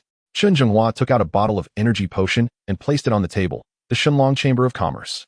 The Li family is using the Shenlong Chamber of Commerce as an excuse to suppress our Chen family, so we should really go find the Shenlong Chamber of Commerce. Chen Jian frowned. But Dad, I've heard that the true decision-maker of the Shenlong Chamber of Commerce is hidden very deeply, and very few people know his true identity. Can we meet him? What can we say to persuade them? Then we must find a way to meet him. As long as we can protect the Chen family, we are willing to become their vassal family. Seeing Chen Zhenghua's determination, Chen Jian nodded. All right, I'll take care of this. When my little brother graduates, I will make sure he has a complete family. Not only was the Chen family in chaos, but even the Li family was in turmoil. At this moment, Li Qing, the head of the Li family, was also losing his temper in their family's conference hall. Damn Shenlong Chamber of Commerce. We finally consumed 99 of the low-end market in Jiangnan province with Jinshi San, and now they have opened a breakthrough with a blood-activating potion. Yes, damn Shenlong Chamber of Commerce. We've already given up most of the high-end market, and they are just a newly established Chamber of Commerce. How dare they be so ambitious? Li Qing rubbed his temples. How is the analysis of the pills sold by the Shenlong Chamber of Commerce going? What herbs are they using to refine them? Currently, there has been no progress. It seems that their pills do not contain any known herbs at all, and we cannot analyze even a trace. As if already knowing this outcome, Li Qing nodded and looked at Li Mao. Li Mao, you have had direct contact with that mysterious president of the Shenlong Chamber of Commerce. Are you sure he is from the Chen family? Remembering Chen Yi, Li Mao's eyes filled with anger. The head is not mistaken. That person is definitely from the Chen family. Li Qing glanced at Li Mao. Isn't the young master of the Chen family just a fool abandoned by that talent from the Murong family? Just based on him? Impossible. Li Qing was anxious. Head. It really is him. Li Qing waved his hand. I know. He should be a scapegoat pushed to the front. However, since that mysterious president can use the Chen family's fool as a scapegoat, he must have some connection with the Chen family. So what should we do, head? Are we really going to? Li Miao thought of Chen Yi's miserable state after the Chen family went bankrupt, and he couldn't help but feel genuinely happy. The family head. What if the Shenlong Chamber of Commerce really has a connection with the Chen family and personally comes to help them? Li Qing cunningly smiled. That would be the best. Then we would have an excuse to ask the Murong family for help. The Murong family? That's right. I'm sure the Murong family would be very willing to join us in dragging the Chen family into the abyss. After hearing this, the Li family members all laughed and began to flatter Li Qing. The family head really deserves to be the family head. This plan is brilliant. What a plan. It's clearly a plan that kills 3 birds with 1 stone. With a family head like this, the Li family is bound to prosper. Meanwhile, completely oblivious to the Chen family's crisis, Chen Yi was in his dormitory, using his toes to scratch the floor. There was no way around it. As soon as he stepped out of his room, he saw Luo Hanshuang wearing an apron, carrying a bowl of vegetables to the dining table. When she saw Chen Yi come out, Luo Hanshuang immediately approached him. Without hesitation, she pulled Chen Yi to the dining table and pushed him down onto a chair. Chapter 67, The Evolution of Yunling. Luo Hanshuang pushed all the dishes in front of Chen Yi. Come on, try it. How's my cooking? Hey. What is going on here? Chen Yi was taken aback by this appearance of a virtuous wife and good mother from Luo Hanshuang. Seeing Chen Yi's ghostly expression, Luo Hanshuang couldn't help but laugh. What's wrong? Are you not used to me like this? Of course. Chen Yi nodded. I mean, what exactly do you want? You really don't have to do this. I gave you that scroll with a clear price, for money. Luo Hanshuang looked slightly disappointed. So you don't like me? I don't like you. Chen Yi said directly. In his eyes, a beautiful woman was equivalent to trouble. He originally thought Luo Hanshuang would retreat in the face of difficulties. But to his surprise, she didn't mind at all and continued to smile at him. It's fine, I like you. And I will make you like me in the end. All right. Chen Yi was too lazy to say anything more and decided to just go with the flow. However, to be honest, Luo Hanshuang's cooking was indeed quite delicious. Eventually unable to resist the temptation, Chen Yi became a qualified eater, while Luo Hanshuang sat beside him, watching him finish his meal. After Chen Yi finished eating, she said nothing and silently cleaned up the dishes. This made Chen Yi feel quite awkward. He preferred the previous aloof Luo Hanshuang. By the way, Luo Hanshuang, why did you fall into that secret realm? Looking for something? Chen Yi thought about the environment at the entrance of the secret realm. It seemed to be all graves. Damn, is this girl looking for something in a grave? Did you find something on a grave mound? This question left Luo Hanshuang, who was still tidying up, stunned for a moment. Indeed, she almost dug up someone's ancestral grave. She originally thought that the item was buried as a sacrifice in the grave. So did you find it later? Thinking of this, Luo Hanshuang shook her head. No? In the end, my grandmother found someone to dig open that grave, but there was nothing I wanted. You really dug it up. Chen Yi couldn't help but shiver. The Luo family was truly insane to do something like that. Out of curiosity, Chen Yi asked, what exactly were you looking for? Sigh. Luo Hanshuang sighed and summoned Yunling. This Yunling is a mutated form. I actually contracted it when I was very young, and it could have already advanced to level 8. But it belongs to a mutated form, so it needs a Thunderstone to advance. The item I was looking for is this Thunderstone. Thunderstone? Chen Yi casually said. Your grandmother is the president of the Beastmaster Alliance in Jiangnan province. Can't she find it? No. The Thunderstone is a stone that condenses after a Yunling dies. It's extremely rare. Even 10,000 Yunlings might not produce one, let alone Yunlings are already rare beast companions. Condensed after the Yunling dies? Chen Yi's mind turned, and he took out the dusty stone with a lightning mark from the secret realm space. This stone seemed to be what Xiao Qing spat out after swallowing the Yunling. You mean this stone? Huh. Following Chen Yi's gaze, Luo Hanshuang saw the stone in his hand, and her breathing became rapid, looking at the stone excitedly. Yes. This is the Thunderstone. Oh my god. I can't believe you have it. Really? Chen Yi directly tossed the stone to Luo Hanshuang. You should have said it earlier. It's yours now. Luo Hanshuang hurriedly caught the Thunderstone. Send it to me? Chen Yi, do you know how precious this stone is? How precious can a stone be? I say it's yours, then it's yours. If you hadn't said it, I would have almost thrown it away as garbage. After waiting for a while, Chen Yi heard Luo Hanshuang's voice and curiously looked up. Good heavens. This girl was looking at him with tears streaming down her face, which startled Chen Yi. What the hell? What are you doing? I gave you a stone. Why do you look like I'm bullying you? Luo Hanshuang, with tears in her eyes, revealed a heartwarming smile. Thank you, Chen Yi. You gave me a miraculous scroll and this Thunderstone worth hundreds of billions. I will remember your kindness for a lifetime. Cough. Cough, cough. Chen Yi was directly choked. How much? Hundreds of billions? Can I get it back? But since he had already said it, Chen Yi could only pretend to be calm and put on a smile that was uglier than crying. It's okay, just a small amount. Wiping her tears, Luo Hanshuang smiled again and tossed the Thunderstone towards the floating Yunling. As soon as the Thunderstone entered Yunling's body, it seemed to have been invigorated, with countless lightning bolts rolling in the clouds. Even the dormitory lights were affected, flickering on and off. After a moment, a surge of energy belonging to level 8 emanated from the clouds of Yunling. The originally dark Yunling became pure and flawless, and upon closer inspection, one could even see a faint rainbow at the top of Yunling. Seeing her Yunling change so much, Luo Hanshuang was naturally very happy and immediately took out Yunling's identity card to check. Perhaps noticing Chen Yi's curious gaze, Luo Hanshuang unreservedly handed over the Yunling identity card that should have been hidden. Unable to resist the temptation, Chen Yi took a look, and good heavens. No wonder the change was so great. It had directly changed species. It was no longer called Yunling, but rather Weather Spirit. Even its potential had changed from level 8 to level 9. A level 9 potential beast companion. This was not a big deal for Chen Yi. But in the outside world, it was something at the top of the pyramid. Plus, with Luo Hanshuang's current talent, good heavens, she had a super potential beast companion. This girl has an unlimited future. Hundreds of billions. Chen Yi could only awkwardly smile, not knowing how much was in the old man's card, and thought he should find an opportunity to ask Luo Hanshuang when her birthday was. In the following days, Chen Yi lived like a newlywed, with Luo Hanshuang acting exceptionally virtuous.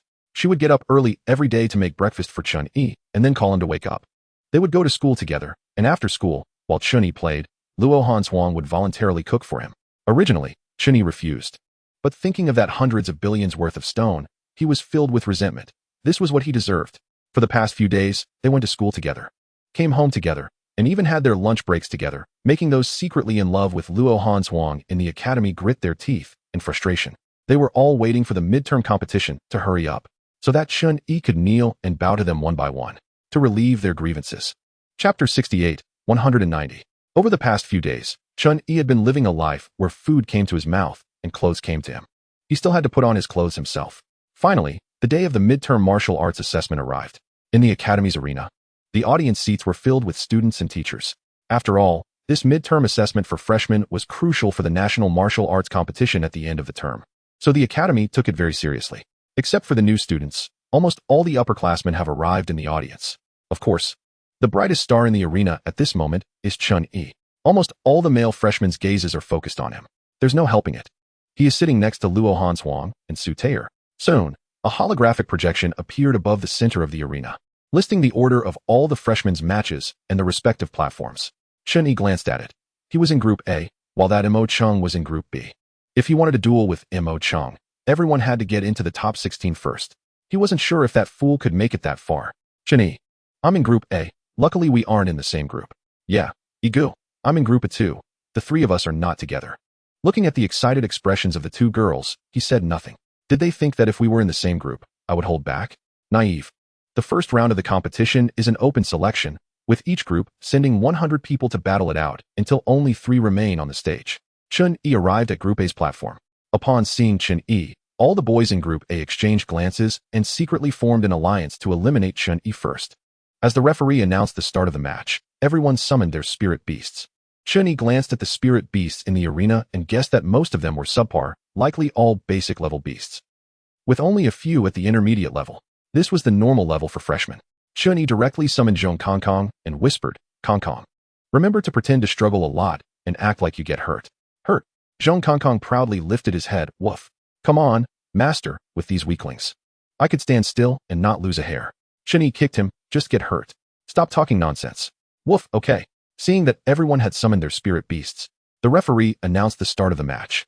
Brothers, unleash the goddess. Take down Chen Yi. A roar echoed.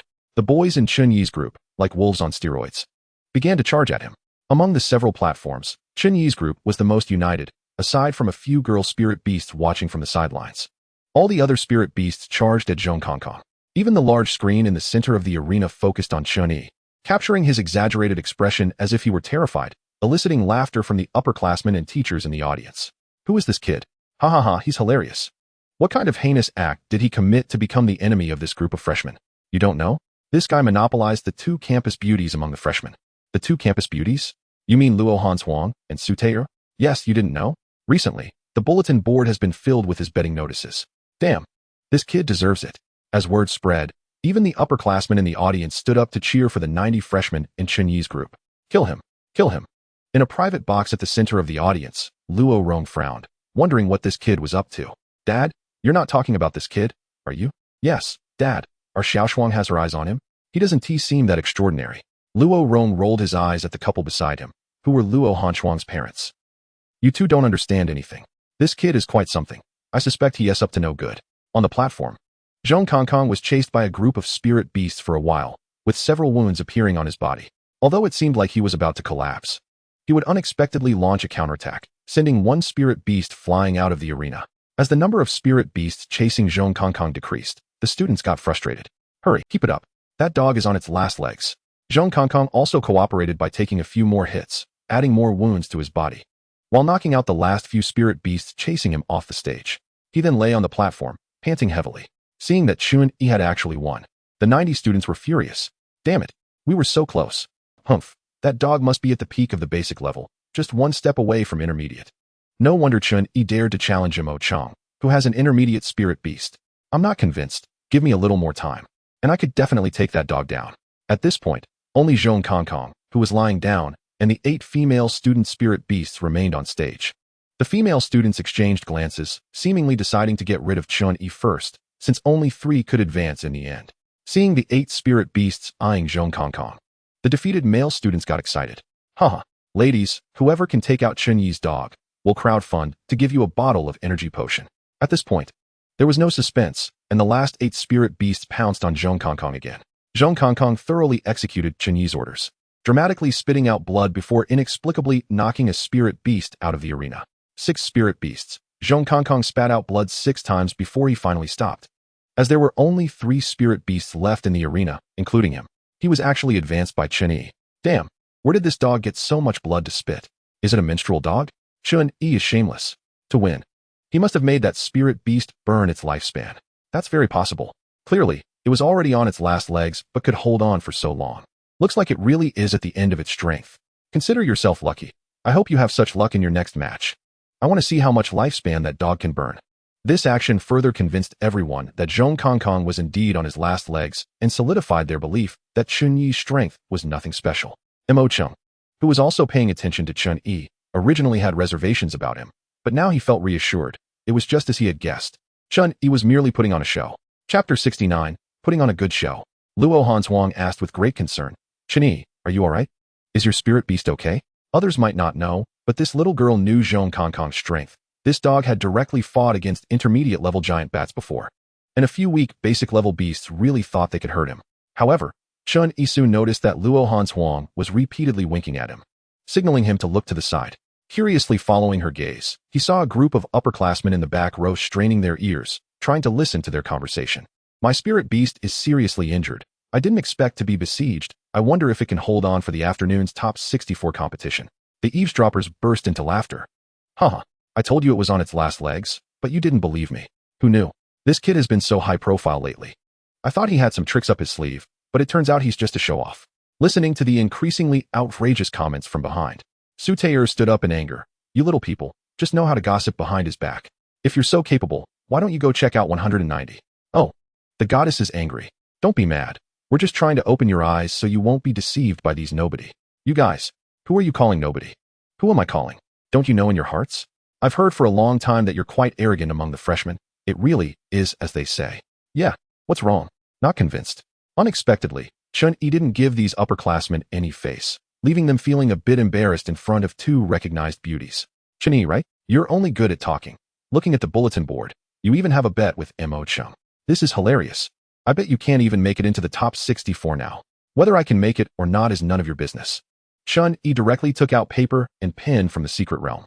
Since you all know about the bet, do you dare to bet together? The senior students frowned at first, but soon laughed. Are you just bluffing? Don't you fear for your life? Don't you think there aren't enough people who need to kneel? We'll support you. Pass the paper over, we're betting. Hey, kid, can we join in? The other senior students also gathered around upon hearing this. One by one, they joined in, with the same conditions as before, welcoming anyone who came. Haha, alright, count me in. It's just a half-dead beastmaster. When you lose, I'll see how many days you'll have to kneel to repay the bet. Spread the word. This kid is asking for death and still isn't satisfied. This will definitely make him kneel for a semester. Now not only the freshmen, but also a large number of senior students signed their names. The duel between the two freshmen, Chen Yi and Mo Chung, immediately rose to a level of concern across the entire school. Once everyone had signed, the second round of the elimination match wrapped up smoothly, and the morning events were considered complete. Now they just awaited the afternoon matches for the top 64 and 32. The bet was naturally posted on the Academy's bulletin board. Luo Hanzhuang, you're quite something. Your assist was really good. Luo Hanzhuang smiled and said, aren't you clear about my strength? How could they possibly be a match for that despicable dog? Chen Yi, you must have some purpose in doing this, right? Chen Yi grinned wickedly. Of course, dare to mock me? Tomorrow, they'll have their turn to cry. Huh, what does that mean? Ego. Are you guys putting on a show? Su Taoer was confused. She had no idea about Chen Yi's true strength and was still worried about him. Seeing that Chen Yi didn't intend to explain, Luo Hanzhuang didn't say anything more. Covering her mouth, she smiled at Su Taoer. All right, Sister Taoer. Come help me out. Coming, Sister Shuang, I'll wash the vegetables. Watching the two beauties busy in the kitchen, Chen Yi was puzzled. When did these two girls become so close? Murong family. Murong Lei listened with interest as the people below reported Chen Yi's performance in the academy. So, he is now considered a target of public anger in the academy? Yes, young Master Lei. Murong Lei nodded. This kid does have some tricks. No wonder the Shadow Kill side revoked the bounty on him. It turns out he latched onto the Luo family. Young Master Lei, what shall we do next? Murong Lei pondered for a moment. If the Luo family really wants to help Chen Yi, it won't be easy to deal with for a while. How about this? Didn't he establish a bet with most of the people in the academy? Saying this, Murong Lei took out a claw cover. That Mo Chung's Beastmaster is a golden ring Black Panther, right? Take this claw cover to Mo Chung and tell him I sent it, urging him to win this match at all costs. The person took the claw cover, looking astonished. It's actually a bronze-level Beastmaster equipment. Exactly. I don't believe the Luo family would be willing to protect a useless person who makes everyone kneel. Since Chen Yi wiped out the Su family, the bounty from Shadow Kill was naturally cancelled, so Murong Lei re-established contact with Shadow Kill to try and announce a new bounty. However, Shadow Kill unexpectedly stated they would not accept this task anymore. It was strange. It turned out that Chen Yi seemed to have gotten involved with the Luo family's young lady. Murong Lei thought the Luo family was secretly intervening. In that case, he would make Chen Yi lose face and prevent the Luo family from coming forward to protect him. In the afternoon's top 64 matches, Chen Yi's opponent was a level Sharpfang wild boar. The opponent seemed unusually excited to face Chen Yi. It's you, Chen Yi. Chen Yi summoned Zhong Kong Kong. What is the matter? Are you that excited to meet me? The opponent glanced at the injured Zhong Kong Kong and smiled. Of course. As long as I can defeat you, my status in the academy will soar. Looking at the excited opponent, Chen Yi scoffed. You think you can use me as a stepping stone? Do you have that ability? The opponent dramatically pointed at Zhong Kong Kong. Do you seriously think this injured dog can beat me, a level sharp-fang wild boar? Woof. Damn, you're the dog. Your whole family are dogs. Grandpa Zhong is a wolf.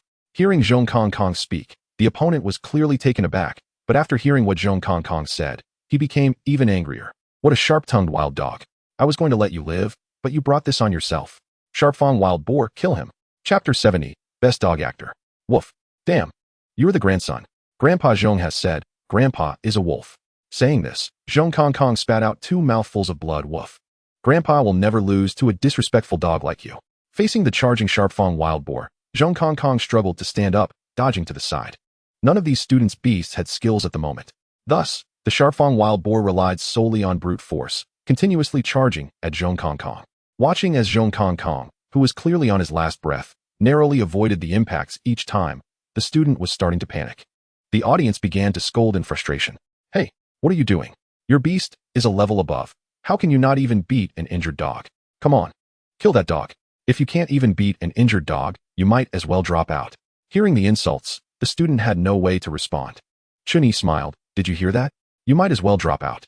Chen Yi, don't be too smug. I want to see how long your dog can hold out. Woof. Damn. You're the grandson. Grandpa Zhong has said, Grandpa is a wolf. Woof. Grandpa is going all out. Saying this, Zhong Kong Kong spat out 2 more mouthfuls of blood and then trembled all over, as if in great pain. At the moment he dodged the charging sharp-fang wild boar, he took the opportunity to leap and bite the sharp-fang wild boar's neck. Growling, the sharp-fang wild boar, feeling the pain, was knocked to the ground, struggling to shake off Zhong Kong Kong. But unfortunately, Zhong Kong Kong's bite was like a tiger's claw. No matter how it shook, it couldn't get free.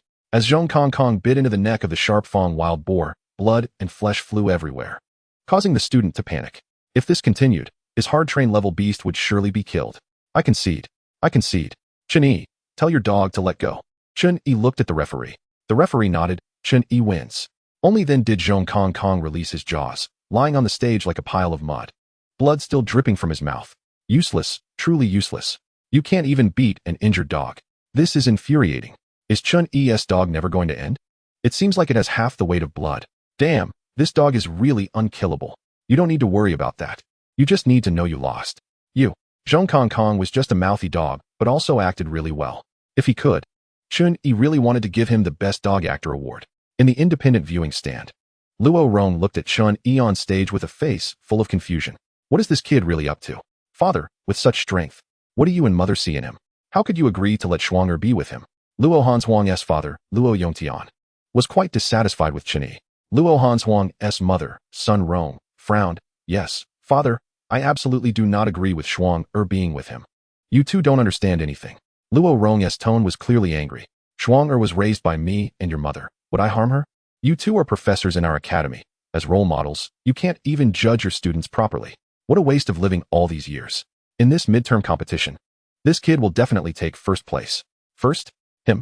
The two clearly didn't believe it. His beast was on the verge of collapse. And he still wanted to take first place? First place is definitely ours, Shuang'er's. Yes, father, if he really takes first place, I won't interfere in Shuang'er's matters anymore. Luo Rong nodded. Good. You two not only can't interfere, but you also have to take responsibility for your words. If this kid really takes first place, you two will personally go to apologize to him. Apologize to him? Luo Yongtian looked incredulous. Yes, what's wrong? Don't you think he can't do it? Afraid? Good.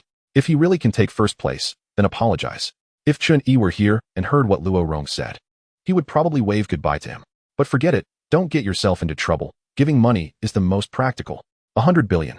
Soon the top 64 had been decided, and besides Chen Yi, Luo Hanshuang and Su Taoyao also advanced smoothly. After a short break, the top 32 matches began as scheduled. Chen Yi's opponent was still a level Beast Tamer. Zhong Kong Kong continued as in the match for the top 64, fighting while spitting blood, and narrowly won the match again. This drove everyone almost mad, cursing that Chen Yi was just lucky. The top 16 matches would be held tomorrow.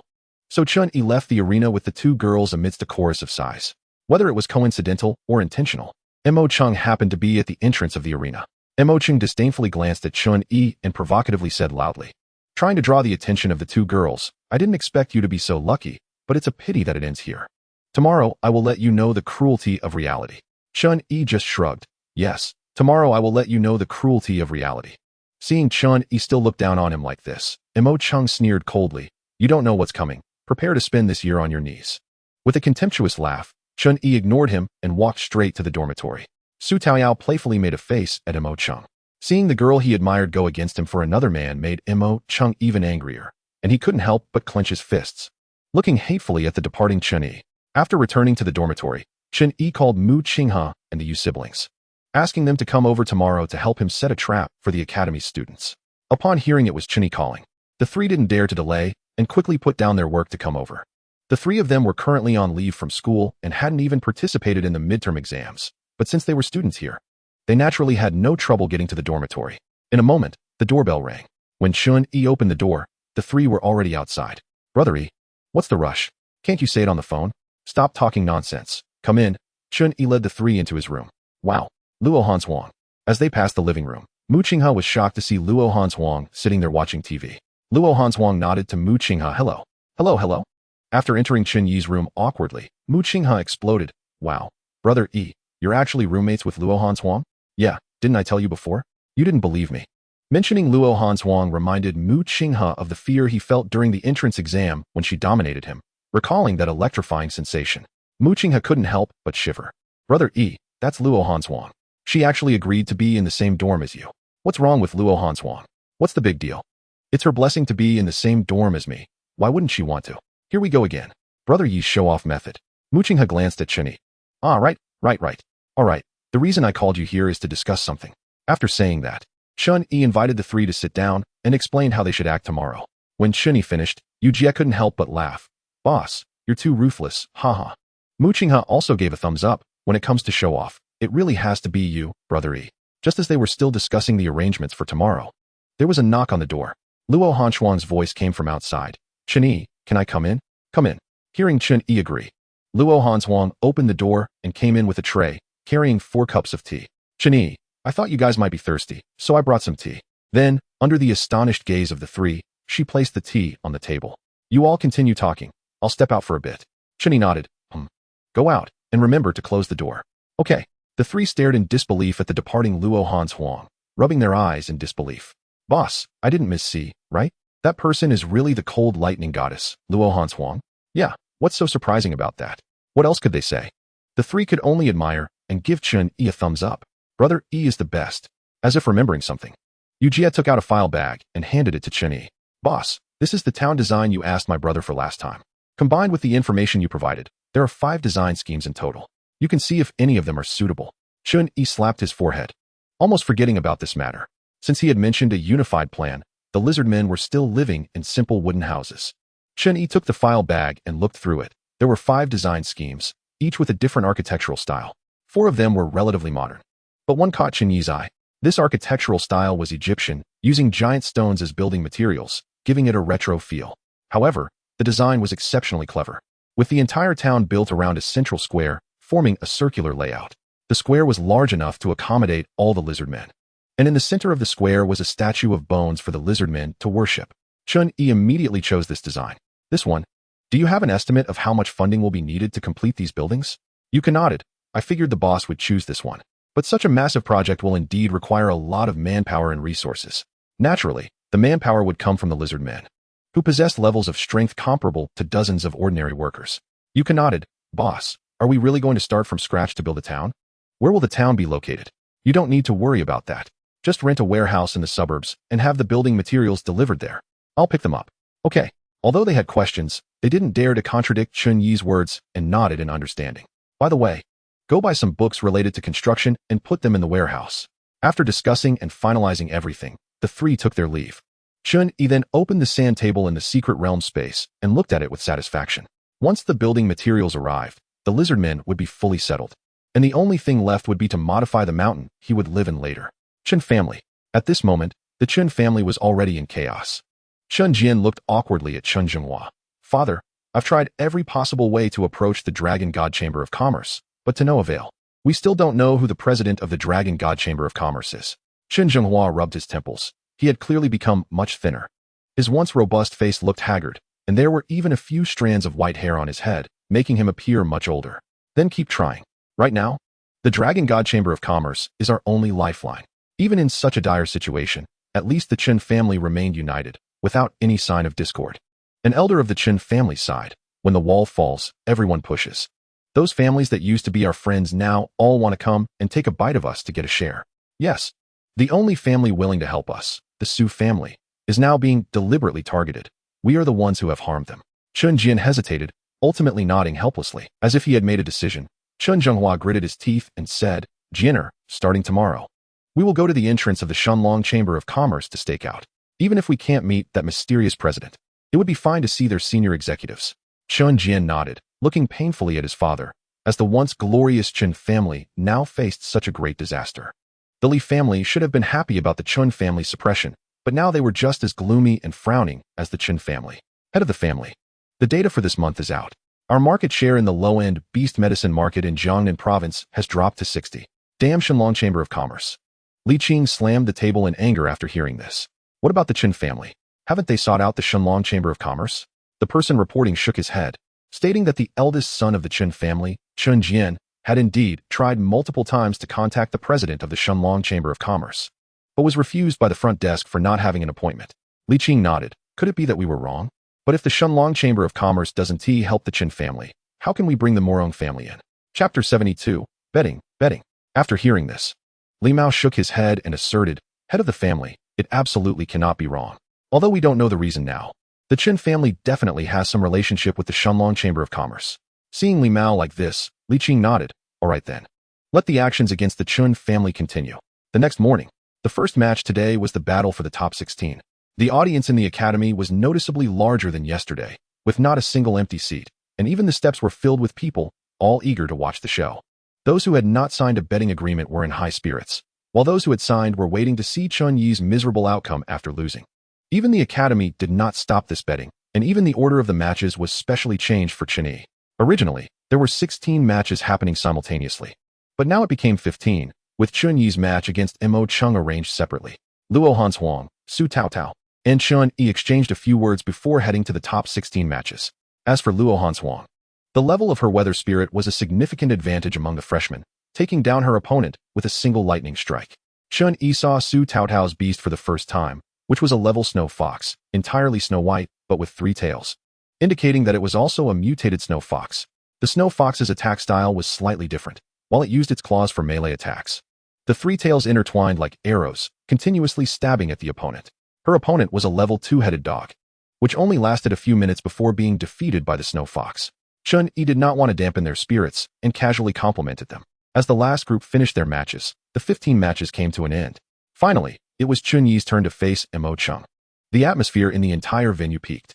As Mo Cheng took the stage first, a wave of excitement erupted in the arena, with everyone cheering for him. Mo Cheng. Defeat Chen Yi. Mo Cheng, go for it. Make Chen Yi kneel before us.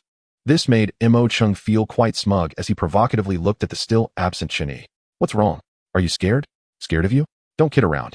Your level is like a drop in intelligence. Fighting you is like competing in addition and subtraction within 10 with kindergarten kids. Mo Cheng's face darkened, even at death's door. You're still tough. Aren't you going to hurry up and come to your demise? Chen Yi shrugged. Coming, why the rush? After saying that, Chen Yi leisurely walked onto the stage and summoned the injured Zhong Kongkong. As soon as Zhong Kongkong appeared, he collapsed onto the platform, blood continuously flowing from the corner of his mouth. Ha! This time, not just Mo Cheng, but all the spectators couldn't help but laugh. Chen Yi, just admit defeat. Don't embarrass yourself. Yeah, don't lose the match and have your beast die. You'd get expelled. This is hilarious. You think that beast can win? Chen Yi, we're waiting for you to kneel. You will become a star of our academy. What star? The kneeling star. Facing the ridicule from the audience, Chen Yi showed an expression of anger, but also helplessness. The teacher acting as the referee frowned and looked at Chen Yi, asking, are you ready? If you're ready, I will announce the start of the match. Chen Yi shook his head. Not yet. Wait a moment. Mo Cheng sneered. So, you want to delay? You don't think that just because you're delaying, your beast's injuries will heal, do you? Just as everyone was growing impatient, 3 figures rushed to the base of the platform where Chen Yi was. These 3 were, of course, Mu Qinghe and the others. Mu Qinghe held up a table. Yuka carried a chair in one hand and a bag in the other, while Yu Jia held a thick notebook. Amidst everyone's confusion, they set up the chairs, and Mu Qinghe directly sat down. Yuku then shouted, everyone, don't just watch the show, let us start the betting. Everyone, place your bets. Mo Cheng has odds of 1 to 2, while Chen Yi has odds of 1 to 10. Now, all the students were dumbfounded. What? You can do this? You're opening a betting house at the academy? How shameless. Hey, I bet 1 million on Mo Chung winning. But do you have the money to pay? One person in the audience, presumably an old gambler, was the first to break the silence and asked. Mu Qinghe exchanged glances with Yuko, who directly opened the bag in front of everyone and took out 10 awakening pills to place on the table. This thing is called an awakening pill, currently the flagship product of the Shenlong Chamber of Commerce, and one sells for 1 billion. Here we have 10 billion. Are you still doubting we have the money to pay? Awakening pills. The entire audience gasped, and even the teachers looked on with intense interest. This thing is sold only once a month by the Shenlong Chamber of Commerce. It is truly a rare treasure. All the powerful families are fighting to get one for their juniors. These three actually brought out 10 in one go. My God, what does this mean? After a moment of calm, the entire venue erupted. Everyone looked at the nearly lifeless Zhong Kong, thinking, this is sending money. Is he a fortune-spreading boy? I'm betting. All my savings of 1.8 million on Mo Chung. Can anyone lend me some? I'll pay you back 20 more later. You think we're fools? Why take a 1 profit when there's a 101? I'm betting 2. I'm putting 1.2 million on Mo Chung. I'm betting 800,000 on Mo Chung. The audience instantly became noisy. Yuka hurriedly signaled for everyone to quiet down. Those who want to place bets, line up here to register and receive betting tickets. With that, all the students rushed toward the platform, fearing they would be too late to place their bets. Luo Rong, watching from the independent viewing platform, was fuming. Good. I knew this kid had bad intentions. How dare he openly open a gambling house in the academy? Luo Yongtian and his wife looked at the noisy students below, frowning. This is outrageous, outrageous. Father, this is too much. This is the academy. What do they take this place for? Luo Rong nodded, but it seemed no one had stipulated that the academy could not have a gambling house, right? Father, does this matter even need stipulations? This is simply too much. Luo Rong thought for a moment, realizing it was indeed too much. No, I'm going down to find him now. Luo Yongtian directly blocked Luo Rong. Father, leave this matter to me. I'll go find him. Chapter 73. The vice principal is making money. Luo Rong glanced at the furious Luo Yongtian. You go? What do you want to find him for? Of course. To get them to cancel the betting. Cancel the betting? Luo Rong glared at him, saying that the academy had not stipulated that betting could not be established. So why should it be revoked? Huh. Luo Yongtian was puzzled. Then what do you want to do, Dad? Luo Rong angrily glanced at Chen Yi. This kid actually dared to open betting without notifying me. I want to invest. At this time, the line of teams needing to place bets had already formed a long queue, and among them were even some teachers. Mu Qinghe was naturally pleased. Here is 2.3 million. This is your betting ticket. The three had clear divisions of labor. Yuku was responsible for maintaining order, Mu Qinghe collected money, and Yu Jia was beside them issuing tickets. In just a few minutes, the betting amount had already reached a considerable 300 million. Not only them, even Mo Chung on stage was itching to join in. Chen Yi, is this your doing? Chen Yi shook his head directly. No, you must not be that foolish. After that, Mo Chung simply went down to join the betting line. Upon seeing Mo Chung, the people originally queuing also tactfully left a spot for him. Mo Chung, you better do your best. We're all counting on you. Yeah, if you lose, don't expect to have an easy time in the academy. Exactly. I've bet all my money on your victory. Mo Chung confidently took out his bank card and nodded. Don't worry, that half-dead dog. My beast only needs one move to win. I bet 8.3 million on myself to win. Do you dare to take it? Mu Qinghe looked at the confident Mo Chung and nodded. Of course, I dare. We welcome all bets. Seeing that Mu Qinghe was willing to take such a heavy bet, everyone felt relieved. Even those who were originally hesitant joined the betting queue. However, when everyone saw Luo Rong arrive on stage, they felt a bit restrained. The vice president wouldn't be here to stop it, would he? But Luo Rong didn't say anything. Instead, he pressed his hand down, signaling them to continue and not to mind him. He then approached Chen Yi. Kid, you opened this betting, right? Chen Yi pretended to shake his head. Principal Luo. You're talking, but I can't understand. Still pretending? Luo Rong glared at him. If they're not arranged by you, I'm going to stop it. After saying this, Luo Rong really pretended to walk towards Mu Qinghe. Damn, what does this old man want? Chen Yi looked at Luo Rong, feeling a headache, but ultimately chose to call out to him. Principal Luo, what do you want? The academy hasn't stipulated that we can't set up a gambling game. Hearing Chen Yi call him, Luo Rong smiled and came back to Chen Yi. Kid, you finally admitted it. The academy hasn't stipulated, but I can set a new rule right now. Threatening me? Do you think I'm afraid? All right, you've threatened me. Money is a small matter. But the main thing is to let these students know the consequences of underestimating him. Chen Yi pulled a long face, looking displeased at Luo Rong. Principal Luo, what exactly do you want? If you have something to say, just say it. Hee hee.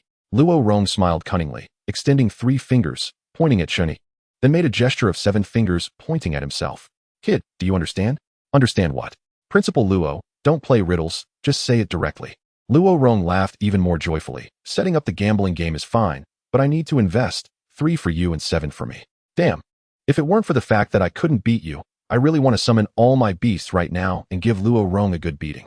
You're the vice president of Jiangnan Academy, a level expert, and you come here to make easy money? Don't you have any shame? Chen Yi's face turned dark, and he no longer bothered to be polite with Luo Rong. Old man, do you want me to record what you just said and let you listen to it again? I'll bear the risk, and you want to take 7 parts right off the bat? Luo Rong was not angry at this moment, still smiling. Kid, others may not know, but I do. What nonsense risk? You're playing the role quite well. Old man, you're threatening me. Don't say such harsh words. We can make money together. Besides, this is my territory. If you set up a game on my territory, don't you have to pay a protection fee?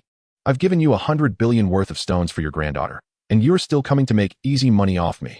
9-1 split, I get 9. You get 1. No way. 4-6 split, I get 6, you get 4. Old man, don't go too far. 80-20. I get 8, you get 2. If you still don't agree, I'll just flip the table and stop. Fine, 80-20 it is. In the end, Luo Rong agreed to the proposal Chen Yi put forward. Chen Yi saw Luo Rong looking smug and felt his teeth itch with anger, thinking, what a surprise to see this old man here trying to make easy money. Luo Rong shot a glare back at Chen Yi. Do you think I want to? I'm broke right now. Nonsense. You're a level expert and you're broke? Are you trying to fool ghosts? Luo Rong was very displeased. All my savings are gone because of you. Huh. Chen Yi finally remembered that Luo Rong had given him a card, but he hadn't checked how much money was on it. Judging by the look of it, it seemed to be quite a lot. There were simply too many people coming to place bets. At this rate, they wouldn't be done even by noon. Luo Rong simply asked a few teachers to help collect the betting funds. Fortunately, they managed to finish collecting everything before the lunch break. Mu Qingha's preliminary estimate showed that, good heavens, the betting funds alone had reached nearly 20 billion. Isn't this faster than robbing? Yuka repeatedly asked if anyone else wanted to place a bet, and after confirming that no one did, Chen Yi no longer needed to pretend. He took out a blood-revitalizing pill and tossed it to Zhong Kongkong like it was garbage. The originally nearly lifeless Zhong Kongkong jumped up, biting the blood-revitalizing pill and swallowing it. Are you stupid? Haven't you heard of the blood-revitalizing pill? This turn of events startled everyone, and an ominous feeling arose. Mo Chung was naturally stunned as well, watching Zhong Kongkong visibly recover from his injuries. Impossible. A blood-revitalizing pill costs 40 million. Can your Chen family still afford 40 million to buy this blood-revitalizing pill? After hearing Mo Chung's words, Chen Yi frowned slightly. What a joke. My Chen family is a prominent family in Jiangnan province. How could we not afford a mere 40 million? Who do you look down on? Huh. Mo Chung was taken aback. You don't know? This made Chen Yi feel even more puzzled. Know what? Haha. It's nothing, if you don't know. Then forget it. You'll cry later, and I really want to see your expression then. Chapter 74. Kongkong. No need to act anymore. Chen Yi frowned slightly. You want to see me cry? I'll see how you cry later. Me cry? Mo Chung sneered. You wouldn't naively think that just because your injured beast has recovered, it can fight against my level Golden Ring Black Panther, would you? Mo Chung directly summoned his beast. A Golden Ring Black Panther with golden ring patterns appeared in the arena, roaring at Zhong Kongkong. The spectators who were worried about Zhong Kongkong's recovery felt relieved upon seeing this. The Golden Ring Black Panther with level potential, judging by the coverage of the golden rings, should be considered strong among level beasts. That's right. After all, it's a beast with level potential. It still has some advantages. Mo Chung, hurry up and finish off that dog. The referee teacher once again asked Chen Yi, are you ready this time? Chen Yi nodded. Good. Then I announced that the match officially begins. Mo Chung coldly laughed. Just a level dog die. As he spoke, the right paw of the Golden Ring Black Panther glowed with a faint golden light, leaping towards Zhong Kongkong to strike. In the audience, sharp-eyed students exclaimed, look at Mo Chung's Golden Ring Black Panther. Isn't its paw equipped with beast equipment? It really is. Oh my god, it's actually beast equipment. This is a priceless treasure. By the looks of it, it's a universal version for claw-type beasts. Incredible. Where did Mo Chung get this? He's really powerful. This Golden Ring Black Panther must be using the Shattered Stone Claw. With the skill plus beast equipment, this dog is doomed. Mo Chung believed that his Golden Ring Black Panther would deliver a fatal blow and directly take down Zhong Kongkong. Just as he was feeling pleased, he saw Zhong Kongkong facing the fierce attack without dodging at all. Instead, he mimicked the Golden Ring Black Panther and raised his right paw to strike at the charging panther. Woof. Showing off in front of your grandpa? Take this. Grandpa's sky-shattering strike. Boom. Crack. Crack. As the two claws met, A sound of metal clashing echoed. Then came the sound of shattering glass. Woof! The crowd was stunned to find that Zhong Kongkong was completely unharmed, while the aggressive golden ring Black Panther was sent flying with a painful screech. Looking at the equipped leopard paw, aside from the areas protected by the gear, the rest of the right paw was severely mangled, clearly rendered useless. No, this can't be. Mo Chung looked at his proud golden ring Black Panther in disbelief, as if his brain had short-circuited. No, impossible. Teacher, Chen Yi cheated. He must have cheated. Chen Yi, however, wore a mocking smile and said, "Which of your eyes saw me cheat? If you didn't cheat, how could a mere level Beast Tamer's dog injure my golden ring Black Panther? Moreover, my golden ring Black Panther has Beast Taming gear." Uffed. Chen Yi laughed outright, pointing at Zhong Kongkong. From start to finish, who told you he was a level beast? Not a level? Mo Chung gasped, a bad premonition flooding over him. Could it be that your beast is also a level? No way. Even if it is a level, my golden ring Black Panther has Beast Taming gear for protection. You're still cheating. Chen Yi shook his head. Your perspective is too narrow. Broaden your thinking a bit. All right, Kongkong, stop playing around. Quickly end the battle. I'm waiting for them to kneel before me. Woof. All right. Damn. Grandson, Grandpa Zhong has tolerated you for long enough. Go to hell. Zhong Kongkong disappeared from his spot and reappeared beside the golden ring Black Panther, opening his mouth to bite at the panther's neck. Faced with the sudden turn of events and Zhong Kongkong no longer hiding his strength, Mo Chung was left agape in shock. Level. Your dog is actually level. Chen Yi, you've hidden it so deeply. What? Level? All the spectators turned pale. What a joke. Luo Hanshuang is the granddaughter of Principal Luo and has enjoyed various superior training resources since childhood, so it was no surprise that her cloud spirit reached level. But how could Chen Yi's beast be level? Impossible. How could this be? Level. Are levels now so worthless? Levels can graduate. Chen Yi, why are you still in school? No. My money. All my assets. After this shout, everyone remembered that they had all bet their money on Mo Chung to win. It's over, it's over. All my savings are on this bet.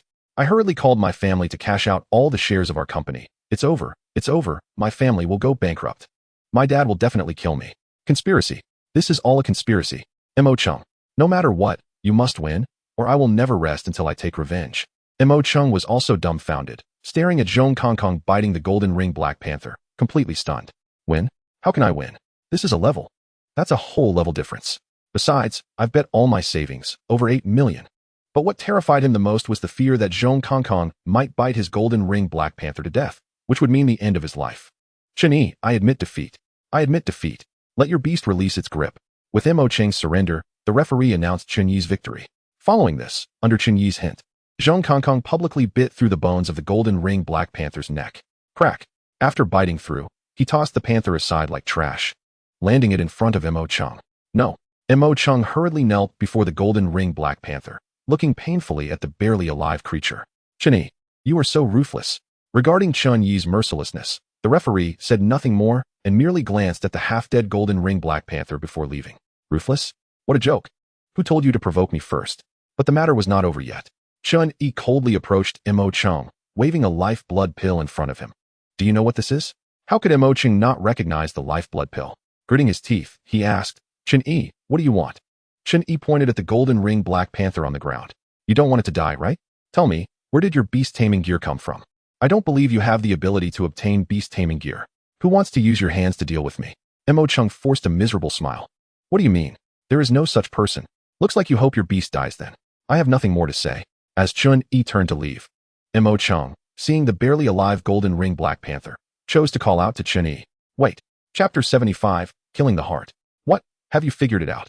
What do I have to do to get that pill? Chen Yi held up 2 fingers. 2 conditions. What conditions? First, you must tell me who gave you this beast taming gear and what their purpose was. Second, aside from the bet where you must kneel. Every time you see me in the future, you must kneel. Chen Yi, you. Mo Chung looked at Chen Yi with anger and despair. The first one is fine, but kneeling every time I see you? That's a serious insult to my dignity. This is killing the heart.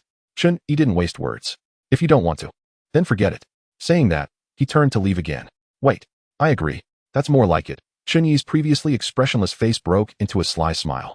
He returned to Mo Cheng's side, tossed the lifeblood pill to him. Hurry up, your panther will die if you don't act fast. Even the lifeblood pill won't save it. Mo Chung hurriedly caught the lifeblood pill, which felt as heavy as 10,000 pounds despite being only a few dozen grams. After carefully feeding the lifeblood pill to the golden ring Black Panther, Mo Chung knelt before Chen Yi in accordance with the bet. Amidst the spectators' exclamations, he knocked his head twice in front of Chen Yi. Wow, Mo Chung really knelt down. Haha, are you still thinking of laughing? Don't forget, we signed a bet, and you've lost all your assets.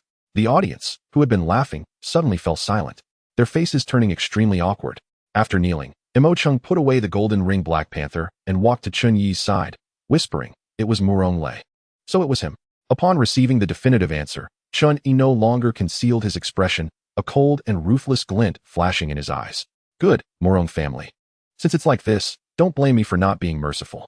Chen Yi opened the system shop to take a look. Let us start with you as an experiment.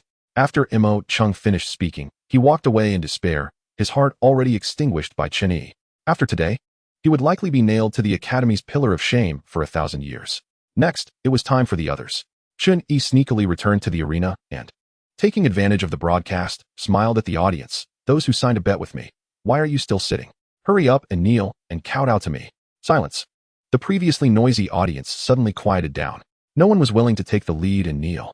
Chen Yi's smiling face turned grim. What? Do you want to go back on your word? It's written in black and white on the announcement board. Chen Yi, you've cheated us out of all our savings. This time we've lost. Don't go too far. Yes. Do you really dare to accept all our kneeling? Aren't you afraid of suffering a short life? Chen Yi feigned an innocent expression. What do you mean I cheated you? It's hilarious. I didn't set the odds, and besides, I didn't force you to bet. Stop talking nonsense. Just kneel and kowtow.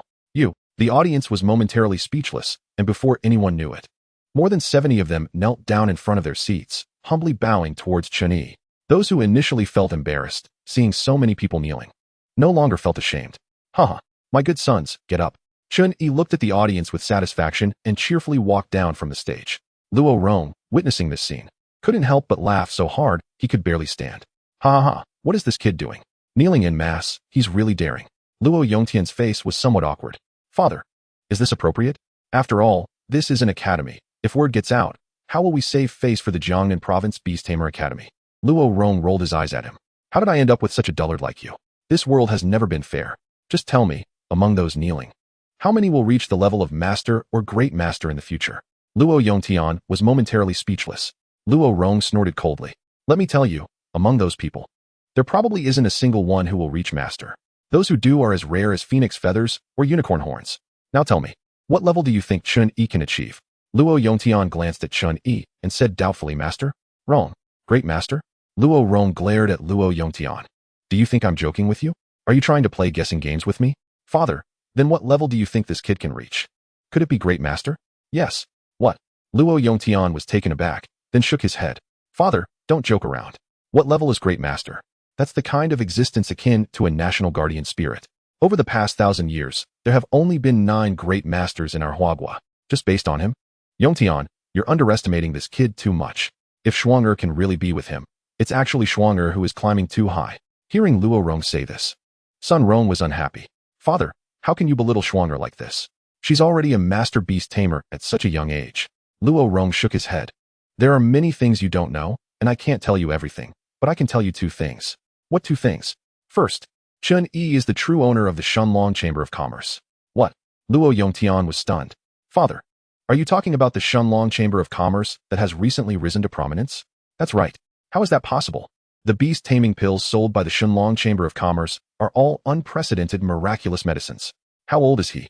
Does he have that ability? Luo Rong nodded. According to your mother's information, all those pills were invented by this kid. Luo Yongtian and his wife were completely dumbfounded. After a while, Luo Yongtian continued to ask, Father, what is the second thing you mentioned? Luo Rong collected his thoughts. If it weren't for the information coming from the military, I wouldn't dare to believe the second thing even now. Father, stop keeping me in suspense, just tell me. Luo Rong nodded and said in a serious tone.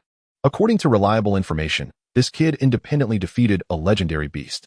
What? Legendary? Luo Yongtian was astonished. Father, you're not joking, are you?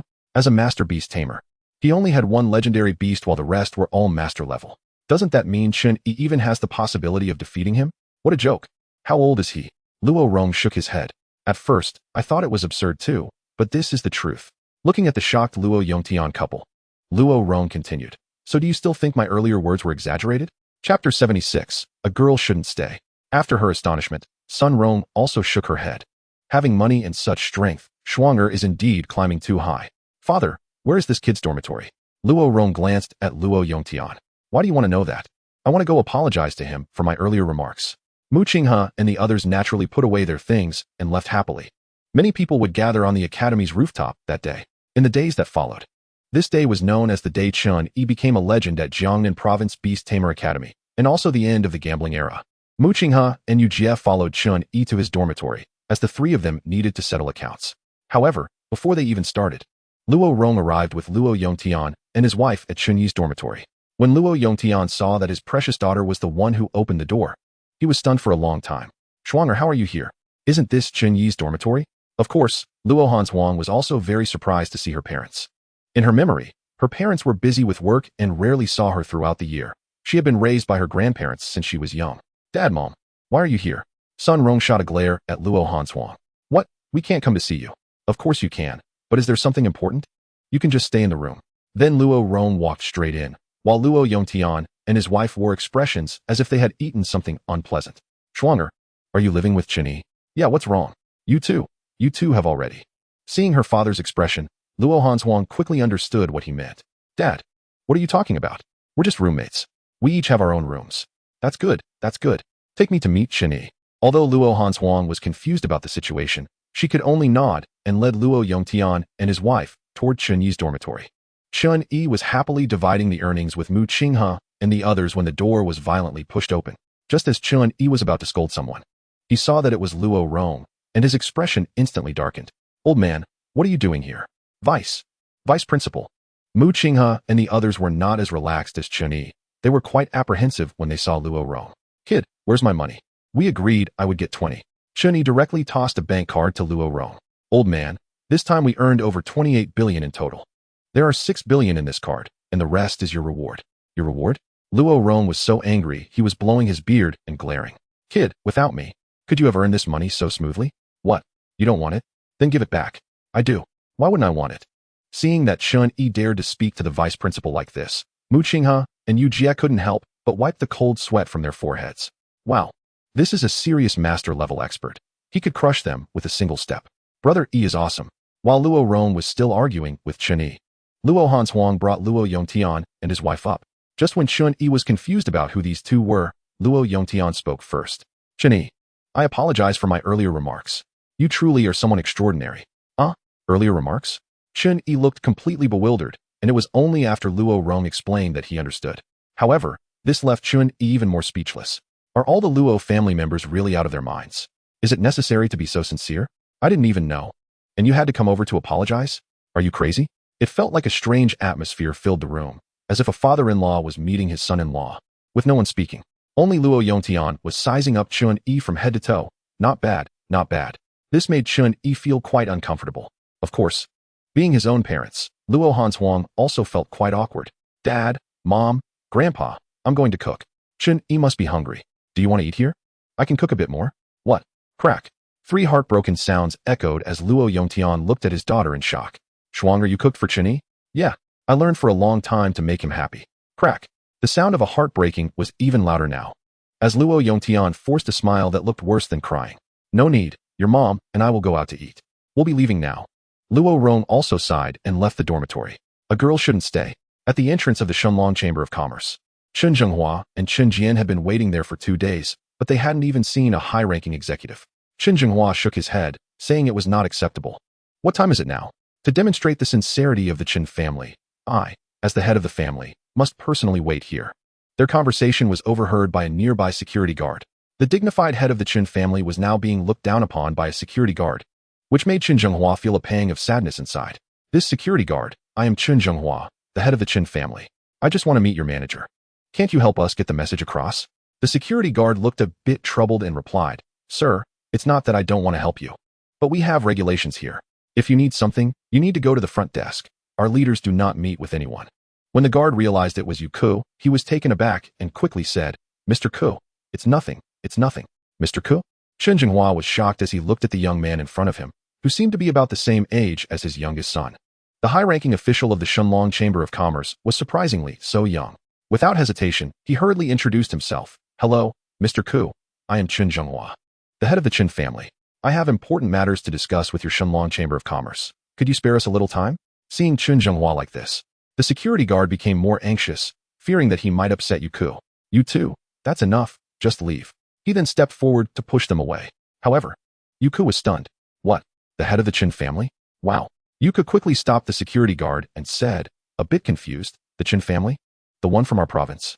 Chen Zhenghua nodded and said, yes, there is only one Chen family in Jiangnan province. Could you give us a bit of time? Wow, it really is. Chapter 77, The Visit of the Chun Father and Son. Yuka's forehead broke out in a cold sweat, not daring to be slow. No, Mr. Chun. Don't use you, just call me Xiaoku. Quickly, please come inside. This sudden change left Chen Zhenghua and Chen Jian stunned. What was going on?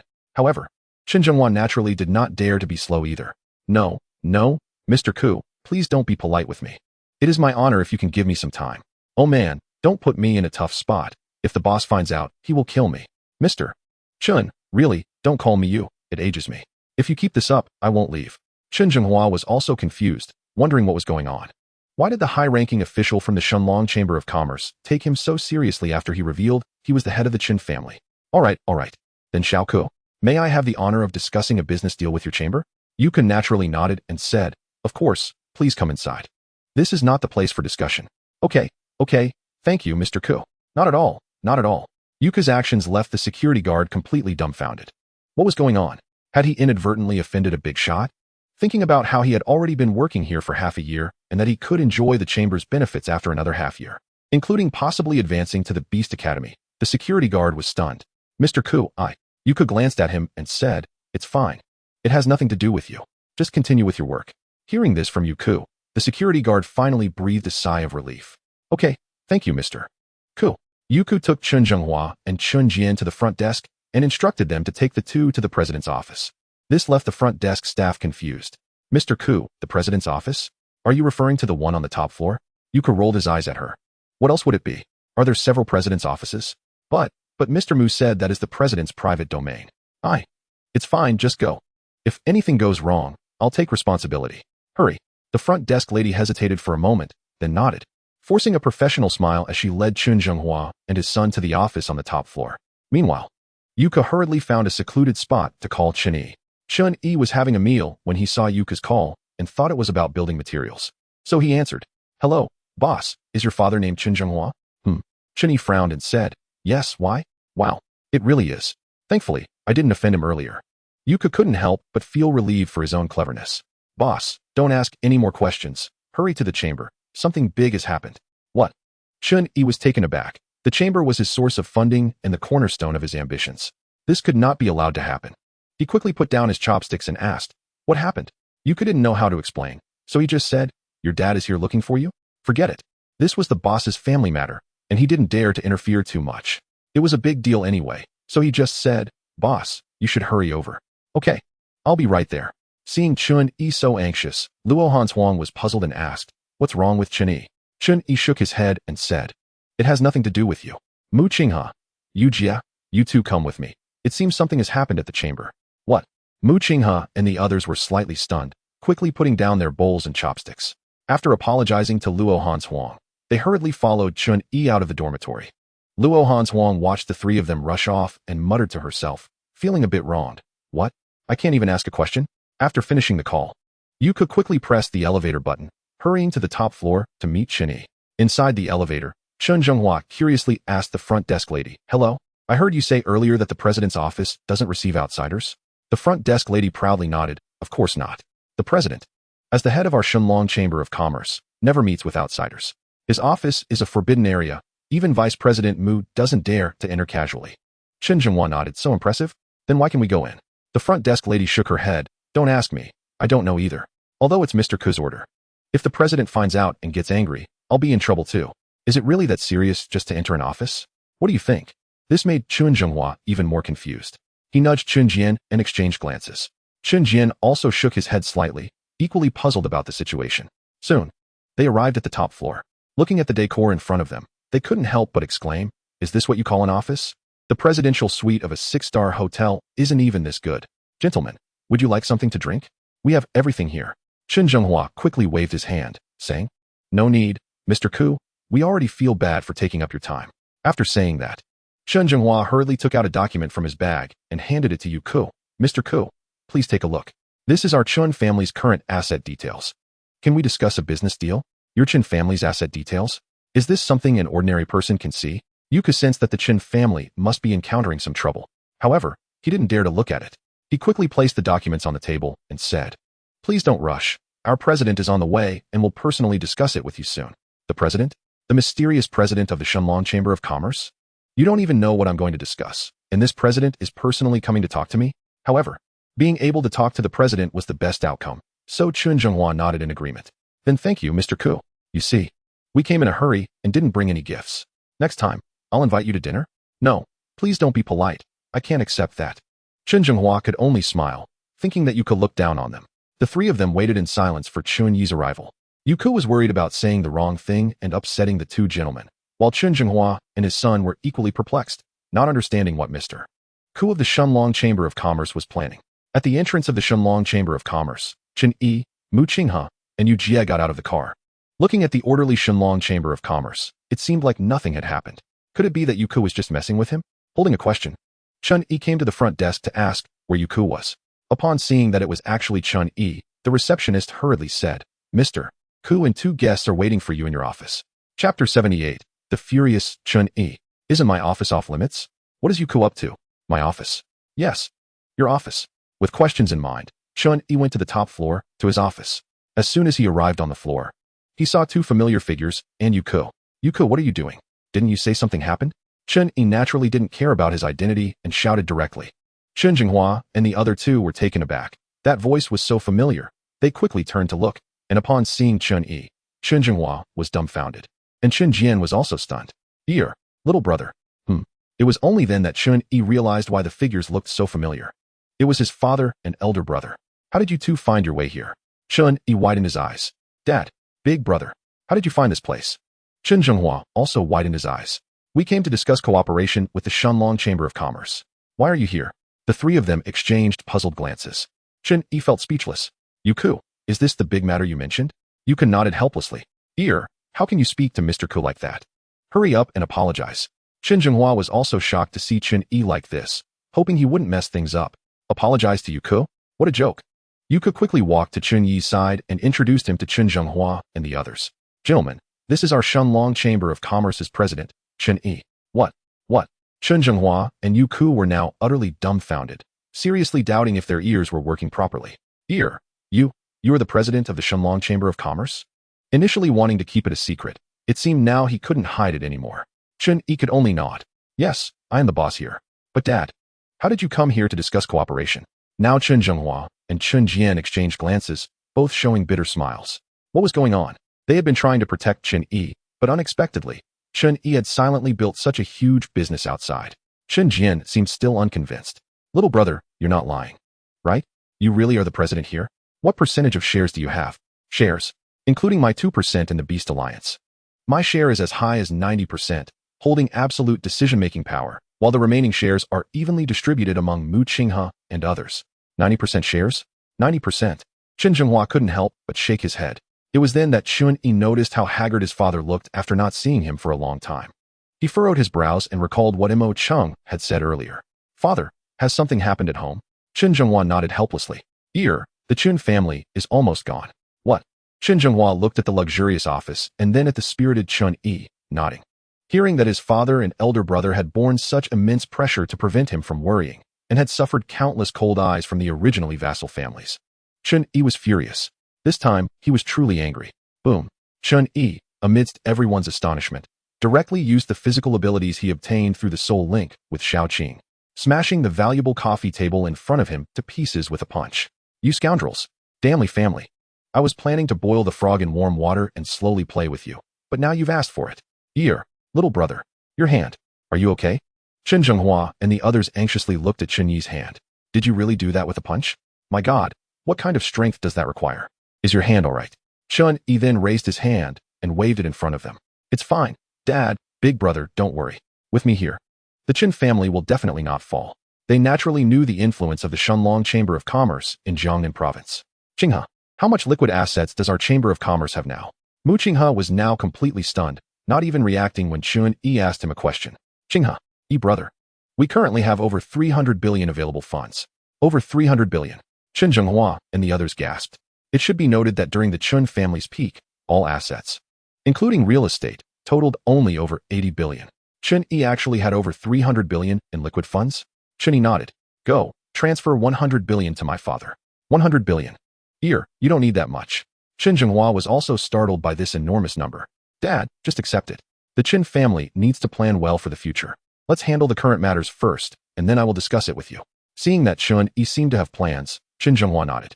Chen Yi glanced at the still dazed Mu Qinghe, slightly puzzled. Qinghe, transfer the funds. What's wrong with you? This shout brought the dazed Mu Qinghe back to reality, and he became agitated. In front of everyone's surprised eyes, he directly knelt in front of Chen Yi. This shocked Chen Yi, and he hurried over to help him up. Although Mu Qinghe was his subordinate in the Shenlong Chamber of Commerce, he was more of a brother. What was he doing? However, Mu Qinghe did not get up, only looking distressed. Brother, I'm sorry. Chen Yi was puzzled. What do you mean? What are you talking about? According to Uncle Chen's description just now, my Mu family should also be on the list of those who betrayed the Chen family, right? This. Chen Zhenghua could only nod helplessly while looking at Mu Qinghe. Sigh. Looking at Mu Qinghe in front of him, Chen Yi sighed. Qinghe, putting other things aside, just for your sake, I won't let your Mu family be too embarrassed. Get up. Hearing Chen Yi say this, Mu Qinghe trembled and stood up. Chen Yi nodded. Go ahead. If you can't persuade them, I allow you to reveal my true identity. Watching Mu Qinghe leave, Chen Yi turned to Youku angrily. Call Chen Luyun and tell him to come see me immediately. Okay, boss. Chen Luyun, as the intelligence department of Chen Yi's side. If it weren't for Youku encountering this situation, Chen Yi wouldn't even know about it until now, which made him quite furious. And he was definitely going to hold Chen Luyun accountable. Chapter 79, Talent Cultivation Plan. Chen Luyun? Chen Zhenghua looked puzzled. Do we have this person in the Chen family? Dad, this person is a new member I recruited. After knowing that Chen Yi was actually the president of the Shenlong Chamber of Commerce, Chen Zhenghua no longer cared about him. He could recruit members as he pleased. After all, the Chen family would eventually be his. After a while, Chen Luyun finally arrived in a hurry. However, when he saw Chen Yi's sullen face, he felt a bit nervous. Boss, this time it was my fault. He probably already heard something from Youku. Chen Yi originally wanted to get angry, but seeing his sincere attitude of admitting his mistake, he decided to let it go. Shaking his head, he said, Luyun, come sit down. You need to give me an explanation for this matter. Chen Luyun, understanding the situation, came to Chen Yi's side. Boss, this time it was indeed my oversight. Mainly, I just established the intelligence department, and there aren't enough trustworthy personnel yet. Also, according to your instructions, I have sent all available personnel to infiltrate the Murong family. Hearing Chen Luyun's explanation, both Chen Zhenghua and Chen Jian were shocked. They didn't expect that Chen Yi's influence had already reached so far without them knowing. He had even started to counter the Murong family. The Chen family will eventually be yours. Why not merge the Chen family into your Shenlong Chamber of Commerce? You should be assured of loyalty from your own people, right? Hearing his father say this, Chen Yi still shook his head. No, Dad. The Chen family is still the Chen family. If the Chen family merges in, won't those uncles, aunts, and grandparents still interfere, each with their own opinions? This. Chen Zhenghua nodded, as the family council was certainly indispensable. He spread his hands and said so. Dad, now in the Shenlong Chamber of Commerce, my word is law. I don't want anyone second-guessing my decisions. Even if I'm wrong, they must execute them unconditionally. What great ambition. Is this really the son of that infatuated man? At this moment, Chen Zhenghua felt speechless. Chen Yi's growth had far surpassed his expectations. Father understands. I'll keep an eye on things here in the family with your older brother. It will definitely not affect your career. Seeing his father so reasonable, Chen Yi felt genuinely relieved. Youku, you're in charge of personnel. Are there any difficulties? Why is there such a shortage of manpower on Chen Luyun's side? Youku was slightly helpless as well. Boss, the personnel on the Luyun side require some specialized knowledge and absolute loyalty. Such talents are really very scarce. After this incident, Chen Yi valued the importance of intelligence even more. Between a flag bearer who controls the overall situation and a lost person in the fog, Chen Yi naturally wanted to be the former. Luyun, doesn't Xie Kuan have rich intelligence skills? Uncle Kuan. Chen Luyun nodded. Yes, Uncle Kuan's ability is definitely top-notch. But there are too many people in Jiangnan province who are familiar with him. Xie Kuan, isn't he the butler of the Xie family that was exterminated? The one who left no stone unturned? Chen Zhenghua was also shocked when he heard Xie Kuan's name. This surprised Chen Yi a bit. Dad, do you know him? Yes. His reputation in Jiangnan province is not small. One could say that the Xie family's original achievements relied not on Su Feng's level of beast taming strength, but on Xie Kuan's maneuvering that allowed the Xie family to attain that status. But wasn't the Xie family exterminated? Did Xie Kuan not die? Xie Kuan was so famous? This did surprise Chen Yi a bit. As for the fact that the Xie family was exterminated by himself, Chen Yi chose to keep it a secret. He didn't die. I saved him, and he's currently working for me. Chen Zhenghua was at a loss for words, truly becoming more and more inscrutable. Chen Jian also looked at his younger brother, whom he wanted to protect, in disbelief, feeling increasingly ridiculous. With Chen Yi's current abilities, did he really need protection? Yuku. Is it difficult to recruit people who lack professional skills, but only need loyalty? It might be difficult for others, but for Yuku, it really wasn't that hard. Boss. It's simple. I've reached a consensus with several welfare institutions. We'll invest money, and they'll promote our recruitment. And I've already started to build welfare institutions myself. Currently, there are 21 in preparation. A personnel assembly line? That could work, but Chen Yi had a slight doubt. Wouldn't other families also recruit people from welfare institutions? Yuka chuckled self-deprecatingly. Boss, the family members are all so proud. How could they look down on these orphans from welfare institutions? All right, Yuku. Not only do we need to vigorously promote welfare institutions, but you also need to set up our own academy, from kindergarten all the way to high school. Our Shenlong Chamber of Commerce needs to have everything, and for funding, you can go to Qinghe for approval. Hearing Chen Yi's words, Yuka's eyes lit up. Being an orphan himself and having suffered the coldness of society, now being able to help more people like him, he would naturally work even harder. Lu Yun, have Xiakuan open a supplementary class in information technology. You and Xiakuan can choose students from Yuku. Anyone you deem suitable, just let them handle it. Cultivating talent ourselves? Chen Luyun nodded. All right. This may have little effect in the short term, but from a long-term perspective, it will be foundational. Yuku, are you okay on your side? To improve motivation, promote that as long as they're selected and successfully graduate, we can add some benefits on top of the existing welfare. Like housing, cars, money, or elixirs. You can handle it. Yuka nodded. Okay, boss, I'll start recruiting tomorrow. Luyun, you said earlier that you've been infiltrating the Murong family recently. Is there any progress? Seeing Chen Yi finally ask, Chen Luyun showed a hint of pride. Boss. Several people have successfully entered the Murong family, and we've also bribed a confidant of Murong Lei. Really? This news surprised Chen Yi a bit. When he counted, it seemed Chen Luyun hadn't joined for long, yet had already achieved this result. He truly was a talent. Of course, based on the current information, the actual power holder of the Murong family is Murong Lei. The head of the Murong family has gone to Kyoto with Murong Shui, but the mysterious master behind them still has no news. Chen Yi nodded. If I want to anonymously deliver something to Murong Lei now, can you handle it? Chen Luyun was silent for a moment. No problem. I can relay it through Murong Lei's confidant. But if this item is dangerous, I'm afraid it will expose his identity. Chapter 80, Beast Taming Equipment. Let it be exposed then. Chen Yi's eyes revealed a hint of ruthlessness. Since I crossed over, this Murong Lei has been secretly targeting me. Although I can't directly deal with your Murong family now, I can't let you continue to be at ease either. Chen Yi silently opened the system mall, clicked on the talent scroll page, gritted his teeth, and used his only development coin to buy a scroll. Item, wood bone talent scroll. Level. Effect, slightly hardens the bones of the tamed beasts. Just right for Murong Lei to experiment with. If successful, Murong Lei, I wonder if you can withstand the reality of going from genius to waste. Taking out the scroll from the system backpack, unlike the extreme affinity with the thunder element. This wood bone scroll felt rough to the touch. Carefully handing the wood bone scroll to Chen Luyun, he repeatedly warned him that this scroll could be treated as a bomb and that it must be opened by Murong Lei himself. Although he wasn't clear on what this scroll was for, it was evident that it was not an ordinary item, given Chen Yi's caution. Chen Luyun took the scroll and nodded. Boss, rest assured, it will definitely be Murong Lei who opens this scroll. After giving his instructions, Chen Yi let Chen Luyun and Yuko leave. Only the Chen family trio remained in the room. Chen Zhenhua couldn't help but exclaim, you're amazing, truly amazing.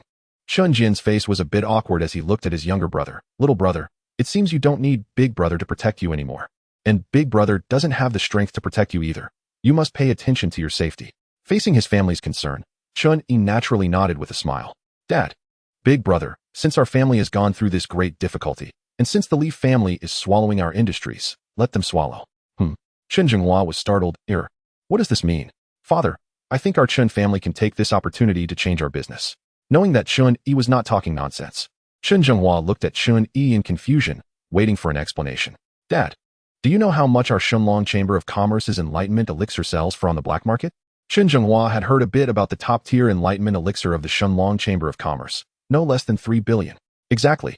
And we only sell it for 1 billion. This price will not change, but we can't let others take advantage of us. Little brother, you aren't suggesting we sell your enlightenment elixirs on the black market, are you? Chen Yi smiled. Brother, are you silly?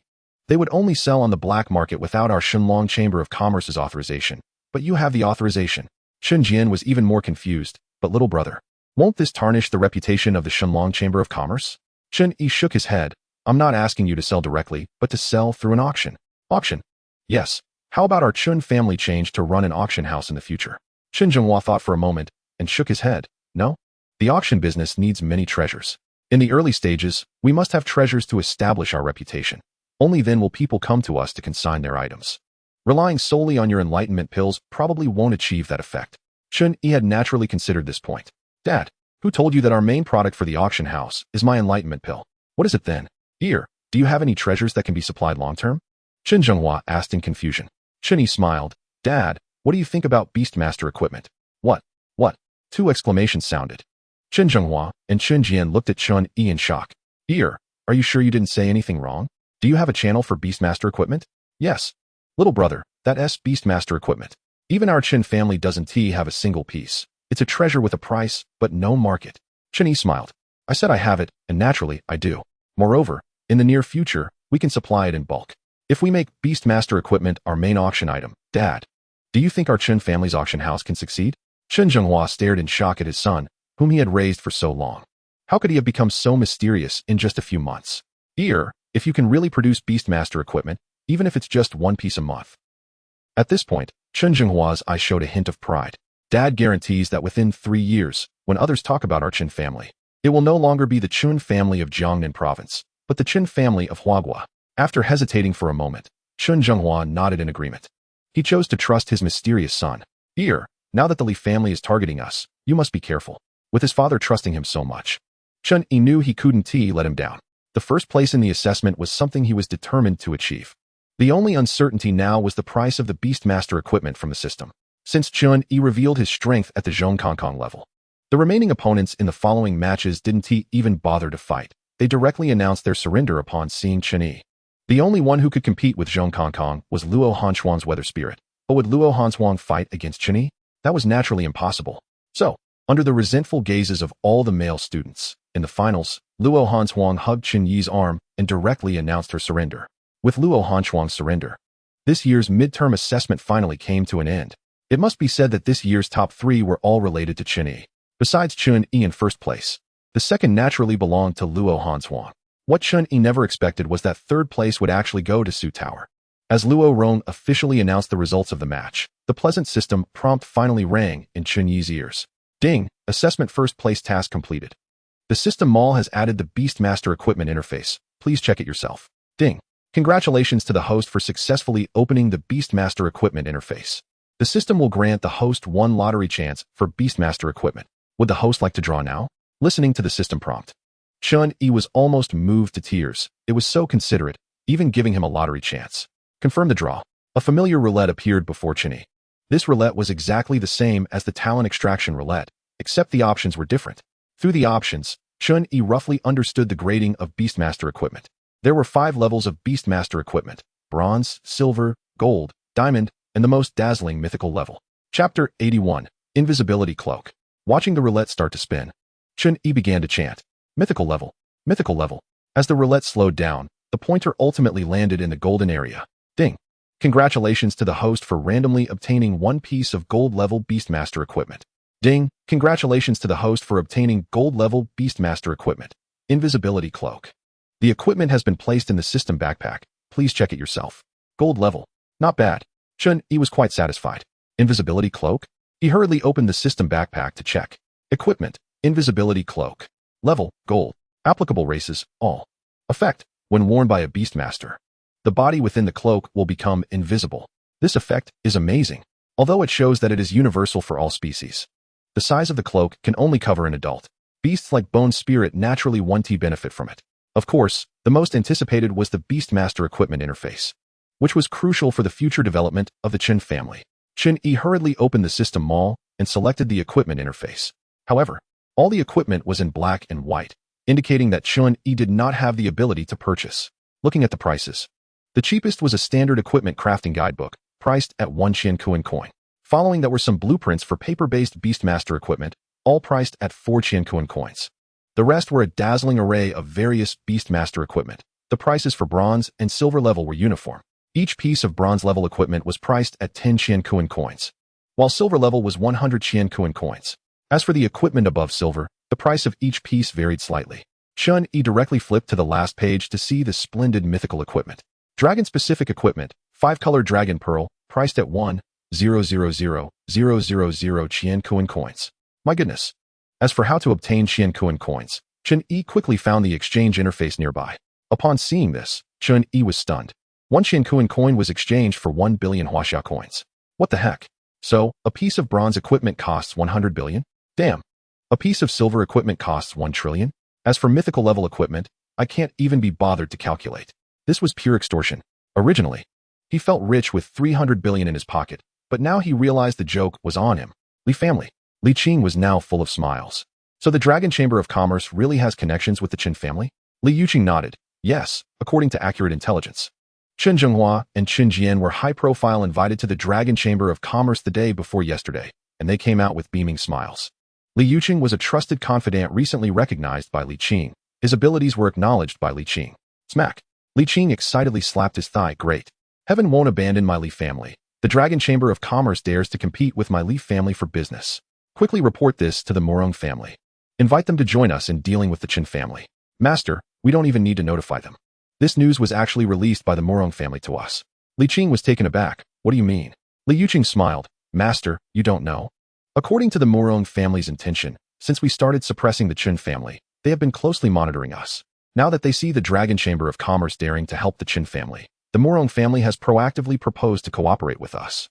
The more Li Qing listened, the better his mood became, and in the end, he couldn't help but laugh out loud. Ha! Wonderful, wonderful. Go prepare some gifts, and by the way, tell the Murong family that I will visit them in 2 days. All right, master. However, what Li Qing didn't expect was that after Li Yuqing went out, he directly took out his phone and dialed a number. Sir, I've done everything as you instructed. The fish is on the hook. A satisfied voice came from the phone. Well done. What is the fish doing now? The fish has decided to bring gifts and personally visit the Murong family in 2 days. 2 days? Good, I understand. But you need to bring one more gift when the fish comes. Rest assured, sir, the fish trusts me greatly now. Don't forget our agreement. This task is your assessment. If successful, I will take you to meet our master. With your abilities, our master will definitely reuse you. Good. Thank you for your favor. Sir, no need. All of this is what you've earned yourself. Just focus on completing the task. Yes, sir. Beast Tamer Academy, in Chen Yi's dormitory. Although the environment of the dormitory is definitely not as good as his exclusive office of the Shenlong Chamber of Commerce, this girl is indeed virtuous. Chen Yi took out the invisibility cloak from the system backpack and observed it carefully. The black cloak sparkled with dots of starlight, appearing extremely mysterious. Besides Xiao Qing and Bai Gu, after letting the other beast tamers wear it one by one, he found that the most suitable one was actually Grolfin. So, the invisibility cloak naturally became Grolfin's exclusive equipment. After Grolfin thanked Chen Yi directly assigned him a task. Li family, do you think you can harm my father and elder brother so badly and get away with it? I will definitely engage in business warfare, but don't think you can have it easy behind the scenes. Chen Yi took out a map of Jiangnan province and spread it on the table, pointing to the position of the Li family. Grolfin, remember this place. Can you go there alone? Grolfin looked at it, nodded, and said, Master, I have already learned how to use the map. With a cold smile, Chen Yi nodded, very good. Since the invisibility cloak belongs to you now, I have a task for you. Hearing there was a task, Grolfin immediately became serious. Master, please give your orders. Grolfin will definitely complete it with all my strength. Remember this position, it's the location of my enemy's family. From today onwards, you will hide in the dark and assassinate one member of their family every day. Grolfin nodded. Okay, the strongest in their family is at the level of power, so there's a chance he might discover you hiding under the invisibility cloak, so if he appears, don't hesitate, just run. Grolfin nodded again. Very well, then you can go now. Following Chen Yi's order, Grolfin put on the cloak and turned into the Reaper of the Night, heading to the Li family to harvest lives. Chen Yi specifically observed that Grolfin made no sound when leaving the dormitory, and Luo Hanshuang in the living room didn't notice anything either. Chen Yi was quite satisfied with this. Chapter 82, Ghost. It's haunted. The night was dark. At the Li family, Grolfin, hiding under the invisibility cloak, calmly walked past the surveillance camera. Following Chen Yi's instructions, he had already selected the target for this assassination in the dark. 3 members of the Li family were walking down the road, leaning on each other, clearly drunk, swaying as they walked. Haha, let's go to my place and continue drinking. Today, I'm Li Yu, so we won't stop until we're drunk. You go? You really stole the show today. Did you see Li Mao's dead face when you announced your new drug research? That's right. Yugo, you really put our West House on the map today. Li, you might not sleep well tonight. What a relief. Yugo, I'm treating today. How about we go out and find some girls to have some fun? Li Yu laughed heartily, putting his arms around the two. Don't worry, with your Yugo here, as long as I have a piece of meat to eat, I guarantee you'll have a bowl of soup to drink. Let's go? Zijing nightclub, tonight's on Yugo. Alright, Yugo is awesome, haha. Just as the three were feeling pleased, suddenly 10 figures appeared around them, blocking their way. The three, already drunk, exploded with anger upon seeing someone dare to block them. Li Yu stepped forward and pushed towards the shadow in front of him. Who are you? Get out of the way. Don't you know who I am? I am Li Yu. Crack. Boom. Yugo. Yugo. The intense pain in his stomach sobered Li Yu up a bit, and he rubbed his eyes to see who was so bold as to attack him in the Li family. But once he looked, he wished he hadn't. Ghost. It's a ghost. The figures blocking him were clearly skeletons. The other two were instantly awakened, the alcohol completely scared out of them. Ghost, it's a ghost. Run. With that, Li Yu hurriedly got up and, along with the two, tried to run, even forgetting to summon their beasts in their panic. Wanna run? In the shadows. Grolfin waved the staff in the cloak, grasp of the phantom. In an instant, as soon as the three took a step, ghostly arms emerged from the ground and firmly grabbed them. One of them was so scared he urinated his pants. Who is playing tricks? Come out. I'm Li Yu from the West House of the Li family. Seeing this, Li Yu could only muster up his courage to shout. However, Grolfin ignored him and continued to control the 10 skeletons to attack Li Yu. Quick, summon your beasts. In a moment of desperation, Li Yu hurriedly reminded. 3 plant-type level beasts appeared in front of the 3, blocking the skeleton's attack. Plant type? That's a natural counter. Grolfin waved the bone staff again. Death decay. The 3 felt a chill pass by, and the 3 plant-type beasts rapidly withered at a visible speed, turning to dust. The skeletons charged right in front of the 3, and just as they were terrified, they noticed that all 10 skeleton swords were aimed at Li Yu. No. With Li Yu's powerless scream, 10 swords pierced him through the abdomen. The sight made the other two's hearts shatter. No, don't kill me. Just as the two were still in fear, the 10 skeletons suddenly vanished. They realized they could move again, but Li Yu's corpse seemed to have come to life. Before they could escape, it quickly crawled up, just like before, hugging their shoulders. The two turned to see Li Yu, bleeding from 7 holes, and could no longer hold back, screaming in terror. Ghost. It's come back to life. With that, they threw Li Yu's corpse away and fled for their lives. Grolfin watched their performance with satisfaction, and after a while, the two panically returned with dozens of people. It's over there. Li Yu's corpse is right there. A ghost. A ghost killed Li Yu. Ridiculous. Where did ghosts come from in this world? Quick, take us over there. I want to see if someone really dares to commit murder in our Li family. Soon, everyone discovered Li Yu's tattered, bleeding body. They were all stunned. Li Yu had died so tragically. The leader of the group was furious. Go, arrest these two first and interrogate them. How dare they commit murder publicly in the Li family? It wasn't us. It really wasn't us. It was a ghost. A ghost. The leader's eyebrows furrowed. Still trying to argue? Suddenly, everyone noticed that Li Yu's corpse began to shake violently and rapidly expand. The leader froze for a moment, realizing something was wrong, and quickly shouted, "Quick, get down." Boom. With a loud explosion, Li Yu's corpse exploded. Flesh and bits splattered over a radius of several meters. Fortunately, the leader reacted quickly, and everyone managed to get down in time, suffering no injuries. However, Li Yu's flesh covered them all. Ugh. The timid ones immediately vomited. The earlier two were even more terrified. Ghost. We said it was a ghost. A ghost. The leader also sensed something was amiss, hurriedly saying, "Quick, secure the scene. You go check the surveillance. You hurry and inform the family head." Seeing that the expected effect had been achieved, Grolfin disappeared into the night. That night, the Li family conducted searches everywhere, but found no trace at all. The next night, with Li Yu's precedent, the Li family had obviously increased security and assigned special personnel to patrol at night. Quick, come here. Something happened here. In the silent night sky, a scream erupted, as another member of the Li family died in the darkness. Thus, for several consecutive days, a member of the Li family mysteriously died every night, as if to prevent them from discovering the truth. Sometimes, the corpses would even get up by themselves and walk to crowded places to self-destruct. It was impossible to keep this hidden. The Li family members were now anxious every night, with many even choosing to stay outside, afraid to remain in the Li family. The Chen family, Chen Zhenghua and Chen Yi were talking. Chen Zhenghua took out a pile of documents. The family's assets are almost all sold off. These are all the auction house's procedures. Everything is settled. Chen Yi casually flipped through them and asked, "Father, the uncles in the clan have no objections, right?" Chen Zhenghua smiled. Most people may not understand the truth yet, so there is some resistance, but they didn't stop it. However, your core uncles already know that you are the president of the Shenlong Chamber of Commerce. They have no objections? Objections? You didn't see their expressions when I took out 100 billion. They looked like they had seen a ghost. Remembering the situation, Chen Zhenghua couldn't help but laugh out loud. Chapter 83. This is a nuclear bomb. By the way, have you heard? The Li family has been haunted recently. Of course I've heard. Not only have I heard, but it's also my own masterpiece. Chen Yi smiled. What kind of haunting? At this point, Chen Zhenghua became even more excited. Haha. You don't know? The Li family has been dying every day recently, and they are dying in an extremely miserable way. In such a large Li family, hardly anyone dares to stay overnight at home now. It seemed that the division of Groll was more perfect than he had imagined. By the way, the auction house is expected to open next Monday, and we need to make a name for ourselves in the first auction. Our Chen family can't produce anything good anymore. How's the beast controlling equipment on your side? Dad, do you still not trust me with my work?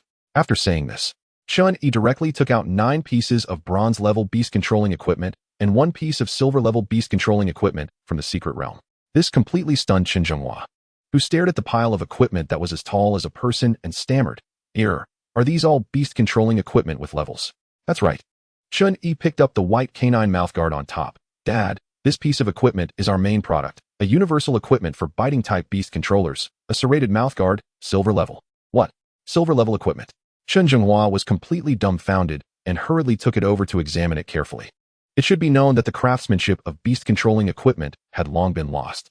Silver-level beast-controlling equipment, even among the great families in Kyoto, was considered a treasure of the clan, let alone this universal type. How about it, Dad? As the main product, this should be impressive enough, right? Impressive? Are you kidding? This is beyond impressive. Chen Zhenghua calmed down a bit and said, No, Xiaoyi, I need to prepare. We need to postpone the opening of our auction house. Postpone? Why is that? Xiaoyi, do you really not know the value of silver equipment? Our Chen family needs to promote this well. I'm afraid no family in Jiangnan province can afford this price. So valuable? I spent 100 Qiankuan coins on this silver equipment, which translates to 100 billion Huaxia coins. I was only hoping to earn double. It seems I underestimated the market for beast-controlling equipment. However, even for his own family, business was still business. Chen Yi and his father agreed to give the Chen family a 20 commission as compensation for the auction fees. Chen Yi still remembered the resentful look in his father's eyes when signing the contract. 20% is already considering our family's share. Just give me a good deal. Li family. At this moment, the Li family was in chaos. Li Qing leaned weakly against a chair. Did something happen again last night? Li Yuqing nodded awkwardly. Yes. Another person died over at the West Wing. Boom. Li Qing slammed his palm on the armrest in anger. Who is targeting my Li family? Li Yuqing showed an embarrassed expression. Head of the family. Could it be the Chen family? The Chen family has actually given up resistance these days and actively sold off all their assets. Li Qing shook his head. No. If the Chen family had that capability, would they wait until now? Then who could it be? Could it be the people from the Shenlong Chamber of Commerce? Li Qing rubbed his temples. It can't be wrong. Although there is no evidence, it must be them. The Chen family made contact with them, and soon after, we had trouble. Head of the family, what should we do? It's not a solution to continue like this. Go, bring the gifts for the Murong family over. We have delayed visiting the Murong family for too long. Hearing this, Li Yuqing's eyes lit up. Head of the family, are you going today? Li Qing nodded. Yes, I hope the Murong family can help us. After Li Yuqing left, he dialed the mysterious number again. Sir, the fish is finally going to act. Finally some movement. Good, when will the fish launch? Sir, it is expected that the fish will act in the afternoon. You know the importance of this task. It must not go wrong. Sir, you can rest assured. In the afternoon, at the Murong family, young Master Lei, Li Qing is about to arrive. Should we go welcome him? Murong Lei thought for a moment and said, Go ahead. Although the Li family is being suppressed by the Shenlong Chamber of Commerce now, their background should not be underestimated. Just as Murong Lei reached the door, a Rolls-Royce happened to stop at the entrance. Li Qing stepped out of the car with a smile, cheerfully greeting Murong Lei. Isn't this my dear nephew Murong? Why do you have to come personally to welcome me? Murong Lei smiled and stepped forward. Uncle Li, what are you saying? Our two families are old friends. Isn't it only right for me to come and welcome you? Old friends? You seem to have been old friends with the Chen family before, right? Soon, the two individuals with hidden agendas arrived at the Murong family's reception room. Uncle Li, did you come this time for something? Li Qing took a sip of the tea that had just been served. Nephew Murong, I heard that your Murong family seems to have a feud with the Chen family.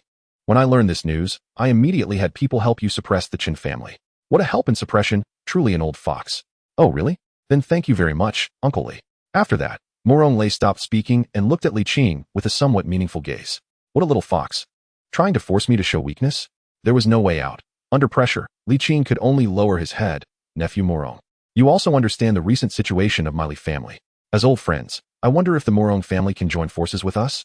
The Shenlong Chamber of Commerce? That's right. Murong Lei smiled. Of course, we can. But Uncle Li, we should be clear about the accounts. I wonder what you can offer to our Murong family? Hearing this, Li Qing knew that Murong Lei would probably ask for a high price. Nephew, don't say that. This time, Uncle Li specially brought a little gift. Then, Li Qing gave a signal to Li Yuqing beside him. Li Yuqing understood immediately and quickly walked in holding a box with both hands. Nephew, take a look and see if you like it. Murong Lei, not minding the gesture, opened the box directly. Oh, fire flame stone. Uncle Li is quite thoughtful. Li Qing smiled. I've heard that your nephew's fire lizard has been stuck at a level and cannot advance. I just happen to have a fire flame stone here. So I'm giving it to you as a flower offering to Buddha. Haha, then I want to be polite and will accept it. Thank you, Uncle Li. After that, Murong Lei curiously pulled out a scroll from the box. What is this, Uncle Li? Chapter 84. Li Qing and Murong Lei are in for a big surprise. Li Qing looked at the scroll with some confusion. This was not something he had prepared.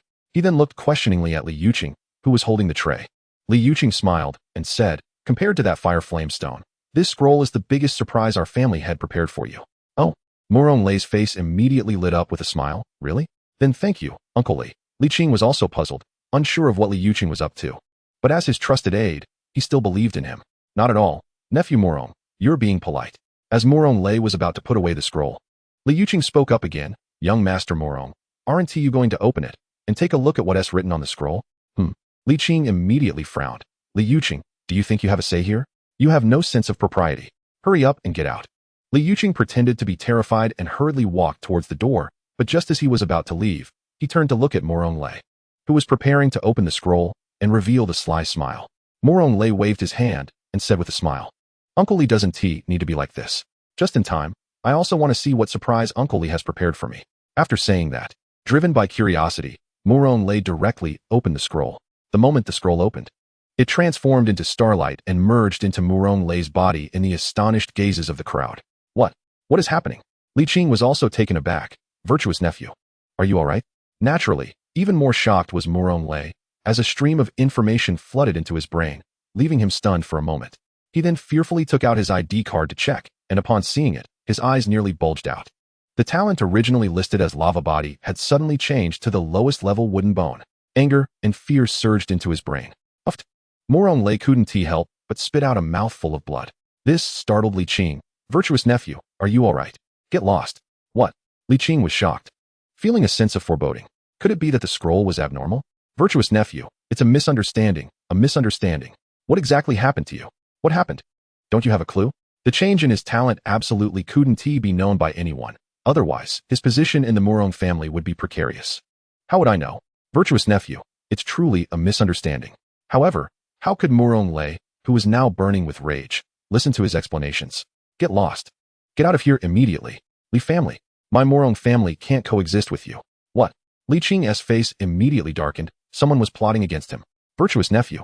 This is probably someone else's scheme. Don't fall into their trap. Murong Lei glared at Li Qing. Someone, throw the head of the Li family out. Virtuous nephew you. Sigh, fine, I'll leave myself. He originally wanted to win over the Murong family, but what was this situation? Not even knowing what was happening, Li Qing felt a great sense of frustration. After leaving the Murong family's door, he angrily shouted, Where's Li Yuqing? Call him over. He ran away. Li Qing instantly understood. What a cunning Li Yuqing. He turned out to be a spy. Who exactly harmed him to be able to reach so close? The Dragon Merchant Association? Meanwhile, Chen Yi, who was still eating in the dormitory, heard the system's pleasant notification sound in his mind. Ding. The task of punishing the mastermind has been completed. Reward. 1 secret realm key. Please check your backpack. What the hell? What is going on? Chen Yi looked at the system notification in confusion. He had almost forgotten about this task, which had been issued a long time ago. However, he had roughly guessed that the mastermind was Murong Lei, but he felt his strength was still lacking to deal with the Murong family. So he had been dragging it out. How did it suddenly complete without any reason? No. Chen Yi suddenly thought of the task he had given to Chen Luyan. It seemed that the task was completed. Chen Yi immediately felt excited, which meant his guess was correct. Putting down his bowl and chopsticks, Chen Yi directly put on his coat. Hans Huang, you eat by yourself. I have something to do. After going out, he found a deserted place and rode the wind towards the Dragon Merchant Association. Luo Hans Huang pouted. This guy really thinks of me as a servant. On the rooftop of the Dragon Merchant Association, after Chen Yi landed, he immediately called Chen Luyuan and asked him to come meet him. Item, Secret Realm Key. Level. Effect, used to unlock challenges. Challenge reward. Upon successfully completing the challenge, you can designate one basic skill to be upgraded to intermediate. What a good item. Upgrading skills. Chen Yi immediately opened the skill interface. He currently only had 2 skills. One was basic teleportation, and the other was basic summoning. According to the skill description, teleportation could currently only move up to level 1, and upgrading should increase the limit. As for the summoning skill, upgrading it should increase the number of summons. Either upgrade would have a significant impact on strength. So, Chen Yi needed to prepare thoroughly before going to challenge. Just as Chen Yi was still planning, Chen Luyuan had already arrived. Not only him, but he also brought someone with him. If Li Qing were here, he would definitely shout in anger, because the person was none other than the one who had harmed him, Li Yuqing. Seeing Chen Luyuan, Chen Yi smiled and waved at him, indicating him to sit casually. Luyuan, have you completed the task I entrusted to you? Chen Luyuan nodded. Yes, boss. This time there was an unexpected gain. Unexpected gain? Chen Yi asked curiously. Chen Luyuan then stood up with a smile and pushed Li Yuqing in front of Chen Yi. Boss, let me introduce you. This is Li Yuqing, a confidant of the head of the Li family. A person from the Li family? Chen Yi frowned. But since he was brought by Chen Luyuan, he should be a friend, not a foe. Chen Yi still chose to trust Chen Luyuan, stood up, shook hands with Li Yuqing. Hello, I am Chen Yi, the president of the Dragon Merchant Association. Seeing Chen Yi's puzzled expression, Chen Luyuan began to narrate everything that had just happened with the Murongs. Chapter 85. Preparations before starting the challenge. Listening, Chen Yi's eyes widened. Good guy. This really is a good guy. Not only did Chen Luyuan perfectly complete the task, but he also inadvertently created enmity between the Li family and the Murong family. Chen Yi exclaimed that this was truly a good guy. Not bad, not bad. Chen Yi looked at Chen Luyuan with satisfaction. Turning to Li Yuqing, you're also quite good. So why did Chen Luyuan bring you here? It shouldn't just be for a simple introduction, right? Yes, boss. I hope to become Lord Luyuan's assistant. Assistant? Chen Yi glanced at Chen Luyuan. Such matters you can decide for yourself. No need to consult me. Chen Luyuan shook his head. Boss, as the crucial intelligence department, any leadership appointment should be personally appointed by you. This kid is probably afraid I'll get suspicious. Chen Yi thought. Indeed, those who work in intelligence are very meticulous. Chen Yi helplessly shook his head. Don't doubt those you use. And don't use those you doubt. Luyuan, just decide these matters yourself in the future. No need to consult me. Boss. Chen Luyuan was very touched to see that Chen Yi trusted him so much, even though he had just joined halfway. He secretly vowed to establish an information system for Chen Yi that could reach all corners. Good. Thank you for your trust, boss. Then I want to be polite. After sending off Chen Luyuan, Chen Yi decided to do some preparatory work before using the Secret Realm Key to enter the Secret Realm Challenge. First, he found Mu Qinghe and had him withdraw all the available funds so that he would have money to buy medicine after entering the Secret Realm. Since he didn't know how long he would stay in the challenge, he directly bought 3 kinds of pills from the system store, 1,000 of each. They were the Strong Vitality Pill, which restores stamina and magic, the Gale Pill, which increases beast speed by 100 for a certain duration, and the Barrier Pill, which increases resistance. He instructed Mu Qinghe to go to the Beastmaster Alliance for certification every month. Looking at these incredible pills, Mu Qinghe nearly knelt down to Chen Yi, brother Yi. Next, he contacted Youku, asking him to hurry and prepare the building materials for the Lizardman town.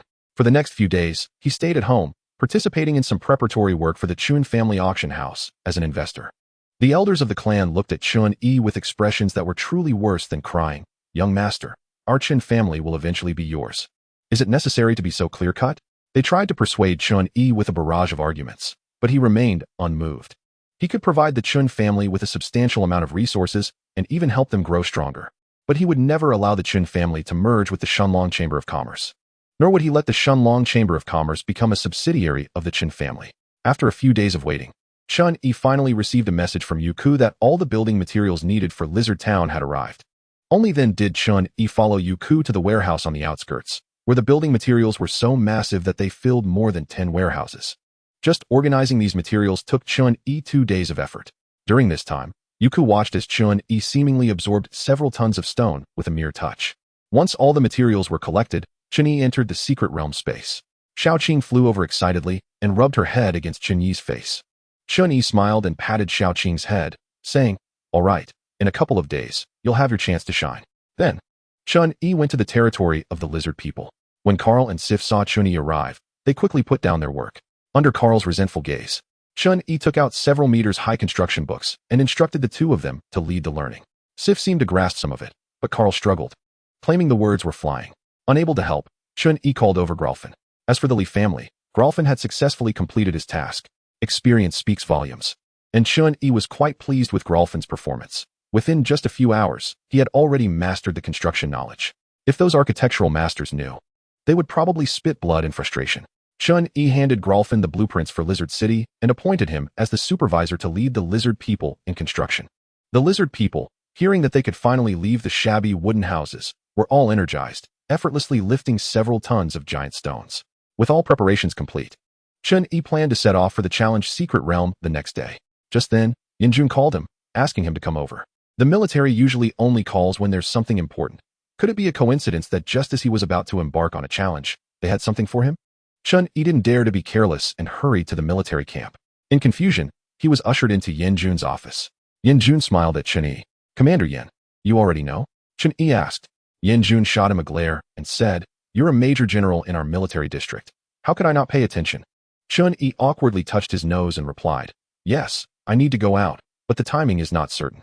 Yanjun nodded, originally planning to surprise him with the completed paperwork, but it seemed better to tell him directly. Surprise? What are you talking about? Chen Yi was taken aback. Don't you remember? Last time you performed excellently in that high-level secret realm, I promised you a reward. Chen Yi realized he indeed had forgotten. Seeing Chen Yi's expression, Yanjun was speechless. You really forgot, huh? Come with me. They should be ready. They? What do you mean? Curious, Chen Yi followed Yanjun out of the room. Outside, 100 soldiers stood in neat rows. Upon seeing Chen Yi, the leading soldier stepped forward and saluted. Reporting, Major General. Your exclusive independent company, Captain Wang Zhong reporting. The entire company of 132 men has assembled, awaiting your orders. What the heck? Chen Yi was astonished, scanning the crowd. These were all familiar faces. The soldiers he had saved during the last secret realm. Chapter 86, Independent Company. Chen Yi's private soldiers. Faced with this scene, Chen Yi looked at Yanjun in confusion. Yanjun smiled. You're a major general. You can't just be a figurehead forever. Reporting, Major General. We volunteered to join your independent company. Wang Zhong spoke again. Kid. These soldiers come from various units. It took until yesterday to complete the paperwork. This left Chen Yi in a bit of a dilemma. On one hand, he appreciated the soldiers' heartfelt gesture, but on the other, he couldn't possibly stay in the military camp all the time. Perhaps sensing Chen Yi's predicament, Yanjun smiled and continued. Don't worry, do you know why it's called an independent company? Chen Yi shook his head. Why? Because an independent company doesn't have to stay in the military camp all the time. You can think of them as bodyguards assigned to you. Aren't you going out? You can take them with you. This was quite the arrangement, sending a whole company to protect him. Yanjun seemed to think highly of him. But what if something really happened? Who would protect whom? Commander Yan, to be honest, I have personal matters to attend to and won't be taking anyone with me. Chen Yi could clearly see Yanjun frown slightly.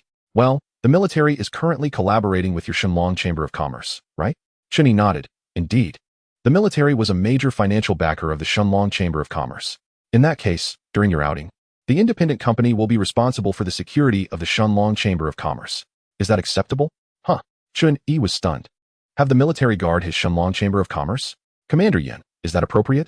Yanjun was speechless. Is this kid really that clueless? He pulled Chen Yi aside and said, Can't you see? These are my gift to you.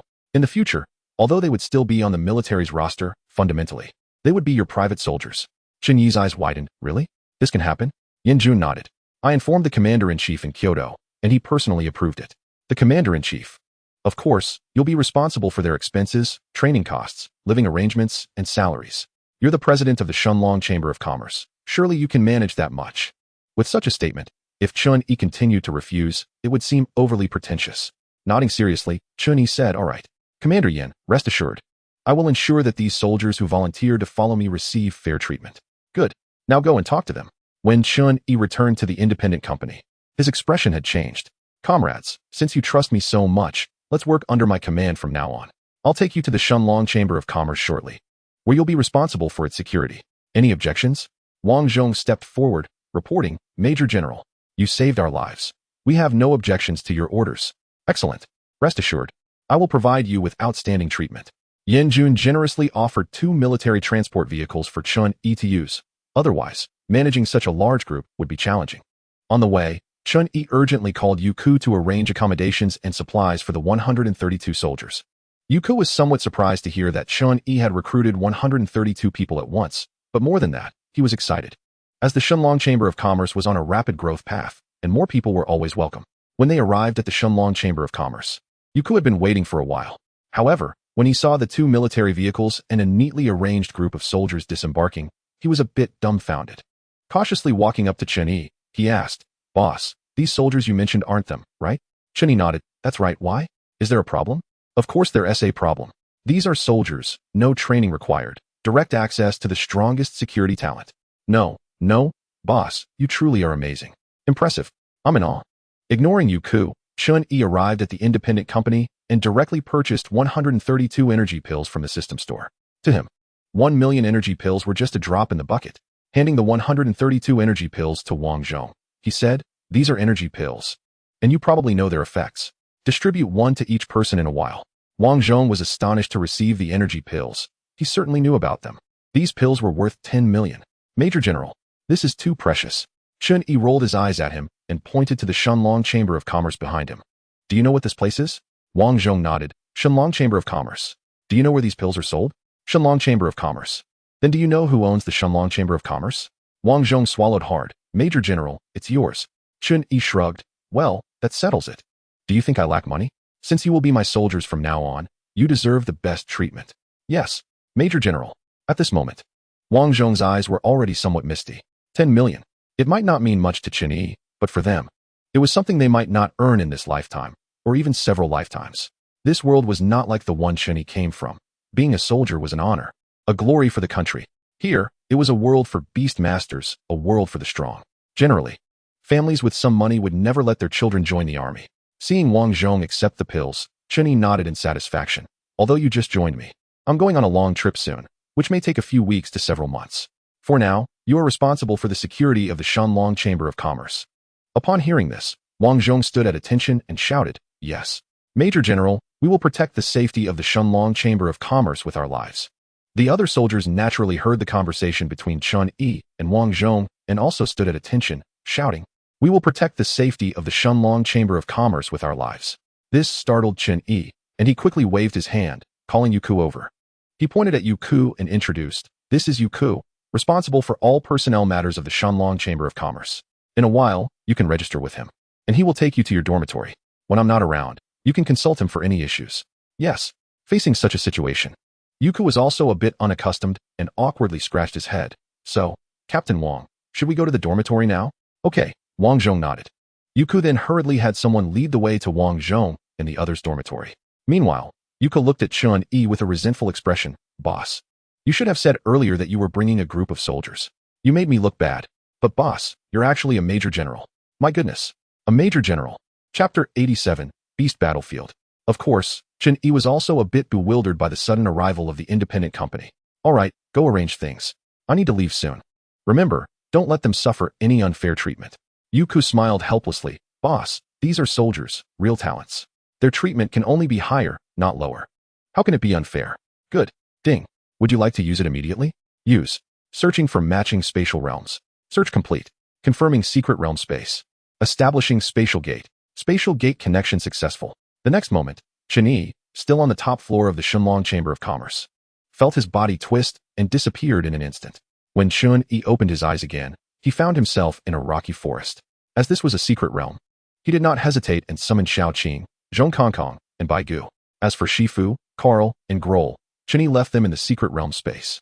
The lizard men were currently busy building a town, and summoning them would delay the construction. Once Xiao Qing came out, she affectionately circled Chen Yi, while Bai Gu extended his jade-like skull in front of Chen Yi, wanting him to pet it. "Woof, master, where is this remote corner?" "Shut up about the remote corner. This should also be a high-level secret realm. Don't let your guard down." "Woof, master, my energy is already saturated. If I had a piece of spatial crystal, I could directly advance to a higher level. Once I reach that level, I'll take you to strut around this desolate place." Chen Yi kicked Zhong Kongkong in annoyance. "Do you think attribute crystals are as common as trash? What's more, spatial crystals are rare attributes. You should honestly rely on your abilities to break through to the next level." After all, upon entering the secret realm, for safety's sake, Chen Yi flew into the sky to observe the surrounding dynamics. In the air, Chen Yi discovered that this high-level secret realm was not as large as he had imagined. The entire space was formed by 3 terrains: a grassland, a low mountain range, and the rocky forest where he currently was. The rocky forest just happened to be in the center of the secret realm. Moreover, Chen Yi keenly noticed that there seemed to be traces of intelligence on the grassland. Judging by the outline, it looked much like a tribe. Since he had a rough understanding, the next step was to locate the leader of this secret realm.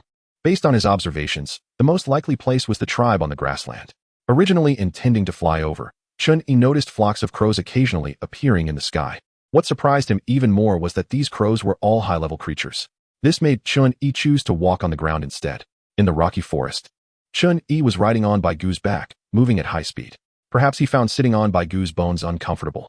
So he specially prepared a sofa cushion to tie onto Baigu's back.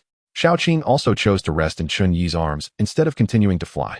Despite Baigu's massive size, being all bones, he was surprisingly fast. Zhong Kongkong, panting, struggled to keep up. Woof. Master, can't you let Baigu carry me too? I'm exhausted. Ask Baigu yourself. It's not that I'm not allowing it. Zhong Kongkong sped up and rushed to Baigu's side. Baigu, can you carry Grandpa Zhong too? Grandpa Zhong really can't run anymore. Baigu glanced at Zhong Kongkong and shook his head vigorously. No. Grandpa Zhong's feet stink. Zhong Kongkong's dog face instantly fell. Baigu, why do you have to bring that up? Who knew that bat's skin was so thin? Besides, I cleaned it long ago. No. Grandpa Zhong is stinky. Baigu won't carry you. Zhong Kongkong was truly speechless and regretted kicking that bat back then. Woof. Master, you have to explain for me. I cleaned it. I changed all my fur. Chen Yi held back his laughter, shrugged his shoulders, indicating that he couldn't help. He originally wanted to take the opportunity to tease Zhong Kongkong, but unexpectedly, this chattering dog had his day. However, suddenly, sounds of fighting came from ahead, startling Chen Yi. He quickly ordered Baigu to stop, change direction, and slowly approach the source of the sounds. Soon, Chen Yi arrived at the source, and sure enough, as he had guessed, it was a battlefield. On one side were bipedal werewolves, and on the other side were various beasts. Yet even so, the werewolves were at a disadvantage. Intelligent humanoid creatures. Now, Chen Yi looked at the werewolves with fiery eyes. Just as he hesitated whether to help the werewolves, a slightly smaller werewolf suddenly jumped out from the bushes. Upon seeing Chen Yi, this werewolf was clearly startled and instinctively turned to run back into the bushes. Catch him. Exposed? Following Chen Yi's command, Zhong Kongkong instantly teleported in front of the small werewolf. Woof. Damn. Wolf cub, I am your ancestor. Why are you running from me? The little werewolf was even more agitated upon hearing Zhong Kongkong speak. He quickly drew a wooden sword from his waist and pointed it at Zhong Kongkong. Why you? Don't come over. I'm very strong. Indeed, they are intelligent humanoid beings. Chen Yi looked at the little werewolf with warmth, smiled, and said, don't be excited. We mean no harm. However, the little werewolf holding the sword did not dare to relax his guard at all. Don't think you can trick me. The little werewolf looked at the bizarre combination in front of him, especially the skeleton. How could a pile of bones move? It was clear they didn't look like good people. Why would I trick you? Just relax. I just want to ask you a few questions. What do you want to ask? Chen Yi pointed to the battlefield in the distance. It's nothing much. I just want to know what happened over there. Those should be your kin, right? Why are they fighting? The little werewolf looked at Chen Yi in confusion. You don't know? Aren't you beasts from the Beast Mountains? Beasts. Chen Yi was taken aback. What about me makes you think I'm a beast? You certainly don't look like one, but I've never seen a creature like you. The little werewolf then pointed at Zhong Kongkong. But that dog is one. Woof. Damn. You are the dog. Your whole family are dogs. Grandpa Wolf will bite you to death, you dog thing. The little werewolf's words infuriated Zhong Kongkong, who opened his mouth pretending to bite the little werewolf. This scared the little werewolf so much that he stumbled back and fell to the ground. Chapter 88. Entering the battlefield, a little show-off. All right, Kongkong, stop scaring him. Chen Yi shook his head at Zhong Kongkong. He walked over to the fallen little werewolf and extended his hand. Get up, don't worry, we mean no harm. And we are not from your so-called Beast Mountains. Seeing the little werewolf still looking skeptical, Zhong Kongkong ran over. Woof, you little brat. What kind of identity does my master have to trick you? A little thing whose fur hasn't even fallen off yet. Seeing that Chen Yi seemed to truly have no intention of harming him, the little werewolf hesitated for a moment, but still chose to reach out his hand. Chen Yi smiled and pulled him up. That's more like it. After the little werewolf got up, he patted his backside. You, since you are not from the Beast Mountains. Where are you from? Chen Yi mysteriously pointed to the sky. We came down from the sky. From the sky? The little werewolf looked up. You. Are you the apostles of the wolf god? Woof. Damn. What apostle of the wolf god? I am the wolf god myself. But you are a dog. The little werewolf might have been dissatisfied with Zhong Kongkong's slander of the wolf god, so he muttered softly. Woof. I can't take it anymore. Master, don't hold me back. Let me bite this brat to death. Originally relaxed, Zhong Kankan immediately blew up upon hearing this. All right, that's enough. By the way, little guy, do you have a name? Seeing Zhong Kankan's demeanor, the little werewolf instinctively moved a bit closer to Chen Yi. Hearing Chen Yi's question, he obediently nodded. Of course I have. My name is Wolf Yuan. Then Wolf Yuan, can you tell me why your kin are fighting those beasts? The little werewolf nodded. We werewolves live on the Green Wolf Prairie, and those beasts live in the Beast Valley. Originally, there was this rocky forest separating us, and we didn't interfere with each other. But a year ago, those beasts started crossing the rocky forest and invaded our Green Wolf Prairie for some unknown reason. Chen Yi nodded. So it's a territorial dispute. There aren't that many reasons behind it. Wolf Yuan, do you know where the leader of this secret realm is? Leader of the secret realm? Wolf Yuan looked confused. What is a secret realm? What is a secret realm leader? Our wolf clan only has prophets, no leaders. It seems the beings in the secret realm have a low understanding of their environment. However, from what he said, the secret realm leader is likely that prophet. Dad. Suddenly, Wolf Yuan looked towards a werewolf in the battlefield, who was already surrounded by several beasts. Seeing this, Wolf Yuan exclaimed and raised his wooden sword, rushing toward that direction. At the same time, the werewolf also noticed Wolf Yuan, and his fierce expression instantly turned to fear. No, Wolf Yuan, you can't be here. Run. It's dangerous. No, I want to save Dad. Wolf Yuan shook his head while running, charging at the beasts with his sword. The beasts surrounding the werewolf also saw Wolf Yuan, and one of them immediately broke away from the battle, opening its massive mouth to charge at Wolf Yuan. Chen Yi then carefully assessed the strength of both sides. The werewolves had several of level strength, but most were only level, while the beasts had a minimum of level strength, with even two being level. Currently, Wolf Yuan was just a level werewolf cub, yet he dared to charge into such a battlefield. It was truly reckless. Watching Wolf Yuan about to meet his end at the jaws of a beast, his dad was frantic, but unfortunately, the beasts surrounding him had him trapped tightly. No, Wolf Yuan, run, hurry and escape. However, this presented an opportunity for Chen Yi. He exchanged a glance with Zhong Kankan, who immediately understood. Woof, damn it, I really don't want to save this brat. Zhong Kankan cursed, and with a quick teleportation, he arrived beside Wolf Yuan, unceremoniously kicking him away. Woof, get out of the way, brat. Remember, it was Grandpa Zhong who saved you. If you dare to call Grandpa Zhong a dog again, I will bite you to death. Seeing Zhong Kankan like this, the beast was obviously taken aback. Because in its eyes, Zhong Kankan should also belong to their beast mountains. Woof, damn it, what are you looking at? Go die? Zhong Kankan ignored the beast and directly teleported to its side, jumping up and launching a void split. Ugh, faced with the sudden turn of events, the beast only had time to let out a cry before its skin shattered like a mirror, flesh ripping apart, and it died instantly. This commotion stunned both the werewolf and the beast surrounding it for a moment. Are you kidding me? That dog is obviously only level. Yet it instant killed a beast of the same level?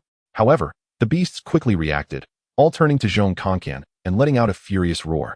They abandoned the werewolf they had surrounded and turned to charge at Zhong Kankan. Woof, damn it. You can't even speak, you flat-haired beast. You're asking for death. Woof. Space convergence. Instantly, the beasts that had charged were frozen in place. Not exactly frozen, but their movements became extremely sluggish. Woof. Hey, you wolf brat over there. What are you staring at? Can't you see your own fur? Hurry up and come help. Let's take down these beasts. The previously dazed werewolf seemed to awaken from a dream, nodded, and raised his sword to rush over. With Zhong Kankan's space convergence, within a few breaths, all the beasts were dead. Seeing that the crisis was averted, the werewolf continued to look at Zhong Kankan warily. Who are you? Upon hearing this, Zhong Kankan immediately became displeased, glaring at the werewolf. Woof, damn it. Grandpa Zhong saved you, and you don't even kneel and kowtow to me. Yet you dare to question me? Just as the two were about to clash, Wolf Yuan hurriedly stood in front of the werewolf. Dad, they are good people. They are not from the Beast Mountains. Seeing that his son was like this, the werewolf put down his sword, but still harbored some hostility towards Zhong Kankan. Wolf Yuan, who told you to come to the battlefield? Hurry and leave. Dad doesn't have time to take care of you. No, Wolf Yuan wants to fight with Dad. Wolf Yuan has grown up. Looking at the werewolf's distressed expression, Chen Yi leisurely walked over. The werewolf was startled when he saw Chen Yi. Hairless monkey? Damn hairless monkey. Chen Yi almost unleashed a wind blade slash. I'm human. Haven't you seen one before? The werewolf shook his head. Human? What is a human? Sorry. I've really never seen one. I really appreciate you saving my son, but you must tell me, what is your purpose in coming here? Chen Yi glanced at the battlefield. If I say that I was sent by your wolf god to help you, would you believe it? The werewolf was taken aback. The wolf god sent you to help us? Are you the prophesied apostle of the wolf god? Chapter 89. The leader wants to eat grass. Apostle of the wolf god? What is that? Woof. Damn, you better open your wolf eyes wide and see who my master is. That so-called wolf god serving as my master's apostle is about the same. The werewolf frowned slightly. Although we werewolves value freedom and openness, I can't help but take action if you slander the wolf god like this. Hearing the werewolf's words, Zhong Kongkong shot him a glance. Woof. Damn. Does Grandpa Zhong fear you? If you have the guts, come over. Seeing that Zhong Kongkong seemed ready to argue with the werewolf again, Chen Yi felt a headache coming on. This dog's incessant chatter is really something. When Zhong Kongkong finally fell silent, Chen Yi approached the werewolf. The apostle of the wolf god? You could say that. May I ask your name? Are you really the apostle of the wolf god? The werewolf looked at Chen Yi with suspicion. My name is Wolf Howl. If you really are the apostle of the wolf god, could you help me drive these beasts back? These beasts. Chen Yi glanced at the beasts on the battlefield. Is just driving them back enough? Just driving them back? Do you think it's easy to drive them back? Wolf Howl looked at Chen Yi speechlessly. Yes, just driving them back is fine. All right, to catch the thief, catch the king first. It's not too troublesome to drive these beasts back. Just scare those few elite beasts. Shaoqing, Baigu go. Hearing that they could finally take action, two dragon roars instantly echoed around. Roar, roar. Then Shaoqing and Baigu flew directly into the battlefield. Faced with these two sudden creatures, both the werewolves and the beasts quickly became alert. However, upon seeing that Shaoqing and Baigu were attacking the beasts, the werewolves quickly lowered their guard and instead cooperated with Shaoqing and Baigu to attack the beast horde. Seeing this, Wolf Howl pushed his son Wolf Yuan to Chen Yi's side. Can you help me keep an eye on my son and not let him run around? Chen Yi nodded. Sure. Then Wolf Howl let out a long howl and charged into the battlefield. Watching Shaoqing and Baigu bravely killing enemies, Zhong Kongkong was extremely envious. Woof. Master. I want to go too. Why can't I go? Glancing at Zhong Kongkong, Chen Yi smiled. Don't worry. You have a more important task later. A more important task? Zhong Kongkong proudly lifted his dog head. Woof. Master is indeed wise. You won't go wrong giving me an important task. Boss, just tell me what to do. Chen Yi looked at the beast army. Since the few beasts you've seen are dead, with the addition of Shaoqing and Baigu, they will surely retreat soon. I need you to infiltrate the beast army and check if there are any suspected secret realm leaders among them. Ah, be a spy? Hearing this, Zhong Kongkong's dog face fell. Woof. Master, can I not go? I can't do it. Chen Yi shrugged. You have to go. Shaoqing and Baigu will definitely recognize you. Woof. All right. With Shaoqing and Baigu, the beast's elites were completely overwhelmed, being chased around and beaten. Soon, with the roars of the elite beasts, all the beasts began to slowly retreat. They're going to withdraw? Chen Yi glanced at Zhong Kongkong. Hurry up, don't miss the opportunity. The master's command is as heavy as a mountain. Zhong Kongkong sighed and could only trot into the retreating beast army. Baigu then ran around Chen Yi like a child, as if seeking praise. Chen Yi smiled and tossed a vitality pill to him, which finally calmed Baigu down. Before long, a group of werewolves led by Wolf Howl arrived at Chen Yi's side. Wolf Howl pointed at Chen Yi and spoke to a noticeably sturdier werewolf. After the werewolf nodded, he walked towards Chen Yi. This apostle of the wolf god, I am Wolf Lu, a warrior of the Blue Wolf tribe. Thank you very much for helping us drive back the beast horde. A warrior? Chen Yi sized up this Wolf Lu, judging from the aura he emitted. This Wolf Lu should be an elite werewolf. Waving his hand, Chen Yi smiled politely. It's nothing, just a small effort. A small effort? Wolf Lu was non-committal. The messenger is humble. Just by your own strength, you turn the tide of battle. That's not something just anyone can achieve. After a pause, Wolf Lu continued. May I ask how to address you, messenger? Just call me Chen Yi. Chen Yi? Wolf Lu nodded. Then, as a warrior of the Blue Wolf tribe, I formally invite you to visit our tribe. I wonder if you would be willing? Of course, I'm willing. My purpose in coming here is exactly that. Chen Yi nodded slightly. It would be an honor. Seeing Chen Yi agree, Wolf Lu laughed heartily and gestured for him to follow. Then, Apostle Chen Yi, this way please. On the way to the Blue Wolf tribe, Chen Yi also asked Wolf Lu about this secret realm space. Warrior Wolf Lu, why did you have a war with these beasts? It seemed to touch a sore spot, and Wolf Lu shook his head helplessly. Apostle Chen Yi, there's no need to be so polite. Just call me Wolf Lu. There's nothing to hide. It's fine to tell you. It's quite strange, originally. We lived in harmony with the beasts, but a year ago, a talking crow came to our Blue Wolf tribe, claiming to be a messenger of the Beast Mountain Range. A crow, a messenger? Seeing Chen Yi's curious expression, Wolf Lu continued. Yes, a crow. That crow demanded we hand over half of our grasslands, claiming that their slumbering leader had awakened and wanted to eat grass. Uffed. Chen Yi had just taken a sip of water and couldn't help but spit it out. What did you say? A leader that has been sleeping for 1,000 years? The first thing they want to do after waking up is eat grass? Wolf Lu nodded helplessly. Yes, Apostle Chen Yi. Do you think this reason is ridiculous? If they want to occupy our territory, they should just say so. Yet they came up with such a reason to start a war. Rubbing his temples, Chen Yi continued to ask, Wolf Lu, do you know what species their leader is? Wolf Lu shook his head. As you can see, in terms of strength, we are no match for the beasts of the Beast Mountain range. After we refused to hand over half of our grasslands, they immediately began to attack us continuously. We haven't even seen their so-called leader. Chapter 90, The Apostle of the Wolf God. Listening to Wolf Lu's complaints, Chen Yi was also speechless. When Chen Yi and the others arrived at the so-called tribe, the entrance was already filled with people anxiously looking this way. Wolf Yuan spotted his mother standing at the front and ran straight over. Expecting a touching reunion, the female werewolf picked up Wolf Yuan and took out a wooden stick hidden behind her back, giving him a good thrashing on his backside. Seeing this scene, Chen Yi couldn't help but chuckle. He deserved it. At such a young age, he didn't learn well and tried to sneak away.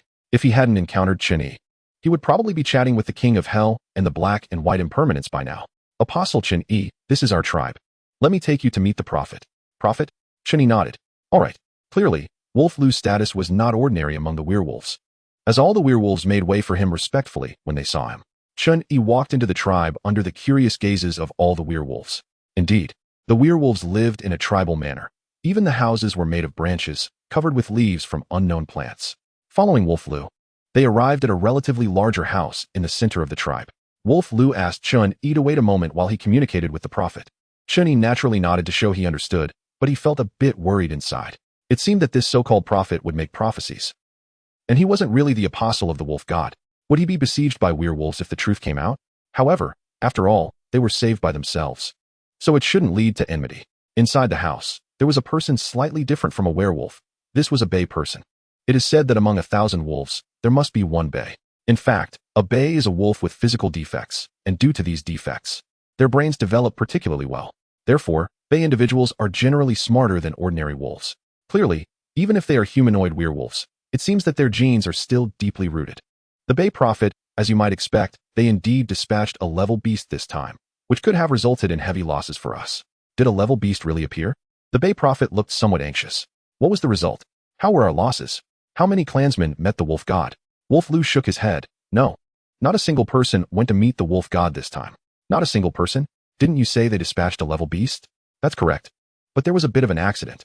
Then, Wolf Lu looked excitedly at the Bay Prophet. Bay Prophet, in your prophecy, the messenger of the wolf god appeared. At the crucial moment, it was the messenger of the wolf god who helped us. Cough, cough. After hearing Wolf Lu's words, the Bay Prophet was shocked and coughed twice, asking in confusion, the messenger of the wolf god? Yes, it is indeed the messenger of the wolf god. Now the Bay Prophet's face looked somewhat uncomfortable.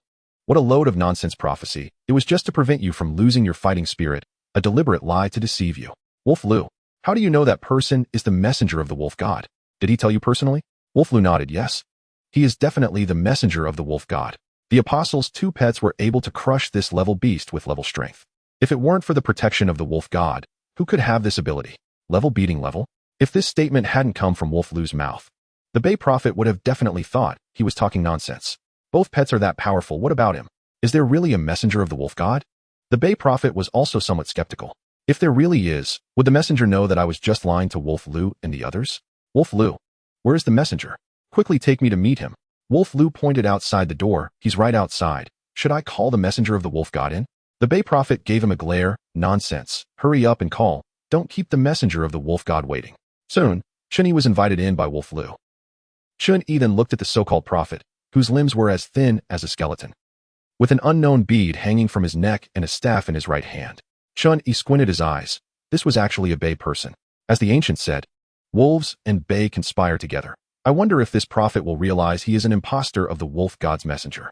The Bay Prophet noticed that Chen Yi's gaze was sharp, and he was startled. Could it really be the messenger of the wolf god? Moreover, had he already discovered that I was just deceiving Wolf Lu and the others? The Bay Prophet was somewhat troubled, not knowing if this wolf god's apostle would expose him. Messenger Chen Yi, this is our Qing wolf tribe's prophet, Bay Prophet, Wolf Lu explained to Chen Yi first. Chen Yi nodded slightly. Seeing that Chen Yi seemed to not expose him, the Bay Prophet let out a sigh of relief. Messenger Chen Yi, please take a seat. Please take a seat.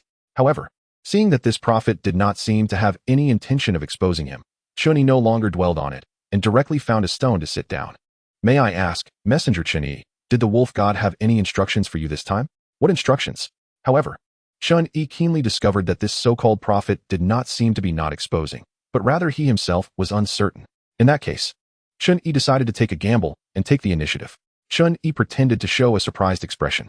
Bay prophet, could it be that the wolf god hasn't communicated with you? Or is it that you can't contact the wolf god at all? Upon this question, beads of sweat began to appear on the Bay prophet's forehead. Could it really be the messenger of the wolf god? He actually knows that I can't communicate with the wolf god at all. How is that possible? Messenger Chen Yi, facing the attack from the Beast Mountain range. We are relying entirely on the Bay prophet to communicate with the wolf god to strategize for us to last until today. Good heavens, communicating with the wolf god, strategizing. Chen Yi couldn't help but think of a profession from his previous life, a charlatan. This Bay prophet was undoubtedly a charlatan. To deal with a charlatan, I had to use the way of a charlatan to counter him. Chen Yi smiled. I see. It seems I misunderstood the Bay prophet. Perhaps the wolf god didn't inform you beforehand. Seeing that Chen Yi did not pursue the matter, the Bay prophet breathed a sigh of relief. That's right. The wolf god indeed did not tell me the purpose of the messenger's visit. Chen Yi nodded. In that case, let me convey the wolf god's oracle. Oracle, please inform us, messenger. The wolf god commands that this world is about to shatter, and you will perish along with the world's destruction. Given that you are all children of the wolf god sent me to save you from this world before it shatters. Silence. Chen Yi's words left both the wolf and the Bay in shock. The world? Shatter? What kind of terms are these?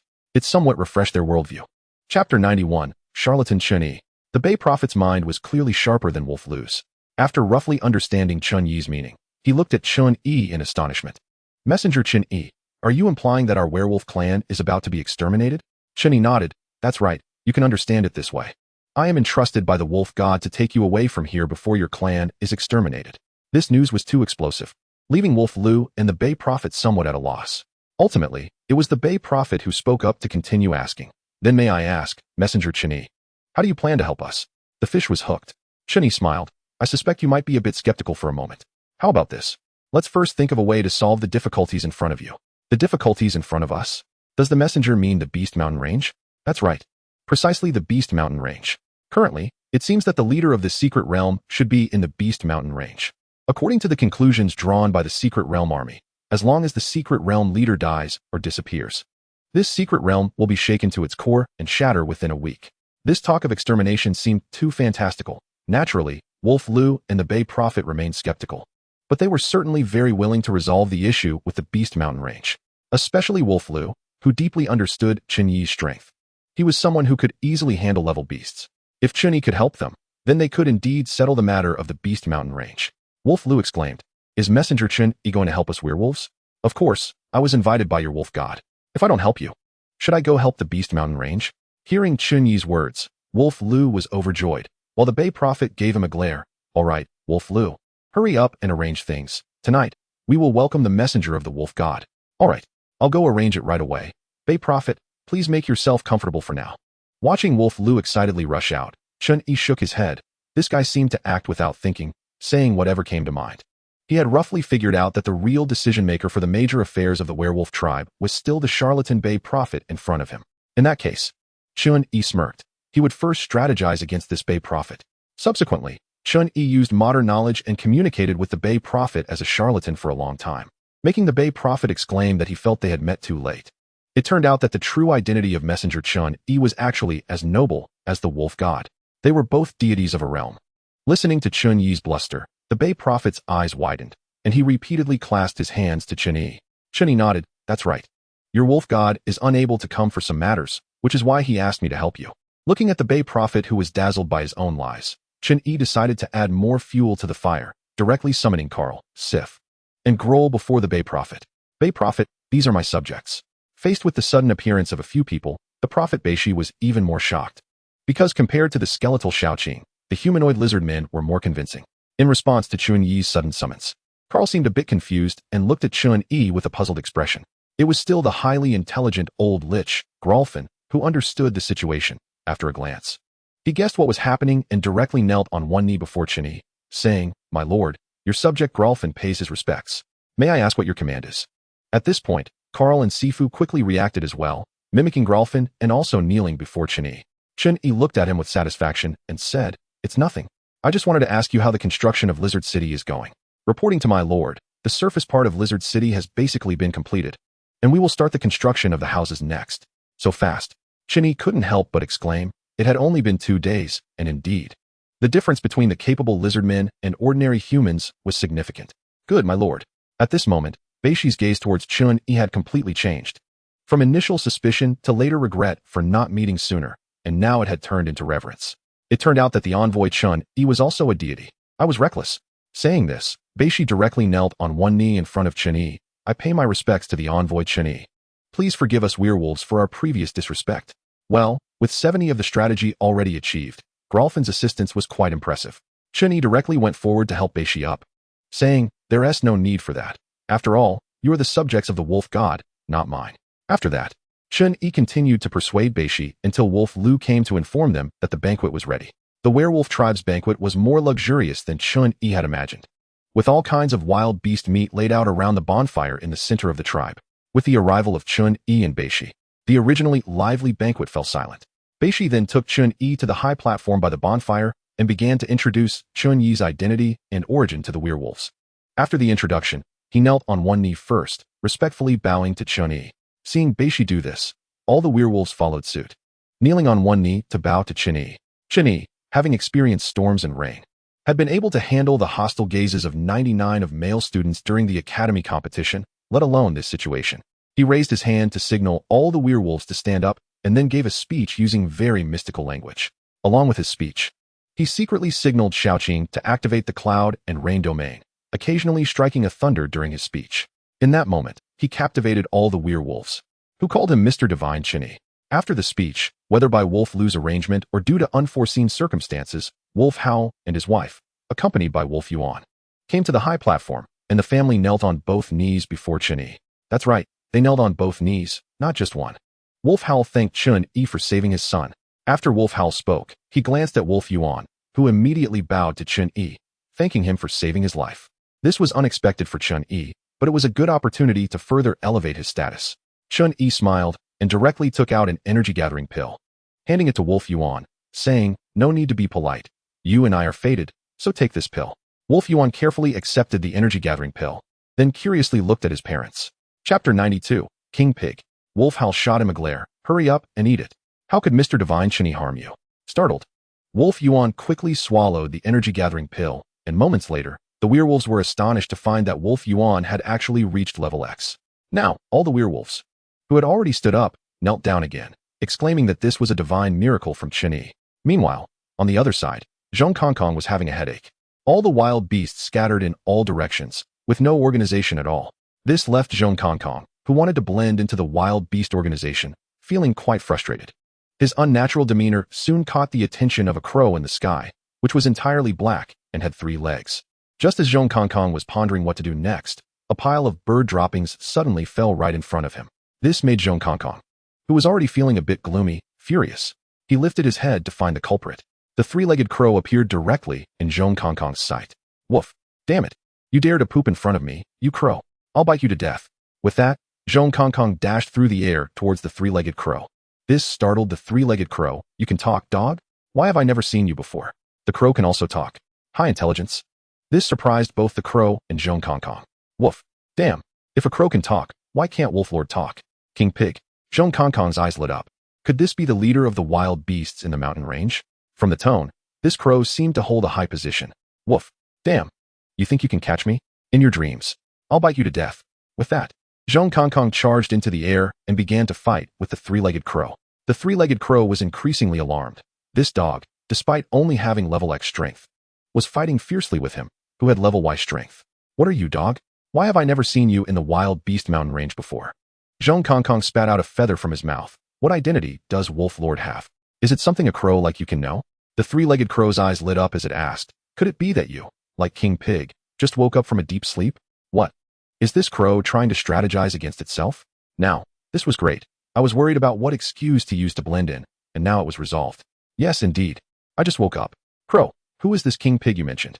At this moment, the 3-legged crow was unusually excited, seemingly forgetting that it had just fought tooth and nail with Zhong Kongkong. "King Pig is naturally the king of our wild beast mountain range.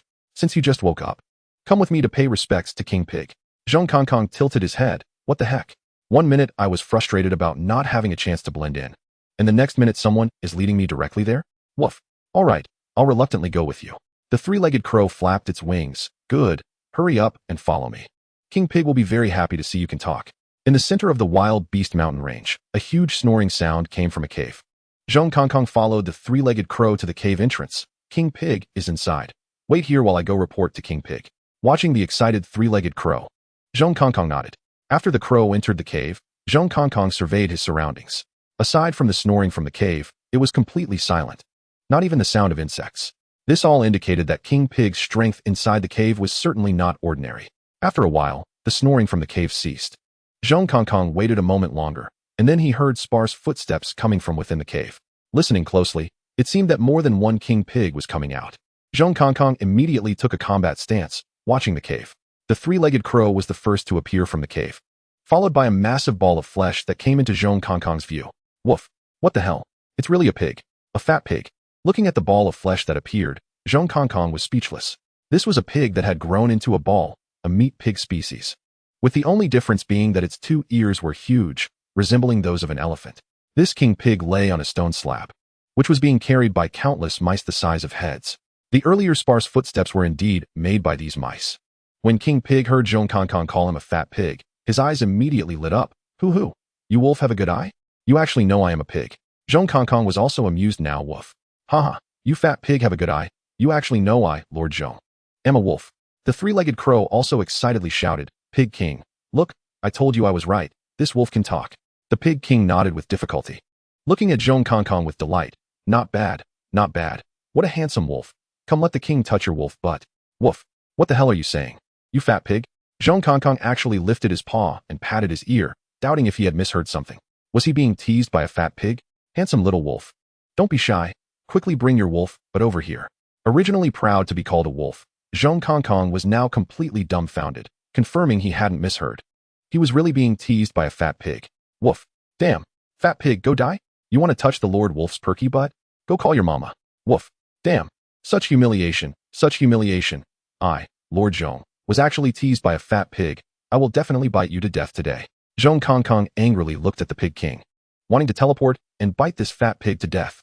But in an instant, Zhong Kong felt his usually light body was now as heavy as 1,000 pounds. He couldn't even lift his paw. Struggling, Zhong Kong looked up at the Pig King and saw the Pig King's eyes glowing faintly yellow. At this moment, Zhong Kong was completely stunned. Just like his rare spatial magic, this fat pig actually possessed gravity magic of the same level. Little wolf cub, don't be shy. Wouldn't it be better if I used my brute force? Everyone enjoys it. Enjoy your mother with a watermelon skin. Zhong Kong was now truly at a loss for words. What kind of situation was this? Once he escaped, he would definitely have to call Big Brother Shao Qing to deal with you. Chapter 93. From now on, you will be the third wheel. Under Zhong Kong's astonished gaze, the Pig King's fat body actually floated up. Woof. Damn. Fat pig, what do you want to do? Woof. Don't come over. If you dare to move against me, Lord Zhong, my master will definitely kill you. Woof. You're coming over? Don't think just because you have level power you can act recklessly. I warn you. My master, Shao Qing, is a divine dragon. Do you know what that is? Seeing Zhong Kong's terrified expression, the Pig King seemed to get even more excited. Looking at Zhong Kong, handsome wolf cub, don't get too excited. I'm not going to touch you. I'm just going to rub my butt. Saying this, the Pig King floated above Zhong Kong, raised his fat pig butt, and rubbed it directly against Zhong Kong's dog butt.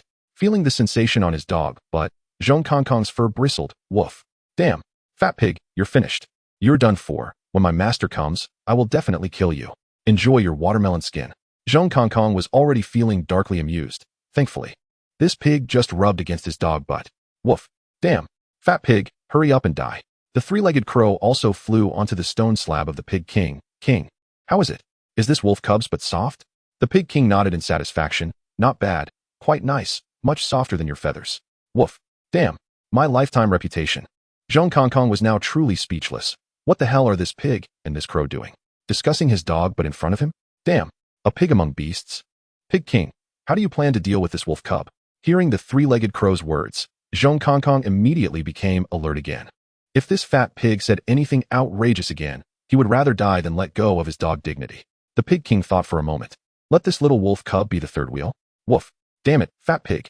I, Lord Zhong, am going to fight you. Upon hearing this, Zhong Kong could no longer hold back. He spat out a mouthful of dog blood and forcibly used all his strength to break the gravity spell the Pig King had placed on him, teleporting directly to the Pig King's side and biting down. Ouch, ouch, it hurts. The Pig King yelped in pain and immediately cast a stronger gravity spell on Zhong Kongkong, who had just bitten him. Originally, Zhong Kongkong felt like his whole body was 1,000 pounds. Now it felt like 10,000 pounds. And before he could even open his mouth, he was slammed down to the ground. After all, there was a difference of 2 whole levels. And he wasn't as abnormal as Shao Qing. Being able to fight back and biting back was already impressive. The Pig King rubbed the spot where Zhong Kongkong had bitten with his short little hooves, looking curiously at Zhong Kongkong. Little third wheel, what are you doing? Aren't you happy being the third wheel? Happy my ass. Zhong Kongkong wanted to curse, but the Pig King's gravity spell was too strong. He couldn't even open his mouth, only able to make muffled sounds. The Pig King noticed something was wrong and lifted the gravity spell from Zhong Kongkong's head. All right, little third wheel, you can speak now. Being a third wheel is so good, why won't you accept it? Woof. Damn. Fat pig. You're the third wheel. Your whole family is the third wheel. Unfortunately, Zhong Kongkong's proud provocation method was as ineffective against this Pig King as a fist hitting cotton, having no effect at all. The Pig King even earnestly explained, I'm not the third wheel, and neither is my whole family. I'm the boss. Then the Pig King pointed at the 3-legged crow. Little Crow is the second wheel. Finally, he seriously looked at Zhong Kongkong. You are the third wheel. Woof. What? Zhong Kongkong was a bit stunned. What do you mean? He asked in confusion. Do you mean I will be the third wheel in the Beast Mountain range from now on? The Pig King nodded. Yeah. In the Beast Mountain range, only the 3 of us can talk, and your butt is so soft, you're naturally the third wheel.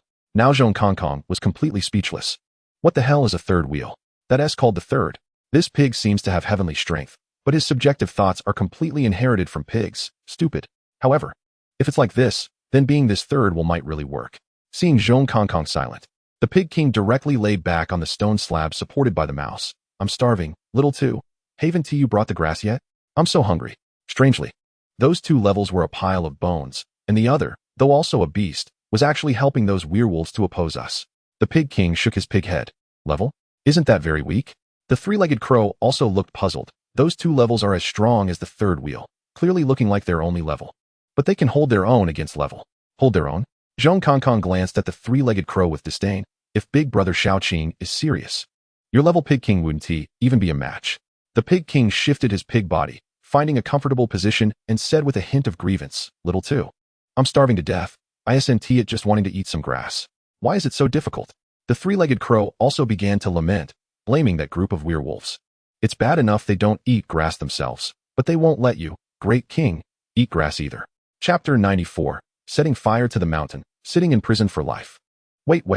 Zhong Kongkong listened, feeling a bit confused. So, you attacked the werewolf tribe just because you wanted to eat grass? That's right. The Pig King nodded seriously. Grass. Zhong Kongkong instantly felt like 1,000 horses were galloping in his heart. This is totally unreasonable, right? Woof. Fat pig, if you want to eat grass.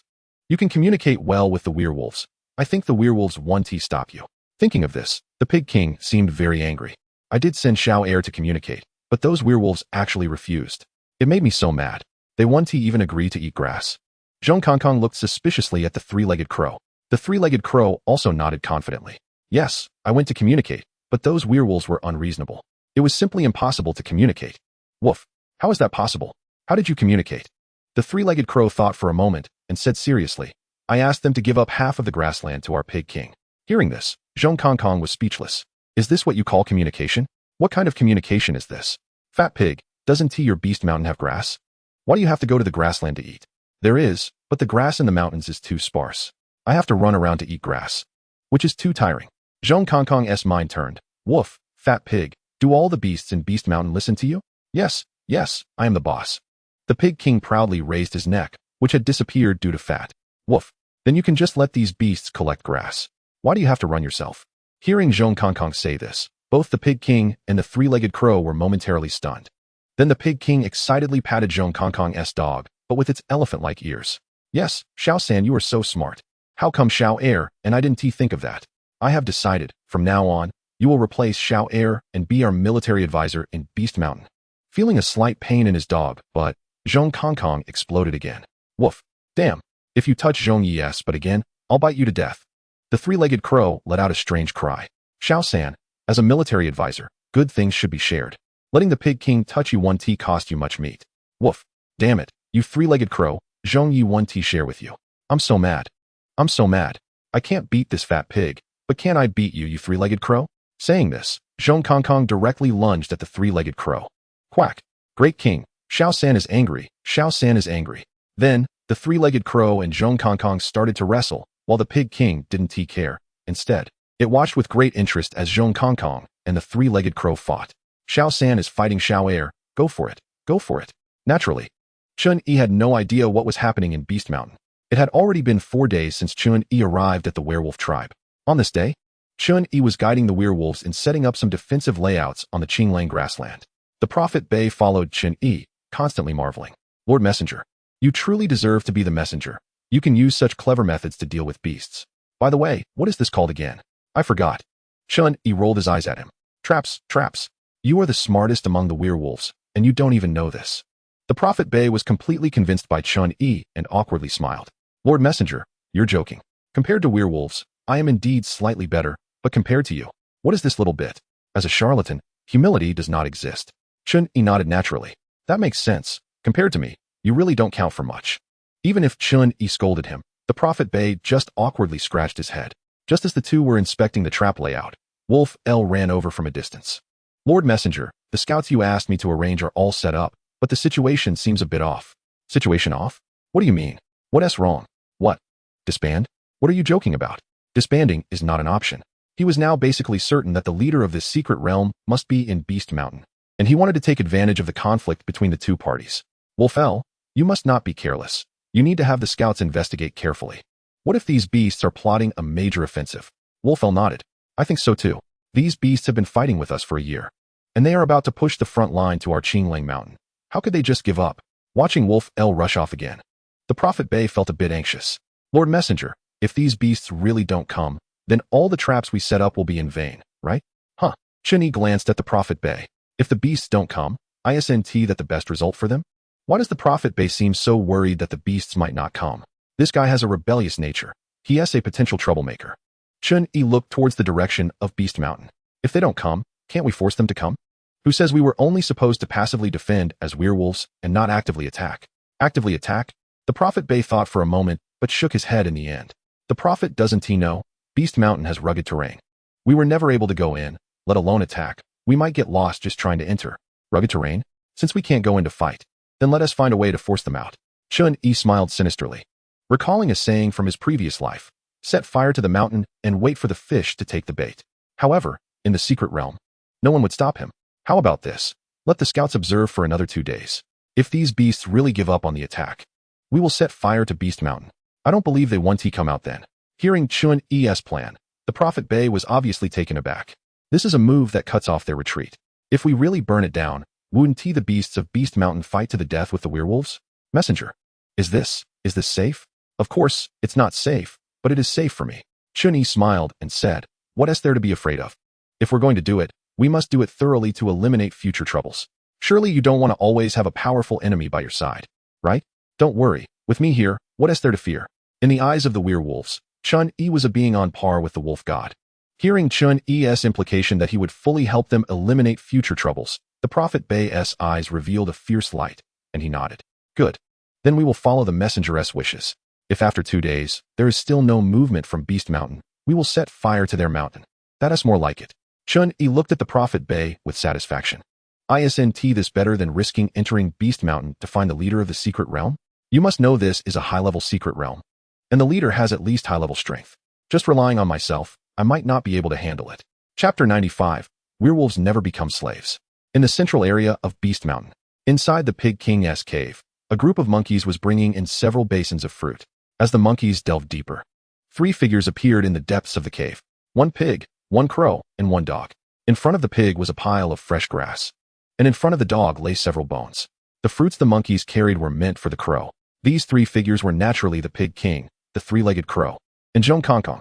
At this moment, the Pig King was happily munching on the tender grass in front of him. Xiao San, your method is really good. Now I can eat fresh grass without going to the grassland. Zhong Kongkong rolled his eyes at him and ignored him. The 3-legged crow looked at Zhong Kongkong in confusion. Xiao San, why don't you know how to enjoy? You don't want the bones delivered to your mouth. And you don't even like the carefully selected female werewolves I brought you. Woof. Grass. You 2 stupid things. Even these dry bones make a dog shake its head. What do you think I usually eat? Those are the mountain delicacies my master prepares for me. My white-bone granddaughter occasionally brings me a couple of blood-replenishing pills. Do you know what blood-replenishing pills are? They are pills comparable to treasures, you two country bumpkins. The three-legged crow helplessly glanced at Zhong Kong and Pig King. What should we do? Little 3 is acting up again. Do you understand what he is saying? Pig King shook his fat pig head. I don't know. What is the master? Isn't the one preparing food a servant? Little 2. Little 3 isn't thinking straight. We should keep an eye on him from now on. Woof. Damn. 2 idiots. Master Zhong is too lazy to deal with you. When Master Zhong brings me and old Si Qing over, you two fools will be in for a show. Here it comes, here it comes. Pig King seemed so helpless. His giant elephant ears slapped Zhong Kong's dog bottom. Little 3, don't worry. Even if your dog brain has problems, Little 2 and I want to ignore you. After hearing this, Pig King nodded seriously. Little 3, I understand. You're uncomfortable like this, right? How about this, after I finish eating? I'll give you a butt push. I guarantee it will make you comfortable. The originally ruffled Zhong Kong shivered from tail to head. Recalling the scene from a few days ago when he first met Pig King, he really couldn't beat him. In humiliation, he closed his dog eyes. Woof. No. No but push. Just slap it instead. Smack. The elephant ear slapped Zhong Kong's bottom again. Pig King smiled in satisfaction. That's more like it. Little 3 has good things to share. Then Pig King looked at the three-legged crow. Little 2. Do you want to come and slap it too? Experience Little 3's bouncy dog bottom? The three-legged crow's eyes instantly lit up. Quack. Really? Great. Little 3. Here I come. Seeing the three-legged crow actually flying towards him, Zhong Kong instantly flared up again. Woof. You dare to tease Master Zhong, you stupid crow? Go die. As a dog and a crow started fighting again. Pig King was used to it. These two had been fighting 3 or 4 times a day for the past few days. But they always knew their limits and wouldn't really hurt each other. Just as Pig King was watching the show, a high-level red sparrow hurriedly flew in. Landing in front of the three-legged crow, chirp chirp chirp. It was obvious that the three-legged crow understood bird language. After the red sparrow chirped, he was stunned for a moment, which allowed Zhong Kong to seize the opportunity and bite a feather. Quack. Little 3, stop, stop. This is serious. Hearing the three-legged crow say this, Zhong Kong naturally stopped and looked at Pig King with curiosity. Little 2, what's the big deal? Why the rush? At this moment, the three-legged crow's tone carried a hint of anger. Quack. Pig King, we let that damned werewolf clan go, and they didn't appreciate it. But now they dare to set fire outside the mountains. Set fire? Yes, Pig King.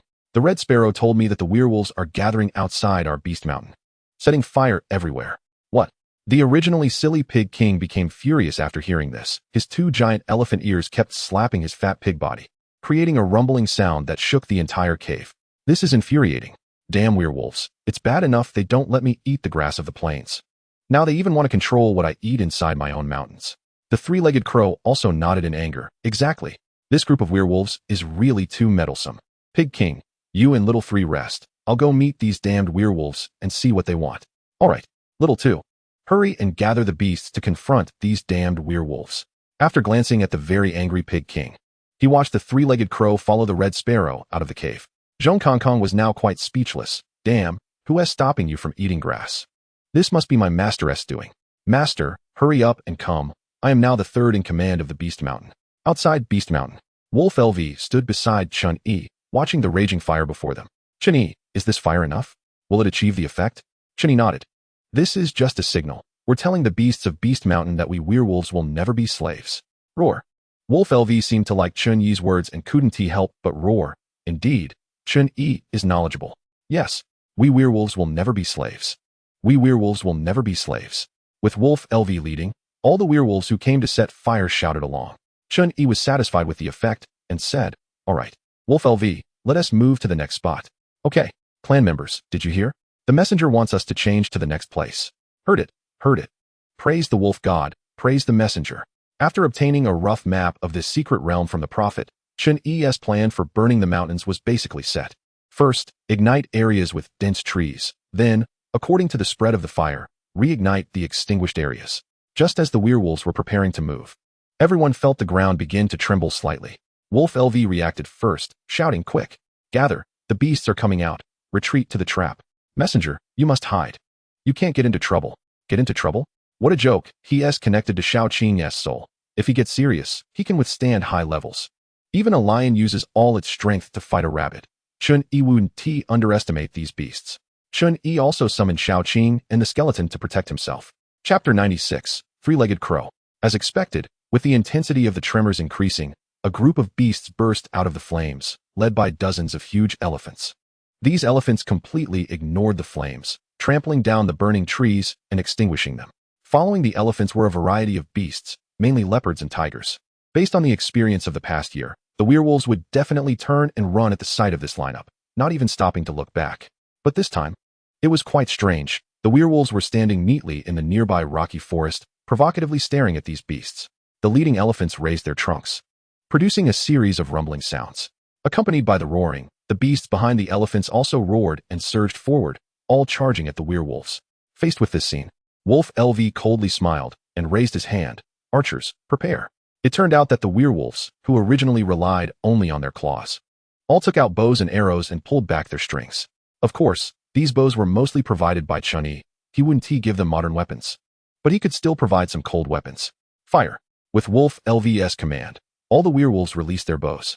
Instantly, a rain of arrows fell upon the beasts. Naturally, these beasts were not ordinary beasts from the real world, but powerful secret realm beasts. The rain of arrows couldn't cause harm to most of the beasts, but some unlucky ones were hit in the eyes. Even though they were powerful, the eyes of these beasts were still vulnerable. So, even though it was just ordinary arrows, they surprisingly managed to hold back the beast's attack for a while. This made the werewolves' admiration for Chen Yi grow even stronger. But the rain of arrows was merely a distraction. As the beasts were about to collide with the werewolves, the foremost beasts seemed to step into nothingness, instantly falling into the traps dug by the werewolves, which were filled with wooden spikes. Originally, these wooden spikes couldn't harm these beasts, but the beasts behind couldn't stop in time and also fell into the trap.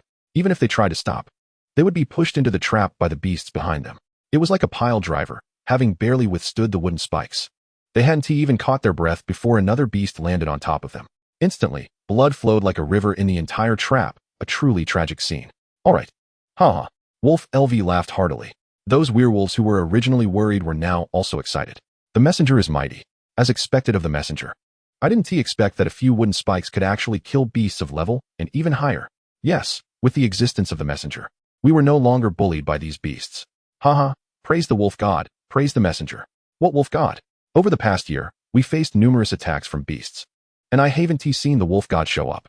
Isn't the messenger summoned by the wolf god? Didn't the oracle say that the messenger and the wolf god are of the same rank? From now on, the messenger will be my god. Right, I agree. From now on, the messenger is my god. Now look, I don't know who took the lead, but everyone in the battle began to inexplicably kneel and bow to Chen Yi. This was naturally what Chen Yi hoped to see, but it also depended on the occasion. Chen Yi was speechless. Wolf Lu, the enemy is right in front of us. Quickly let them get up. With Wolf Lu's shout, the werewolves finally refocused their attention on the battlefield. At this moment, the traps were almost filled with beasts.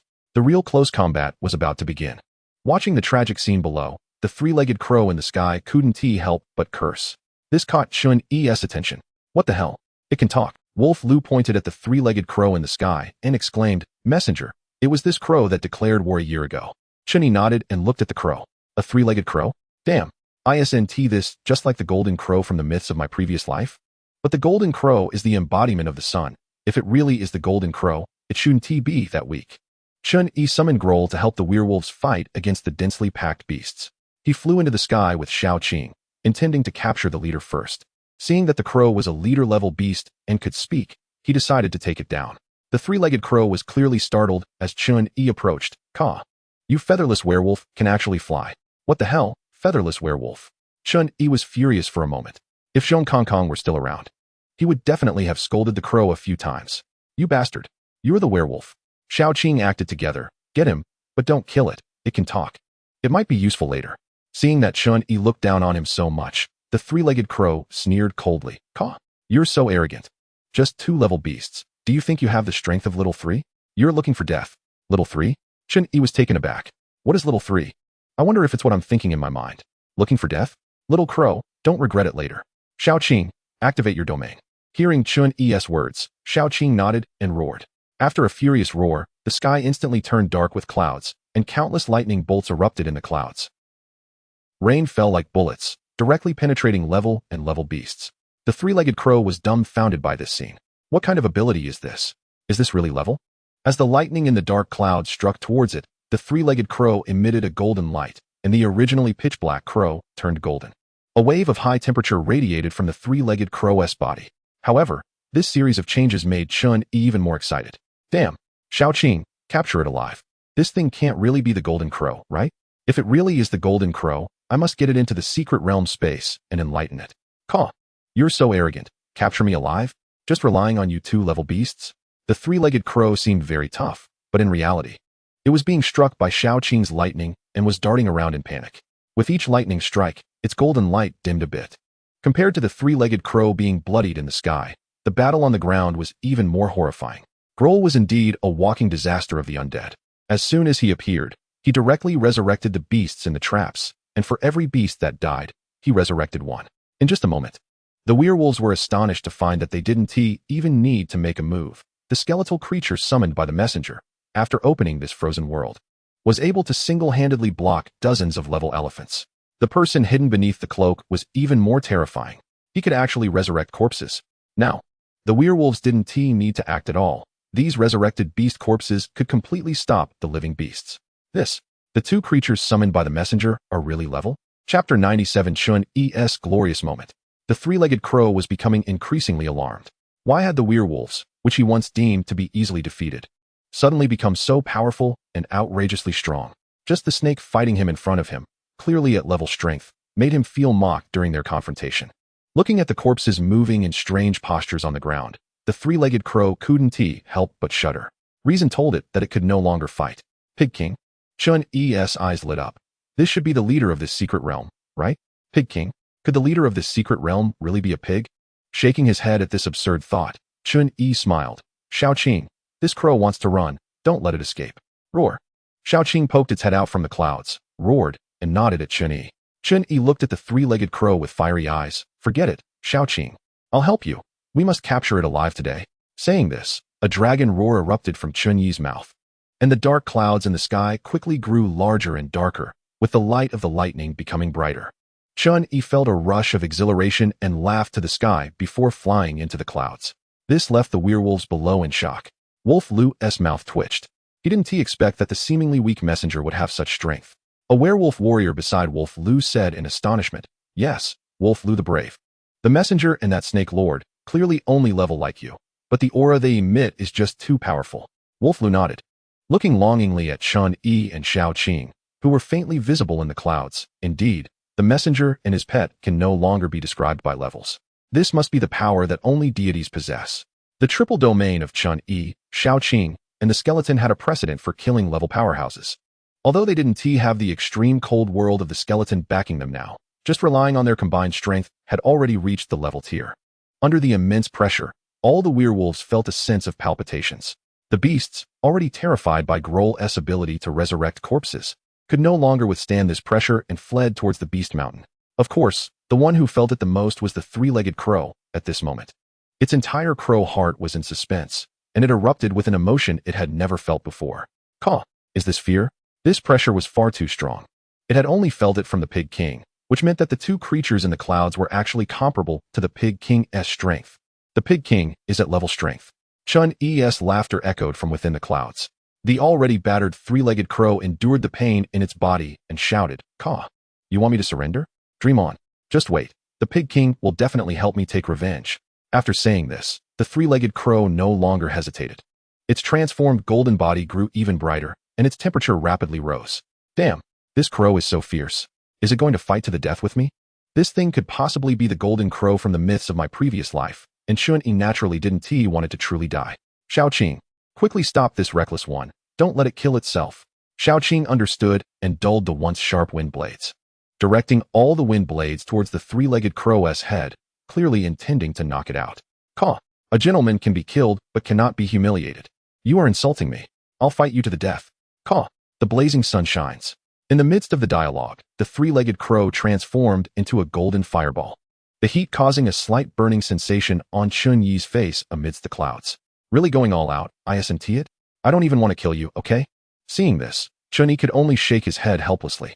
Even if he wanted to subdue this crow, it was determined to seek death, and there was nothing he could do. Moreover, the energy fluctuations from this blazing sun-like force had actually reached a level that was vaguely at the tier level. Quack! Go die, hairless werewolf. Another hairless werewolf? The corner of Chen Yi's eye twitched. This bastard. Forget it. If you want to die, then go ahead. Xiaoqing. Don't hold back. The small azure dragon beside him narrowed its eyes. Clearly, the crow calling Chen Yi a hairless werewolf had displeased Xiaoqing as well. A tangible blade of wind began to rapidly condense, slashing toward the flaming three-legged crow. Originally, it was thought to be an intense clash, and the werewolves below were all focused on the battle above. Even Chen Yi himself was staring intently at the three-legged crow. However, the originally aggressive three-legged crow surprisingly did not counter the wind blade that Xiaoqing had formed. Instead, to the astonishment of all the werewolves, it fled like a shooting star into the distance. What the hell? You're trying to run after all this? Where's your rebellious spirit? Chen Yi looked at the fleeing three-legged crow, momentarily speechless. This unexpected turn of events caught both Chen Yi and Xiaoqing off guard, especially since the speed of the flaming three-legged crow was indeed fast. For a moment, it had truly escaped the realm of chaos. A mocking voice came from the retreating fireball. Quack. Hairless werewolf, are you an idiot? Don't you know that bird bones are hollow? My bones are hollow. So what rebellious spirit do I need? Hearing the three-legged crow's mockery, Chen Yi's face twitched again. At that moment, for some reason, he began to miss Zhong Kongkong. Grohl stepped forward, half kneeling in front of Chen Yi, and said, with Grohl's disappearance, all of the revived beast corpses also fell neatly to the ground. Shaking the ground with a thud, the werewolves welcomed the envoy's triumphant return. The entire battlefield erupted with inspiring shouts that could not be quelled for a long time. One can imagine how much pent-up frustration these werewolves had faced in the past year against the Beast Mountain's attacks. Chen Yi waved his hand, signaling for them to be quiet. Then, with a smile, he said, so what do you all think? Are you willing to follow me into the Beast Mountain? Chapter 98. The Injured Three-Legged Crow. Directly attacking the Beast Mountain? Such a thing was unimaginable for Wolf Lu in the past, but after seeing Chen Yi's performance today, he didn't know why he felt so excited at this moment. Seeing Wolf Lu still hesitating, a werewolf beside him could no longer hold back. Wolf Lu, you need to speak up. The envoy is willing to lead us to counterattack the Beast Mountain. This is a huge opportunity. One stone stirred up 1,000 waves. And the other werewolves began to echo. Yes, Wolf Lu. Don't keep the envoy waiting. Don't anger the envoy. Agreed, Wolf Lu. We are willing to follow the envoy to counterattack the Beast Mountain. Finally, Wolf Lu's previously wavering gaze became resolute with the werewolf's cheers. Good. Wolf Lu solemnly looked at Chen Yi. Envoy. I, Wolf Lu, represent all the werewolf warriors to express our willingness to follow you. We hope the envoy can lead us to counterattack the Beast Mountain. Yes, we are willing. Chen Yi looked at all the werewolf warriors' performance with satisfaction, a smile appearing on his lips as he pulled Wolf Lu up. Hearing Chen Yi's words, all the werewolves, not waiting for Wolf Lu to speak, shouted excitedly. Long live the envoy! Long live the envoy! Counterattack the Beast Mountain! Let this group of beasts know our werewolf might. Counterattack the Beast Mountain! Long live the envoy! Fortunately, this scene didn't let Chen Luyuan, who was solely focused on intelligence, see it. Otherwise, he would probably spit blood. Cursing Chen Yi as devious and calling these werewolves fools. Sold by Chen Yi and still happily counting his money. Now the odds of conquering the secret realm leader had doubled. After conquering the secret realm leader, this secret realm would begin to gradually collapse. And then these sold werewolves would have to obediently come back and be sold by Chen Yi again. At this moment, he hardly had a single intact feather left. Even losing the ability to fly, he hopped towards the cave at the center of the Beast Mountain. When he finally jumped to the cave entrance, he could no longer hold back and collapsed onto the ground, using his last bit of strength to weakly call out to King Pig inside the cave. King Pig. Little 3. At this moment, inside the cave, Zhong Kongkong was looking at King Pig with a resentful expression. Woof. Damn. Fat pig. This is the 43rd time you've touched my butt today. When my big brother Xiaoqing comes, I will definitely bite you 43 times. However, King Pig, being scolded, remained calm and smiled, slapping Zhong Kongkong's, but with his elephantine ears. Little 3. That was the 44th time. You need to bite 44 times. Woof. Damn. Fat pig. I'll bite you to death right now. Zhong Kongkong couldn't help it and opened his mouth to bite at King Pig. But as soon as he opened his mouth, he was suppressed by King Pig's gravity technique. Woof. Oh woo. Woof. King Pig looked at Zhong Kongkong with a look of disappointment. Little 3. When will you change this selfish habit of yours? Good things need to be shared, you know? Woof. Woohoo. Woof.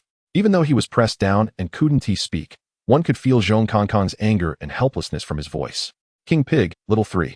Just as the pig and dog were making a fuss, the weak voice of the three-legged crow came through. Upon hearing the voice, King Pig's brow furrowed. Not good. Little 2's voice doesn't sound right. Something S happened to Little 2. Little 3, come with me to check it out. Then, King Pig used his gravity technique to lift himself into the air, flying out of the cave at an unexpectedly fast speed for his size. Released from the gravity technique, Zhong Kongkong also got up, stepping into the void, and followed King Pig to the cave entrance. That damn chicken was actually injured badly? Zhong Kongkong's eyes lit up. Although he was very displeased with that chicken, he had to admit that the chicken was indeed strong. He didn't believe those werewolves could hurt a flying chicken. The only explanation was that his master had made a move. Zhong Kongkong felt a rush of excitement. Let you be a damn bird. You deserve it. When they reached the cave entrance and saw the battered three-legged crow, Zhong Kongkong could basically confirm that it was Xiaoqing who had made a move. Unlike Zhong Kongkong, when King Pig saw the three-legged crow, a terrifying energy erupted from his fat body. All the rubble and dry branches within 100 meters began to float in the air. Little 2, who did this to you? Who dares to injure you so badly? Tell me, I'll help you take revenge. It must be those werewolves. Not only did they not give me grass to eat, but they also dared to injure you so badly. Little 2, wait for me. I'm going to personally annihilate their clan. Help you take revenge. Having said that, King Pig prepared to fly towards the werewolf tribe again. Little 3, help me take care of Little 2. I'll be back soon. The weak voice of the three-legged crow stopped King Pig's actions. King Pig, don't go for now. I don't have much time left. Help me inside first. I have important matters to discuss with you.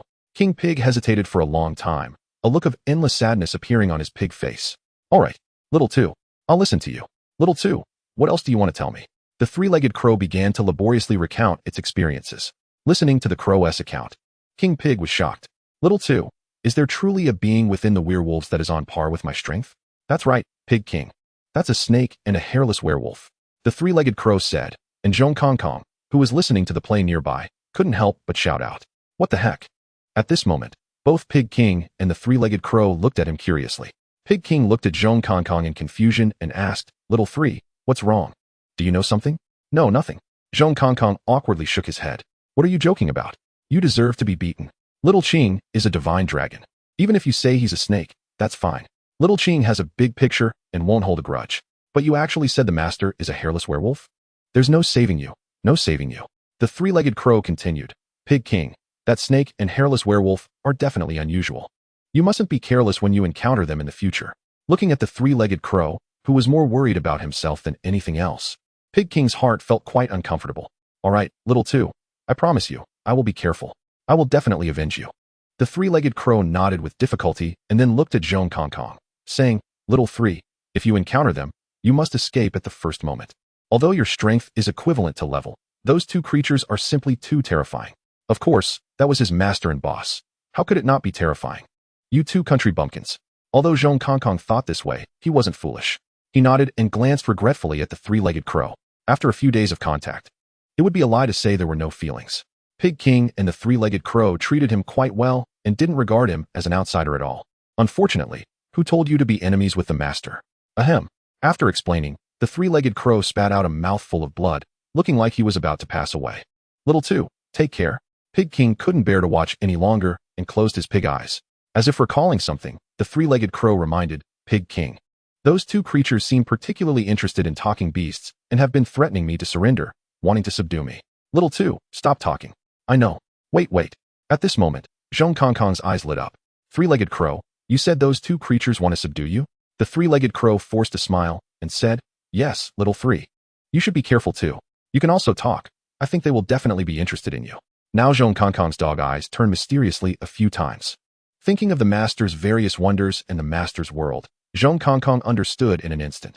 The master wants to subdue the three-legged crow as a little brother. In that case, as the master's loyal little brother, how could he let the master take a liking to this three-legged crow die? After thinking for a moment, Zhong Kongkong pulled out a pill from somewhere. Woof, three-legged crow, you're lucky. Hurry up and eat this pill. The dying three-legged crow looked at Zhong Kongkong in confusion. Little 3, what is this? I'm about to die, and you still want me to eat dirt? Eat dirt? Woof. You country bumpkin, what do you know? This is a divine-level healing pill. Even I, Zhong, don't want to eat it myself, and you still complain? You're such a country bumpkin. Divine-level healing pill? What's that? Clearly, the creatures in this secret realm were unfamiliar with the term healing pill. Looking at the confused three-legged crow and Pig King, Zhong Kongkong was speechless. All right, if you want to live, hurry up and eat it. I guarantee you won't die. The three-legged crow shook his head. Little 3, I know my injuries. I'm beyond saving. If this thing is really that good, you should keep it. Seeing the three-legged crow still hesitating, Zhong Kongkong directly stuffed the blood-reviving pill into his mouth. The blood-reviving pill can completely heal a level creature. The three-legged crow is level. Although it can't fully heal him, it will definitely ensure his life is safe. However, it will probably be impossible for him to continue fighting in the short term. This way, it neither increases the master's enemies nor puts the three-legged crow's life in danger, making it convenient for the master to subdue him later. Zhong Kongkong could already imagine how he would be praised by Chen Yi later. As the blood-reviving pill melted in the three-legged crow's mouth, he felt a surge of heat throughout his body, and a gentle energy instantly filled him. His originally damaged feathers began to regrow at a visible speed. In the astonished eyes of him and Pig King, only 5 minutes had passed, and from the outside, the three-legged crow showed no signs of injury at all. However, the three-legged crow knew well that his internal injuries were still serious. But he was no longer in a life-threatening state.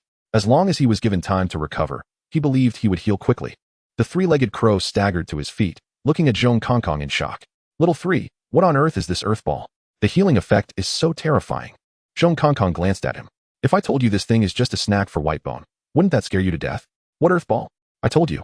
This is a divine-grade pill, understand? The three-legged crow nodded, somewhat understanding, and then looked at Zhong Kongkong with a determined expression. Little three, this time I owe you a huge favor. What favor? Zhong Kongkong smiled mysteriously. You'll know when the time comes. Looking at the resurrected three-legged crow, the happiest one was Pig King. Pig King directly slapped Zhong Kongkong's dog, but with his huge elephant ear. Little three, consider this as a favor I owe you too. From now on, if there's grass for me to eat, you'll have a share too. Woof. 45 times. Fat pig, go die? The originally touching scene instantly changed. Zhong Kongkong felt the sensation from his butt and angrily bit at Pig King again. In the werewolf tribe, inside the tent of the prophet Beiki, Chen Yi and Wolf L were already present. Wolf L, do you mean you have decided to follow the messenger tomorrow to counterattack the Beast Mountain? Wolf L nodded. That's right. Beiki, the prophet, glanced at Chen Yi, who was smiling beside him, then sighed. In that case, messenger, the fate of the werewolf clan is entrusted to you. Chen Yi waved his hand. Don't worry, I'm here. Then, the prophet Beiki's eyes turned sharp as he waved his staff, releasing an energy from his body. Good, messenger. Tomorrow is the day our werewolves decide our fate. Please take me with you to the battlefield. Feeling the energy fluctuations from Beiki, Chen Yi's mouth twitched. Good heavens, this charlatan is hiding pretty deep. He actually has level strength. Dad, Mom, I want to go to the battlefield tomorrow too. Wolf Yuan waved the wooden sword in his hand, looking at Wolf Xiao. If it were in the past, Wolf Yuan would have been beaten half to death by Wolf Xiao for saying this, but times have changed. Under Chen Yi's miracles, Wolf Yuan had also reached level strength. Looking at his son, who was full of fighting spirit, Wolf Xiao was very satisfied. All right, tomorrow you and your mom will follow us on the perimeter. Conversations like this filled the entire werewolf tribe. The next morning, before dawn, Chen Yi was awakened by a series of shouts. When he arrived at the tribe square, he found that all the werewolves in the tribe had gathered there, and Wolf L and Prophet Beiki were doing pre-battle mobilization. Until sunrise, Chen Yi summoned Little Qing and Whitebone. He jumped onto Whitebone's back, while Little Qing circled and flew around Chen Yi. Target, Beast Mountain, set off.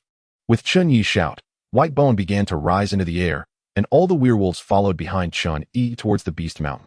At the Beast Mountain, outside Pig King's cave, several fire sparrows flapped their wings and hurriedly flew into the cave, landing in front of the three-legged crow. Chirp chirp. What? Hearing the report from the fire sparrows, the three-legged crow clearly began to panic. What happened to Little Two? The Pig King is in trouble. That pack of werewolves is heading towards our Beast Mountain range as a family. They are clearly ready for a fight. The Pig King snorted, visibly angry as well. And it was just the right time to help you get revenge, Xiao. The Pig King opened his mouth and let out a piercing pig squeal, which echoed through the entire Beast Mountain range like a loudspeaker. Instantly, the whole mountain range erupted, with various beastly roars resounding. At the Pig King's signal, countless fist-sized mice burrowed out from the ground of the cave, diving into the stone slab beneath the Pig King's feet. Xiao, you rest here. Wait for me to avenge you. Are you going, Xiao-san? Hearing the Pig King's inquiry, Zhong Kongkong jumped onto the stone slab without hesitation, barking, why not go? The three-legged crow also struggled to flap its wings and landed next to the Pig King. Pig King, I'm going too. The werewolf's sudden change is too suspicious. The Pig King nodded. Good. Let the fire sparrow lead the way. Then the messenger fire sparrow took to the sky, and the stone slab under the feet of the three beasts began to move along with it, lifted by the mice. Meanwhile, outside the Beast Mountain range, Chen Yi had already led the entire wolf clan here. At this moment, countless beasts had gathered here under the Pig King's roar. Chen Yi, riding on Bone. Glanced around and thought, wow, there are still a dozen or more levels here. If they all mobilize, how can these werewolves hold out for a year? Chen Yi didn't dare hold back any longer and directly summoned Carl, Sif, and Groor, who were still directing construction. He then launched the domain turning clouds and rain with Xiaoqing. Seeing this, Bone also activated the extreme cold world, turning the raindrops from turning clouds and rain into ice spikes. The terrifying pressure of the three-layered domain swept across the battlefield. Seeing Chen Yi's formidable presence, all the werewolves felt invigorated. Long live the messenger. Wolf L laughed maniacally. Werewolves will never be slaves. Warriors, charged with the messenger. Wolf L took the lead, wielding a bronze-level weapon, the steel glaive, gifted by Chen Yi, and rushed forward. Soon, all the werewolves howled and charged into the beast horde, engaging in battle. On the outskirts of the battlefield, all the weak, elderly, and women of the werewolves looked solemnly at the battlefield. The seer was also raising his staff in the back. As he waved it, two ghostly lights appeared in front of him, revealing two snarling ghost wolves. This commotion caught Chen Yi's attention in the clouds. Wow! This so-called seer hides deep. The ghost wolves he summoned are actually of level strength, just like him. No wonder he can be the true leader of the werewolves. Under the seer's control, the two ghost wolves joined the fight, starting to hold back the level beasts within the Beast Mountain range. Meanwhile, the seer continued to wave his staff from a distance, as golden chains continuously traversed among the injured werewolves, healing them. This left Sif momentarily stunned. The seer could also use healing chains like her? How is that possible? Following suit, Sif raised her staff, and a golden healing rain began to fall on the battlefield, healing the injured werewolves. However, facing a dozen level beasts, the werewolves were still somewhat disadvantaged. Chen Yi, without hesitation, chose to activate the attack aura. A massive magic circle appeared under Chen Yi's feet, and all werewolves felt a surge of power instantly. Wolf L waved his arm, feeling the overflowing, looking up at Chen Yi in admiration. Is this the blessing of the divine? It's truly terrifying. Of course, the seer also sensed this power. The power of the divine. The werewolves can receive divine assistance. What a great fortune.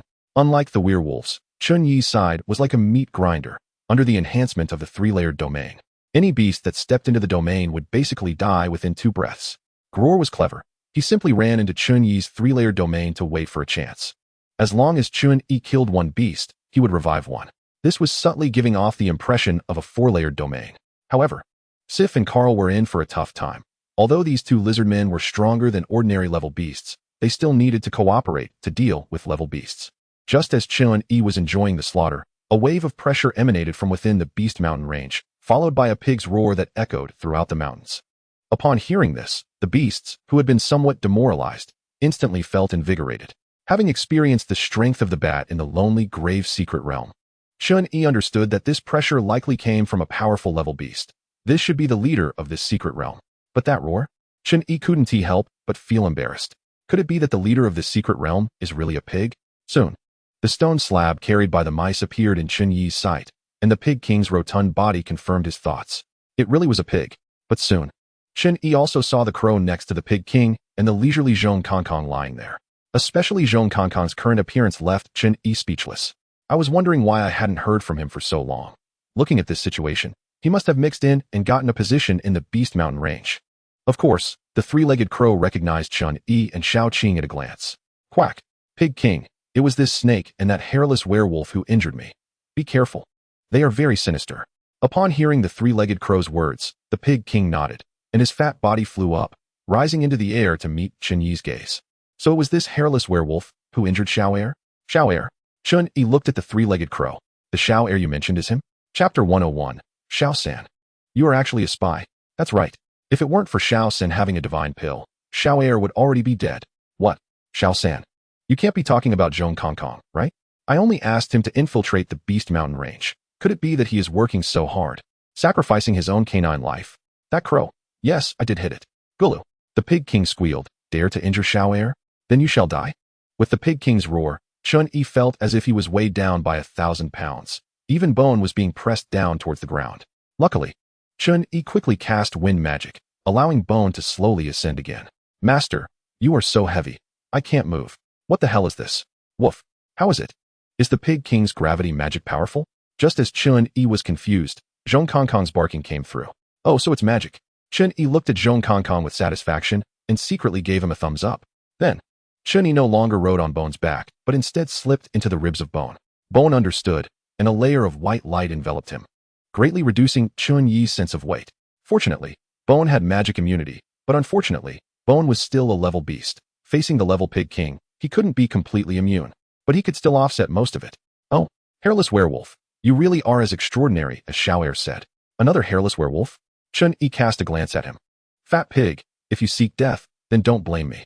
With that, the three-layered domain activated again, and a level battle began. In the clash of level energies, only the level could stand firm.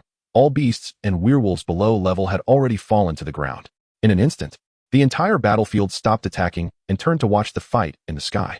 Wolf L, still trembling, approached the seer. Seer, I really didn't expect the leader of the Beast Mountain range to be this strong. The seer stared blankly at the battle in the sky. Yes, if I had revealed myself earlier, our werewolves probably would have been defeated long ago. Wolf L nodded, looking at Chen Yi in battle. Luckily we have the messenger's help. The seer nodded, no longer speaking but nervously watching the battle in the sky. He knew this was the key to the war. As long as Chen Yi won, they would be victorious. Similarly, if that pig wins, the fate of their werewolves can be imagined. On the other side, the three-legged crow also nervously looked up at the sky. Xiao-san, if the Pig King loses later, you should run quickly and not worry about us. At this moment, Zhong Kongkong also glanced at the three-legged crow with a complicated expression. Of course, he absolutely wouldn't believe that his master would lose. Woof, Wood's chicken. Don't you owe me a favor? You can repay it later. Huh. The three-legged crow looked at Zhong Kongkong curiously. All right, Xiao-san. What do you want me to do? Zhong Kongkong looked up at the Pig King and said, if that fat pig loses later, you have to persuade him to surrender and submit to that human. Quack. What did you say? Clearly, the three-legged crow was shocked by Zhong Kongkong's words. Quack. Xiao-san. What do you mean? Do you think the Pig King will lose? No way. That human? Is it that hairless werewolf? You know him. Hairless werewolf. Zhong Kongkong's eyelids couldn't help but twitch. This is really looking for death. However, at this point, Zhong Kongkong didn't need to pretend anymore. That's right, I know him. Also, the snake you mentioned is not a snake. He is my boss, Shao Qing, a divine dragon. Do you understand what a divine dragon is? Quack. What did you say? The three-legged crow stared at Zhong Kongkong in shock. Xiao-san, this is your so-called boss. You are actually one of them? Zhong Kongkong grinned and said, that's right. This is my master and boss. Wood's chicken, you don't understand my master's abilities and my boss's identity. My master has taken a liking to you. This is an opportunity for you and the fat pig. Now the three-legged crow looked at Zhong Kongkong, unable to speak for a long time. Just as the three-legged crow was still in shock, the Pig King failed to dodge and was struck directly by a bolt of lightning, letting out a painful cry as he fell right in front of Zhong Kongkong and the others. At this moment, the Pig King was already charred all over, with several wounds on his fat body from the wind blades. Of course, Shao Qing and Bai Gu in the clouds weren't doing any better. Bai Gu's smooth jade bones were already covered in dents. Although Shao Qing appeared unharmed on the surface, he was also breathing heavily, as this was a battle that crossed two levels. However, since Chen Yi was hiding in the ribcage of Bai Gu, he was completely fine and kept taking out blood-activating pills to feed Bai Gu. So even though Bai Gu didn't have Shao Qing's strength, he could barely join the fight at the level. The Pig King shook his slightly dizzy head and looked at the three-legged crow and Xiao-san. Xiao-er, this snake and that hairless werewolf are indeed, as you said, too sinister, clearly just at the level. Quack. Pig King. The three-legged crow looked at Zhong Kongkong, hesitating to speak, but ultimately chose to remain silent. Seeing this, Zhong Kongkong smiled, not caring. Fat pig, go ahead and fight. Just leave a breath so you don't die completely, and I guarantee you will be fine. Huh. The Pig King looked at Zhong Kongkong with some confusion, then patted Zhong Kongkong's, but with his elephant ear. Xiao-san, what are you talking about? Quickly take Xiao-er and escape. Woof. Damn fat pig. Unfortunately, the Pig King ignored Zhong Kongkong and continued to use gravity magic to fly into the air to confront Shao Qing and Chen Yi. This scene was, of course, seen by Chen Yi, who looked speechlessly at Zhong Kongkong below. Good guy, you really sacrificed your own dog body to be a sidekick for a pig? However, this pig was truly difficult to deal with. Clearly at the same level, but the pig's strength far exceeded that of the previous bat. This can't go on like this, Chen Yi thought as he watched the flying fat pig. Hey, fat pig, why don't you surrender and come with me? I guarantee it will be more comfortable than staying here. Where could be more comfortable than the Beast Mountain?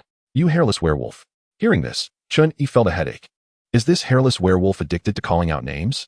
Once I subdue you, I'll make sure you suffer a bit. Fat pig, what do you know? How big is the Beast Mountain? How big is this secret realm? If you follow me, I will take you to a broader world. Unfortunately, the Pig King clearly didn't take Chen Yi's words to heart and launched another attack. However, Chen Yi's words were heard by the three-legged crow, who looked at Zhong Kong with a complicated expression. Xiao-san, what does your master mean? What is a broader world? Isn't the world just that big? Chapter 102, Transformation of the Divine Dragon.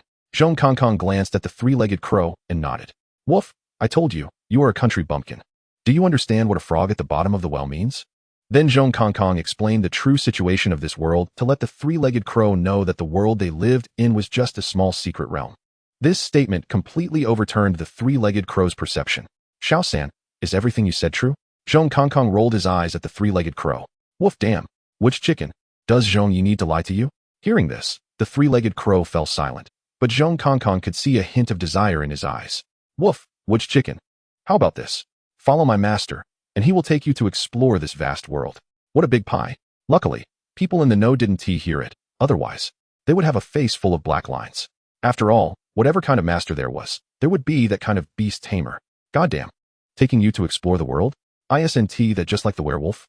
Sold, and still helping you count the money? During the time the three-legged crow was silent, the battle in the sky also reached a white-hot stage. Chen Yi was also somewhat exasperated. This fat pig with elephant ears was ridiculously strong. Clearly, he was as fat as a ball, but his flying speed was exceptionally fast. And the gravity magic he placed on Baigu and Xiaoqing forced them to expend extra stamina with every move. In the end, neither side could do anything to the other, and they began to compete in endurance. If only Xiaoqing were at the level. I have reason to believe that as long as Xiaoqing reaches the level, he could have the strength to match the level. Fat pig, how are you considering it? Do you want to follow me? Humph, with your strength, you can only tie with me, and you still want this king to follow you? Dream on. Glancing at the pig king, who was struggling to dodge Xiaoqing's lightning strikes, Chen Yi curled his lips. Waste, you are at the level. And you tie with us at the level, and you still have the face to say that? Humph. The pig king looked defiantly at Xiaoqing in the air. Humph. Do you call this the level? You guys who hurt Xiao Air. Fat pig, how about we negotiate? If we defeat you with overwhelming strength, will you follow me? Overwhelming strength? Just based on you few at the level? The pig king clearly didn't believe it. Don't dream, you hurt Xiao Air.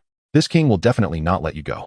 Why is it so difficult to subdue a beast tamer in this secret realm? Chen Yi rubbed his forehead. Still, Baigu and Zhong Kong are better. One just needs to feed pills, and the other directly comes to lick. Pig King agreed to him. As long as he really has overwhelming strength, we will follow him. Just as Chen Yi was still having a headache, the three-legged crow shouted to the Pig King below. This made the Pig King suspicious as well. Xiao Air, isn't this your enemy? The three-legged crow shook his head helplessly. Pig King, if they can really crush you with their strength at the level, we will follow them. Then the three-legged crow looked at Zhong Kong beside him. Xiao-san, I believe what you said about the world, but if your master has the same strength as the Pig King, how can we willingly follow your master to explore the world? Woof, you bumpkin, my boss Xiaoqing is a divine dragon. Do you understand what a divine dragon is? The Pig King's eyes also turned as he looked at Chen Yi. All right, since Xiao Air has spoken, I will give you a chance. If you can really defeat me with overwhelming strength, I will follow you. Now Chen Yi's eyes brightened. Doesn't that work? However, to crush the level with the level, it still required some price. Chen Yi quietly looked at Xiaoqing. Xiaoqing, can you do it? Roar. Facing Chen Yi's doubtful gaze, Xiaoqing proudly nodded. Receiving Xiaoqing's affirmation, Chen Yi flew to Xiaoqing's side and patted her head. Then I'll leave it to you. Roar. In the sky, Xiaoqing let out a majestic dragon roar, and the overwhelming dragon might erupted from within her. Even the skeletal dragon, being a dragon itself, lost its composure for a moment. Without the connection to Chen Yi, it might have plummeted to the ground. Others were not so fortunate. All the beasts and werewolves, feeling the dragon might unleashed by Xiaoqing, could not even stand, a pressure etched deep in their bloodlines manifesting. The prophet and the wolf were forced to kneel before this dragon might, their eyes meeting, filled with disbelief. Prophet, what kind of power is this? Why do I instinctively want to kneel before the Lord Serpent? The prophet was equally astonished. Is this the true power of the divine? This is a suppression of bloodlines. Absolute suppression. Suppression of bloodlines? The prophet nodded yes. It is recorded in the books of past prophets that only exceptionally powerful bloodlines can possess such terrifying pressure. Then the prophet's expression grew more frenzied. Wolfel, do you know? In the records of past prophets, even the great wolf god only inspires awe in us. Yet this Lord Serpent can make us instinctively kneel, without any rebellious thoughts. Do you know what this represents? Wolfel, half understanding, said, is the Lord Serpent's power comparable to that of the wolf god? The prophet shook his head, gazing foolishly at Xiaoqing and then at Chen Yi. Comparable? No. This Lord Serpent far surpasses our wolf god. She is a far more terrifying existence. This. Wolf-El looked in shock at Xiaoqing in the sky. Glancing at Wolf L, the prophet continued, "And what does it mean for someone like Chen Yi to be the master of such a terrifying existence as the Lord Serpent?" In that moment, the prophet recalled Chen Yi's earlier words about the world facing destruction and how Chen Yi had not exposed his inability to communicate with the wolf god. It was as if a light bulb had gone off. Is Lord Chen Yi trying to make us his subjects? Not exposing me to give me a chance? Yes, it must be like that. How could such a terrifying existence as Lord Chen Yi reveal it directly? This must be a test for us werewolves. And for me. With this thought, the prophet's eyes glowed with fervor. If Chen Yi knew his current thoughts, he would probably exclaim, "Good guy, self-strategy." On the other side, after sensing Xiaoqing's pressure, the three-legged crow could not help but kneel, shocked by the fear coursing through its bloodline. What kind of ability is this? Facing such pressure, Zhong Kongkong still stood, an indescribable fervor in his eyes. Dragon might. True dragon might. It is the might of the divine dragon. Xiaoqing is awesome. The dramatic change in Xiaoqing was due to her using her talent. Transformation of the divine dragon, first stage. Chapter 103, Five-Clawed Golden Dragon. At this moment, Chen Yi was also intently watching Xiaoqing. This was the first time Xiaoqing had used her talent skill, Transformation of the Divine Dragon. The dark clouds in the sky spread wider, and Xiaoqing's figure became increasingly indistinct within the clouds. Each time she appeared, her size doubled. In just a few breaths, everything in sight was already within the domain of rolling clouds and rain. Chen Yi could no longer calculate how vast it was. Meanwhile, Xiaoqing's originally green skin began to change, turning from green to gold, becoming a dazzling and noble golden color. Chen Yi gasped in surprise. Wow, golden legend. Her head, initially resembling a snake's, transformed into the head of a divine dragon in his impression, with two massive dragon horns and whiskers 1,000 feet long. Xiaoqing continued to grow until she reached 1,000 feet in length, her golden dragon head emerging from the clouds, roaring angrily at the Pig King. Roar. At this moment, the Pig King was already dumbfounded, struggling to control himself to stay afloat. But Xiaoqing's dragon roar carried endless pressure. Even the space could not bear this force, beginning to show terrifying spatial cracks. Under this dragon roar, even the Pig King, who had reached a high level of power, could no longer maintain flight. Just the pressure alone knocked the Pig King to the ground, unable to stand. Meanwhile, the identity card belonging to Xiaoqing that Chen Yi held emitted a faint golden light, prompting him to quickly take a look. Name, Xiaoqing. Race, Five-Clawed Golden Dragon. Potential, unknown. Strength, level. Attributes, wind, water, thunder. Skills, basic wind magic, basic water magic, basic thunder magic. Talent, transformation of the divine dragon, first stage. Domain, rolling clouds and rain. Chen Yi was astonished to find that the previously unknown race section for Xiaoqing had changed to Five-Clawed Golden Dragon. Then something even more astonishing happened. The majestic dragon head emerging from the clouds actually spoke. Yes, Xiaoqing spoke, and it was a voice full of authority, making one instinctively want to kneel. Staring down at the Pig King, Xiaoqing coldly asked, "Do you submit?" The Pig King struggled to lift his head to look up at Xiaoqing in the sky, his heart already in turmoil. What kind of creature is this? What kind of ability? The Pig King could sense that if Xiaoqing wanted, she could directly annihilate this world. Why didn't you show this strength earlier? Give me a few more pig guts, and I wouldn't dare. I submit. This king submits. But if I refuse, what will happen? It seemed that the Pig King, accustomed to being the boss, still felt some resistance inside. However, as soon as he spoke, a palpable pressure descended upon him, forcing the kneeling Pig King down, embedding him into the ground. Uft! A mouthful of fresh blood spurted from the Pig King's mouth, and countless blood spots seeped from his skin. Xiaoqing's unquestionable voice rang out again. Refusing? If you refuse, I will directly erase you. From Xiaoqing's voice, everyone could tell she was not joking. If the Pig King dared to say he wouldn't submit, he would probably face immediate death. We are willing. We are willing. We hope the great divine dragon will show mercy. Before the Pig King could speak, the three-legged crow next to Zhong Kongkong hurriedly chimed in. Seeing this, the Pig King finally lowered his head, struggling to say, This king is willing. Chen Yi looked at Xiaoqing with satisfaction. It worked, but he hadn't expected the transformation of the divine dragon to be so terrifying. This power is definitely not at the level of a level, nor even a level, after all. He had felt the power fluctuations of Luo Rong's level Beastmaster Bat-Winged Heavenly Dragon up close. That kind of energy fluctuation seemed like paper in front of Xiaoqing now. Level. Ultimately, Chen Yi concluded that Xiaoqing had now reached the terrifying level of strength. It should be noted that Xiaoqing's true strength is only at level if she shares abilities with him. Can he also reach level after using transformation of the divine dragon? Awesome. As Chun Yi's first beast, and the one who understood him best, Xiaoqing naturally knew that he could only summon level strength at the moment, afraid that when her transformation of the divine dragon ended, the Pig King might regret it. 100-foot-long golden dragon claw reached out from the clouds, grasping towards the Pig King. All the beasts on one side, those with strength exceeding level, flew into the air, including the Pig King and the three-legged crow. We are willing to submit. What else do you want? Faced with this situation, the three-legged crow struggled continuously, filled with fear of the unknown. You can all rest assured, I will seal your powers, and this seal will gradually lift as the master grows stronger. After saying this, the dragon claw tightened again, and the Pig King felt a terrifying force invade his body, driving all his powers into his heart and sealing them away. The Pig King's strength visibly plummeted, falling from level to level, until it dropped to level. Xiaoqing finally placed them back on the ground. At this moment, the Pig King and the three-legged crow were stunned. What kind of existence was the divine dragon in the sky, sealing its cultivation? This was simply unimaginable. After finishing all this, Xiaoqing turned to Chen Yi, and her originally dignified voice became incredibly gentle, even carrying a hint of a spoiled tone. Master, how did Xiaoqing do? Chen Yi smiled and gave her a thumbs up, saying, Xiaoqing is amazing. However, Xiaoqing, when will you be able to talk like this all the time? The 100-foot-long dragon head leaned towards Chen Yi, saying, Master, I will be able to do that once my true strength reaches level X. Level X? Chen Yi nodded and stroked Xiaoqing's dragon whiskers. All right. I will definitely find a way to help you reach level X as soon as possible. Being able to have a genuine conversation with Chen Yi seemed to make Xiaoqing very happy as well. She nodded her dragon head and said, Master, before Xiaoqing fell asleep, I wanted to give you a gift. Oh, a gift? Chen Yi looked at Xiaoqing curiously. What other gift do you have for me? Xiaoqing extended her dragon claw, and a drop of blood condensed from it, floating in front of Chen Yi. Master, this is a drop of my essence blood. If you mix this blood with water and let those lizard people drink it, I guarantee you will have unexpected gains.